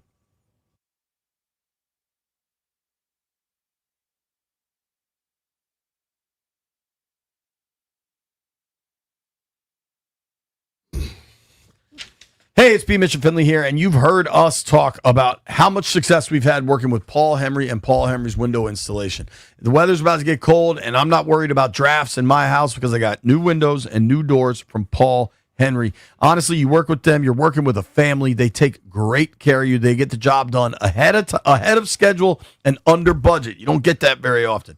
All November long, receive $100 off each window with a 5-window minimum and $500 off each door at Paul Henry's window installation. I back everything JP said. They came to my house. They did all my windows. They did my doors. And they did everything right. I hadn't had to call them back to come back and do anything else unless I wanted something else to happen at the house. Nothing to be repaired because they get the job done the first time. As JP stated, you can call Paul right now. You get $100 off each window with a 5-window minimum and $500 off each door. Contact Paul Henry's Window Installation today and tell him B. Mitch and Finley sent you. PaulHenry'sWindows.com, your clear home improvement choice.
Pan, man.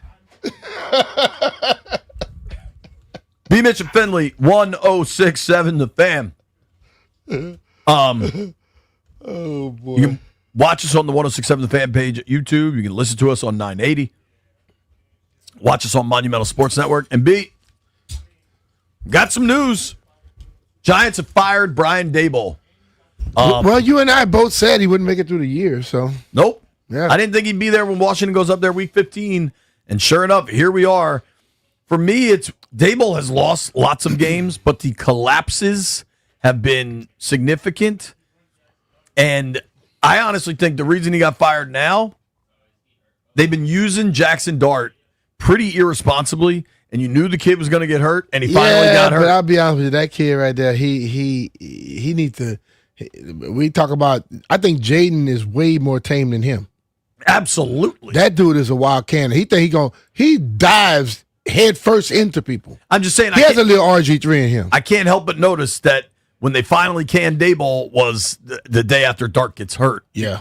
Let's go to our Giants correspondent, White Brian. I think you've wanted Daboll out for some time, Dub B.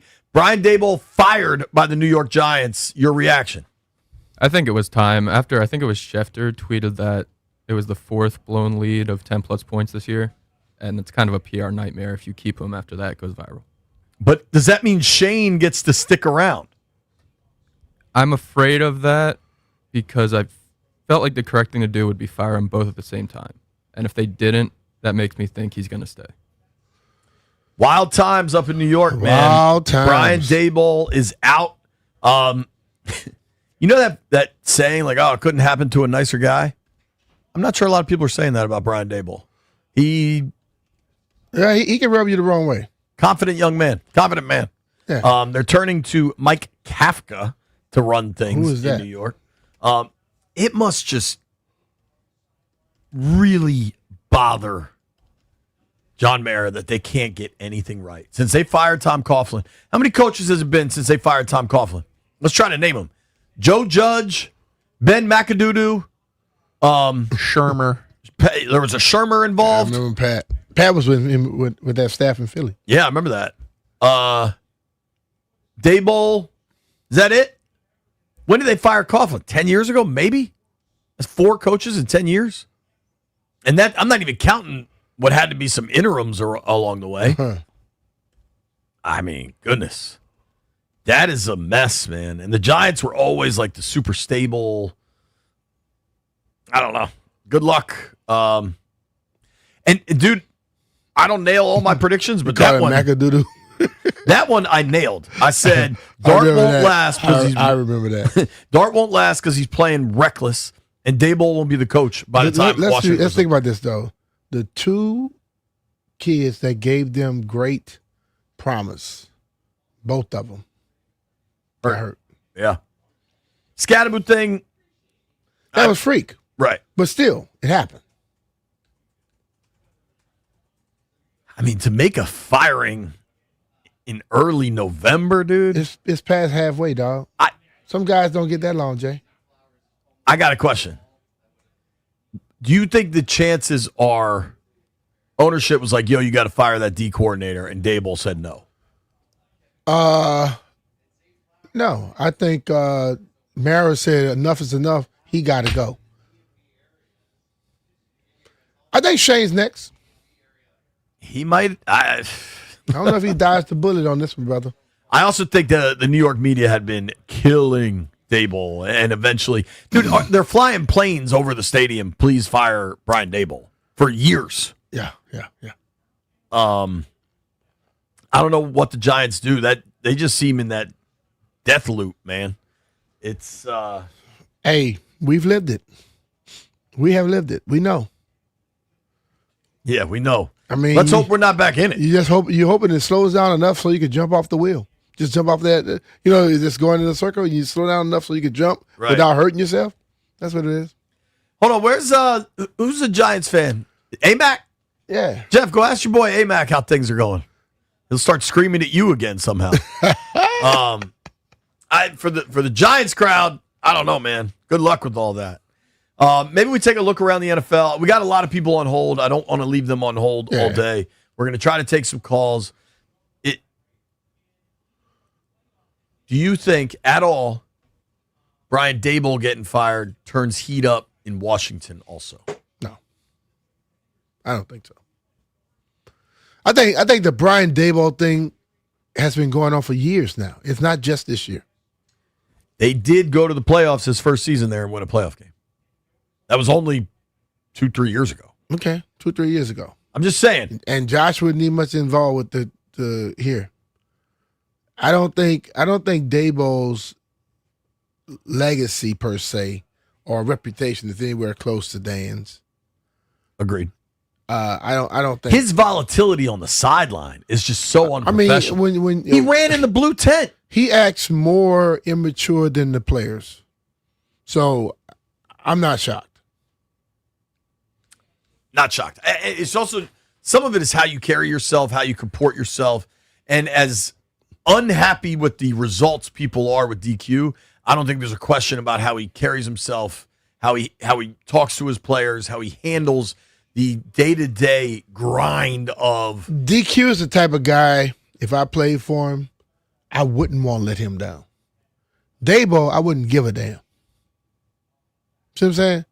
That's the difference. Because and it bothers some fans, DQ is always loyal and good to his players. Yeah, I'm not sure Daboll is. Andy Daboll Reid is loyal and good to his players. Joe Right. Gibbs is loyal and good to his players. And I know people say players coach. John Thompson was the players coach.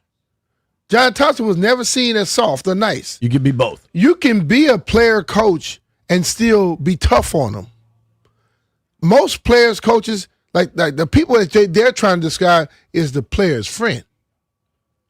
I don't think Dan's their friend. No. I don't think John was their friend. I don't think Andy was their friend. I don't think Joe was their friends. But player coach don't mean that coach can't get stuff done.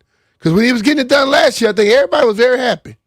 This year, it's not working. Maybe the mix of players are not the right ones. Brian Daboll out in New York. Phone lines are open. I'm opening a mystery box at 1:30. Nobody go anywhere.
This update brought to you by Melwood. Breaking news from the NFL, the New York Giants are firing head coach Brian Daboll after Sunday's loss to the Chicago Bears. Daboll, who won the Coach of the Year award in 2022, finishes his New York tenure at 20-40-1 in 3+ seasons. Lions beat the Commanders 44-22. The NFL has suspended Daron Payne for 1 game after he punched Lions receiver Amon-Ra St. Brown on Sunday in the loss to the Lions. Former LSU football coach Brian Kelly has rejected 2 financial settlement offers from the school and wants his $54 million he's owed under the terms of the contract. Michael Johns, who was the Rays' first base coach the past 2 seasons, will be the bench coach for the Washington Nationals. Wizards basketball against the Pistons tonight at 7 on The Fan. Support people with disabilities in your community by donating your unwanted vehicle to Melwood. Donating is fast, free, and easy. Visit melwood.org or call 877-MELWOOD for more information. From the Crop Metcalf 5-Star Sports Desk, Byron Kerr on The Fan.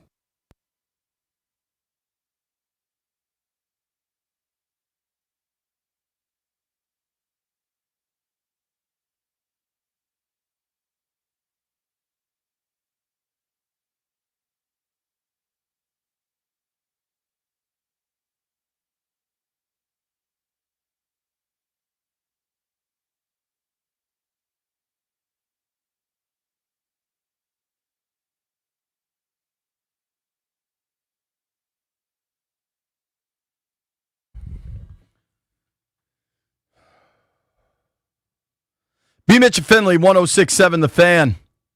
We got a whole lot going on. We're off 980. Apparently some guy named Chris has a show.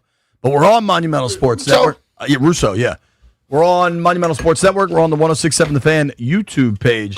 But, Leadville, I know we have a number of calls we need to make, but we do need to open an investigation. We have an announcement. Yeah, we have an announcement, and I'd like to get our best guys on the team. And if we see this little poodle again. Uh-oh. Be getting personal. I'll start with the facts. All right.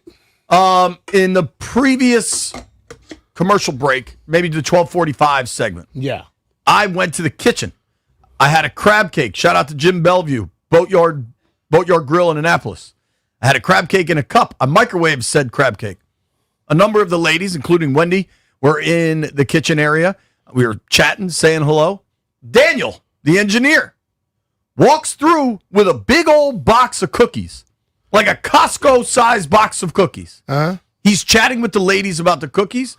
I have to hustle back because we have a radio program. But in my head, I'm like, that's cool. Daniel's putting some cookies out, right? This is like a Costco-sized box of cookies. So in the last commercial break, I walk back to the kitchen. I'm looking around. I see Wendy. I see the ladies. I say, didn't Daniel just have a bunch of cookies? They're like, oh, you think he left those out? So Daniel is somewhere by himself eating a Costco-sized box of cookies. And Landfill, correct me if I'm wrong. Every time we have food, he shows up. So like we got he's a bar. He's a beagle. Daniel is more of a B. Mitch and Finley food humor than Rooster. Yes, because we don't see Daniel. It's like Daniel just lives in the building, but you don't see him. Chris hangs out. Chris is food around. is here. Daniel shows up for food. So I don't know if we want to investigate or we just want to legislate, punish. No, this is what we do. If he don't bring some damn cookies, he get no more food. My milk and cookies. Next time, y'all know how y'all put me out on the air for everything? Yeah. Next time he come in, when he's sniffing, we put him right on the hot seat. Yeah, well, next time he come, we eating in front of him and wish he damn to touch something. We could put him on the hot seat and still not give him no food. I'm with all of it. I think we've kind of put him on the hot seat. No. They're like, He need to Daniel, be on the who's hot Daniel? seat in the camera so the world can see. Okay. Yeah, So we gonna expose him. Landfill, any punishment to add? I mean, we should get some, and a lot of this could be undone by just bringing some damn cookies over. I feel like we should just send Jeff to go ask him for some cookies. I started yelling his name. Jeff gonna go after for milk and cookies. Yo, if Jeff leaves to get Daniel, we won't see Jeff again for the rest of the program. That's a fair point. Jeff Why like, y'all hating Jeff on like, me? please. How did this get on me? Jeff like, please how let did me this get go. on me? I think Wendy Let's go showed back up to just Daniel. because she wants a cookie and thinks we may be able to acquire them.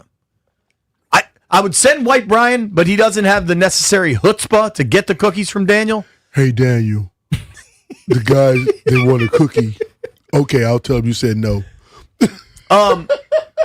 Joey, the Monumental cameras. Wendy, wave to the cameras. You're on TV.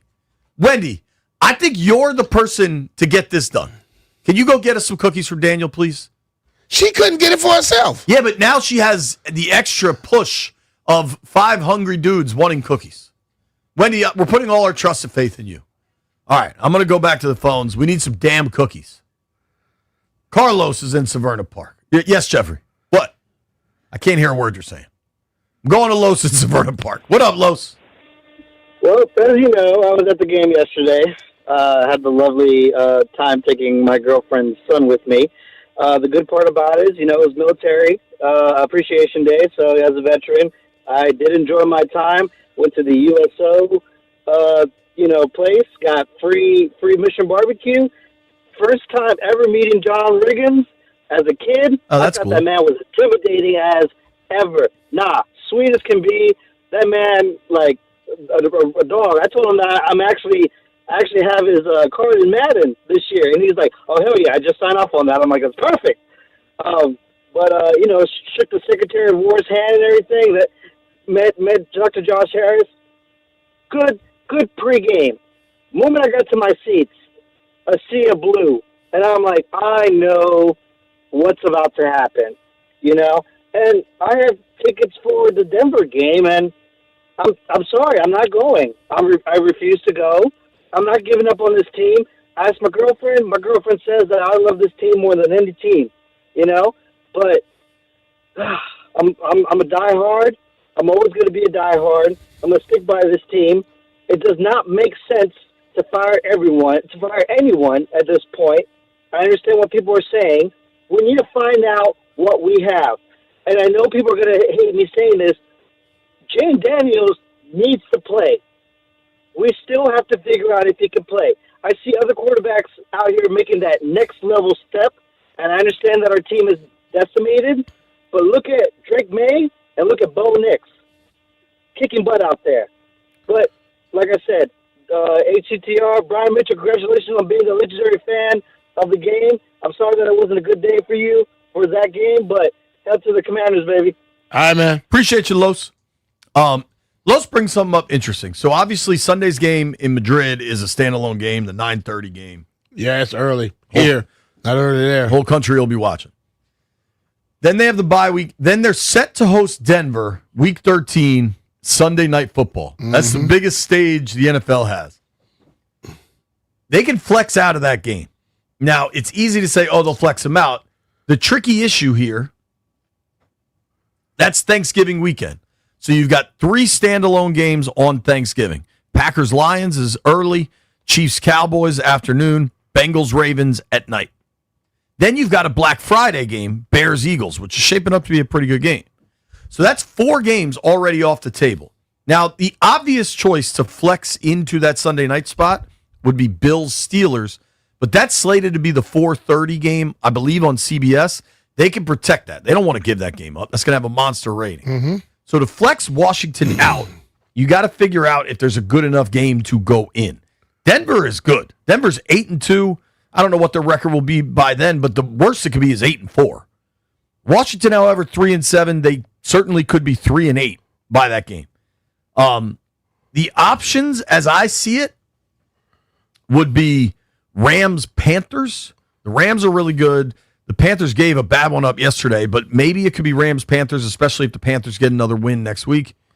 Texans-Colts is another option. Houston is playing really good defense.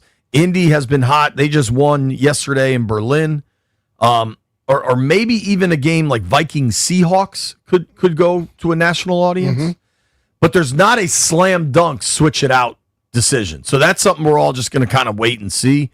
I think if Washington loses to Miami, that'll get flexed. There's also, I think if you knew Jaden would play in that game, you get the added intrigue of Bo Nix on one side, Jaden Daniels on the other. I think Jaden Daniels brings eyeballs to televisions.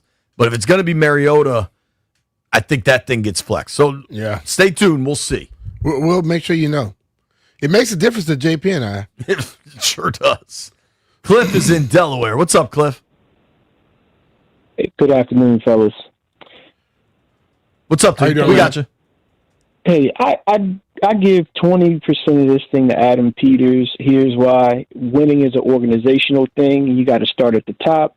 I thought coming into this year, following last year, we had issues around pass rush. I know they brought in Dietrich Wise, but I always thought Wise was going to be better at helping us stop the run. We didn't see a lot of him, but I never saw him as being an answer truly to our pass rush situation. I also think that I have a little bit of an issue with his philosophy too. He's sitting on $25 million in cap space, and we got holes all over this roster. I understand being fiscally responsible, but we also have to be responsible and field a team that has talent in plenty of places, and I think there's plenty of voids. Next, I got 30% going to the players. Look, players not doing their jobs, having blown assignments is what I'm seeing out here in these games, but I also know and understand that we don't have the same talent level as these teams we're going up against. And some of that goes back to Adam Peters, some of it goes to the coaches, right? But at the same time, there has to be some self-accountability. I see poor technique happening out here on the field. These things are on the players. And then my final 70% goes to the coaches. I'm not breaking it down offensive versus defensive and head coach. I'm putting them all in the pot together because they're all in this together. Dan Quinn, you ran a soft camp. Coming out in the beginning of the season when everybody was healthy, I still wasn't sure what the identity of this team was going to be. We are at the halfway point. I still don't know what the identity of the team is other than being old, slow, and now injured. Also, our defense, it doesn't even look like a professional outfit right now. Not scheme-wise, it doesn't. Look, I had some concerns. I thought defense is what kept us out of the Super Bowl last year. I'm not calling for coaches' heads, but I cannot see how Joe Witt returns just based off of what I saw last year, which wasn't terrible, but what I've seen this year, look, we don't dictate either side of the ball to opposing teams. And then Cliff Kingsbury, brother, I haven't seen your offensive scheme take it to anyone. He's pretty good at adjusting in the game, but his game plan, I haven't seen any team scared to death of it. And so that's my blame pie. Thank you, gentlemen. Thanks, Cliff. Appreciate you. How many turnovers we had in the NFC Championship game? I want people to just know this. 3, I believe. That was total 5. Yep, they had 5 in the game they came back to win against Philly at home. I'll pull it up. They had 5 in the game at home against Philly that they came back to win. And then we had 3 in the NFC Championship game that ended up being 21 points. Yeah. Offense helped out a little bit in that game, too. We do have breaking news here on the Fan. Daniel has shown up. How you don't come in here first? Daniel, that mic is on, dog. Do you want to explain how yourself? How you don't come here first, dog? Okay, so I bought these from Costco. Yeah, that's a box of 75 cookies. Same place Fred smoothed by his cookies. I was intending, so I ate all of the chocolate chip. You ate all the chocolate chips, so you wouldn't go share? There's a strategy behind it. So, how many chocolate chip cookies did you eat? 12. About 12. I have to go back and count. Those are big. But I always buy the mixed assortment because I'll eat too many of them, and I like the chocolate chip. So if I buy all chocolate chip, I'll eat all the chocolate chip. Daniel, that's insane, bro. It is. So in other words, you still that's my question. You wouldn't go share. I wasn't aware that there was people that wanted some. You weren't aware that people wanted cookies? Daniel, every time we have food here, you show up from the other side of the building. Do you not think people seeing damn cookies, they're not going to want some? Daniel's like 2K and Sam. He follows his nose. When the food is out, Daniel's getting some. Did you not think nobody going to want one of them big-ass good cookies? And Daniel, what's the one over on this side? That white chocolate macadamia? White chocolate. And I think you need to be sliding one of them over here. Well, I was hoping that you guys would want the oatmeal raisin. No, I don't want oatmeal raisin. Hold on. So not only were you not going to share, but you're only willing to offer us a certain type? I mean, you can have the white chocolate. Yeah, that's the one I want. Well, I mean, but maybe just one. So now you go dictate. You're a greedy ass dude, Daniel. When B. Mitch makes gumbo or something, I know we didn't say you can only have the chicken. It's gonna be a tough. You only get rice. Daniel, to help you out, I like oatmeal raisin. Oatmeal raisin is good by me. Okay. I like white chocolate macadamia. Like 3 of them. Now, here's a real question for you, Danny. Do the boys in the aquarium get some? Yes. All right. Oatmeal raisin. Would you? Would you have done this? Hold on. How many cookies come in that damn box, Daniel? Bro, it's got to be 30. So you were going to eat every one of those cookies? You just eat the chocolate chip fast. There's 8. 8 left? Each. There's 8 of each. 24 cookies. So 24 cookies. And you're going to eat all of them. I can't believe you've eaten if 8 nobody chocolate caught you're going to eat all of them. And those are big, too. Those aren't like Chips Ahoy size. That's like a... You were going to eat all of them if nobody saw you. Does that not hurt your stomach to eat that many cookies? I don't eat them all at one time. How many days it take? Probably about 3. Why would you walk through the kitchen holding a box of cookies if you didn't like? Why wouldn't you just leave them at your desk? Or put them in the bag. I think going forward, I probably will. So now you're planning not to share the next time. My boy said he ain't scared of nobody. Did Wendy come find you? No, I was hidden away, but one of my friends told me that I need to share my cookies, and I was just like, "How did you even know I had cookies?" And it was like, your friend saved you. On the air, so. Shout out to your friend. What's your friend's name? Deshaun. Deshaun doing the people's work. Hell yeah! All right, share some damn cookies, Daniel. Yeah, Daniel. I got a damn napkin right He's still kind of hesitant to open the box. You see this? I'll take an oatmeal raisin. Bang. They, man, as many times you came back here to get food, man, ribs. I'm not proud of it. Well, Daniel, even if it was begrudging, thank you, sir. Make sure the boys in the aquarium get a cookie. Let's do this Let's do the right thing here. That damn Daniel. That was wild. He said, "Well, you can have the oatmeal raisin." Daniel, damn cookie snob. Yo, look, Stallion. Hoarder. Stallion's walking in there now trying to get one. Daniel's never bringing that box of cookies in here again. Oh, what a day. Chip is in Charlestown. Been on hold a long time. Chip? What's up, Chip? Chip, you there, dog? Chip? Chip's gone. All right, let's go to Greg is in Indiana. What's up, Greg? Good afternoon, gentlemen. How are you doing? We got some cookies. We're better. I see that. Well, since we're playing the blame game, I would have to say I guess, what B. Mitch was talking about was the players, need to dig deeper and find a way to overcome these obstacles. Now, granted, we can say that the schedule has been really rough. They didn't, the NFL and Vegas didn't do any favors for the team. But if you also kind of think about the early memories of, the Eagles in the body bag game with B. Mitch. Mm-hmm. And I think, wasn't B. Mitch the third string quarterback? Yeah. In the Eagles body bag game? Yep. And he rose to the occasion.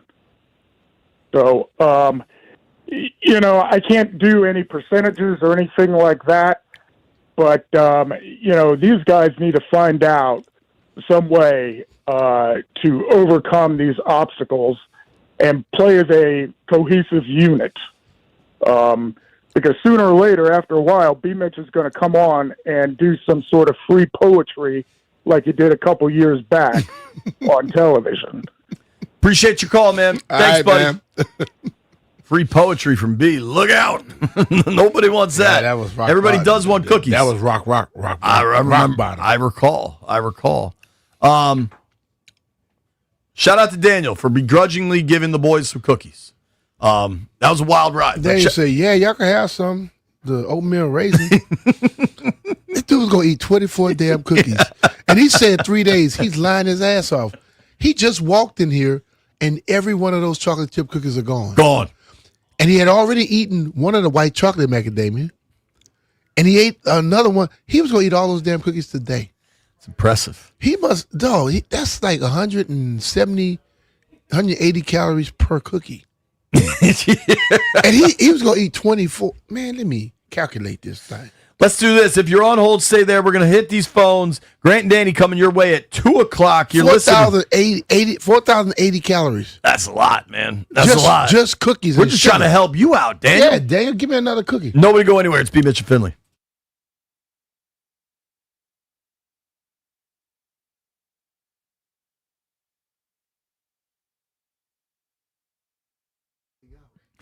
Hey, it's JP Finley, and you've heard me talk about all the problems we had at the house, but the folks from Better Services saved the day. We got all new appliances. My new fridge is awesome. I used my new stove for the first time over the weekend, made some steak and eggs. They've taken great care of me. The appliances look great, and they can take great care of you. Whatever you need done, say you need new appliances or say you just have a dishwasher that's on the fritz, call Better Services. That's Bettar. Say you need maybe some handyman work around the house, or you want to redo a bathroom or redo your kitchen. Whatever it is, Better Services can get it done for you, and you better call them fast because you don't need messed up appliances with the holidays coming up. You got 20 people coming over for Thanksgiving, you better make sure that oven can cook a turkey. Call Better Services. You can check out their website at betterservices.com. That's Bettar. Whatever it is, Mernalyn and her crew have showroom in Kensington. Go check it out. They can get you next day or even same day delivery on new appliances. BetterServices.com. Bettar. You better get better.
Well, the Giants are firing their head coach Brian Daboll after Sunday's loss to the Bears. Daboll was the coach of the year in 2022, but he finishes his New York tenure at 20-40-1. Cincinnati Bengals quarterback Joe Burrow is returning to practice, according to Ian Rappaport. A little under 2 months after his toe surgery, Burrow has his practice window open, but he will be limited as he tries to return to the field. The NFL has suspended Daron Payne for 1 game after the Commanders' defensive lineman punched Lions receiver Amon-Ra St. Brown yesterday in the 44-22 loss to Detroit. Former LSU football coach Brian Kelly has rejected 2 financial settlement offers and wants that $54 million he's owed under the terms of his contract. Michael Johns, the Rays' first base coach the past 2 seasons, will become the new bench coach for the new Nationals manager Blake Butera. Wizards basketball against Detroit Pistons tonight at 7 on the Fan.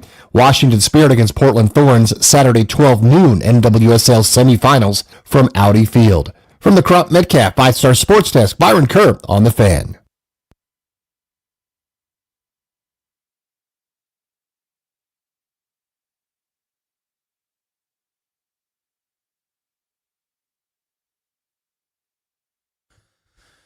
B. Mitch Finley, 1067 The Fan. Yeah, this one here killing me right here at Landfill. Our guy Jeff regaling the bullpen with tales of interesting decisions. Well, you know, let me just let the people know. So, as I was driving to the stadium yesterday, I realized that I was trying to get there early. So, I left early. I left just early enough to catch the, what you call it, the motorcade of the Detroit Lions coming in. They shut down the whole Beltway. Yeah. As if they were actually the president. Damn president. Yeah. And I'm like, what the hell is going on? Because we were stopped for like 5 to 8 minutes before they show up. So it's right before you come, what is it, 295? Or hit the Beltway? They stopped us right there. Yeah. But then it was cool because I was a second car behind the car in front of me. So now when we rolling at their pace. They're rolling too. And I'm like, who's going to be the one to do something stupid today? Because, you know, all extra security, somebody going to forget something. And then CK sends me a text. I say, there go the culprit. Jeff had his crossbow in the back of his car. Luckily, he got a friend named Jeff that told him, cool, he went back to his house because Jeff might have not been here today or next week. Right. They probably sent him to El Salvador. Remember we were trying to send Jeff to El Salvador one time? Yep. And he was going to go. They wouldn't have never got back in the country. That's a different part of El Salvador. Let's not send Jeff. All right, we got a couple calls here that have been on hold a while. Our guy Charlie is in College Park. What up, Charlie? How you doing, brother? Charlie, you up?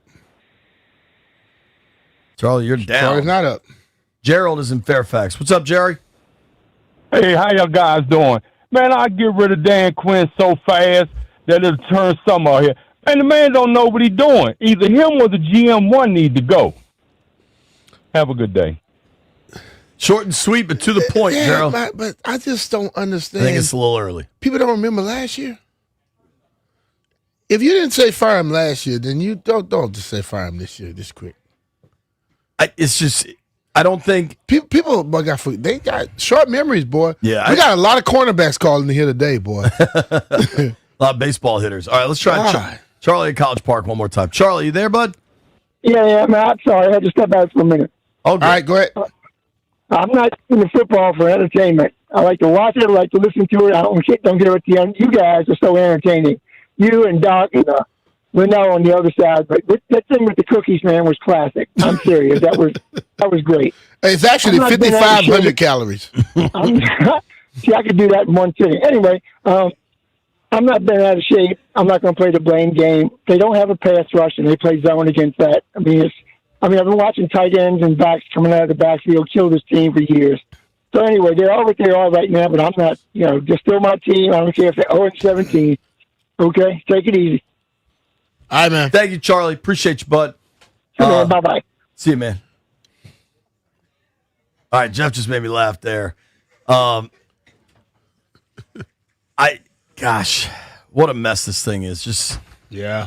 It's just a mess, man. And I understand people are frustrated and all right, and I lost it. All right. I don't know how. I don't know how either. This is a frustrating time for Commanders fans. There we go.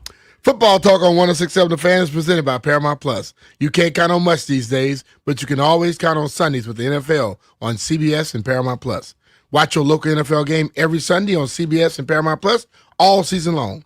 Visit ParamountPlus.com/NFL to get started today.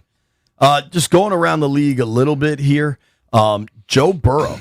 So they've announced that Joe Burrow is going to open up his window to practice. Okay. And I think Albert Breer just said it, or maybe it was Jay Glazer, said that Burrow expects to play by Thanksgiving.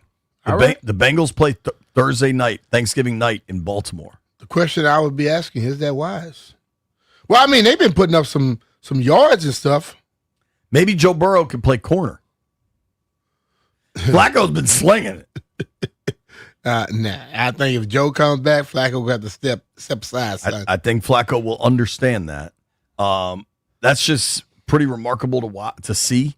I want to circle back to the Giants firing Brian Daboll. Do you think they will get a bounce off of that? Because the Giants have played relatively well. They just have collapsed in the fourth quarter of games. They have 2 double-digit point loss. They had a double-digit lead in the fourth quarter and have lost. Yeah. 2 of their last, 4 games? 2 of their last 3 games? Mm-hmm. Do you think they'll, on some level, respond with Daboll gone? You always get that little jump when the coach leaves immediately, but is Russ the guy to keep it going? Or will they go with Kraft fingers? I think I'd rather see Jameis. Yeah. The thing about Jameis, he will be entertaining, I guarantee you that. Always. Here's something for around the NFL that sucks. You want to know? What's that? Sunday Night Football is an awesome game. For Week 11, Lions-Eagles. Yeah. We'll probably be able to watch that. That'll be on at 5 in the afternoon or whatever in Spain. Oh, yeah. We could probably watch most of the games in Spain, dude. Right. Because we started at 9-something there, right? No. Here. Yeah, 9:30 a.m. here. So you talk 4 hours. So after you're 6. done, you got like an hour or 2 work. Well, you may have 18 hours like you do. But you'll catch the second half of the 1 o'clock games. But listen to this. As it's currently set up, the Bucks play the Bills Sunday at 1 o'clock. That's a pair of 6-3 teams, both coming off losses. That's a good, big game. Monday Night Football, ESPN. Guess who's on? Who? Cowboys, Raiders.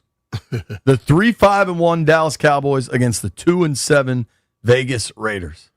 You think they're flexing that? No way. Nah. Dallas. Oh, Jerry don't play that. I think Jerry has a no flex clause in his games. He might. Yeah. Listen, you could do whatever you want, but Cowboys don't ever get flexed. Okay. What's that song? No Flex Zone, Jeff? That's how Dallas operates. Is that the song? No Flex Zone? That song? Yeah, that's Jerry's theme song, I think.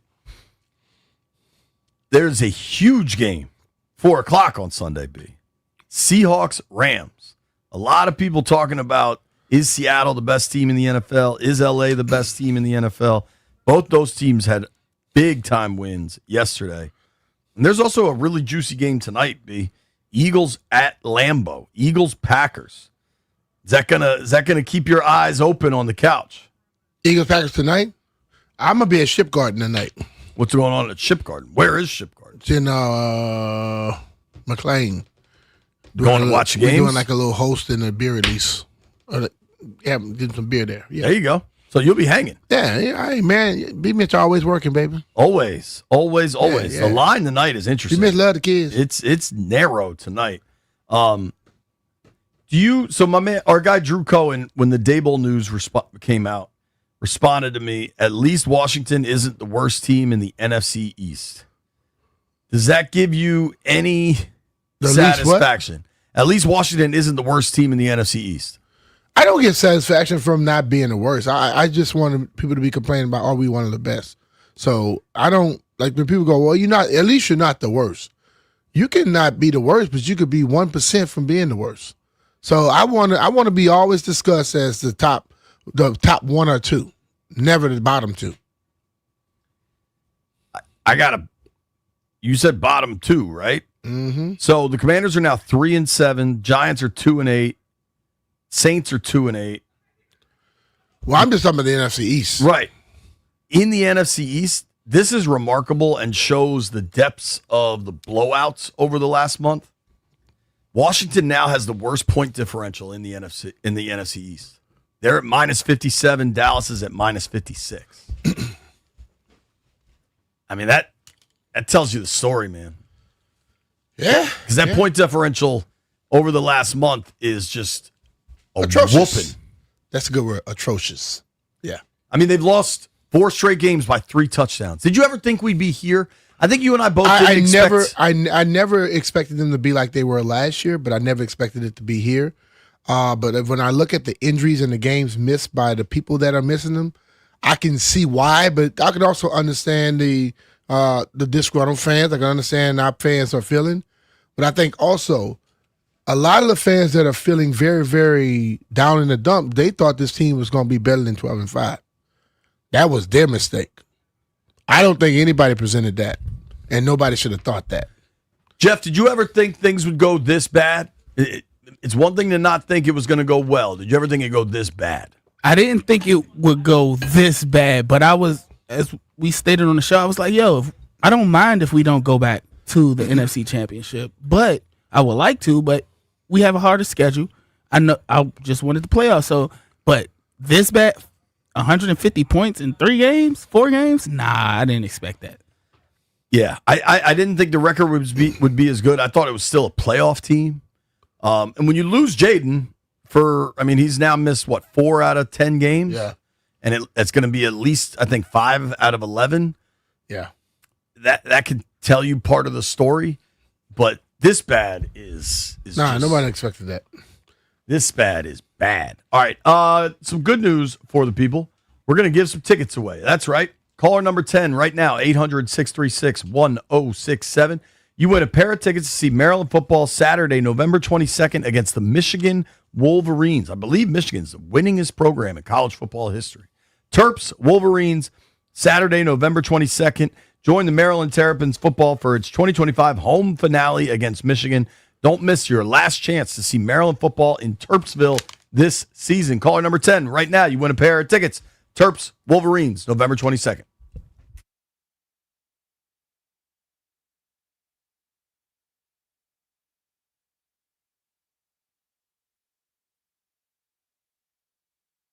Look, everybody was hoping for a strong season from the Burgundy and Gold. It hasn't happened. But you know what can always perform? Your garage door, especially when you call Door Pro America. Whatever might be wrong with that garage door, whether it's a busted spring, loud noise, or you just need a new one, go with the pros at Door Pro America. We did exactly that at my house. Got a new garage door installed, and it is one of the smartest home improvements we've ever made. It looks sharp, runs smooth, and really bumped up the curb appeal for my home.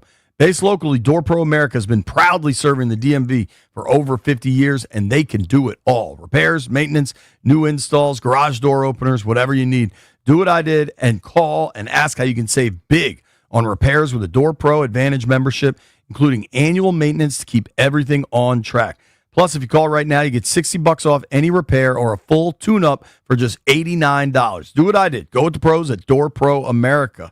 Call 877-DOOR-PRO. That's 877-DOOR-PRO, or visit doorproamerica.com. Be sure to tell them JP Finley sent you.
my name. If I saw you in heaven, bum, bum, be the same. Shout out to Eric Clapton. Misery Monday. Seriously. Jeff, I had to flip off. Jeff forgot I was on TV. Good luck, Joe. It is a Misery Monday on B. Mitch and Finley and on 106.7 The Fan. Misery Monday brought to you by Chaniga Mayos. We've also got the B. Mitch and Finley AAA poll of the day. Is this the post-Snyder low point for the Commanders? It might be. I mean, don't forget how ugly things got. Harris's first year technically of ownership with Ron at the end of that year was bad. But Harris hadn't really wrapped his hands around everything yet. Like that, we're fully in this new group. They've now lost 5 in a row. They've lost 4 in a row by absolute thrashings. So yeah, I think you could say this is the new low point. Feels a lot different. It doesn't feel like it used to, but damn, it doesn't feel good either. It doesn't. It doesn't. AAA poll of the day brought to you by AAA. Level up with the new AAA Commanders MVP membership. Get all the benefits of AAA plus exclusive experiences, discounts, and tickets. If you're already a AAA member, upgrade for free or join today at AAA.com/Commanders. You think it's a low point? It's a low point, but I think there was so many super low points in the Snyder era. It's not even in the top 20 yet. Right. I agree with that. I guess we'll find out on Wednesday when Landfill breaks out his 44 reasons. What is it? 44 problems Washington has? They got problems, man. They got 44 problems. Not having the starting quarterback might be one. Although Mariota was pretty good yesterday. I got what Marcus has done as a backup is pretty darn good. What Washington's defense has done is just remarkably bad, and it's getting worse week after week. The injuries keep piling up. It's just astonishing to try to look at it all. Just really disappointing, disheartening, whatever you want to call it. Last night was just a disaster. It was just a straight up disaster. And now do you buy? So DQ said a couple times, the best thing we can do is all get on this plane, go to Spain. We got to be together. We got to figure it out. Do you buy that, or is it? I buy it because last year, see, this is where we forget things. We talked about when they played against Cincinnati and then went to flew to Arizona, and they all even pointed to it to being together at that time. They depended on each other. They had to figure it out, and they did. You know what I mean? They came out of that thing as a different team. This is a different situation now. But still, when you are kind of at your worst and people have given up on you, that's when you really find out what somebody's made of. You know, when things are going great all the time, you know, fans don't give you no pressure. Everything can start working. That's cool. But when you got to find a way, within this little next few, 6, 7 weeks or whatever, they're going to find out who they can trust. The coaches are going to find out who they can trust. Players are going to find out who they can depend on. And they're going to find out who they can't depend on. That's another thing, too. When you're looking at the way that people react to this and try to dig out of this hole, you're going to find out who was digging and who was just sitting in the back. Whatever, I don't care. Because a lot of guys will still be here next year and the following year. And they don't want the guys around that can't help them dig. Speaking of digging out of holes, time for us to make some bets. It's time for her to hear first.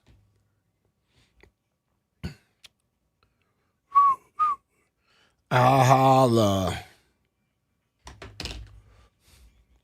Gather round, gather round. All right, new week, new us. Packers money line. Damn, Jeff. Jeff. Yeah. Give us a chance. Jeff, Nope. hurry. Because I hate Philly. Philly money line. Brian, how could you? Jalen Hurts touchdown. You know what's going to happen. 8.5.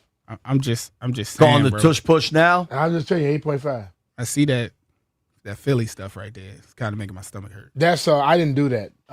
Huey's wife did that. Okay. Hey, What's on the outside, Jeff? What matters, baby? White Brian, what do you like tonight? White Brian, are you alive? Josh Jacobs touchdown. Josh Jacobs touchdown. Josh Jacobs, a bad man, bro. I like that dude. The Wiz play tonight. The Wiz are on national TV tonight. Wow. On Peacock. Really? They're the Peacock game tonight. Oh. Wiz Pistons. Pistons got good. Their rebuild hit. Washington in the thick of it. Caps play tonight? No Caps tonight. Just Wiz if you're interested. Also, I haven't made mention, but I will. Georgetown handled the Hoyas Friday night in hoops. Credit You mean to Georgetown handled the Terps? What'd I say? Georgetown handled the Hoyas. No. Yeah, you're correct. Georgetown handled the Terps on Friday night. Credit to Ed Cooley's boys. They were ready to play, man. Well, Chris said he told you, dog. Chris texted me. I know he was going to text you immediately. He reminded me that he told me. I don't know what to take tonight, man. I will take a prop, which I rarely do. I'm going to go under A.J. Brown receiving yards. I got it at 57.5, White Brian. Does that sound about right? Yep. All right. I'm going They're going under. to open up with a 60-yard bomb. I'm going under on A.J. Brown. Thank you to everybody that listened to the show today. Thank you to all the calls. Busy day. Thank you to John Jansen for joining us. Thank you to Daniel for being greedy and then realizing the error of his ways and bringing us some cookies. Shout out He's to... pissed off at his boy. I don't know why he walked through the kitchen holding a box of cookies if he wasn't going to share them. You're going to chew gum in class. You got to bring enough for the whole class. Grant and Danny coming your way next. Thank you for watching. Thank you for listening. We're back at it tomorrow. Then Wednesday, we'll be live from Madrid. That's going to be wild. See ya!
This update is brought to you by Melwood. The New York Giants have fired head coach Brian Daboll after Sunday's loss to the Chicago Bears. He finishes 20, 40, and 1 in 3+ seasons. Mike Kafka is the interim coach. The Cincinnati Bengals quarterback Joe Burrow is returning to practice today, a little under 2 months after toe surgery. The window is opened, but he's still limited, according to Ian Rappaport. Lions beat the Commanders 44-22, and the NFL has suspended Deron Payne for 1 game after the defensive lineman punched the Lions receiver Amon-Ra St. Brown. Michael Johns, the Rays' first base coach the past 2 seasons, will be the bench coach for the new Nationals manager Blake Butera. The Wizards and Detroit Pistons tonight at 7 on The Fan. Washington Spirit hosts Portland Thorns 12 p.m. Saturday, NWSL semifinals. Support people with disabilities in your community by donating your unwanted vehicle to Melwood. Donating is fast, free, and easy. Visit melwood.org or call 877-MELWOOD for more information. From the Crop Metcalf 5-Star Sports Desk, Byron Kerr on The Fan.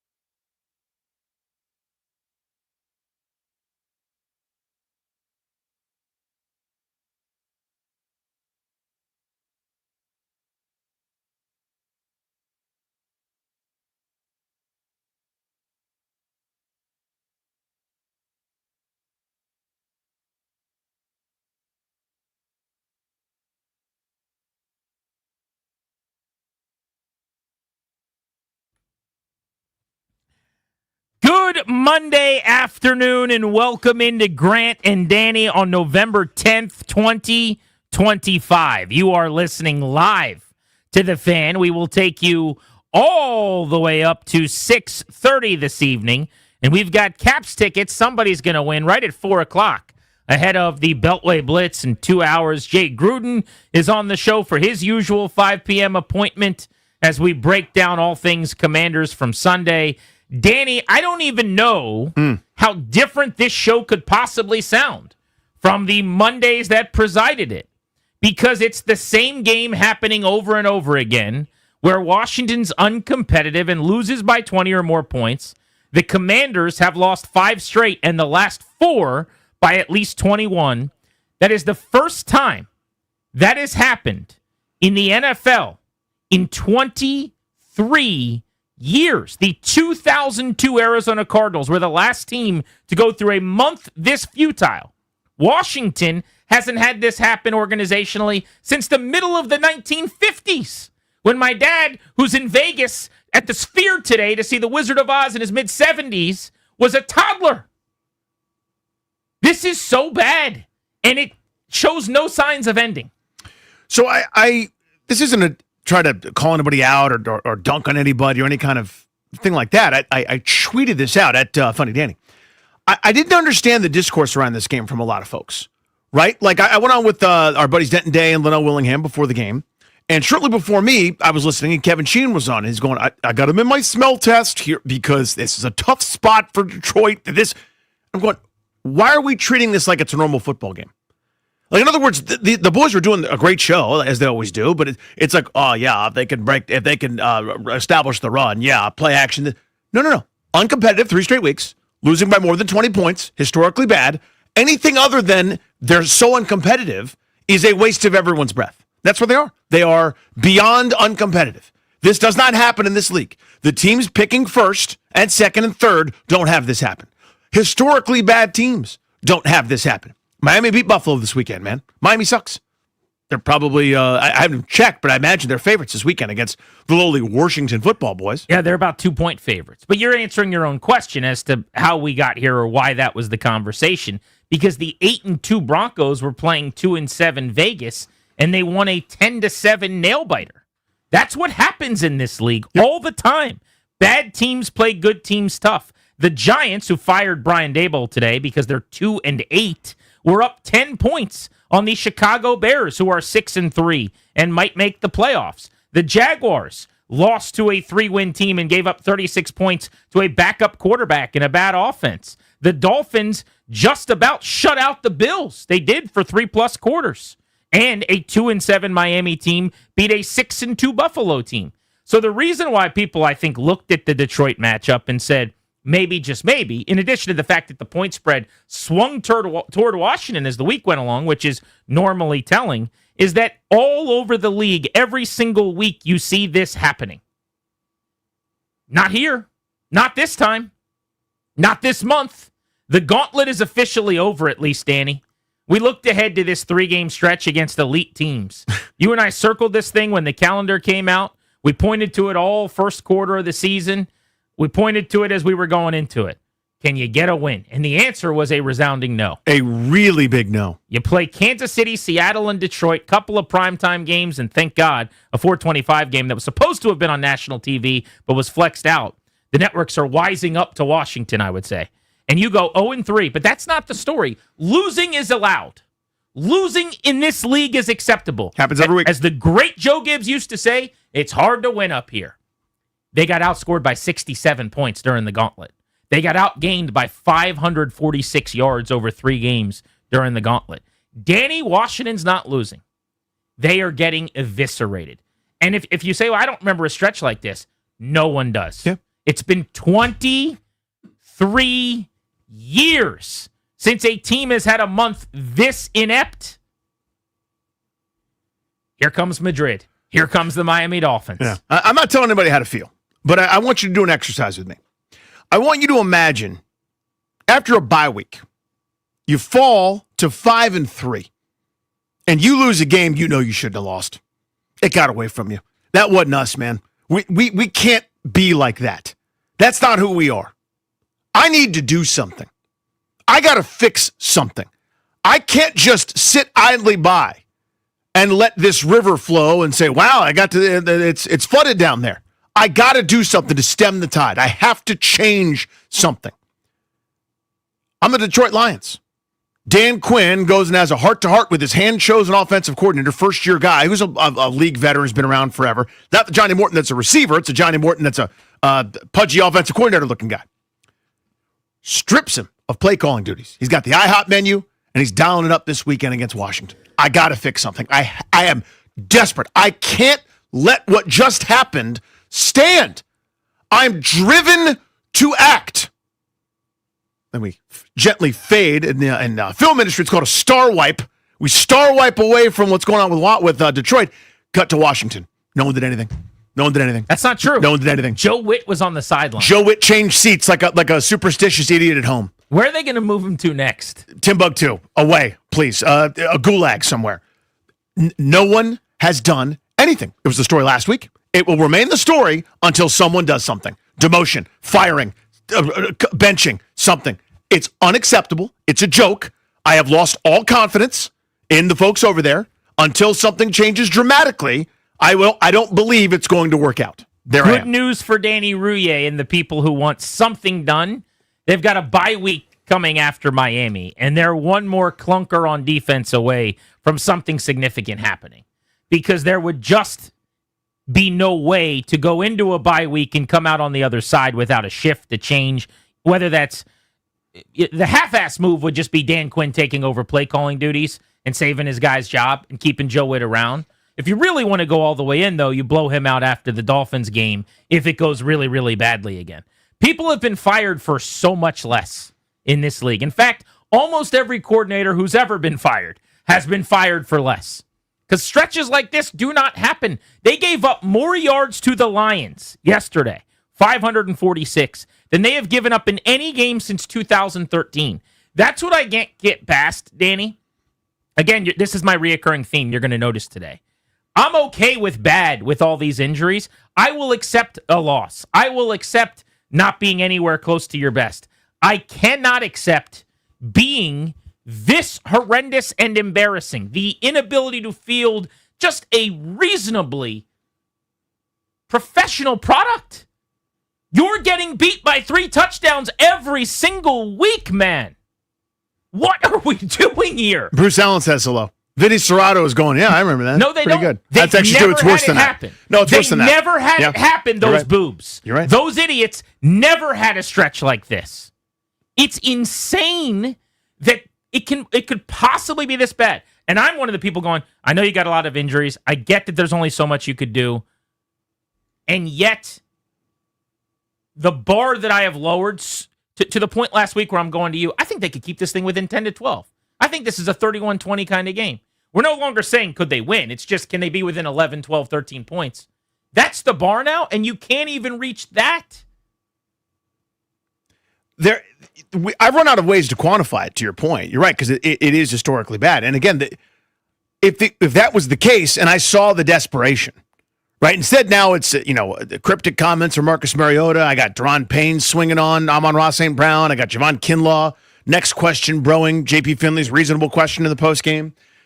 I've seen this before. Now, there's no off-field scandal. There's no, harassment and normal Dan Snyder insulting stuff. It's just bad football, which we know here, but it's never been like this. I mean, Jack Del Rio was cut loose when his defense reached historically bad proportion.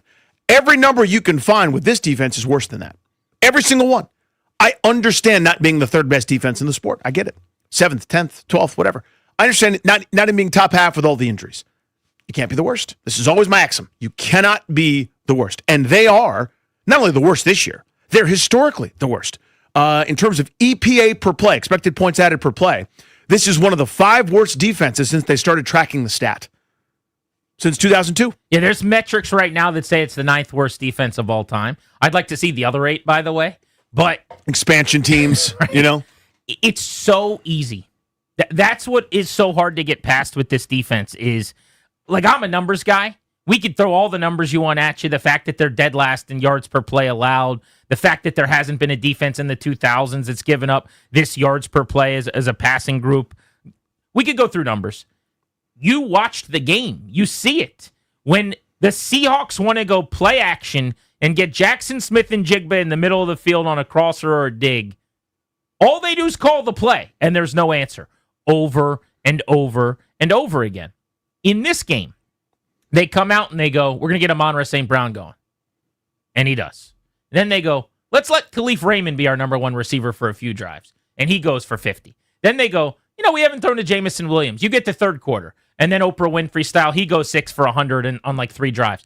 It was almost as if, and I'm not doing a bit here, they basically were just like on the sideline going, all right, whose turn is it? Because they would feature someone, Laporta, and then St. Brown, and now it's J-Mo's turn. It's like, we know guys have fantasy teams. Let's make sure everybody eats.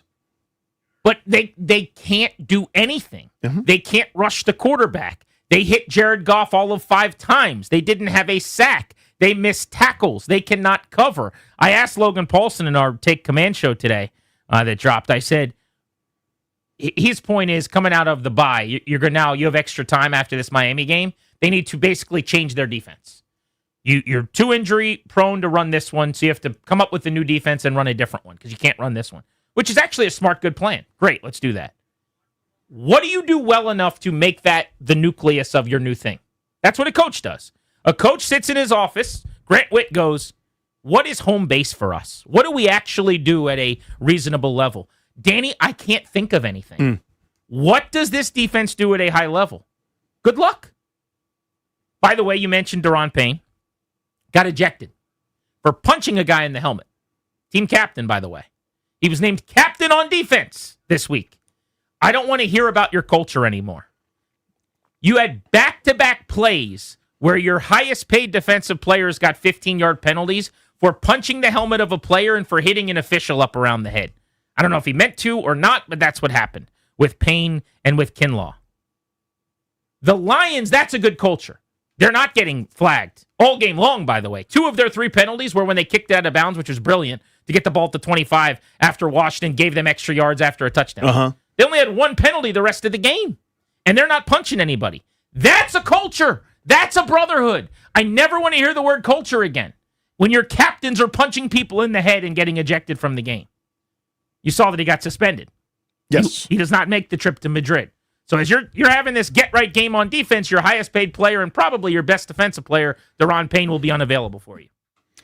They still haven't stopped the Lions. To me, somebody reacting and doing something stupid, I'm not condoning it, by the way. It's obviously dumb. It's inexcusable, and he should be suspended. I think that was the right call. I can understand heat of the moment lashing out, right? You think somebody did something to you first. It's dumb. You shouldn't do it. You need to be better than that. Loser organizations do it. But I can kind of understand, right? Again, I'm not condoning it. How about, by the way, before you move on from that, After the game, Javon Kinlaw and these guys This is where I'm going. He got hit first. This is where I'm going. What a loser quote that is. What I need, if we're asking for understanding, after Javon Kinlaw commits a penalty, he's now in the face of Jared Goff doing the Duke front clap and trash talking the guy on their way to a third straight touchdown, which, by the way, they would score on every subsequent drive. I might want to holster my chatter for a minute before I made a tackle. I might want to wait a second before letting everybody know that I'll be here all day. Will you?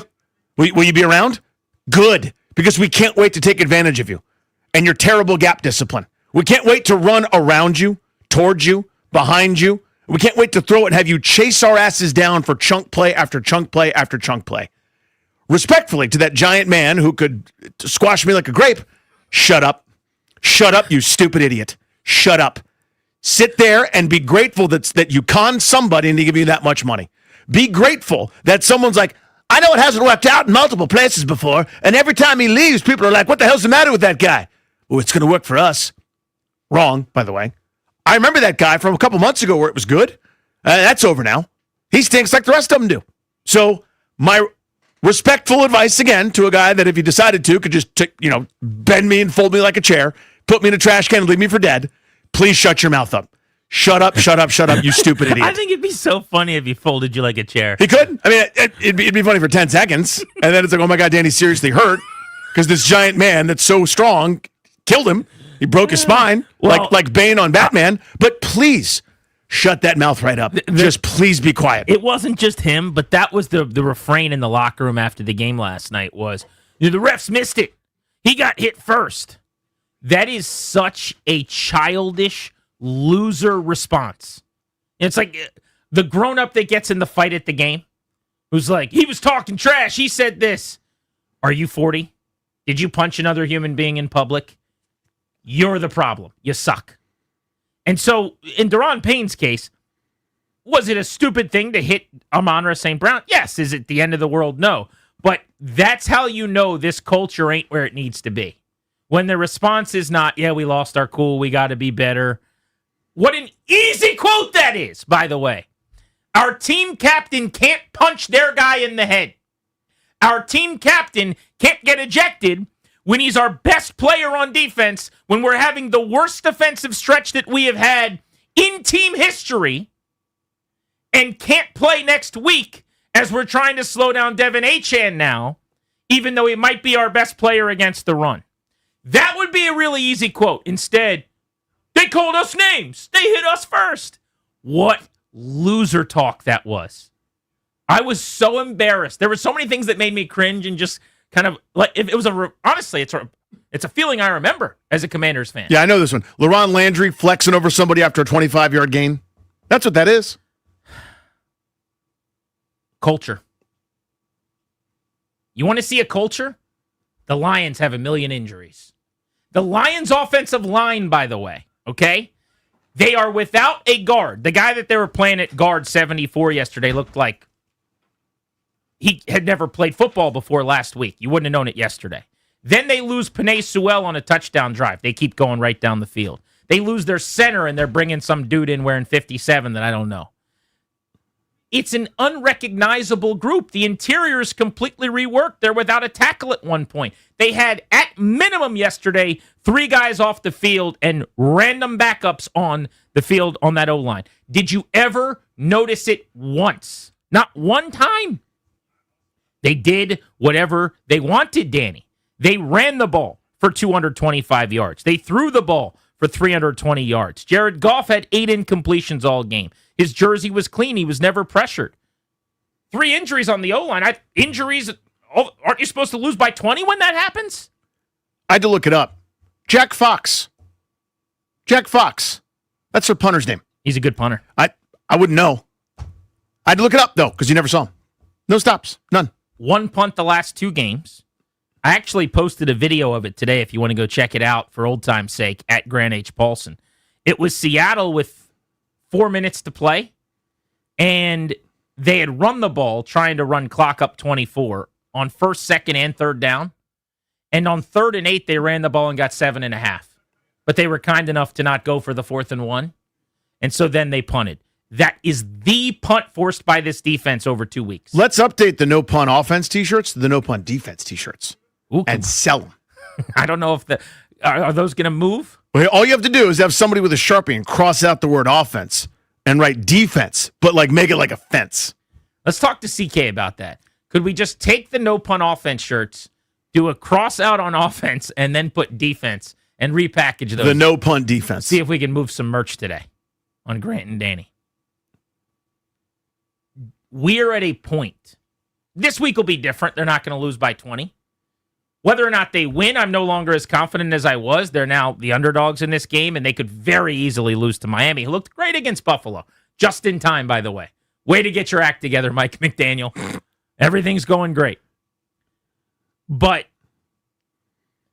I'm so conflicted on even how to talk about this today, how to cover this team right now, and my reasoning is the way that I view this game is their injuries have decimated them and made it really, really impossible for them to consistently win and to be anything close to what they would have been, Danny. And that's a reality that they're dealing with this season. But there's a Grand Canyon-sized gap between accepting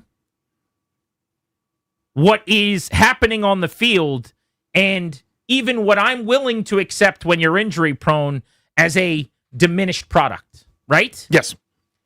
If they were I could even get to 3-7 maybe in a way where you're scratching your clawing every week and it looks good. You've lost like you did to the Bears. Heartbreaking. Yes. You go, oh shit. I mean, that wouldn't be fun, but you could go, I understand it. They're doing everything they possibly can. Whereas today, everyone's circling the clip of Frankie Louvu making business decisions.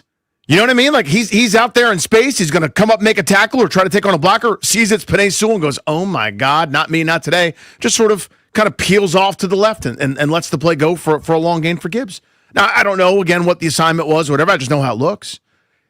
My point always is I understand injuries. I'm not some Neanderthal that's going to go next man up. I don't care. Okay, I care a lot actually. It makes perfect sense. I understand your ceiling's lowered. I care about the guys that were going to start anyhow. I care about the guys that were absolutely part of this thing, that were the plan, who stink on ice. The guys that have been paid. The guys that are here because of the will of the front office and the coaching staff. They said, I select him over every other option that's available. Those guys are terrible too. I care about that. How can you not question everything, though, when you have a month of football where you get kicked around this badly? Every question's fair as far as I'm concerned. The front office and the plan, the structure, the coaches. Is anyone responding to anything they're saying, especially on the defensive side of the ball? They have lost by 22 in the division. 21, the Chiefs took pity on them and stopped playing 8 minutes left in the game when they waved the white flag. 24 by Seattle, I just told you, they stopped playing in the fourth quarter. 22 by the Lions, I couldn't believe it, but even Detroit called off the Dogs. I would have bet $1 million they didn't do that. Back-to-back weeks, the other team has put their backup quarterback in because they were ahead by so much that they didn't want to risk an injury for their starter in a game that was well over, still with more time to run out. The Jets aren't having this happen. The Titans aren't having this happen. There's no team getting bludgeoned like this in the entire league, and there hasn't been in decades. It's bad, and it's really, really frustrating. And it's even more maddening because of how amazing last year was and how quickly this all happened. What a dream that was. I actually did that last night as I was lying in bed while my 9-month-old was screaming, couldn't sleep. And I watched the 20-minute condensed highlights of the playoff game and just how the Lions game, the Lions playoff game, very different football game than yesterday. And I'm just going, what? Some of the same people. Quan Martin with a pick six. A lot of the same personnel doing something that couldn't be more polar opposite. How did we get here? And after another blowout loss, we want to take your temperature. How you feeling today? 800-636-1067 is how you join us. 800-636-1067 is the number. It's Grant and Danny on the Fan.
This update is sponsored by Door Pro America Garage Door Service. Go with the pros at Door Pro America. In the NFL, the Commanders fell to 3-7 with their loss to the Lions yesterday, 44-22. Commanders defensive tackle Daron Payne was suspended 1 game for punching Amon-Ra St. Brown in the game he was ejected from yesterday. Today, the Giants fired their head coach Brian Daboll after they lost to the Bears yesterday, 24-20. Offensive coordinator Mike Kafka going to take over as interim head coach. Injury news, Bengals quarterback Joe Burrow had his 21-day practice window opened. He last played in Week 2 dealing with a turf toe injury. NBA action tonight, the Wizards in Detroit to take on the Pistons. 7 o'clock tip-off, you can do the game right here on The Fan. Go with the pros at Door Pro America. From spring repair or replacement or brand new garage door to boost your home's curb appeal, call 877-DOOR-PRO today and ask how you can save $60 on a repair or $150 on a new garage door. Visit DoorProAmerica.com. From the Crop Metcalf 5-Star Sports Desk, I'm Toby Altizer on The Fan.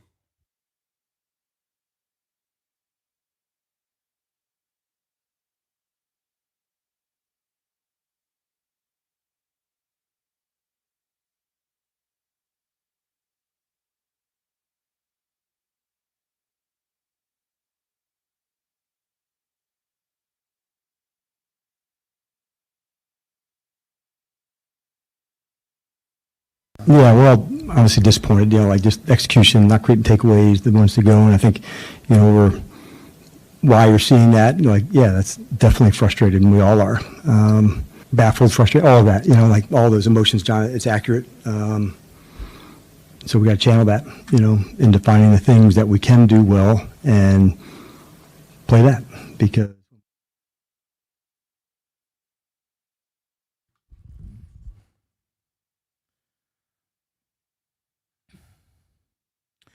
Dan Quinn at the podium after yet another bad loss. 20-plus points, 4 straight games. Only 3 teams have suffered that fate over 35 years of football, and one of them is the 2025 Commanders. Welcome back, Grant and Danny on The Fan. It sounds like we're going to have Jay Gruden on in a half hour, guys. Just got a text from him. He's flying today, and his flight got moved around or something. I've heard a couple of flights are getting There are some shenanigans tweaked. afoot. Yeah. So he's going to jump on with us at 3 o'clock coming up in a half hour to break the game down, break down the NFL. So you'll hear from the former head coach of the then Redskins at that time. But we want to hear from you guys. The question at 800-636-1067. What's your temperature and how you feeling after yet another, not just a loss. I mean, 5-game losing streaks can happen sometimes. Certainly around here, they've happened a bunch. If you are younger than 70... You haven't seen a stretch like this around these parts because it hasn't happened. James in Fredericksburg, what's up? Hey, guys. How you doing, man? Good, man. So basically, my idea of all of this is 50% of it has to be injuries, right? We got to be fair, got to be realistic. 25% has to be coaching staff where we understand people are hurt, but we got to be professional coaches in the NFL and adapt to the scheme and the program. But the other 25% has to be to the roster building, which goes to the GM. I mean, there's no talent behind our starters. We take Jer'Zhan Newton in the second round. We take Josh Connerly in the first round. We've got, we've already got the linemen. We trade for Laramie Tunzel, and we don't do anything to address that edge rushing spot. Same thing with Ben Sinnott. Take him in the top rounds. We take Luke McCaffrey, it's pretty high. No roster building going on. Just no talent overall. What do you guys think? Appreciate you, dude. The answer, to me, you're not going to hear anything, say anything, suggest anything, and have me go, nope, no chance that's right. The answer is yes. You can't have a stretch like this. I'm trying to quantify this as best I can. The worst team this league has right now, New Orleans won this past week, but Tennessee, the dregs of this league don't have stretches like this. They're going to lose a million games. They'll finish 2-15, 3-14, whatever. They'll pick first or second or third, whatever. This doesn't happen. So there's no out of bounds to me when you start asking questions about things. When you go, do you think it could be this? The answer is probably yes. It's that disastrous. To his point, it's not as though while the expectations were sky high and the team won 12 games and got to an NFC championship game last year, that there were not significant roster questions all offseason. And most of them, with the jury returning a verdict now, the answer wasn't good enough. Mm-hmm. So at the edge where people said, you're not going to sign to starting edge to start opposite Dorrance Armstrong? What's your plan? Your plan is Dietrich Wise, who can stuff the run a little bit but can't get to the quarterback? No, Obviously, and this is a reoccurring theme, Wise went down and the run game is paid for it defensively. But they said, we got a plan, we're fine. And then that plan was Von Miller as their closer for fourth quarter of games when they have a lead, which hasn't happened, by the way. You're down by 10, 12, 14 points every single game. And Von Miller is not a guy that can help you against the run, and now he's having to play on rundowns too because of the injuries. At wide receiver, we're all going, but wait a second. With Terry not practicing, it's Chris Moore and KJ Osborne and Jalen Lane. Nobody's worried about this? You're just going to let this thing keep going deeper and deeper into the summer? They're fine. Okay, cool. And now, all of a sudden, Treylon Burks and Robbie Anderson are the guys you're throwing the ball to down the field yesterday.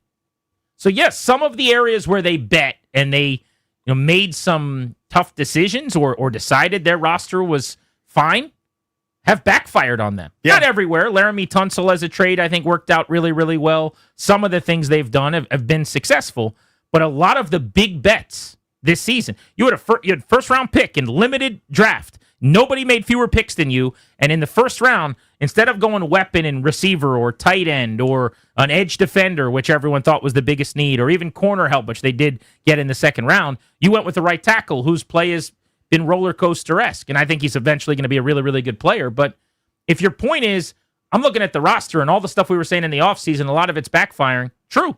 Last year was the opposite for the record. That's where I was going to go. You and I sat here and critiqued a million things they did, and we looked like fools, and they were brilliant all the way to the penultimate game of the year. And it's easy to feel yourself a little bit, right? Where you're going, like, look at this.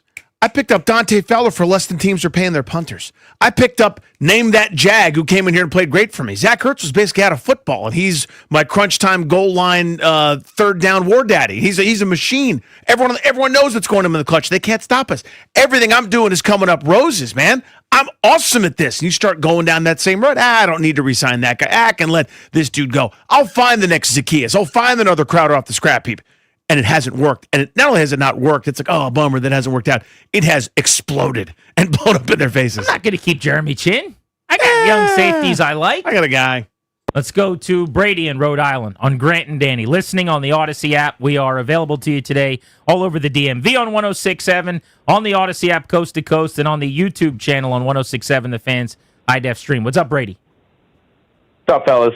All right, so Grant, you mentioned if you're younger than 70, you probably haven't seen a stretch like this. Well, I'm 20 and I've seen 2 playoff wins. So I've seen L5 in the win-loss column multiple times, but nothing seems like this.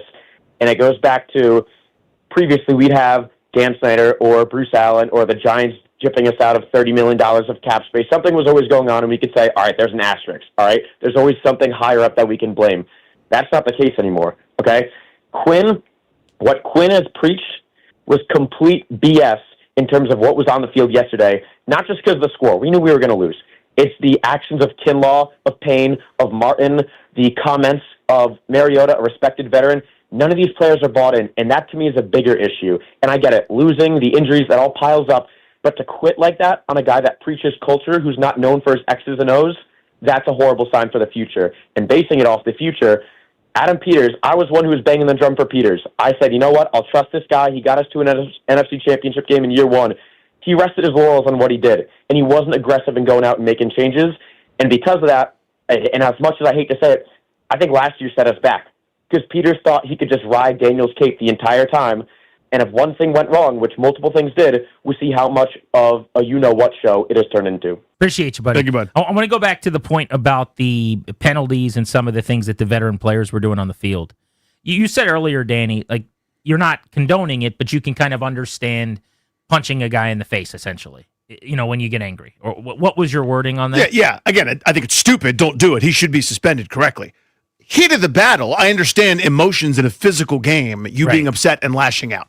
I get that. Again, it's wrong. Don't do it, but I understand. And to that, I would say I can see it from a volatile player who is someone that is not the CEO of my company. And there are guys on every defense. And sometimes you need these guys, by the way, like a CJ Gardner-Johnson type dudes ripping off somebody's chain or getting into a fight every week. And there are certain guys that may happen with. My team captains should not be punching people in the head. I'm sorry. I'll put that one in pen. Mm-hmm. If I want to preach culture and the commander way and the commander tag and the commander label and all this stuff, my captain, who's my highest paid defensive player, can't be the one punching people in the head, getting ejected, getting suspended. It's pretty simple. For a really selfish, stupid act after a play while we're getting curb stomped again defensively. You can't be part of the solution if you're serving a suspension. We're all loading up the plane to go deal with Devin Achane in Madrid. Bye, Duran. See you when you get back. Hey, watch us boys. on television. Send a note. Good luck. Good luck getting right. I can't help you. 800-636-1067 is how you hop in on Grant and Danny. Jay Gruden coming up at 3 o'clock on The Fan.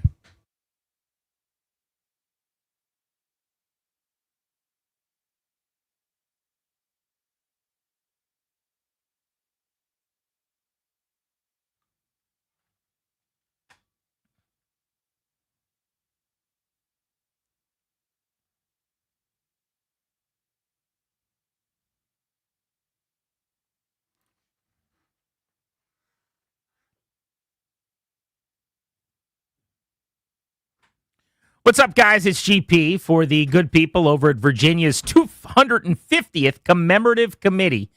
I'm the father of 4 presidents. You guys know I got 4 presidents at home, right? We are U.S. history fans. We're big fans of Virginia, which is doing great. My family likes to go to many of the local historical landmarks in Virginia to celebrate this state's excellent history. And now I'm here to tell you that as Virginia celebrates 250 years of America on July 4th, this coming year, there's no better time to get in on the fun than in the year ahead. Virginia's been home to 8 U.S. presidents. We're a drive away from George Washington's birthplace, Thomas Jefferson's Monticello. To find out how you can celebrate 250 years of America at Virginia's most cherished and historic landmarks, to attend celebratory events all year long, go to visit.va250.org. That's visit.va250.org. My family's going to be out at the George Washington Mount Vernon Family Day coming up November 15th and 16th. Look it up. They've got some great installations going on over there. To find out more about celebrating events for Virginia's 250th all year long, visit va250.org. America, made in Virginia.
Next stop for the Commanders, Madrid. I actually think getting out of the country today is going to be the best thing that happens for this team, shtick aside, because you don't hear a week long of getting beat up on.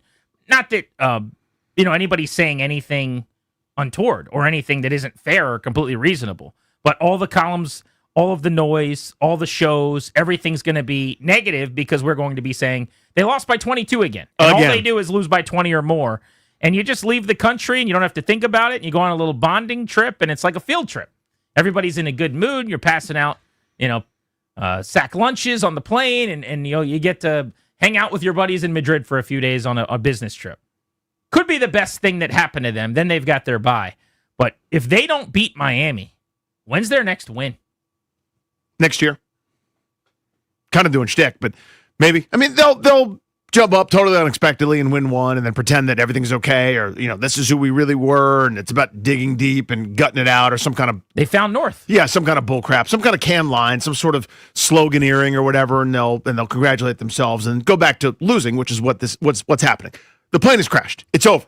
Maybe you beat the Vikings in Minneapolis because J.J. McCarthy goes to the bathroom down his leg. That's possible. Yeah, the Giants' dead cat bounce with their new coach is over, and now they're back to stinking, because Jackson Dart's got to go to the blue tent for the 10,000th time. What did we do last week? Was it over under 2.5 wins? And I said over. I had him at 3. Mm-hmm. I've lowered that number to 2. I shouldn't because I already had this one as a scheduled loss. So I really shouldn't allow that to affect me. I think the difference is I had the Miami game all along squarely in comfortable state for me to win the election. Like it's either blue or it's red or it's leaning in one direction, right? I had Miami leaning for me. And now the polls are coming back and the exit polling is not very good. Steve Kornacki is like, that's a purple SOB right there. This one's up for grabs and nobody saw it coming. Let's go to Zeke in Southeast. What's up, buddy? How are you? Hey, guys, love the show. Appreciate you. All right, well, my thing is this. I don't know why people are throwing Peters under the bus. Like, the last year was like, in Peters we trust. Now it's like, oh, we have a bad roster. But listen, I'm not blaming it on injuries, but when you lose your starting quarterback, your starting 2 receivers, your starting running back, which is Eckler, you're not going to be very good on offense. I understand that, but the problem is with this defense philosophy, man, I don't understand what the hell we're doing. We had a blueprint. Would you guys agree that we had a blueprint for beating Detroit since we beat them a few months ago? But in the playoffs, they did, yeah. Well, if you could do the same That's what I thing, mean, in the they don't have playoffs. the personnel Yeah. to do that again. But yes. No, it's not even the personnel. We pretty much, the thing we didn't do, we didn't blitz. Man, look at the game and see how many times we actually blitzed going into the game. Well, they blitz at a top 10 rate all season long. Where's that gotten them? They might be trying to do something different, which they should, by the way. But they're one of the blitz happiest teams in the NFL this season, if you look at the numbers. So if I'm going to critique them, it's not going to be that they don't blitz enough. Now, if your point was in this game they didn't. Because look, if you're going, well, what did Minnesota do to them last week to such great effect? That disrupted everything. Is they got after a makeshift offensive line. The praying mantis, Jared Goff, can't move around very well. If you move his feet, he stinks. And they moved his feet, so he wasn't very good last week. Maybe do that. Maybe that's the logic. Because I don't feel like they blitzed a ton this week. But maybe I'm wrong. I can go back and look at it. But just watching it didn't feel like they did. Now on Peters, who he was defensive about, I can only speak for myself. I'm not going to sit here and try to speak for every crazy person who's got a hot take or every person on social media who's calling for a head. Anybody who is reasonable and informed is not going to suggest that Adam Peters is on a warm seat or on a hot seat or isn't going to be good at this job. I think through 2 years, I would say the same thing about Jaden Daniels, by the way. If somebody's sitting here acting all of a sudden like you don't know if you have your franchise quarterback in your future, I think that person is wrong. Just like with Peters, I think there's been enough deposits to say this is a worthwhile thing. This is a GM who could be here for a long time, right? You can still question what's happening in the moment. This is not just about injuries. It's mostly about injuries. You want to do a pie, I'll give you 60%, 65% about injuries. But they re-upped with Ertz, who turned 35 years old today. He is slow. He hurts them at times on offense. They re-upped with Bobby Wagner, who is 35 years old. They did the one-year lottery thing. Both of them helped them, and then they got back in line to do it again. They traded for and then doubled down on Lattimore. That backfired. Their second-round pick last year, San Ristel, has taken a big step back. You know, they bet big on Quan Martin. He has taken a step back. So it's not just injuries. Some of the guys on the field have played way better football last year for this team than they are this year. And I'm not saying that's just a Peters thing, but to just say injuries is not enough. Could it be the primary reason we got here? Yes. But we better learn and we better dissect and we better analyze everything else. Or else you're going to be back here next year going, well, everybody's healthy, but they're not going 12-5.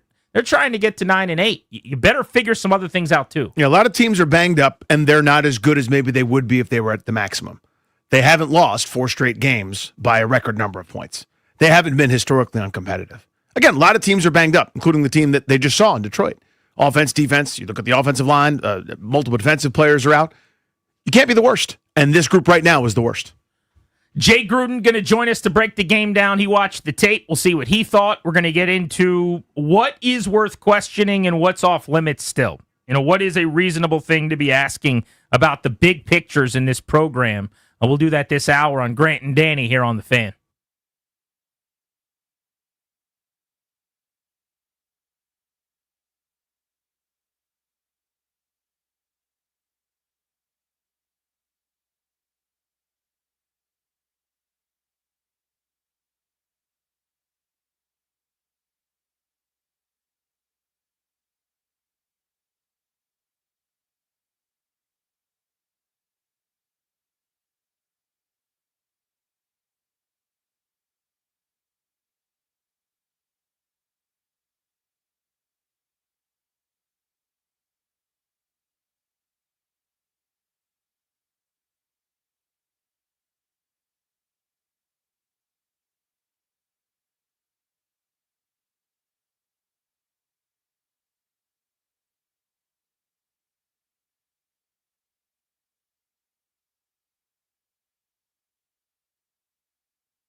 This update is brought to you by Paul Henry's Window Installation, your clear home improvement choice. In the NFL, the Commanders dropped their 5th straight game, losing to the Lions yesterday 44-22. Commanders defensive tackle Deron Payne was ejected from the game for punching Amon-Ra St. Brown. He's also been suspended for 1 game, meaning he'll miss the game in Madrid on Sunday. The Giants have fired their head coach, Brian Daboll. The Giants lost yesterday to the Bears 24-20. Offensive coordinator Mike Kafka going to take over as interim head coach.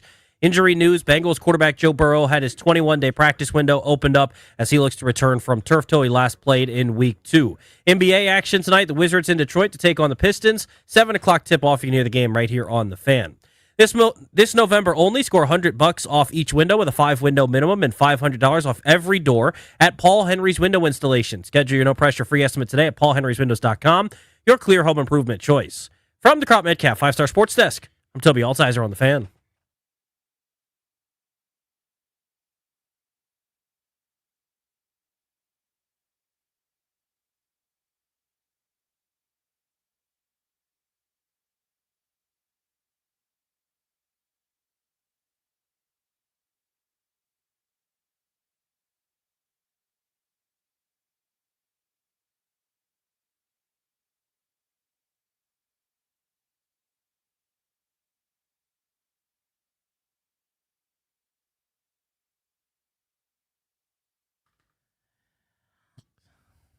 Coming to you live, thanks to our good friends Kondorian Murrah. That law firm will take care of you. They'll get you a last will and testament, set up a living trust, put together a medical power of attorney.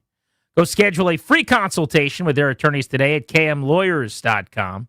Be sure to tell them we sent you. That's kmlawyers.com. Grant and Danny with you on The Fan, taking you up to 6:30. It's a misery Monday. The Commanders have dropped 5 in a row. They were 3-2 at one point this season. Remember that? 5 losses and 4 blowout setbacks ago.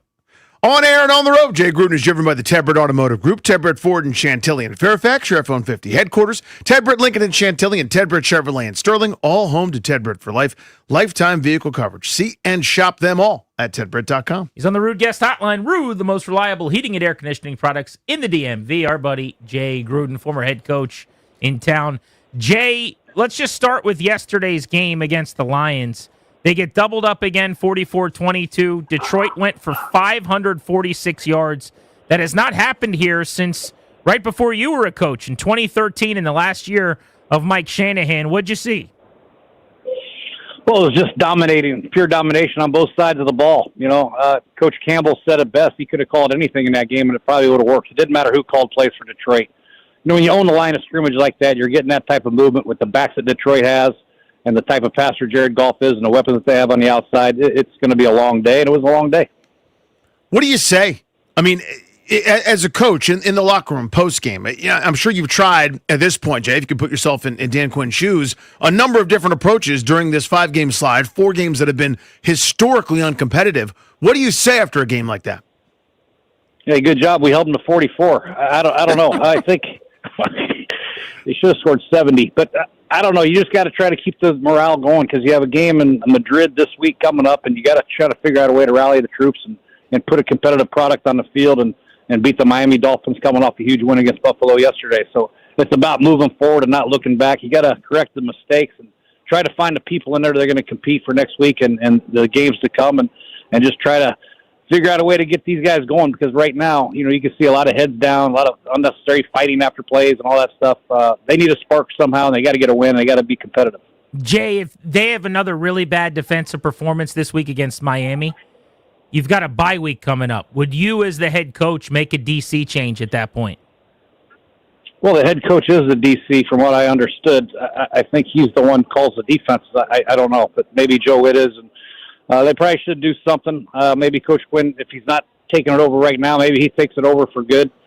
And then wait till next year, try to find somebody else in there. But they got to make a change somehow, some way. I don't know if it's defensive coordinator or what. Maybe it's personnel related. But right now, I don't know what defensive coordinator you could bring in there that would be effective with the players that they're playing with right now. In terms of the Jay Gruden with us here on G&D, people are now it's not fair probably to be able to post a 3-second clip or whatever, right, that you can find off the internet or off game film or otherwise. But there's plenty of them going around, Jay, where guys don't look competitive. You know what I mean? Where it's like making business decisions or sort of getting out of the way, whether it's not playing sound or otherwise. What can a coach do at this point when it seems like guys have checked out to a degree? Yeah, I think you got to move those players and play somebody else. There's got to be somebody on your roster that can step in and play. If guys are turning down tackles and not pursuing to the football, that's not Coach Quinn's style. And if you're not playing to Coach Quinn's style and the way he wants to coach players, and his whole preaching methodology, what is it, is about hustling, hitting, and pursuing to the football. And if they're not doing that, he's got to get the players in there that'll do that for him. Can you remember a time where it was this easy, seeing an offense move the ball on a defense? I mean, it's 1 punt in 2 games, but guys are just naked open. I mean, I've never seen anything like it. It's really hard. You know, they try to do some 5-man pressures, place with 3 deep fire zones, and one time they threw a flat route to Jahmyr Gibbs for a gain of 15, and in the same drive they tried the same blitz, and the linebacker overplayed it, and Gibbs ran an option route for a walk-in touchdown, and Amoner's wide open. Yeah, they're trying. They just don't have the people to cover and blitz. And like I said last week, I said you're kind of snake bit if you just play cover 2 or cover 4, and then they're going to gash in the running game. If you come up and play any kind of fire zone or rush 5 or 6, they're going to throw it down your throat. So they're in a tough spot right now. They're in a really, really tough spot about how they're going to stop somebody. And then next week they got to stop a guy that just had 200 yards of line of scrimmage offense, Devon Achane. So good luck with stopping him next week. While Jay joined us, Dan Quinn began his press conference today. I'm going to play this clip from you because he actually did just tell reporters that he's taking over coordinating the defense, Jay. So you'll hear this for the first time that we're hearing this. Let's listen to it. You know, when something's not working, we shift from the question of why isn't it working to what do we need to do to get right. And right now that'll call for some change. And I'll take over the role as the defensive coordinator and all that entails. Known Joe as my right-hand man for years, and he took the news like the pro he is. As a defensive staff, including Joe, we're all consumed by getting it right. So there's Dan Quinn saying he becomes the DC. I guess that means Joe Witt stays on staff. So what does that look like, do you think, in terms of a structure change, Jay?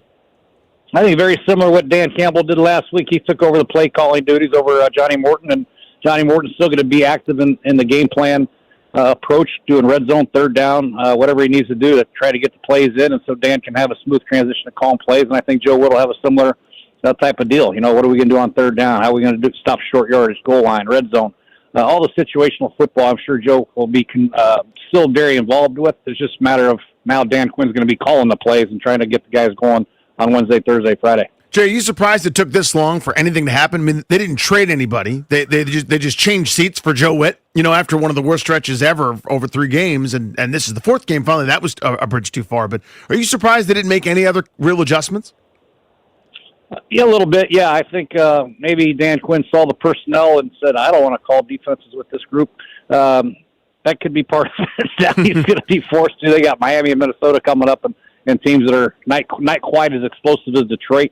But yeah, and Dallas. So, you know, this is a tough situation for everybody involved. You know, the fans are calling for some kind of change. So Dan's got to, he's got to step up and do something. And I think he made the right call by keeping Joe on staff and calling defenses himself. How much do you expect to change? And I guess that's another way of asking, how much of a problem is what they're calling as opposed to the players on the field not being good enough to make plays? Well, that's kind of where I'm at with it. You know, I kind of probably stick up for coaches a little bit too much because I know how hard it is when the players are deficient in a lot of areas. And what position group do you think is better than average on the defense? I don't think there's anything, right? The defense, the pass rush is way below average as far as NFL standards. The linebacking crew is older. You know, they take out Frankie Luvu, moved into defensive ends. Now their linebacking crew is weaker. Their secondary is weak. So I don't really know what you can hang your hat on other than the fact that they're going to have to play their ass off on every single snap. And that's kind of what they did last year. They did some good things last year as far as effort and motivating. And with Jaden Daniels, after they knew they always had a chance to win, so they really were really involved in the game. Then they get down now, they get behind, and everybody's hanging their head, and there's no effort. So they got to get back to that point where they're hustling and hitting on every single snap, and hopefully Dan Quinn can bring that style of defense to what he's accustomed to, you know. Well, although the last game he called, I think, was probably against Green Bay when they put up 50 in the playoffs. So I don't know. It's going to be tough. Don't watch that game for motivation. But going back to Monday, October 13th, or almost just a month ago, basically, right? We're a couple days shy of that. They didn't play great, but it wasn't a disaster against Chicago. They should have won it. Sloppy game, but they had the ball. A situation that we would take every single time. Daniels fumbles, the rest is history. Chicago goes on to win. It starts to slide from there. When you were a coach and you're watching that slide happen, I know you can feel it. I mean, you're there, you're in the building, you can see it happen, you see the bad habits, you see some of the game tape not sort of matching up with the rhetoric. How do you put a stop to it? What's the best way to kind of stand up and say, this can't go on, and somehow it's not only gone on, but it's gotten worse? Yeah, first of all, I think you got to, the guys got to have thick skin, and in the meeting, you got to point out the things, some of the effort plays the guys aren't putting their best foot forward, and you got to show these guys in front of everybody and kind of embarrass them, so to speak, in front of their teammates, so they make sure they don't allow that to happen. I mean, there's a standard set. Coach Quinn's got to have that standard met every single day at practicing and games, and when it's not being met, I think you have to address it head on. A lot of people are scared to do that. They don't want to offend anybody nowadays, but I think you got to really get down in these guys' face and show the plays that aren't Red or Commander worthy. You know what I'm saying? So they got to really get into these people's face and make sure they understand, here's how we're supposed to play. You're not doing this. You're loafing on this play. And just get out. He's got to get on their ass. And that's for sure, because it's going to be a long trip to Madrid or wherever the hell they're going. They got to play hard. And they got to take a long look at the mirror, each individual player, and they got to believe in the system, and they got to go out and produce. Jay Gruden on Grant and Danny here on The Fan. Offensively, they scored 22 points yesterday. They've been averaging 14 over their last 3. There are actually a couple things I liked that they did pretty well. They still didn't run the ball effectively, but they got their vertical passing game going finally. We've been asking for that. They hit on some big chunks, 37 to Treylon Burks, 30 to Ertz, 41 with a long A-dot on a post to Lane, 19 down the sideline to Debo. And they also got some guys wide open on the goal line, Jay. Debo Samuel's touchdown was easy. Nobody around him when he caught it. And same on the other touchdown catch yesterday as well for Ben Sinnott. What did you see from Cliff in the passing game, finally getting that vertical game going? Yeah, I think, Marcus is a good quarterback, good backup quarterback, and they did some different things formationally and got some people and hit some zones and things of that nature. So, yeah, I think it was pretty solid offensively. The problem is when you're giving up all these points, you're seeing pretty traditional zone coverages by Detroit. I don't know. You're playing from behind. You should get some people open eventually, but they have to really do a better job of running the football somehow, some way to keep that defense off the field. I do like the fact that they did hit some shots, like you mentioned, to Burks and Ertz and all that stuff. That's going to be necessary next week, but they got to get the running game going. The cross-scheme guy has not been effective. Rodriguez is okay between the tackles, but we got to get the running game going somehow. Why is it continuing to struggle, running game? I don't know. They started out trying the 3 tight ends with a couple big people in there and trying to pound it, which I thought was a good idea, because if you don't have a lot of receivers, don't put a lot out there. Put one out there, maybe 2 at the most, and play some more multiple tight end sets or big people and try to, hammer Detroit's front. And they've had some injuries up front and try to, maintain the ball and get some bootlegs at Mariota out there and things of that nature. And I think they tried that early, got away from it, and then they got down, so they had to throw the ball a lot. And then Cliff did some good things of getting some guys open, like you mentioned. So. But I think moving forward, for them to have any kind of success, they got to get some kind of running game going to keep that defense fresh. Jay Gruden on Grant and Danny, our weekly appointment with him. He's hopping on a plane this afternoon, so we're having him on a little earlier than we normally would. What's the worst stretch you remember in terms of either banging your head against the wall or just feeling lost or kind of feeling like, oh no, the walls are caving in? Was it at the end in that 0-5 start?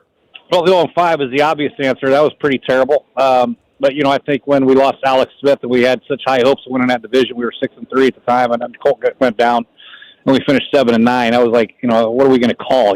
Sanchez has been here for a week, and he struggled mightily, went to Josh Johnson. We got a win out of there, but still, it's just really hard. You feel handcuffed when you don't have your best players out there, and it's hard to compete. But, especially when you think you had a chance to really do something special that year, and you lose a lot of good players, it's like, really, really frustrating.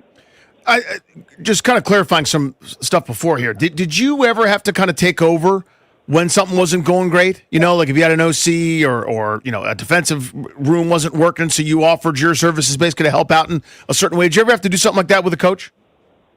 No, I was always very involved in offense, obviously. That's kind of what my forte was. We had, I'd call plays my first year, and I let Sean do it. And then I called him for a while, and I let Kevin do it a little bit. So we kind of just worked hand in hand. It just, a matter of who's talking to the quarterback or not. And those guys were very active with them every day for hours and hours. So I let them continue the communication. But I called a lot of plays anyway.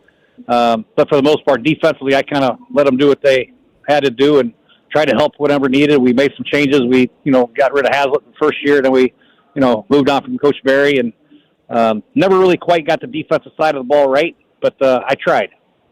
To that point, how involved do you, just based on your knowledge of being on the headset and a head coach, is Quinn anyway?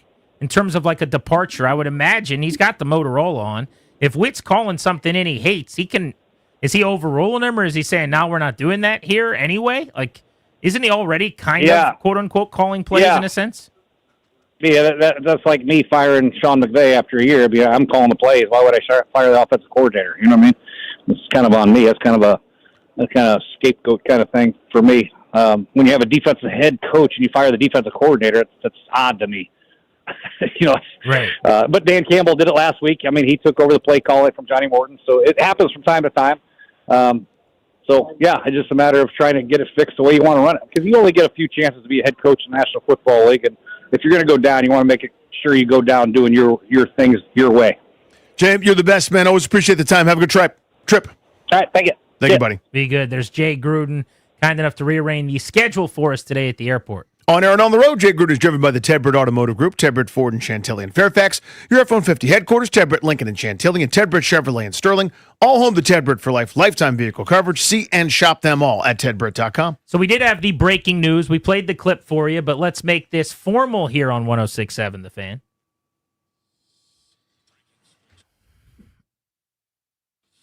At last, a significant change on the defensive staff in terms of play calling. It's a weird way to word it when you say I'm taking over as defensive coordinator, but I think what Dan Quinn is trying to say in as friendly a way as possible, we are demoting Joe Witt and I'm going to be calling plays. That's essentially what he said, but let's let you hear it. This was how his press conference kicked off in Ashburn today. When something's not working, we shift from the question of why isn't it working to what do we need to do to get it right? And right now that'll call for some change, and I'll take over the role as the defensive coordinator and all that entails. Known Joe as my right-hand man for years, and he took the news like the pro he is. As a defensive staff, including Joe, we're all consumed by getting it right, and that's exactly what we intend to do. And as far as heading out on the trip and getting rolling, as we head out tonight, I've been a fan of extended road trips, whether it's training camp or... We can get to that later. I'm not as interested in the Madrid stuff, but that was his opening comment. I want to hear the travel details about where they were going to stay and what fun things they were going to do. He's sitting in 10C today, right next to... I think he's next to Bobby Wagner. Normally like a window seat, but I'm going to do some introspection and shift seats. Having said all of that, we will let you hear the whole press conference later in the show. But to drill down on this significant news... He's taken the play calling duties away. Now, what I find intriguing is the timing, because the bye week is coming after this game. I've been saying all day long, you're not going to make a change when you're about to travel. But if the change is as simple as, I don't think anyone's doing anything different this week. Maybe Dan Quinn will be more involved in the defensive meeting room or more involved in the defensive side of the operation in what is literally ballrooms in a hotel in Madrid. Right. I would imagine that that's going to be the case. But really what we're talking about is just play calling duties changing on Sunday. It was Joe Witt calling in the plays. Now it's going to be Dan Quinn. I like my head coach calling plays anyway, that engagement, so that'll be good to see. I'm excited about that. But doesn't this mean then, isn't this kind of the move? It's the precursor. But no, I don't think you have another move. Once you take away the play calling duties, you're not firing him in 2 weeks if it's still bad. I think this means Joe Witt survives the season. And I don't know, I guess you could fire a coach at a position group or something like that, but to me, maybe I'm overthinking it. I think when you demote him without firing him, that's the punishment. This is the trump card that you had to throw down to say, all right, guys, I did the thing you wanted. You either fire him and say, I'm taking over as DC, or you just say, I'm taking over the play calling duties, which is kind of what he did. Like the Lions are not that they would anyway, but they're not going to go fire their OC after Quinn took over. Campbell took over as calling plays. No, I see what you're saying. I think Joe Witt lasts the year now. Yeah, like whereas Rivera was looking for a scapegoat, he's like, fine, the kicker, send that guy packing. Yeah, this is sort of the move in the interim when the Wolves are at the door begging for a pound of flesh. This is that. He did not take over play calling from Jack Del Rio, you'll remember. Right. He fired Jack Del Rio. Now, I guess it's a different thing. Del Rio is a bigger personality, had been a head coach before, made a ton of money, obviously, as a coordinator. This is Joe Witt's first DC post, and so maybe he's willing to take a step back. Well, you also, by the way, blend in. had multiple years of it being a disaster, with Del Rio and Rivera. We're not there yet. We're really at, 3/4 of a season of it being a disaster? Even though last year wasn't good, but you kind of understood that, right? I mean, they got away with a lot of things last year. But this has all come home to roost. So, yeah, I'm with you. I think this is sort of the big move for now, and it's a way to try to appease everybody. I mean, I think it's too late, quite frankly, but yeah, I mean, he's sticking by his guy. This is culture. This is loyalty. This is all the rhetoric that he does, and he's not going to just kick the guy to the street as a scapegoat. All right, let's open up the phones. Your reactions. Big breaking news here on the Fan. A shift at defensive coordinator. Dan Quinn takes over. He's going to call the plays, says he's the new DC. He says, with whatever that means, and he said, and all the obligations therein, I guess that means Joe Witt is essentially an assistant to the defensive coordinator. What do you make of the change? Grant and Danny on the Fan.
This update is brought to you by Prince George's Community College. In the NFL, the Commanders fell to 3-7 with their fifth straight loss, losing to the Lions yesterday 44-22. Dan Quinn saying today he'll be taking over the defensive coordinator duties and calling plays. Joe Witt Jr. remains on the staff, will move back up to the booth on game days. Cornerback Trey Amos has a fractured fibula. He'll be out indefinitely and potentially done for the rest of the season. Commanders defensive tackle Deron Payne was ejected from yesterday's game for punching Amon-Ra St. Brown. He's also been suspended for a game, so he will not play in Madrid against the Dolphins. The Giants fired their head coach Brian Daboll. Mike Kafka going to take over in the interim. Bengals quarterback Joe Burrow had his 21-day practice window opened up. Basketball, the Wizards taking on the Pistons in Detroit tonight. 7 o'clock tip-off near the game right here on The Fan.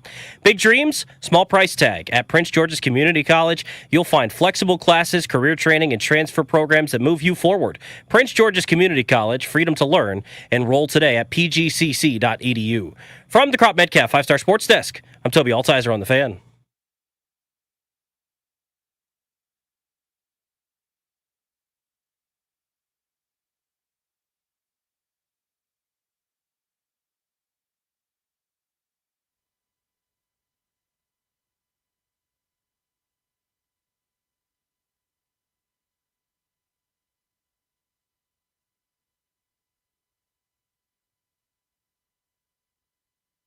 When something's not working, we shift from the question of why isn't it working to what do we need to do to get right. And right now that'll call for some change. And I'll take over the role as the defensive coordinator and all that entails. Known Joe as my right-hand man for years, and he took the news like the pro he is. As a defensive staff, including Joe, we're all consumed by getting it right. And that's exactly what we intend to do.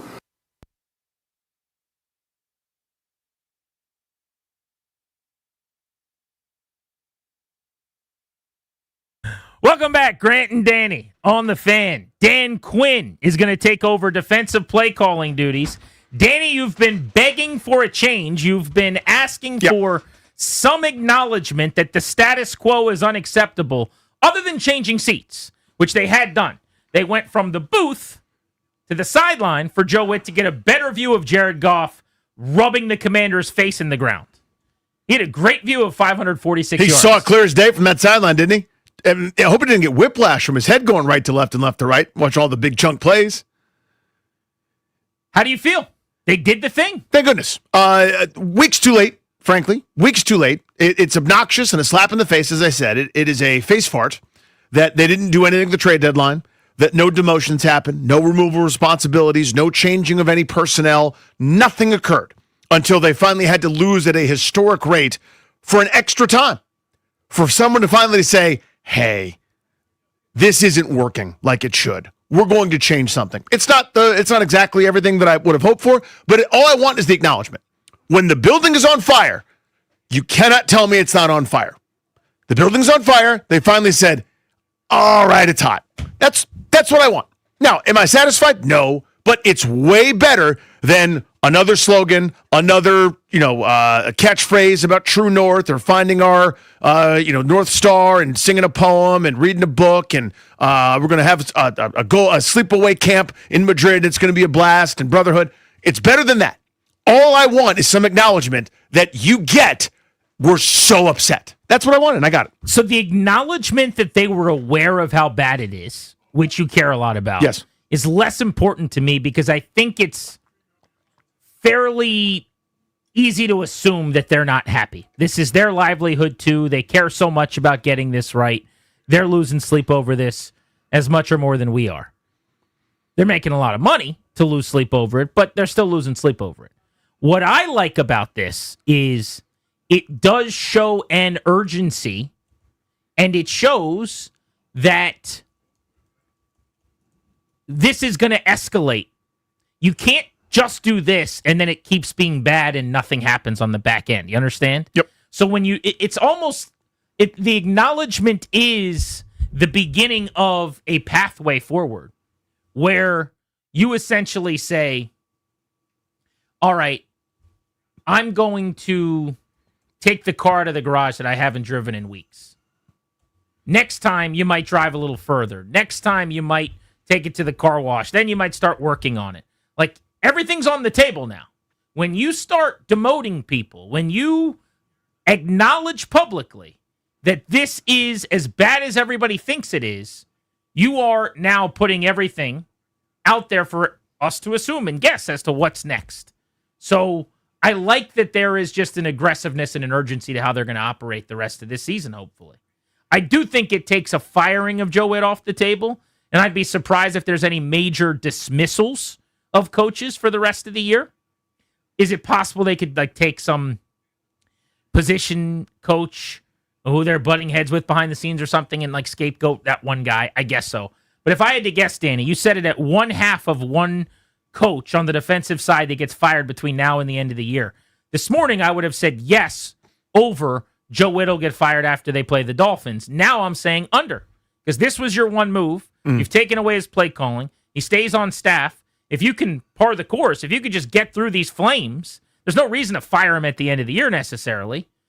So I think you just got to get through the worst of the worst, and then you can add talent and go back to the drawing board and try to figure this thing out this offseason. So I bet now they don't fire anybody. I still think they do, but it's not going to be Joe Witt. It'll be somebody, and again, I'm not just throwing out names willy-nilly, but it'll be like the defensive pass game coordinator or the assistant secondary coach. There'll be some kind of nominal thing when this doesn't work either. Let's go to Shane, who's in Bulgaria on the Odyssey app. It is a Monday. Shane? Commander Grant, how y'all doing today? Good, dude. Hey, I'm getting ready to fly out to Spain tomorrow. No, I don't know where I'm going, but you know what? Can I ask you a personal question? I'm just Go fascinated. ahead, boss. How much Go did ahead. you spend on the trip all purpose?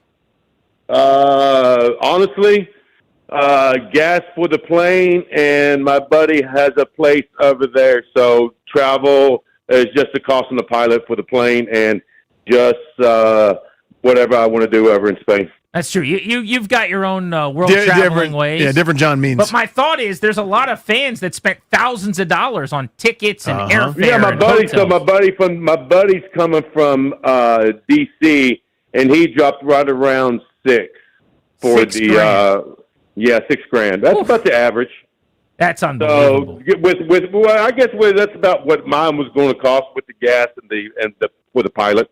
So. But luckily, my buddy owns a house over there, so I get to crash at his place, and he gets to go to his first professional football game. So semi-pro. He took me to a professional bullfighting once, and now I'm returning the favor. You're returning the favor. There's Yeah, a joke in there absolutely. somewhere about the Commanders and Matador. And they're the Right bull. now, I'd and rather there's a- watch the bullfights than watch the Commanders. That's for damn sure. Right. Hey, but I think it's the Commander hit it on the head. It's too late. He's way too late. I think he should have done it maybe 3 weeks ago. I mean, it could have been obvious that this defense is not getting better. It's just getting worse. And I keep hitting on the head. It's not getting better next year's roster either. Now we need to start looking at next year's roster because this season's shot. We're going to be picking in hopefully the top 5 now. But we're still in rebuilding mode, right? This is rebuilding. So if you want to rebuild, let's start seeing these younger guys now. Let's start seeing the younger talent, see what you have, and start building depth. You win them depth in this league, in any football league. You got to have depth, and we have none. And that's due to Adam Peters. That's ownership. You got to start putting fingers at Adam right now. You guys hear me say this a lot. You got to start putting that here. What do you guys think? I mean, Adam's got to have some kind of say-so in this either, right? Yes. So for me, this offseason will be where I'm really going to start. I don't. There's not a whole lot he can do in season. Yeah, not to say begin evaluating, but this will be a big test, and here's what I mean. I fully understand and even condoned what they did in year 1 and year 2. It's not what I would have done, but he's qualified. I'm not. Meaning, I would have let myself get my teeth kicked in, build young, acquire as many draft picks as possible, done what the Jets did this year, but done that in year 1. I don't have a Quinnen Williams or a Sauce Gardner, but acquired as many picks as possible, got young, got fast, got athletic, built this thing from the ground up in my image, how I want it to look. They said, you know what? They've been a laughingstock for decades. We need to establish some winning and some good culture right now. Let's go Vets. I get it. Not what I would have done, but again, I get that. It worked like a charm in year 1. It was the best ride I've been on in decades. They doubled down. That made sense. You go to the NFC title game. You don't just say, all right, let's swap out horses. No, you kind of keep riding. This blew up. This will be the offseason. He failed at the trade deadline for me, to be honest with you. But I'm holding out judgment. If this offseason is not that different than the last couple, I'll start throwing a fit. But if he's going, I recognize it, we're going to pivot, no more old, no more 1 years, let's get young, let's get draft picks, let's get fast. If that's the case, then by all means, I'm back on board. But what he tried this year swung and missed, but I got it. Joe Witt's defense ranks 31 out of 32 teams, and they have caught the Bengals, by the way. 6.36 to 6.40. They're right there. We're going to get them. On the verge We're of walking being them down. number 32, and that Bengals defense is just all-time awful. They are 23rd against the run and free-falling, like they're parachuting out of a plane at this point. I don't know if our guy Shane paid for the gas in that plane or not, but they are jumping out of it with a parachute. And then passing yards per play, 8.45 a pop. That is worst in the NFL, and I had gone all the way back to 1981 was the earliest year I had information for, and nobody had allowed that many yards per pass attempt. So God knows what year that last happened, 8.45. I went back through 81 looking at the numbers on the site that I use, and nobody's done it. So we're talking about decades and decades since a team was this inefficient stopping the pass. Kevin in Arlington, what's up? Hey, boys, the culture is actually damn good. Yep. So again, you're going back historically. You go back to 81, you can't say anything worse. You had to go back to the 50s to find a 4-game stretch where the losses were this putrid. Listen, another thing about this, don't forget, Josh Harris doesn't like to pay for employees. I'm not surprised anyone hasn't been fired, Danny, truly. But here's the thing. Let's invoke Marcus Mariota. They, meaning the boys out in Ashburnistan, they're not who they thought they were. They're certainly not who we thought they were. That's not hyperbole. Quinn is now 14-3 in Washington. We've seen his game management skills from timeouts to leaving JD5 in a lost game.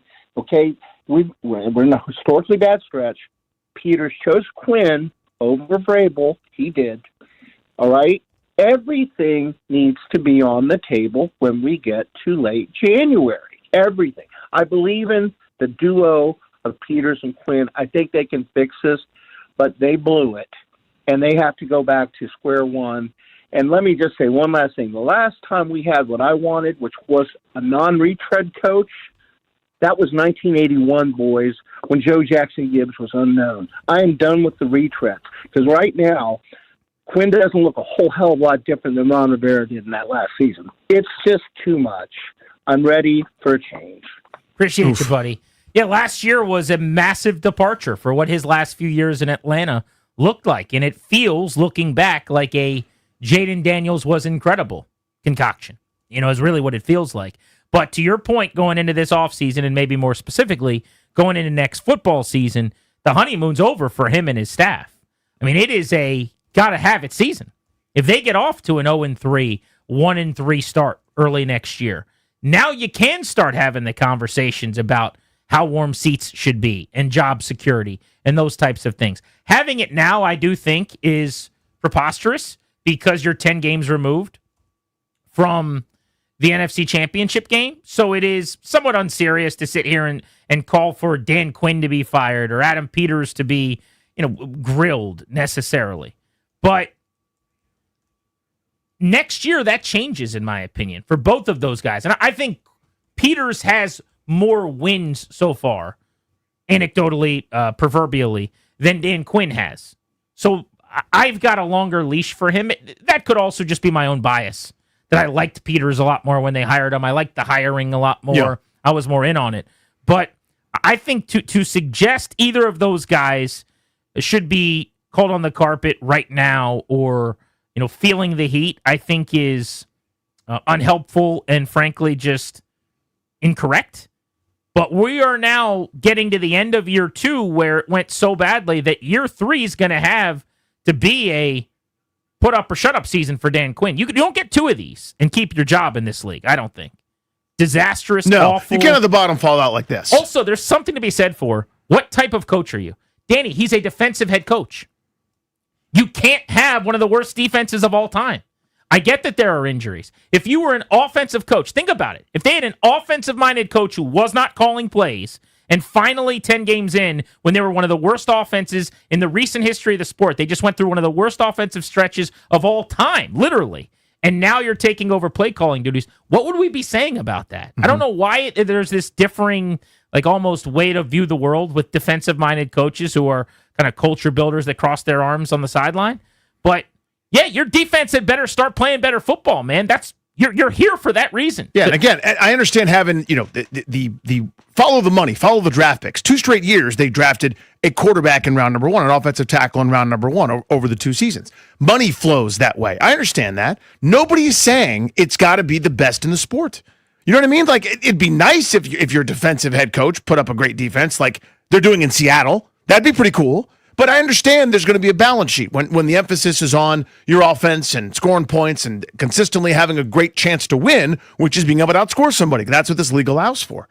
But the fact that the bottom has fallen out again, the second straight journeyman, bounce around, second gig, defensive-minded head coach that is sort of the CEO who can't get timeouts right, like that's hard to stomach.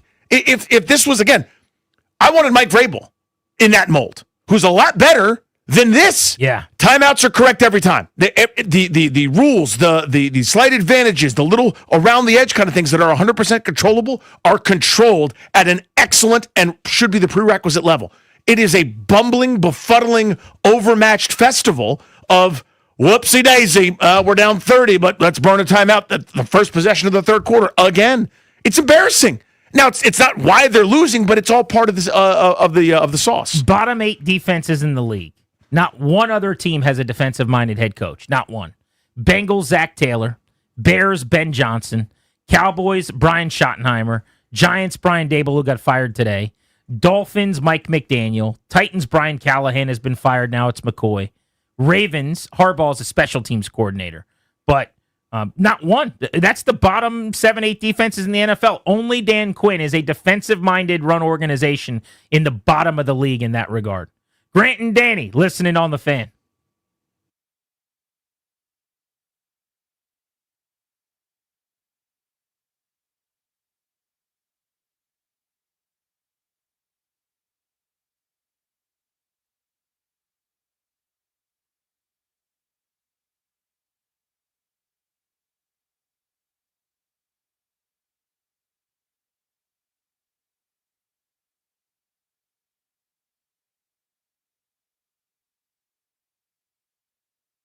When we first moved in, what's up? It's Grant Nanny here for Window Nation. When we first moved into our place now, GP, this is about 3 years ago. I got that utility bill for trying to keep the house nice and cool in the summertime. I said, no. That's too much money. Window Nation immediately. The same windows that were there when the house was built in the 1950s were still there now. That's not going to fly. The installation crews finish the job in a day or less, and you can enjoy the rest of the summer with minimal disruption, just like we did. Those utility bills, they went down because Window Nation is awesome. So do what I've done and do what Danny's done and take advantage of a great Window Nation deal to change your life and lower your bills and make your house prettier. Window Nation's end-of-year sale through November, 50% off all window styles this month. That's crazy. 3 weeks left. 50% off all window styles. You could get 0% interest financing for 5 years. This is an amazing offer from Window Nation, but you got to take advantage right now. Call 866-90-NATION, 866-90-NATION, or visit them at windownation.com.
Grant and Danny on the Fan. Thank you for making the show part of your day. Generally, right now, we give you a double play driven by your local Washington area Honda dealer.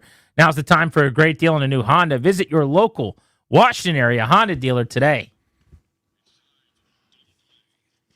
We'll get you a double play in just a second. But the big news of the afternoon, if you're just jumping in the car and listening, is that Joe Witt has been relieved of his play calling duties defensively. He is still on staff. I don't know what his title is going to be because Dan Quinn has said he's taking over as defensive coordinator. So I guess at that point, Joe Witt just becomes the assistant defensive coordinator. But this is certainly a demotion of sorts. And that's what happens after a month like this defense just had.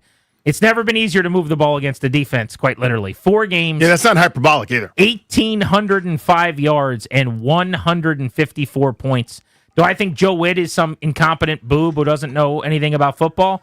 Absolutely not. Do I think that he was completely screwed over by an injury situation that got out of hand? Yes. And also, you can't give up 1,800 yards and 154 points without having any answers over 4 games. So this was a long time coming.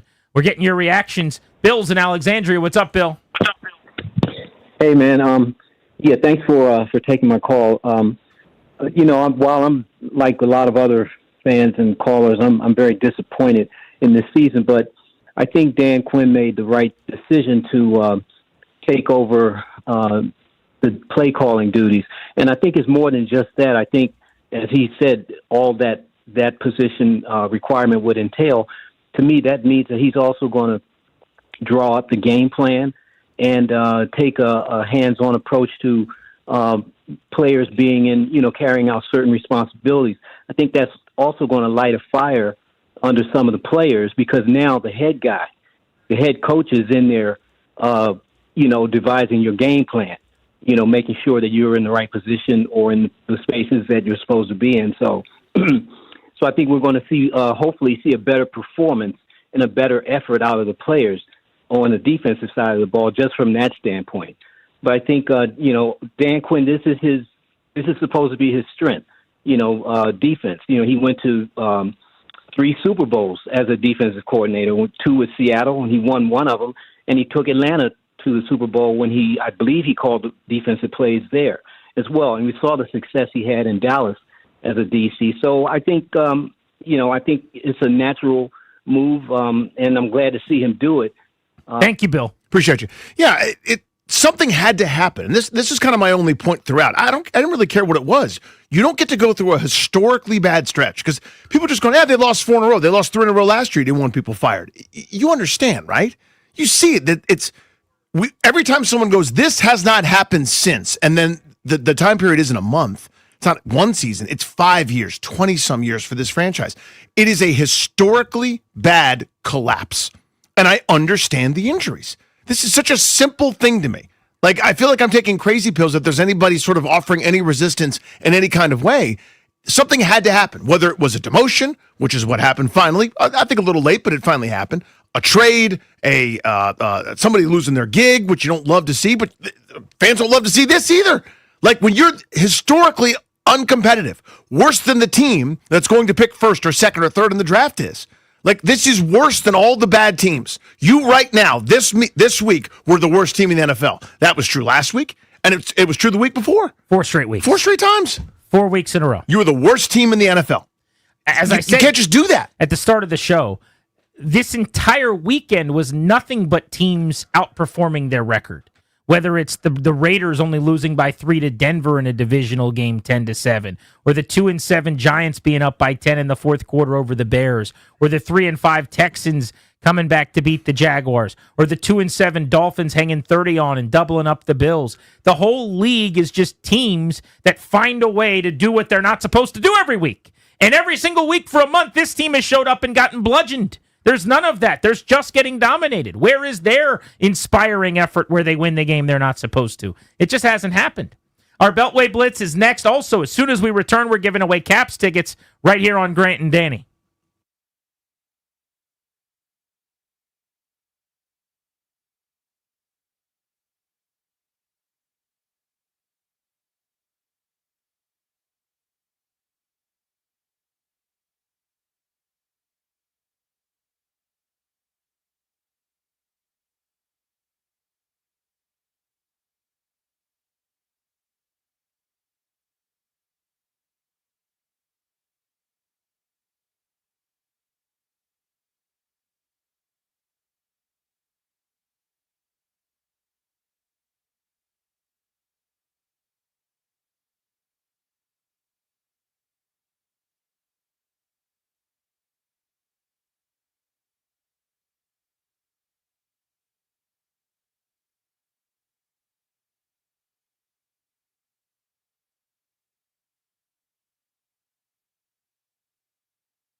This update is brought to you by Downtown DC Holiday Market. Changes are coming for the struggling Commanders. Dan Quinn announced today he'll take over duties as defensive coordinator. Hopeful that we'll see, kind of the execution, the consistency that we're searching for. And that's a number one, top of the pile to get that part right. We've been digging for it. We haven't had it. We haven't found it. And so that type of consistency and execution, that's what I'm after. More problems for a decimated defense. Another major injury Quinn announced today. Rookie corner Trey Amos suffered a fractured fibula. He's expected to be done for the season. And Deron Payne, who punched Amon-Ra St. Brown on Sunday, he was suspended 1 game by the NFL. It's back, DC. The Downtown Holiday Market runs November 21st to December 23rd.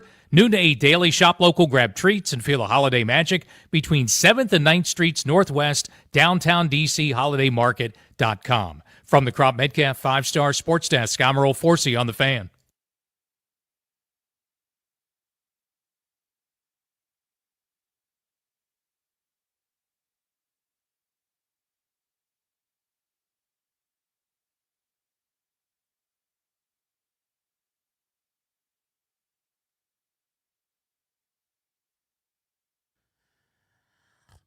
Let's give away some Caps tickets, as promised, on G&D. Caller number 10 at 800-636-1067. Congrats, you're winning a pair of tickets to see the Capitals on Wednesday, November 19th. That's 9 days out. They're taking on the Edmonton Oilers. Oh, no kidding. People are going to win tickets to see Connor McDavid, the best player in the world. That's pretty cool. 80s night with the Washington Capitals. They're going to turn back the clock for 80s night. Tickets and more event information, go to thefandc.com/contest. This is courtesy of the Washington Capitals, and we'll be giving away tickets at 4 ahead of the Blitz all week long to go see Connor McDavid in town against the Caps, only here on Grant and Danny. Show's brought to you by the law firm Kondorian Murad. We love those guys, so we want you to go see them. We're sponsored by the law firm of Kondorian Murad. Estate planning, elder law, real estate transactions, probate administration. Their attorneys are always there to protect you and your family's assets. Schedule a free consultation with their team today by visiting kmlawyers.com, and be sure to let them know that we sent you. That's kmlawyers.com. Let's talk hockey on the Blitz. NFL Commanders coming up in just a few. Sammy Silver on the Caps, who have dropped 6 of 7. Sammy, the Caps are supposed to be the team that keeps us afloat in town and keeps us from being sad, and they haven't been very good at that lately. Yeah, it's not looking great. I think the more frustrating part is if you look at things, 5-on-5, it's actually, not the worst story. They're doing really well in that area, and there's certain areas where they're excelling, and 5-on-5 is one of them. It's just the special teams is not where it has to be, and you look and there's, when you're going through times like that and, ebbs and flows like this, there's not really time, or, the ability or capacity, I should say, to make mistakes. And, when there's a couple that happen, it all just kind of boils over and frustration builds and it can, cost you 2 points. So, the glaring issue is special teams, but, otherwise things aren't in the worst shape, but it's certainly not looking great, in the grand scheme of things. What's the special teams fix, or is there one?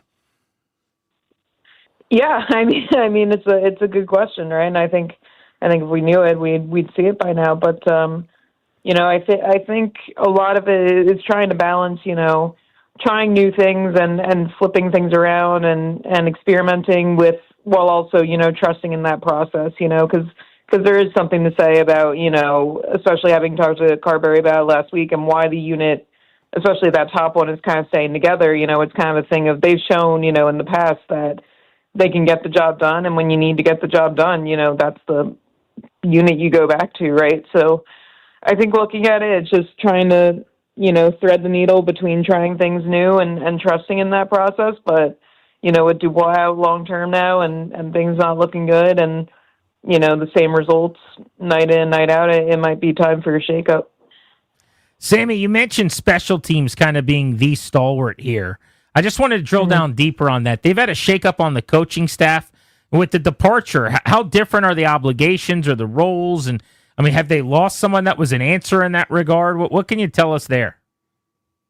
Yeah, not so much on the power play. I think, if you look at what Mitch Love did, it was a lot of, the defense and a little bit of, the penalty kill. And, I think when you lose like somebody like that and you have a change of scenery, and a new coach who comes in with different systems on defense and, different ways things work, things, might, obviously it's going to affect your team. It would be ignorant to sit there and say that doesn't, you know what I mean? So I think that, like there's some growing pains there and you can see it, especially with some of the plays that happen on D, maybe you make the wrong move with the puck or, execute the play wrong coming out of the zone. And then, you look at the penalty kill and there's a couple fumbles there. And while, it's not necessarily like terrible play on the penalty kill, as Carberry pointed out, you kind of get what you deserve based on the way you're performing out there. So definitely some growing pains. It would be ignorant to sit there and say that it doesn't have any effect at all because any coaching change is going to, but that's more so on the defensive side of the puck, not so much power play. Sammy, thank you as always. Thank you. See you guys soon. Talk soon. Hit that NFL sounder, please. Our guy Nate Davis, USA Today, joins us to go around the National Football League. Nate, this felt like the week that teams that weren't very good jumped up and surprised us and beat good teams. Yeah, well, I mean, a lot of bad teams won. I'm not sure the Jets beat a good team. I mean, that's the Panthers, Panthers. I mean, but I picked the Browns to win the game. The Panthers, I didn't see them beating the Saints. I mean, the Texans have been certainly an underachieving team, but I think maybe they're finally on the come, and they showed 26-point quarter that they could probably maybe get back to the AFC South with some wins against the Colts and other teams there. Nate, big NFL news of the day. Brian Daboll got fired. Your thoughts on that? And is Joe Schoen going to be the GM there in a year? What kind of head coach makes sense for them? Yeah, Grant, it seems like a lot of defensive kind of guys getting bandied about. That doesn't make a whole lot of sense to me unless you're able to get a really good offensive coordinator in there, because I think priority one has got to be the development of Jackson Dart, ongoing development and all the talent that he's going to have around him, Malik Neighbors and Scatteraboo, et cetera, et cetera. But it does seem like Joe Schoen's probably going to be there. I mean, the Giants said today that he's going to lead the coaching search, which would lead you to believe that he's going to pick a guy that he likes and that he thinks he can work with. Otherwise, I don't know why he wouldn't clean out the whole thing all at once. So I think got to assume that. I mean, whatever you think of Joe Schoen and then the decision to re-sign Daniel Jones and let Saquon Barkley go, et cetera, he has put a lot of good players on that roster. It's a nice young core, so seems like he's going to get to see that see that come to fruition. Twofold here, Nate. Are we not paying enough attention to how good the Rams actually are? And is Matt Stafford the MVP through 9 games? Yeah, I pulled about 10 people on our staff for midseason MVP, and Matt Stafford. I mean, this was last week, and he won going away at half of the first place votes. And I mean, I wrote that he was the MVP. After the Jacksonville game. So I don't know that he's been getting as much of the love as he deserves. I mean, I've also had the Rams atop our power rankings for. This will be a couple weeks in a row for them. I mean, but we've had a bunch of changes up there with so many teams losing. But I think the Rams and the Seahawks. I mean, West Coast teams. The people need to take notice of those two clubs, and they're going to be playing each other this upcoming Sunday in LA. And for whatever that's worth, I mean, it'll be worth first place in the division. But I think those are two clubs that are built to play deep into January. Will the season Washington's having negatively affect Cliff Kingsbury as a head coaching candidate, or do you still expect him to have options if he wants to go do that again? I mean, Cliff was getting, I would have had options a year ago. I don't think that, a bad year and Jay Daniels being hurt for a lot of it is going to reflect on him all that negatively. I would think if Cliff wants to go be an offensive coordinator somewhere else, he would probably have that option. Not that I'm saying he wants that, but how many Ben Johnson kind of guys are out there this year? I don't think many. So I would think Cliff Kingsbury would be on several short lists, depending on how many short lists there are. But I mean, when you got teams like Giants and Titans that have first-round quarterbacks that obviously were drafted with the notion that they're going to be franchise quarterbacks, I would think that Cliff Kingsbury is probably a guy that those clubs would at least take a look at. I don't know if the Commanders are going to let him go to the Giants unless it's for the head job, but we'll see. Is it the Patriots division now? Nate, with a huge signature win at Tampa to go with their other nice win this year against Buffalo. But just looking ahead at their schedule real quick, Jets, Bengals, Giants, bye week, Bills, Ravens, and then Jets and Dolphins. They'll be underdogs probably in 2 of those 7 games the rest of the way. They're already at 8-2. Like, what are we really talking about here with them? Yeah, the only thing I kind of wish they would have done is I wish maybe that they'd made maybe a more aggressive play for a guy at the trade deadline, maybe for a Trey Henderson type of guy, because they've also got a ton of cap space right now, which they can roll into next year, of course. But I wish maybe they had 1 or 2 more guys on that team. But I do think you're right too, Danny. I mean, I think that loss by the Bills yesterday was huge. I think it dropped them a game and a half behind the Patriots, but they've already, the best they can already do is a split with them, and so that loss of Miami is also going to hurt from the divisional tiebreaker standpoint. And they're playing great ball, and they don't even have all their guys. Ramondre Stevenson is hurt, and Kayshon Boudreaux's hurt, and they're not even full up yet. But I think Drake May is probably your MVP runner-up right now, and what a fantastic season he's having, and has a high completion percentage, but also isn't doing it with a bunch of dump-offs and screens the way some guys pad that number. So, it looks like it's going to be the Patriots and Bills here for a couple of years to come. We haven't really had that kind of rivalry in the AFC East for quite some time. Should be fun, but they definitely have the inside track at this point. 7 straight wins for New England. May, as you said, number 2 in the MVP odds right now, has been incredible. What do you make of the Ravens' renaissance in the AFC North? The Steelers can't seem to get their footing. That was a dud, another clunker for them against the Chargers. So they've lost 3 of 4. The Bengals' loss is going to haunt them. Packers is understandable. Chargers a winnable game. Injury-riddled team last night. They lose there. And the Ravens just continued to roll out of the bye. 3 straight wins. Browns, Jets, Bengals coming up now. They could very easily get to 7-5. Very easily. I think the Steelers, after that, they had both their games with the Steelers still, and I believe, I don't have the standings right in front of me, but I believe they're game out now, despite everything. I think the Steelers are at 5 wins and the Ravens are at 4. So, I think they're, you talked about the odds, Grant. I think that the Ravens had already kind of gone above 50% to win the division a week ago when they won their first 2, or I guess their first game back with Lamar, who's been back for 2 games now. But the talent has never been a question there. It's just getting it all to mesh and getting it all on the field, and it's not all on the field quite yet. But I'm excited to see where it can go. With some continuity with Lamar and figuring out guys like Hopkins and Bateman and Isaiah Likely and others that really haven't been utilized a whole lot since he was out. There's a good upward ceiling with those guys, and I think if they can kind of get everything figured out on defense, you got to put them back in the Super Bowl mix where they were at the start of the season, and looks like they're going to at least, if things continue trending the way they are, they're at least going to get that divisional first round home game. Nate, thank you as always, buddy. Have a great week. Thank you, guys.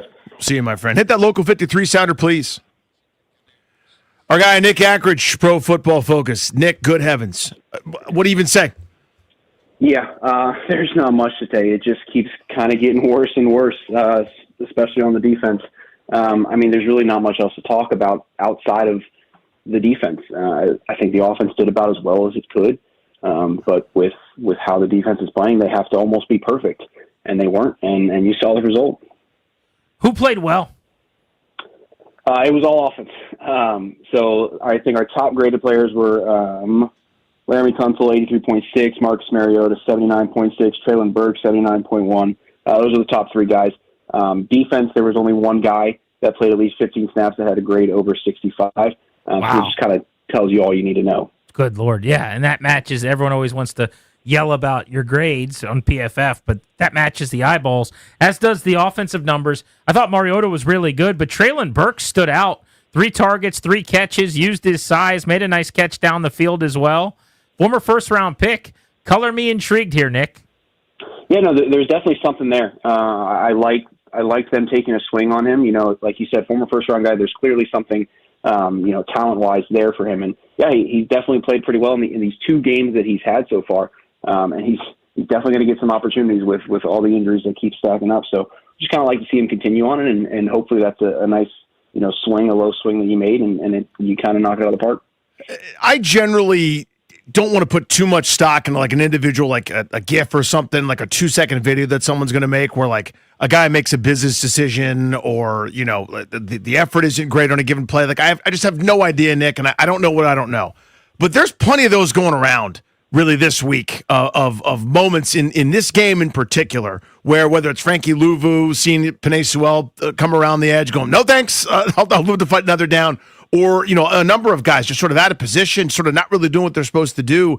I hate to try to cast, sort of slam the gavel there, but given the fact that they've lost by these historic margins over 4 weeks, it's hard to ignore that kind of stuff. But again, not a great question, but just kind of give me a reaction there. What do you see? Yeah, no, it's just kind of watching the film, and unfortunately I do have to go back and watch this defense every single week. And watching it, you see a lot of palms up, which is never a good sign from the defense. You just see a lot of guys with their palms up, kind of wondering, what's going on. They don't really know what's going on. You see that too often. There were a few plays that I tweeted about that I just had my head scratching where they just aren't aligned correctly. They just don't have any real way of coming close to stopping the Lions. And I think, Jared Goff might have just had the easiest game he's ever played in his life. And that's nothing to take away from Jared Goff, but they were just wide open guys everywhere and easy pre-snap reads, easy decisions, and just a nightmare. Do you expect a difference in how the defense looks Sunday with Dan Quinn calling plays? It's tough. I think there will be a bit of a difference in terms of just not being as easy as it has been this past couple of weeks. And I don't think he's going to magically fix anything. I think this defense is still going to be a problem. I think teams are still going to easily kind of get up and down the field, but I think there is just going to be a little bit better in terms of the stuff that I'm talking about where, palms up in the air, people don't really know where they are. That sort of stuff, I think that kind of stuff can get cleaned up with someone like Quinn kind of calling the plays. But in terms of, really kind of stepping in and getting this defense back on track, I just don't see how that's going to happen. Is there any, Grant and I were trying to talk about this earlier, and we got derailed for a second. I actually think it's a good question. Is there anything to build on? Like defensively, is it okay, we do this well. Like I remember a play where Bobby Wagner's out in space. How he got there is a miracle, but whatever. He was there, and I can't remember who the player was, but one-on-one, he didn't get around Bobby Wagner. He stepped up and drilled him, knocked him to the ground. And that was after like 9 yards, but still, okay. I'm like, okay, that's something at least. Like one-on-one, Bobby Wagner can tackle. Are there any building blocks? Are there any things to go, okay, we do this well, let's try to emphasize that? Yeah, I mean, I think at first this season, or at the start of the year, my biggest thing was, just emphasizing tackling. I think at the beginning of the season, tackling was a huge, huge problem. It's kind of continued to be a problem. So, like you said, kind of picking one thing that they can kind of, focus on and get better at throughout the rest of the season is where you can kind of start and build off of. For me right now, that is limiting the busted coverages and the missed assignments because you see it. I chart them every single week, and I see a handful every single game. So for me, that's kind of the big thing kind of building forward is you want some of these guys to understand their assignments and not have those big glaring mistakes. But it's going to be tough because they keep losing guys to injuries, and it just makes it harder and harder when you have guys that are not, typically playing as much that have to kind of come in and know their role. Nick, thank you. We appreciate you. Yep. You guys have a good one. You got See it. you, bud. There's Nick Ackridge. Check him out, PFF. We're Grant and Danny. You are listening to The Fan. Next, I want to get into after Sunday's game and with Dan Quinn taking over play calling duties, do you think things look different? What might change? And do you anticipate any type of shift in performance, or is it going to be more of the same? You're listening to Grant and Danny.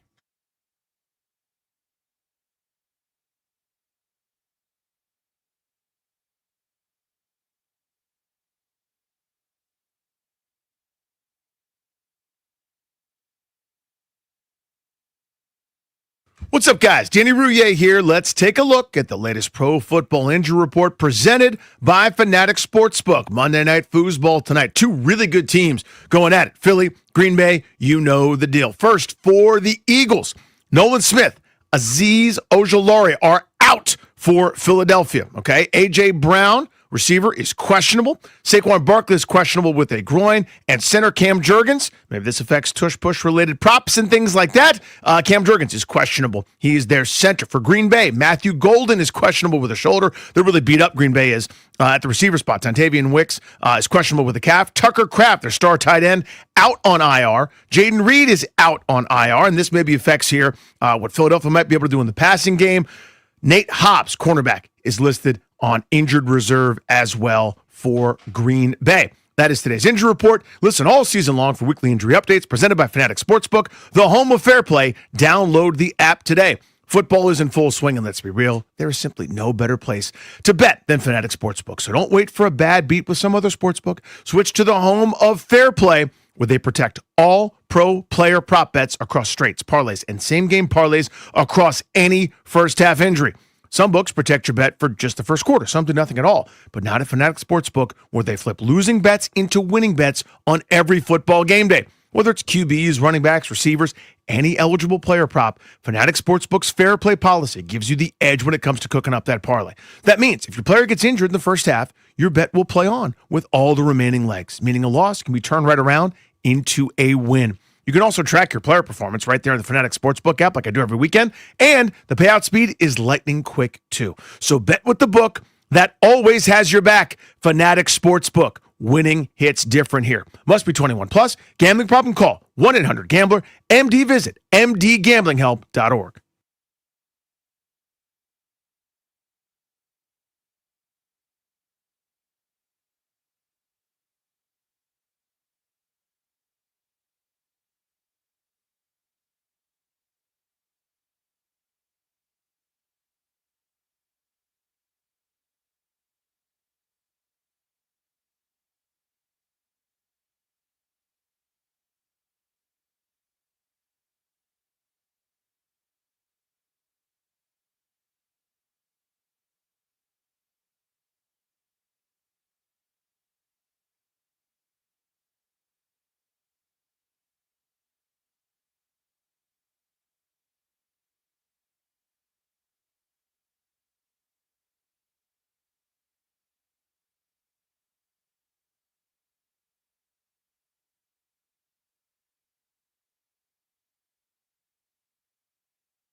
Another misery Monday in D.C. Commanders have dropped 5 in a row, the last 4 by a combined 89 points. Something's got to change.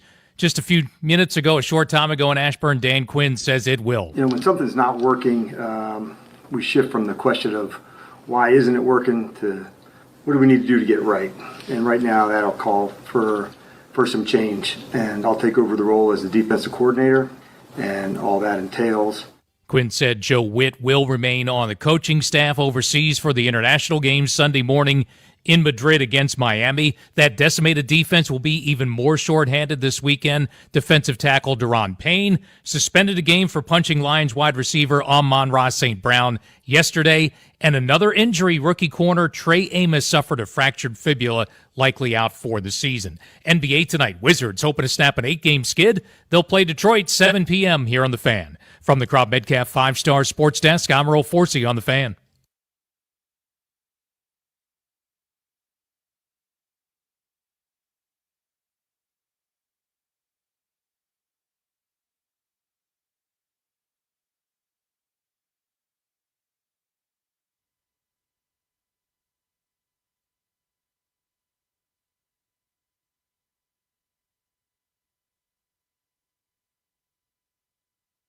Yep, so Joe will be involved all week, obviously with the rest of the staff and, you know, planning and getting ready for the game. And then on game day, he'll be in the press box and, you know, with the vision on the coverage and the things that we need to do. And so, like I said, Nikki, I'm fortunate that we've been in that battle rhythm together during our time together in Dallas. And so we're going to try to slip into that spot, you know, as quickly as we can. That's Dan Quinn on Joe Witt's changing role, losing play calling duties. Quinn takes over as the defensive coordinator to now match Witt's with Mike McDaniel. By the way, Quinn and his defense has had terrible success against the Shanahan offense. And this is another Shanahan disciple in McDaniel this week. You'll remember the LaFleur, Green Bay bludgeoning in the playoffs before Quinn came here as a head coach. And then since he got here, whether it's going head-to-head with Kyle or LaFleur earlier this year or anybody else, I mean, it has been a real struggle. In this Kubiak a couple of weeks ago, the Shanahan offense has just had his number. So that's a storyline going into this game. Here's another storyline, Danny. More injuries for Washington. They are closing in on some type of team record, I would think. Not in a good way. As far as man games missed projection. That's something I want to dig on and try to get numbers on tonight. But Trey Amos is hurt, and he is going to miss possibly the rest of the season. This was Quinn today on the second round, first-year player, the corner who they took early this year. I'll end on some tough news on the injury front. Trey Amos fractured his fibula, and that will knock him out for a while, so he'll miss some significant time. So fibula is better than tibia. This is the one that Will Harris broke, but we were told then it was like I thought it was like a 4 to 6 week or 5 to 8 week injury or something, and we're closing in on a couple of months since he's been out. But I would think this is the end of the year for the rookie then.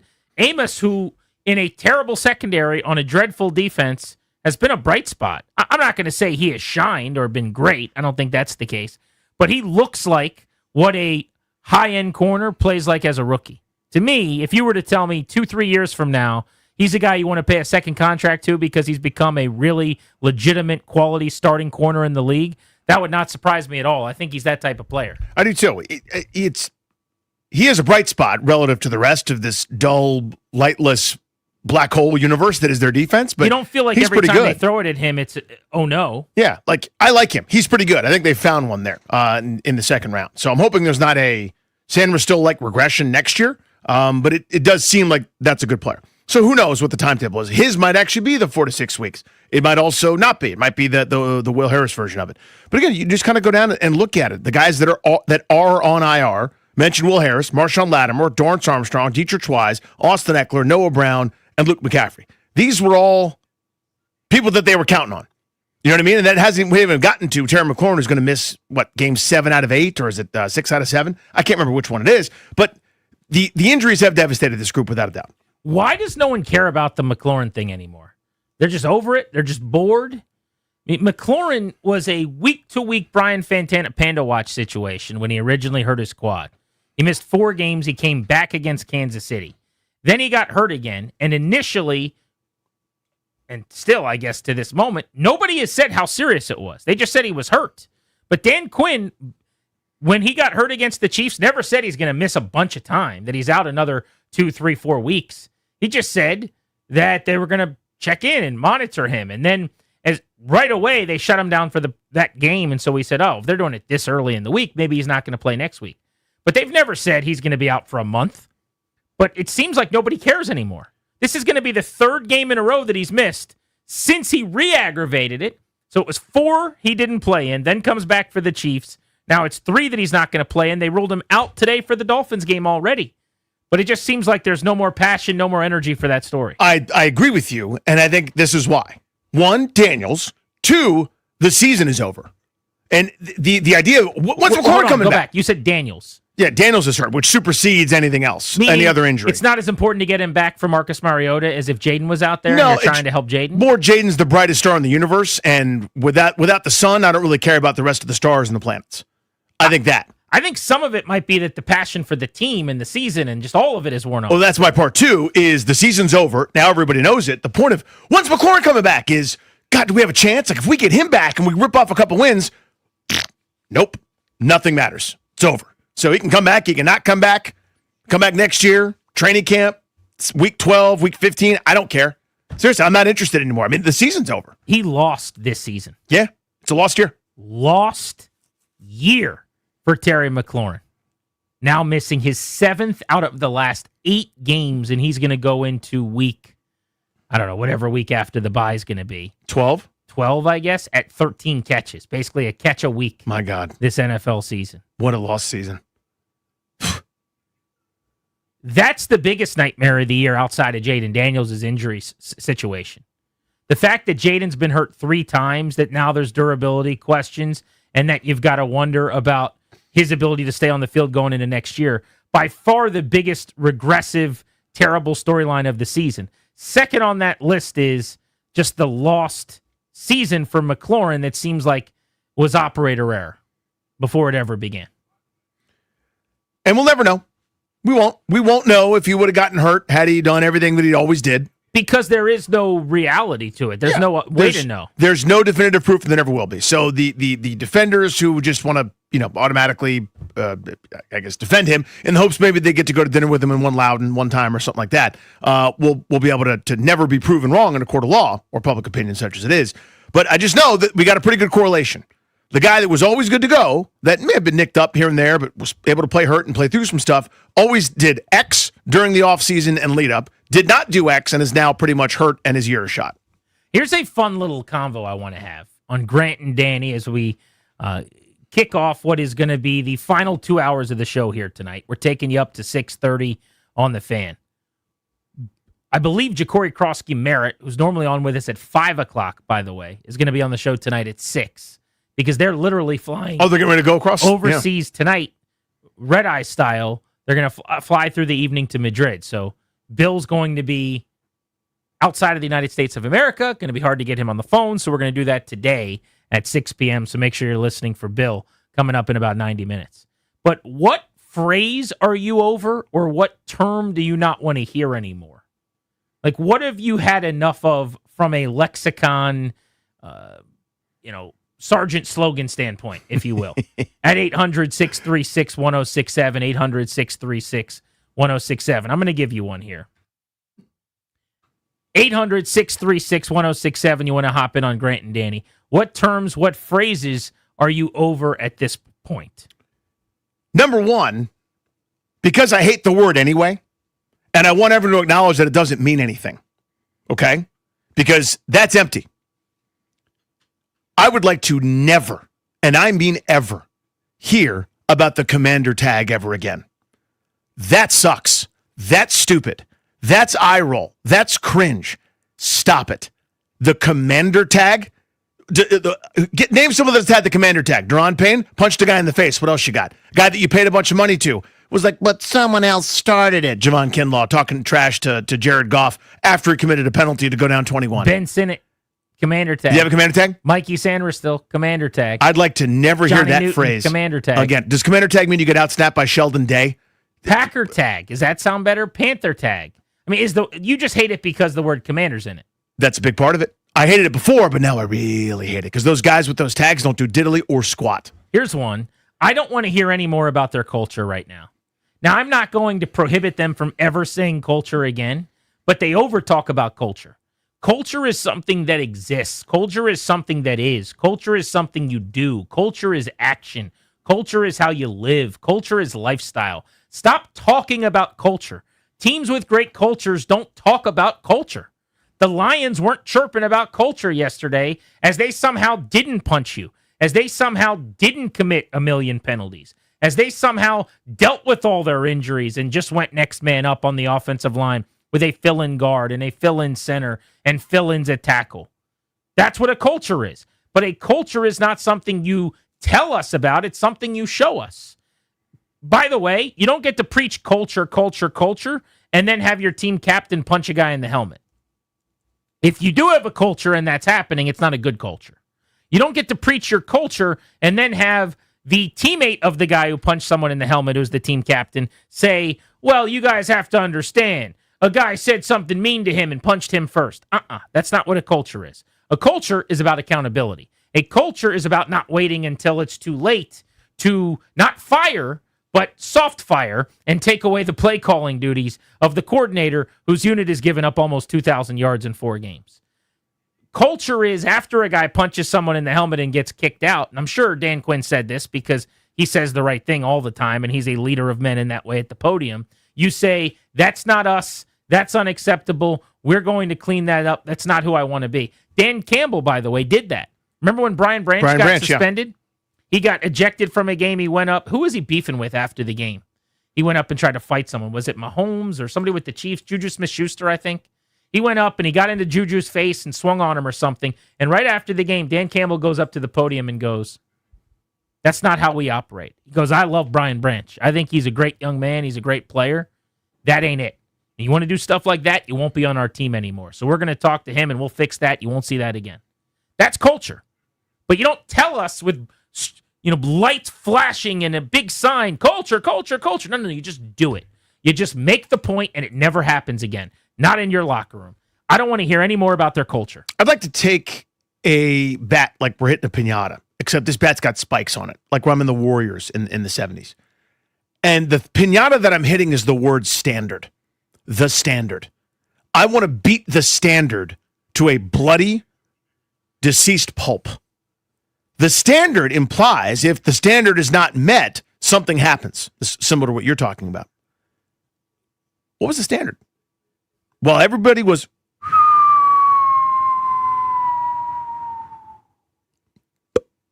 down into the bottom of the abyss. What part of the standard wasn't being met? And what happens when you don't meet the standard? You see, a standard implies that if you don't do it, oh boy, there's going to be hell to pay. No one paid. Nobody had any repercussions of any kind for a long, long, long time. What it tells me is you don't have a standard. You see, the word standard implies that there's a standard. When nothing happens, there is no standard. It's therefore moot. Take that standard and shove it. Here's one that drives me crazy. You hear this after these games from Dan Quinn. That's not us. The way we play, that's not us. Sure it is. Yeah, it is. It was absolutely you.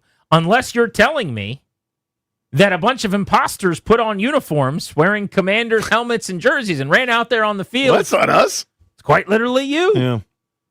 Unless you're telling me those 4 gentlemen over there in the corner. Put them on my tab. That gentleman over there is Seabass. Yes, that is you. It's just not us. The way we're playing, this is not us. Are you sure? Isn't that a TV show where everyone cries all the time? Oh, This Is Us. That's the crying show. That's actually the truth, though, Dan Quinn. Yeah. It's the TV show where everyone cries all the time. Let's go to Patrick in Ashburn on Grant and Danny. Patrick, what don't you want to hear anymore at this point? Speed to the ball. I don't understand how much more can we talk about speed to the ball. And then also, just another note about Joe Whip being scripted play calling. Like, what difference does it make if Dan Quinn's going to call the plays if we still have the same personnel on the field? Yeah, you've got a guy flying a plane that doesn't have wings, and now they're saying, you sit in that seat. Dan, you take over, and now he's at the wheel. And I guess you're just hoping that the crash landing goes better or something? I'm not really sure. But, yeah, I mean, to be clear, you're right. This is not about to become one of the better defenses in the league, or a renaissance is not the expectation. I think what they're hoping for is an answer occasionally, a punt in the next game. Because you forced one punt in 2 games, and over a 4-week stretch, you've allowed over 425 yards per game, and you've allowed 154 points. So you're just looking, it's like pulling a goalie. Might not have been the goalie's fault completely, but everyone all of a sudden goes, damn, we got our guy benched. Now I got to play a little better because the backup goalie's in. We're getting embarrassed on our own ice. 3-0, 4-0 deficit, and the goalie got pulled. 800-636-1067. So I'm getting rid of culture. I don't want to hear about it anymore. I'm also getting rid of that wasn't us, that's not us after these bad games. Danny? Commander Tag and the Standard.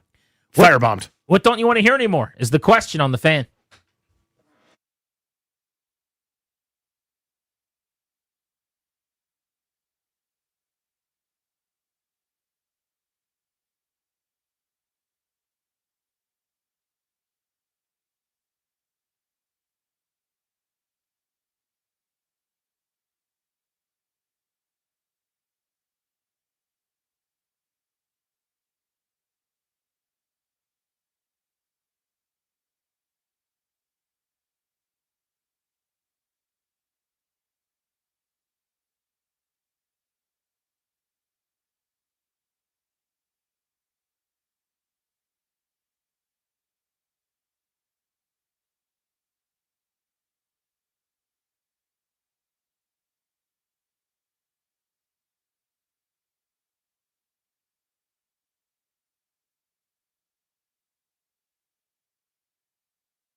Question on Grant and Danny for you on the Fan right now is, what are you tired of hearing, and what are you taking out of the lexicon for the rest of this season? I don't want to hear any more about culture when my captain is punching anybody in the helmet and when his teammates are defending him by saying, they hit us first, instead of actually taking the issue seriously and saying, yeah, that was ridiculous and selfish, and now we'll be without our best defensive player at a time where we can't get any stops and can't force any punts while going up against a guy who had 200 yards from scrimmage next week and trying to get right. I'm ending the commander tag because that guy punched somebody, and a bunch of other commanders with commander tags don't produce anything. So I want to get rid of that. And the standard, that implies repercussions. There is no standard. Let's go to Rich in Manassas. We'll go rapid fire here. Rich, what are you getting rid of? Oh, my God. I'm so glad you guys asked this question because I expected the post-game conferences are getting so predictable now. Identity. What is, we're still trying to figure out our identity.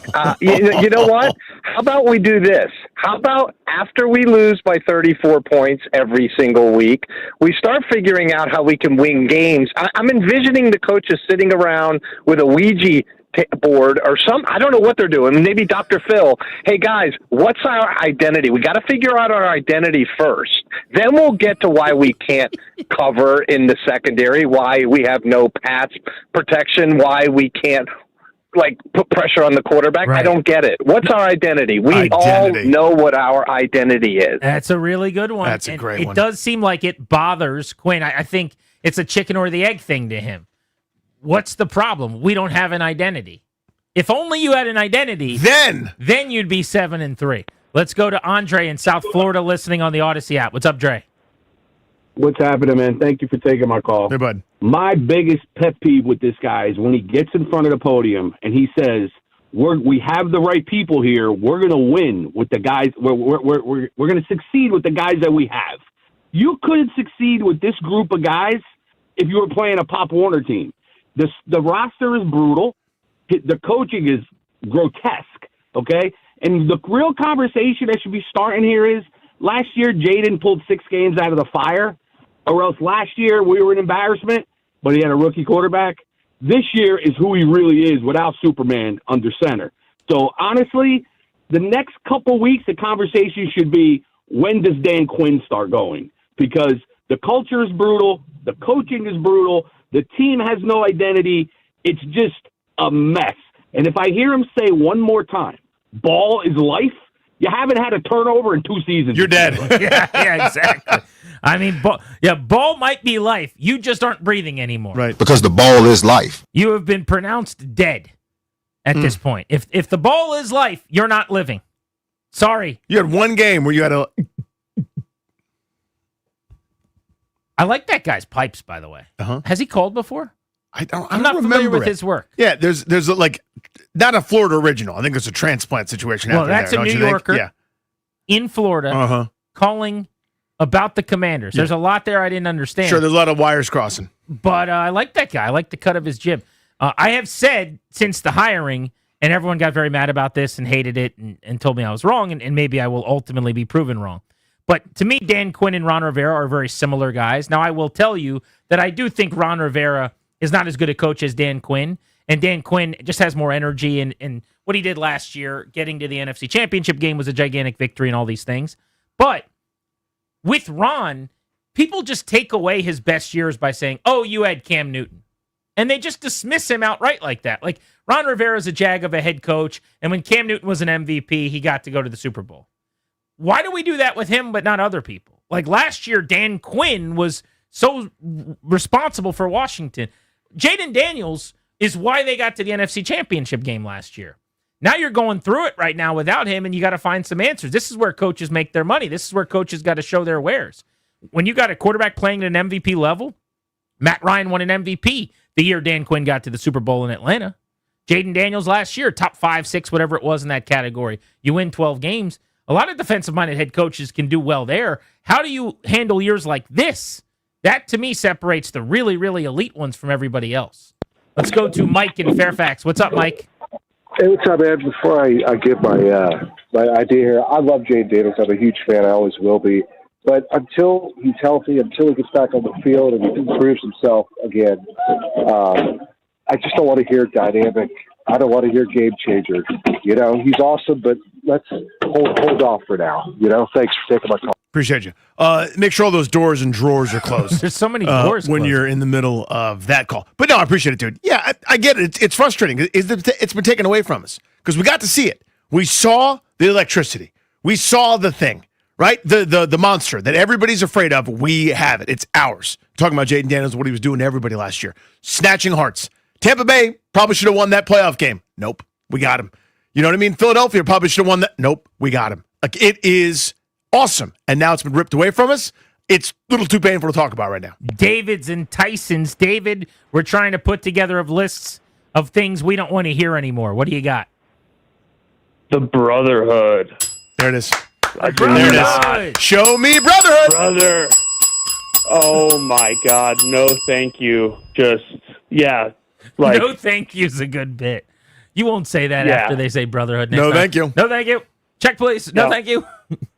But man, I've called in, and I know we want to point a lot of fingers at Dan Quinn, but I still think that Adam Peters needs to account for some of this as well. The statistics, if you looked at the numbers, they told the real story of last year, and to kind of be delusional about where this roster actually was in the moves that they made. You know, I mean, we had the oldest roster coming in to this year, and we're shocked that you have a lot of injuries. I mean, like, I'm not shocked that they had a lot of injuries because it's what we talked about all offseason with their age. The problem is, yes, it's more injuries than you would have anticipated. I don't think anyone could have anticipated. Yeah, because no one. It's not old that Luke McCaffrey's hurt or Trey Amos, who's a rookie. Trey Amos out for the year. Yeah, there's a lot of guys where it's not because they're old that they got hurt. But it's true, when you're that old and when you're signing a lot of guys to one-year deals in their mid-30s, you're probably going to have to deal with a bunch of injuries. They were not just the oldest team built this football season. They were the oldest team in 12 years that people have been tracking the data of the average ages of acquisitions in the offseason. I mean, what was the number we came up with? They brought in 20 guys who were going to be 30 or older, I guess 29 or older at the moment they signed, like turning 30 at some point this football season. That's crazy. I'll push back a little bit on the numbers last season saying that, they couldn't be good again. They were a top 10 offense last year. They were a middle of the pack defense, I think 13th or something like that in the NFL. So if Daniels was going to replicate last season, I think there was plenty of reason to think they could have been a playoff team again. But the regression with a harder schedule and with more injuries and with some of the luck that you had going away was going to take you from 12 wins to what? 9, 10 wins, and now you're hoping for a wild card berth? That was kind of, I think, what most people were thinking. Yeah, that was the idea, right? That they could be as good as they were last year, such as it was, and have a worse record, right? That was actually very reasonable. There's far less Cooper Rush on your schedule, a lot less Deshaun Watson on your schedule, way less, whoever the hell was starting, beleaguered Daniel Jones in New York that time. I mean, there's just way less terrible on your schedule this year. I want to hit some NFL headlines next, but let's wrap up the calls on what you don't want to hear anymore from the Commanders staff and Dan Quinn, because there's some really good ones on hold. We'll go rapid fire, wrap this up, and then spin around the league next. Grant and Danny taking you up to 6:30 on the Fan.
Sponsored by Door Pro America, Garage Door Service. Go with the pros at Door Pro America. Change is coming for the Commanders. It's about time. Defensive coordinator Joe Witt has been demoted by head coach Dan Quinn. I'll take over the role as the defensive coordinator, and all that entails. Known Joe as my right-hand man for years, and he took the news like the pro he is. As a defensive staff, including Joe, we're all consumed by getting it right, and that's exactly what we intend to do. And another major injury to deal with on defense, rookie corner Trey Amos, fractured fibula. He's likely out for the season. NBA tonight, Wizards on the road in Detroit, 7 p.m. against the Pistons. That'll be here on 106.7 The Fan. Go with the pros at Door Pro America. From spring repair or replacement or a brand new garage door to boost your home's curb appeal, call 877-DOOR PRO today. Ask how you can save $60 on a repair or $150 on a new garage door. Visit doorproamerica.com. From the Crop Metcalf 5-Star Sports Desk, I'm Earl Forsey on The Fan.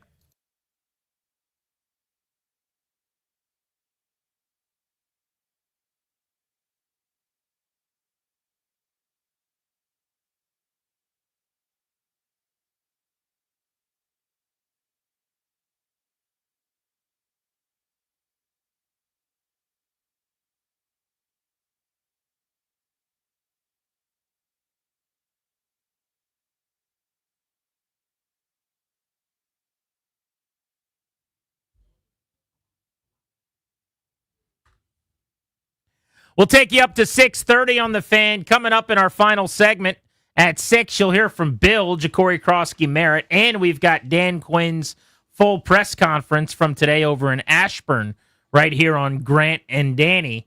90 minutes of program remaining. Bill in 60 right here on The Fan. We are exclusively sponsored by the law firm of Condori & Morad. Estate planning, elder law, real estate transactions, probate administration. Their attorneys are always there to protect you and your family's assets. Schedule a free consultation with their team today by visiting kmlawyers.com and be sure to let them know that we sent you. That's kmlawyers.com. We're discussing things we don't want to hear anymore from Dan Quinn or anybody, frankly, over in Ashburn for the remainder of this football season. We've put together a pretty fun and entertaining list. We'll get to the calls on that again in just a second at 800-636-1067. Just rapid fire, though, a couple of, I guess, positives, if you will, from the game. I actually really liked what I saw from Treylon Burks. I don't know about you, but his size is intriguing. He's huge. He's 6'2", 225, and some guys that are big don't always play that way.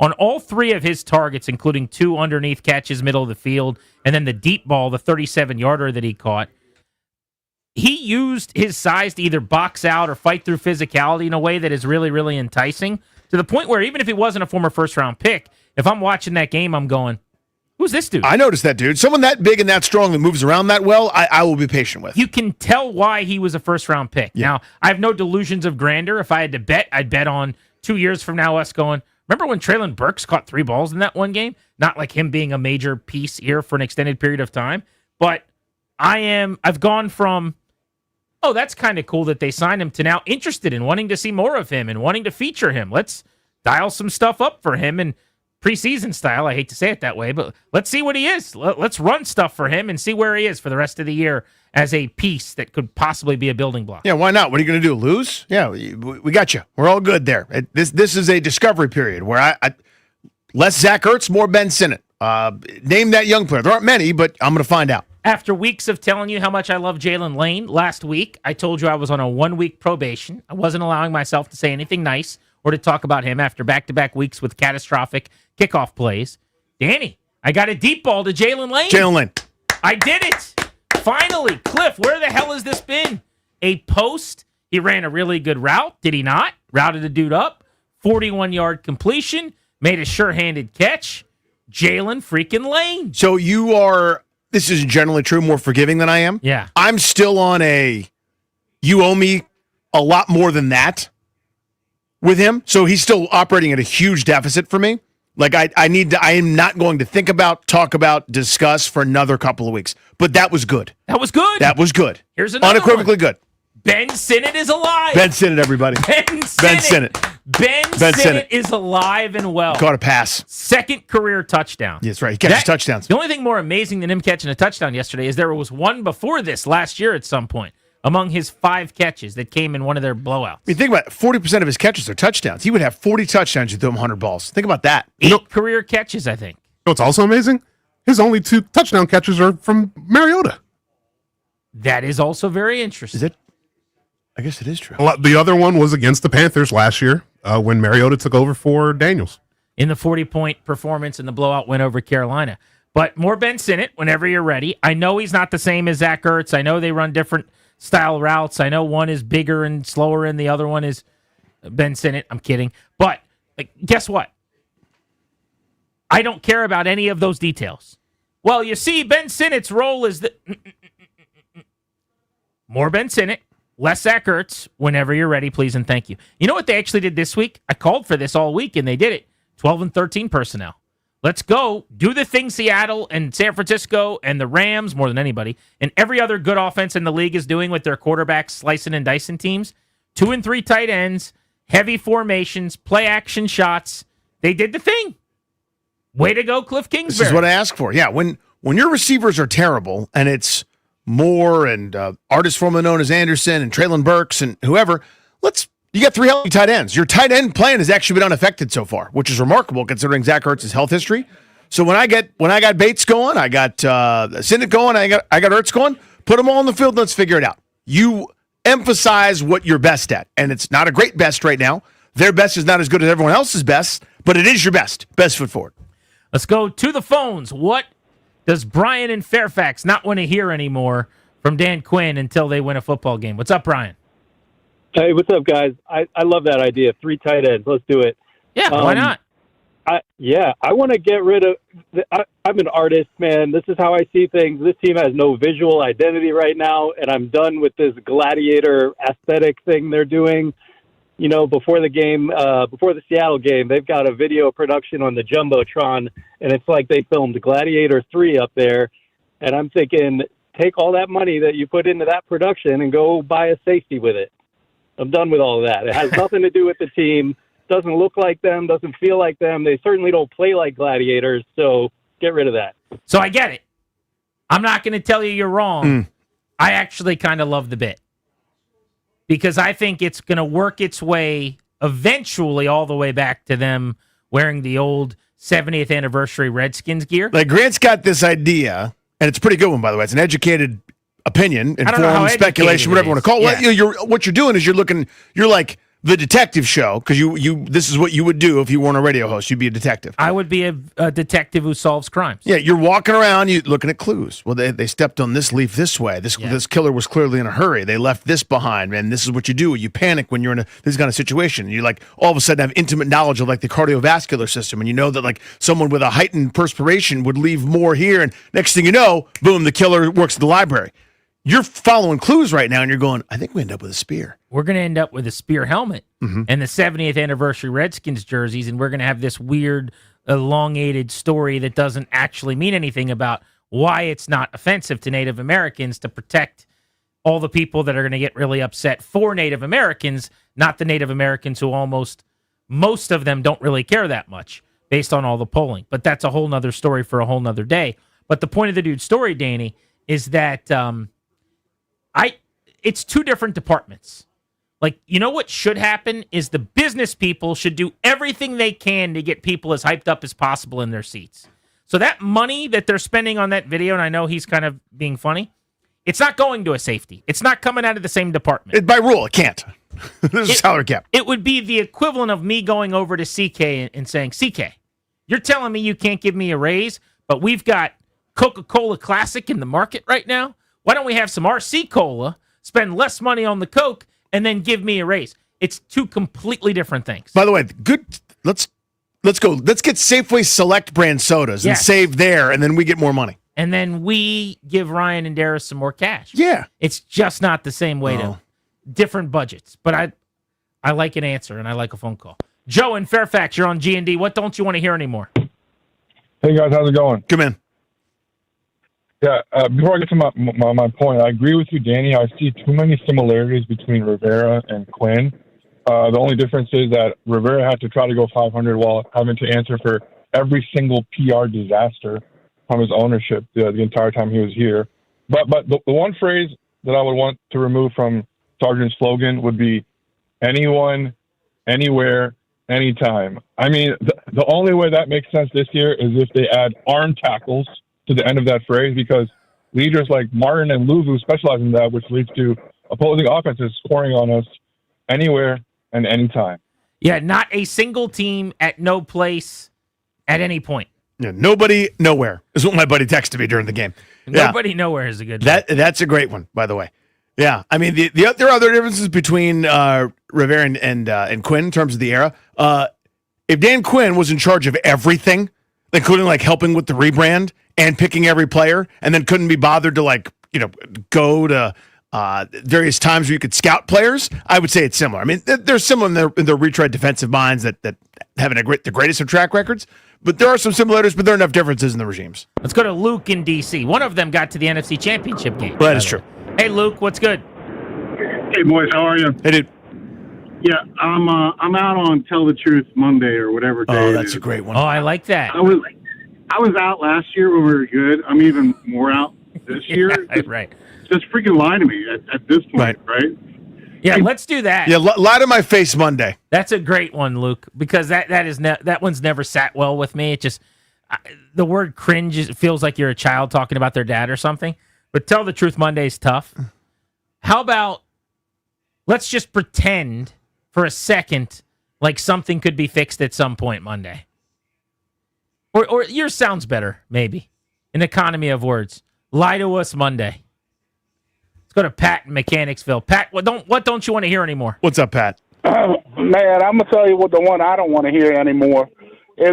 You asked Quinn a question at his press conference. Oh, I got to look at the film, buddy. You don't got to look at the film. I just watch this garbage for 3 hours.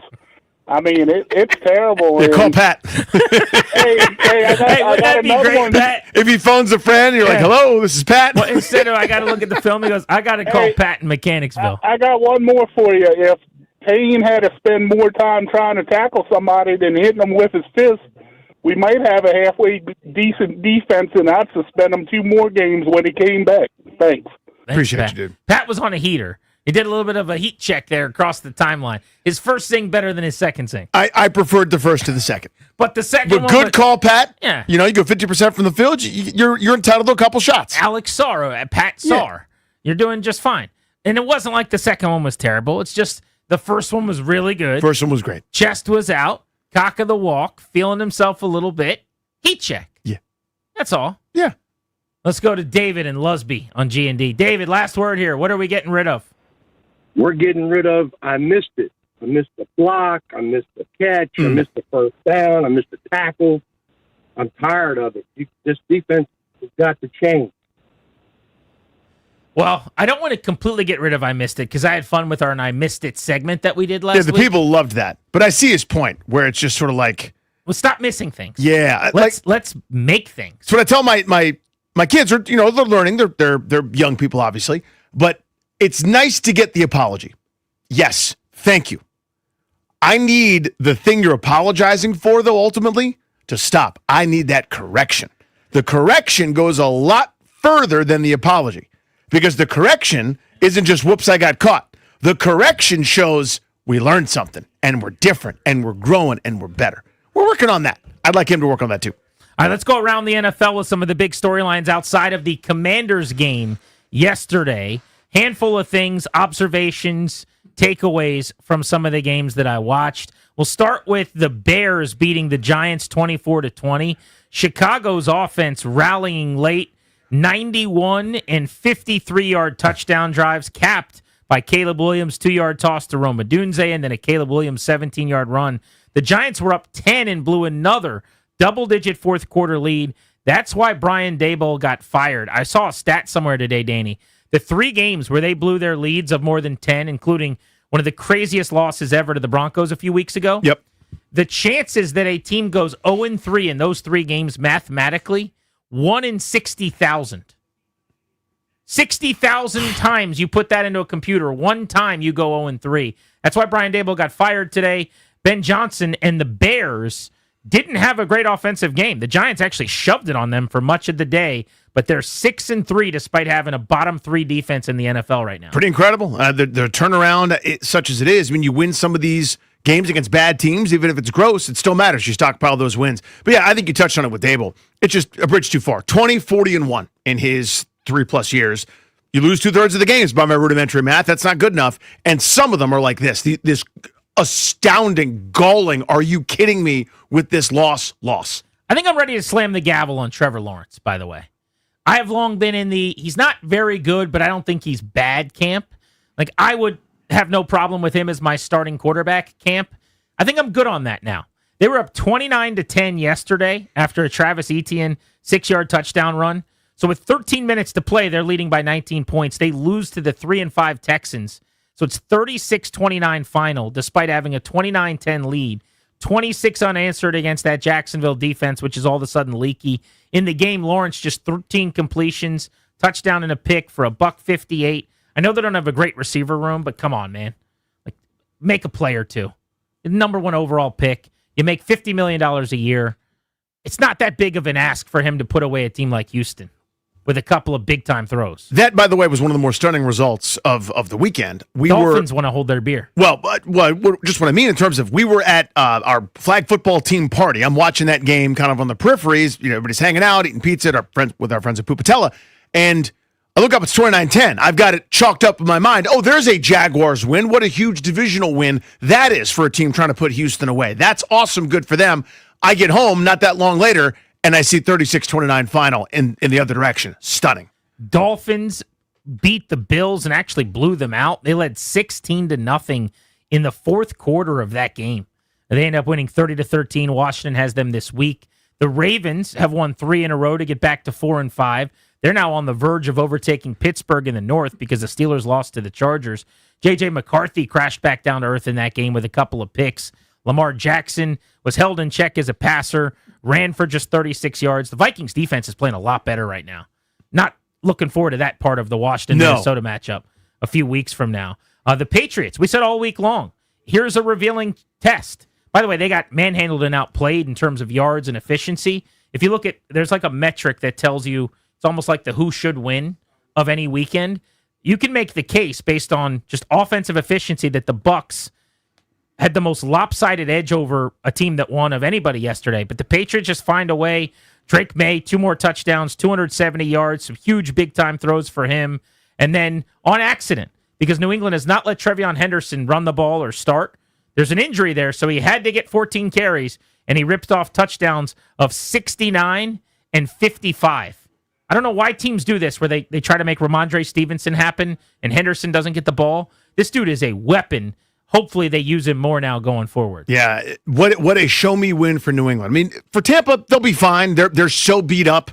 But again, that's what it looks like. When you're beat up, you're competitive and maybe not quite as good. We could take some lessons and notes here in this little burg where we happen to live. But for New England, going on the road and winning that game against that contender, that's a badass win. That's awesome. That now validates that Buffalo win earlier on. They're a double-digit win team. They're going to the postseason. They believe Mike Vrabel is excellent. This is a formidable group now that's kind of, feeling themselves a little bit, rightfully so. Their defense is playoff good. Very sound, yeah. Seahawks doubled up the Cardinals, 44-22. Who would have a 44-22 game? Ridiculous. What a weird score that is. Absurd. Seattle, man. Am I still crazy, or is this the best team in football? Am I still crazy? Or right now, this moment, Battle Royale style, do they come out atop everybody? After leading Washington 28-0 last week, they were up 35-0 against Arizona. Again, this group could have scored 70 in this game. They took their foot off the gas in a major way. They were whatever they wanted, whenever they wanted. They had 8 minutes left in the second, up 35-0. Yeah. I thought it was right before halftime. Dude. So they had multiple possessions in the second quarter, up by 35. They actually wanted to have more ball control, but they couldn't because they were just too successful with their plays. Matt Stafford has 20 touchdowns and no picks over his last 5 games. He has been on a heater. He threw 4 tutties, went for 280 yesterday. The Rams destroyed the Niners. LA is now 7-2. San Fran's hanging. They're doing what they can. They're going to be a wild card team maybe at 6-4. A lot of injuries. But the Rams, we said it. If Stafford stays healthy, they could possibly get to a Super Bowl. This is what it looks like. They are good. everywhere. That Rams defense underrated. I mean, them and Seattle to me are eyeball to eyeball. They are neck and neck as two of the maybe 3 or 4 best teams in the sport at this point. The Rams just had more firepower in this game. San Francisco did what they could. Mac Jones, I thought, played admirably in it, but just very little doing in terms of a little too much Juwan Jennings and Demarcus Robinson and Kendrick Bourne for them to overcome and be able to hang with that excellent Rams offense. But my God, that was poetry the way they were going up and down the field. Aaron Rodgers now ranks 30th among 33 qualified quarterbacks in efficiency this year. Not going very well for him. Last couple seasons, Jets and Steelers. That Pittsburgh offense is bad, particularly in the red zone. They lose 25-10 to the Chargers. LA is 7-3. Chance for 3 playoff teams out of the AFC West again. Kansas City, the one of the 3 right now that's not in, and everybody kind of thinks they're going to get in. One crazy stat from yesterday's games, the Jets won with 2 special teams touchdowns. At one point in the second half, Justin Fields had 5 passing yards, and they were tied in the game. Since 1950, teams were 225-0 when they held opponents to under 175 yards and didn't turn the ball over. The Browns did that yesterday and lost to the Jets. So the Jets became the first of 226 teams. Sub 175 yards gained, no takeaways to win a football game. 2 special teams touchdowns will help you do just that. What was the game where Myles Garrett had 5 sacks and the Browns themselves had like a dozen and they still lost by 40? Yeah, is that what happened? Yeah, my God. That was when we were in Kansas City sitting at the sports bar. There you go. Just a couple of weeks ago. Do you think the Commanders can fix their defense? I don't mean to be good again, but just to be less embarrassing this season. And what hope do you have? What should be the expectation? What is a reasonable ask of now a Dan Quinn called defense moving forward? We're Grant and Danny on the Fan.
We're brought to you by Baldino's Lock and Key, your hometown security team. Visit baldinos.com.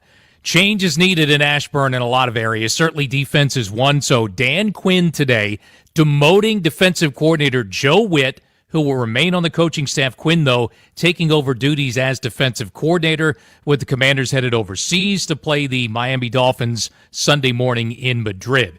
Decimated defense, even more shorthanded this weekend. Defensive tackle Daron Payne is out for this week, suspended a game for punching Lions wide receiver Amon-Ra St. Brown yesterday in the game. And another injury, rookie corner Trey Amos suffered a fractured fibula. He is likely out now for the season. Baldino's Lock and Key is your hometown security team for auto keys and fobs. They make car key problems look obsolete.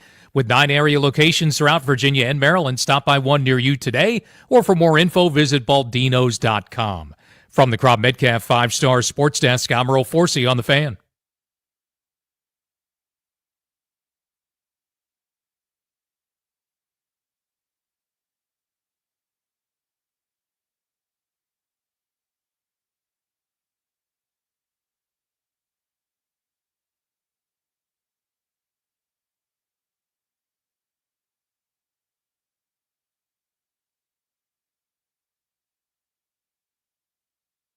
I think now, just after watching and reviewing the tape, we felt off. You've heard me say that word, John. And so I thought this is the time to add into that and lean in. Joe and I have got a great vibe together, John. We've worked together, through our time in Dallas, and we'll lean back into that space where, he'll help me along the way and all that leads up into the game and calling it into that space. So having Joe, and I been in that vibe together, we'll lean into that again, and we'll do that now. Bills on the show tonight at 6. Looking forward to talking to Ja'Cory Krosky-Merritt. And in that same segment, before we get out of here, you're also going to hear the full press conference from Dan Quinn today. A couple people just tweeted me at Grant H. Pulse, and they were asking where Jay was today. We actually had Jay on in the 3 o'clock hour. He had a flight today he had to get to, so we had him on earlier than normal. If you missed Jay, we'll throw the podcast up, and it's available for you as soon as we're done at wherever you get your audio. So go grab our podcast, and you can listen to the Jay Gruden interview after the show. Danny, what should be the expectation of this defense with a shift in play caller? Because to say all of a sudden they should be shut down and go put up top 10 numbers with all their injuries and their personnel deficiencies is obviously egregious. But what is a fair ask of this group, and what should we assume Quinn does better than Witt here? This is really hard to answer because they may give up, I'm just making this up, 450 yards this coming week, but you'll see it's actually a little bit better than it was the last couple of weeks, right? Where if there is a little bit of rallying to the football, if guys are sticking their nose in there, not making business decisions, you'll notice it'll feel a little bit better. And that's kind of what I expect, to be honest with you. When a change happens, this is why one of the reasons I was calling for it, by the way, some kind of change. When you're shaken out of the doldrums, you hear enough times as a kid, we'll turn this car right around, and the car never turns around. You don't believe them anymore. You don't believe your parents. It's an empty threat.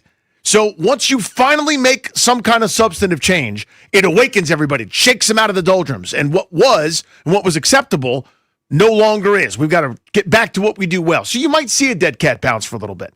But to me, you'll just see them look a little bit more active, right? You won't be able to say, oh, now they're running the 43 fire zone with a shade. Looks like single high, but actually converts into quarters. You're not going to be able to notice that kind of stuff watching on your television. What you will notice, though, I think at least for a little while for the short term, is guys are going to do maybe a renewed sense of effort to take on the block, to be a little grimier, to kind of hold the point of attack for longer and play a little bit better team football. Stick your nose in there is kind of the way I would describe it. That would help, by the way. And which will be an improvement. Here's what they need to figure out, and this is going to be my ask.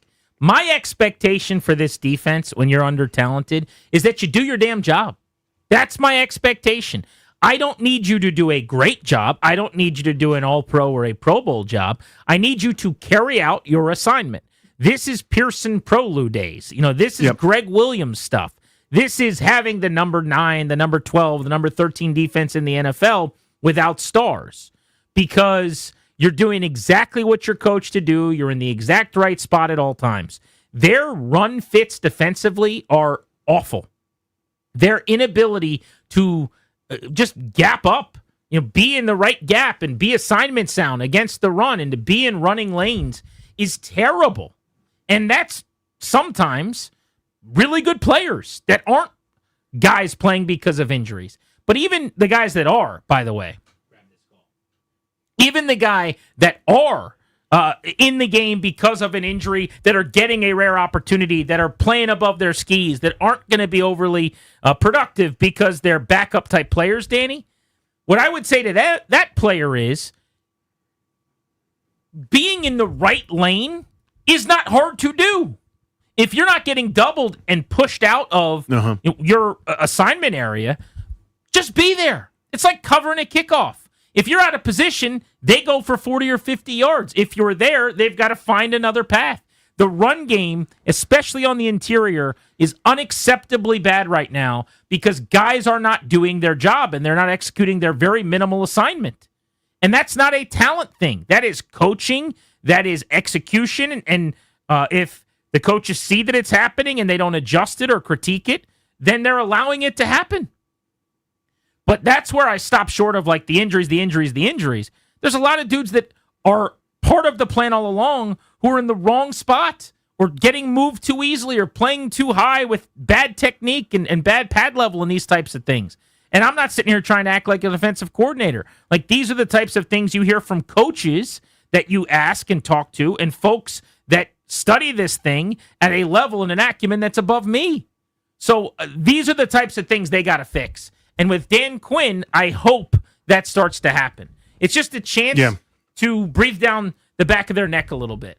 If you and I weren't doing what we needed to do to prepare for shows, to get in on time, to put together the work or whatever, and then all of a sudden CK says, all right, you're going to start meeting with me instead of just your producer, every day for 35 minutes or 40 minutes, it just makes you kind of regroup and go. Yeah, it shakes you out of like the complacency. It's the monotony goes away and you go, all right, the big boss is watching us. Yep. Now the big boss is watching your ass. Mm-hmm. You going to do anything different, or are you going to keep being in the wrong spot in the run game? And you find out about folks in short order in that regard, where, has your attention checked out or your care checked out enough where you can't bother to rally yourself and do what's needed. That's a great point. I mean, again, I think it's the kind of thing where somebody really smart, like a Logan Paulson, would, if you got to sit down with him, would show you on film, this is what they were doing, and this is what they're doing now post Dan Quinn, and you'll see the lineman sticking in the C gap, and he maintained that really well, even though it was tough. He wasn't doing that before. I think that'll be hard for the regular person, myself included, by the way, to pick up on a live play. Right? It'll just feel different. And again, I don't think it's going to be good. I don't think they're now the 85 Bears. I'm not saying that. I think for a week or two, you'll see them flying around with a purpose. And it's because everyone, as you said, is doing their job with maybe a renewed zeal and enthusiasm. I don't question effort. I don't question care, want to, passion, those types of things. But I do want it to look like there is more exuberance and more energy and more electricity and more pizzazz and like guys are having fun and flying around. But you know what? If the question is, what can we ask for? What is a reasonable thing to want? How about a punt? How about forcing a punt in this game, which they couldn't do in the last game, in which they've done once in 2 games now? Force a punt in the first half against the Dolphins. That would be an improvement. Baby steps. I'm not even doing a bit. Just something. Stack pennies here. We don't need to cash $1 million checks. Let's stack a penny. Let's force a 3rd and 15. Let's have a 2nd and 15 or longer where you don't give up 10-plus yards. Stay in a long down and distance on 3rd down. And then let's force a punt. Let's go to Rosh, who's in San Diego listening on the Odyssey app. What's up, Rosh? How are you? Hey, how's it going? Nothing much, doing great. I just want to point out a couple of comments. One is that it's really ironic to me that supposedly that Dan Quinn would approve Joe Witt's call. Like, you think about that, right? I heard that multiple times in the broadcast. Well, why wasn't he making it, wasn't he contesting it or saying, hey, Joe, maybe that's not the right call here? Because when I look at Dan Campbell, obviously he was making all the calls, and we're hoping that Dan Quinn will kind of change a little bit the defense and make these guys feel more accountable. But realistically, what separates a great coach from a good coach is that these good coaches, they have schemes and they just think that that's it. great coaches understand how people fit into their schemes. Yes, we don't have a great pass rusher right now. We don't have this and that, but so what? I mean, you have these talented people that you drafted. Why can't you figure out the best way to utilize their skill set? And that's the biggest problem, I think, with Joe Witt, is that he couldn't make any of those changes, and history keeps repeating himself. The only concerning part was, why wasn't Dan saying no? Like, hey, I don't agree with this call here. If supposedly he approves what Joe Witt calls, I just want to that made me a little nervous, behind the fact that he just let him do that. And then on the offensive end, people always say, well, look, the Giants lost Neighbors. They lost, the running back. Yet they still managed to score points. I'm not saying Donald Dable got fired, but I mean, there's no excuse. I mean, this is the NFL. You have to be scheming. You have to be strategic and truly understand what your players can and can't do, and then adjust your scheme accordingly. I think it's a great call, and I appreciate you making it. Yeah, I mean, again, I think it goes kind of what you and I have been saying. I don't want to speak for you, but I am not, with all the injuries and everything that's happened, I am not expecting the 91 Redskins, number one on offense, number two in defense. That's folly. All I'm asking for is, with Daniels out, with McLaurin out, with Samuel limited, with the Eckler gone, and everybody hurt on defense, be okay. Get by. Just be competitive. Again, we're not talking about a team that's come up a touchdown short each week, and it's like one play away. They have lost by more than 21 points 4 straight weeks. That is unprecedented, and that's the baseline. So anybody who wants to argue about anything else, cool, I guess. Acknowledge that. It's historically bad, and their only action is what a 5-3 team did after losing one game. Yeah, I don't need to keep beating the drum because we've said it a few times today, but you can be bad and competitive. The Raiders are 2-7. Their losses are by 3, 1, 11, 1, 17, 31. They have one of those types of games this season when they got beat 31-0 by the Chiefs. I guess there's a 40-6 in here with the Colts. Mm-hmm. So they've overall, though, twice this year been blown out. 4 straight weeks you have essentially no-showed defensively. And it's not even how much they're losing by. 23 years since a team's lost 4 straight games like this. Since 1954 organizationally, since this has happened. Those speak for themselves. Watch it. I don't need to say turn on the tape. Turn on the TV copy. Sit down at 1:30 on a Sunday. It's so easy to move the ball on this team. It's like playing backyard football with your buddies against your little brothers 8 years younger and his friends. That's what it looks like. It's not okay. Grant and Danny, Bill coming up in 17 minutes. You'll hear from Dan Quinn in our final segment. We're asking you, what should we be asking for from this defense reasonably? What is a fair expectation as far as an improvement goes under Dan Quinn now calling plays as he's taken over the duties from Joe Witt? This is G&D.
Our Metropolitan Moving and Storage poll of the day is available for you to vote on right now on the 1067 The Fan Twitter account.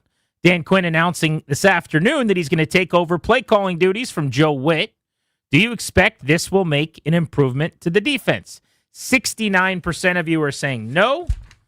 31% of you are saying yes. That is our Grant and Danny poll of the day, presented by Metropolitan Moving and Storage, local, long-distance, residential, commercial. 3 decades of best-in-class service and experience. I'm actually going to be one of the 31% that says yes. Here's why, Danny. I just think naturally they will improve between now and the end of the year. I think it is almost impossible to continue to play at such an inept, horrific, unacceptable level. And just naturally, they're going to get a couple bounces. There'll be a couple more drop passes against. You know, someone's going to lose a fumble, or you're going to get the Travis Kelce Kansas City play where he plays popcorn and bats the ball into the air for Bobby Wagner to get a pick. And the defense will actually improve. Whether that has anything to do with Witt versus Quinn, yeah, I'm not necessarily voting or endorsing that. So I see what you're saying. It's like it just can't be this bad. Yeah, I get that. Because, again, this is a historical bad pace. And we talked about that at times last year, if you remember, where we go, oh, my God, this is historically bad. Or under Del Rio, it was historically bad. And there were moments of improvement, not because they innovated something or the new person to call plays after old dust up was great or whatever, but it just that the ridiculous pace turned out to be ridiculous. And they came back down to earth and were just regular bad. Football discussion today on The Fans presented by Paramount Plus. You can't count on much, but you can always count on Sundays with the NFL on CBS and Paramount Plus. Watch your local NFL game live every Sunday all season long.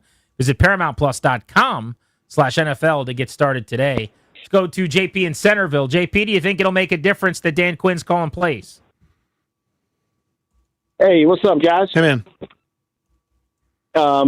Yeah, I think it'll make a difference because I have a philosophy that I think Dan Quinn actually has when it's this bad. KISS, keep it simple, stupid. Well, here's the problem. It's a really good call, and I appreciate you. Thank you. They have simplified over and over again based on the rhetoric, based on what they've said. I mean, that was the week 2, week 4, week 6, week 8, week 11. Like all the press conferences have been, we're simplifying, so they can play faster. I guess you could do more of that, but I don't know how much more simple you can make it. Like we're going to just be doing the base defense, calling plays like your youth football team, like run red, run blue, run green, and that's just each different guy gets a chance to blitz at some point. Yeah, seriously. Let's go to Drew in Graysonville. What's up? Hey, guys. So I was going to say what you just said is that they got to be better because it's hard to imagine they can be worse. But I am certainly hopeful that they can make a stop early enough in the game that we can score and potentially have a lead if it's only for a few minutes, because we haven't had a lead. The best we've been is tied at 0-0 or I think 7-7 in Kansas City for the last 4 games. It's hard to not, you can't win if you can't get a lead even for a minute. Yeah, that's a big part of it, dude. I mean, I was just thinking about the previous caller with the simplification. Remember they tried that? They told us we were doing that before. We were going the simple route, right? Where it's too complicated, which I hate to hear, by the way, for a veteran team and a veteran defense and some carryover in the staff, but whatever. We're gonna simplify things that allow us to play faster. They're playing slower, and it appears it's not simple enough. So maybe that helps. I wonder if some part of this also would be benefited by them slowing down on offense, which I hate that I'm even saying that out loud because I like their pace and their tempo and the fact that they don't huddle at a rate that we've barely ever seen in the league before. It's very Saturday-like offense in a sense. But if you run fewer plays on offense, you just take longer when you have the ball. Mm-hmm. Ideally, your defense is on the field less. And I just wonder, like I know when I would always ask about tempo with Kyle and Mike, they would always talk about basically the complementary nature of not leaving their defense out to dry. And if you look at over the years with Peyton Manning's Colts, they had terrible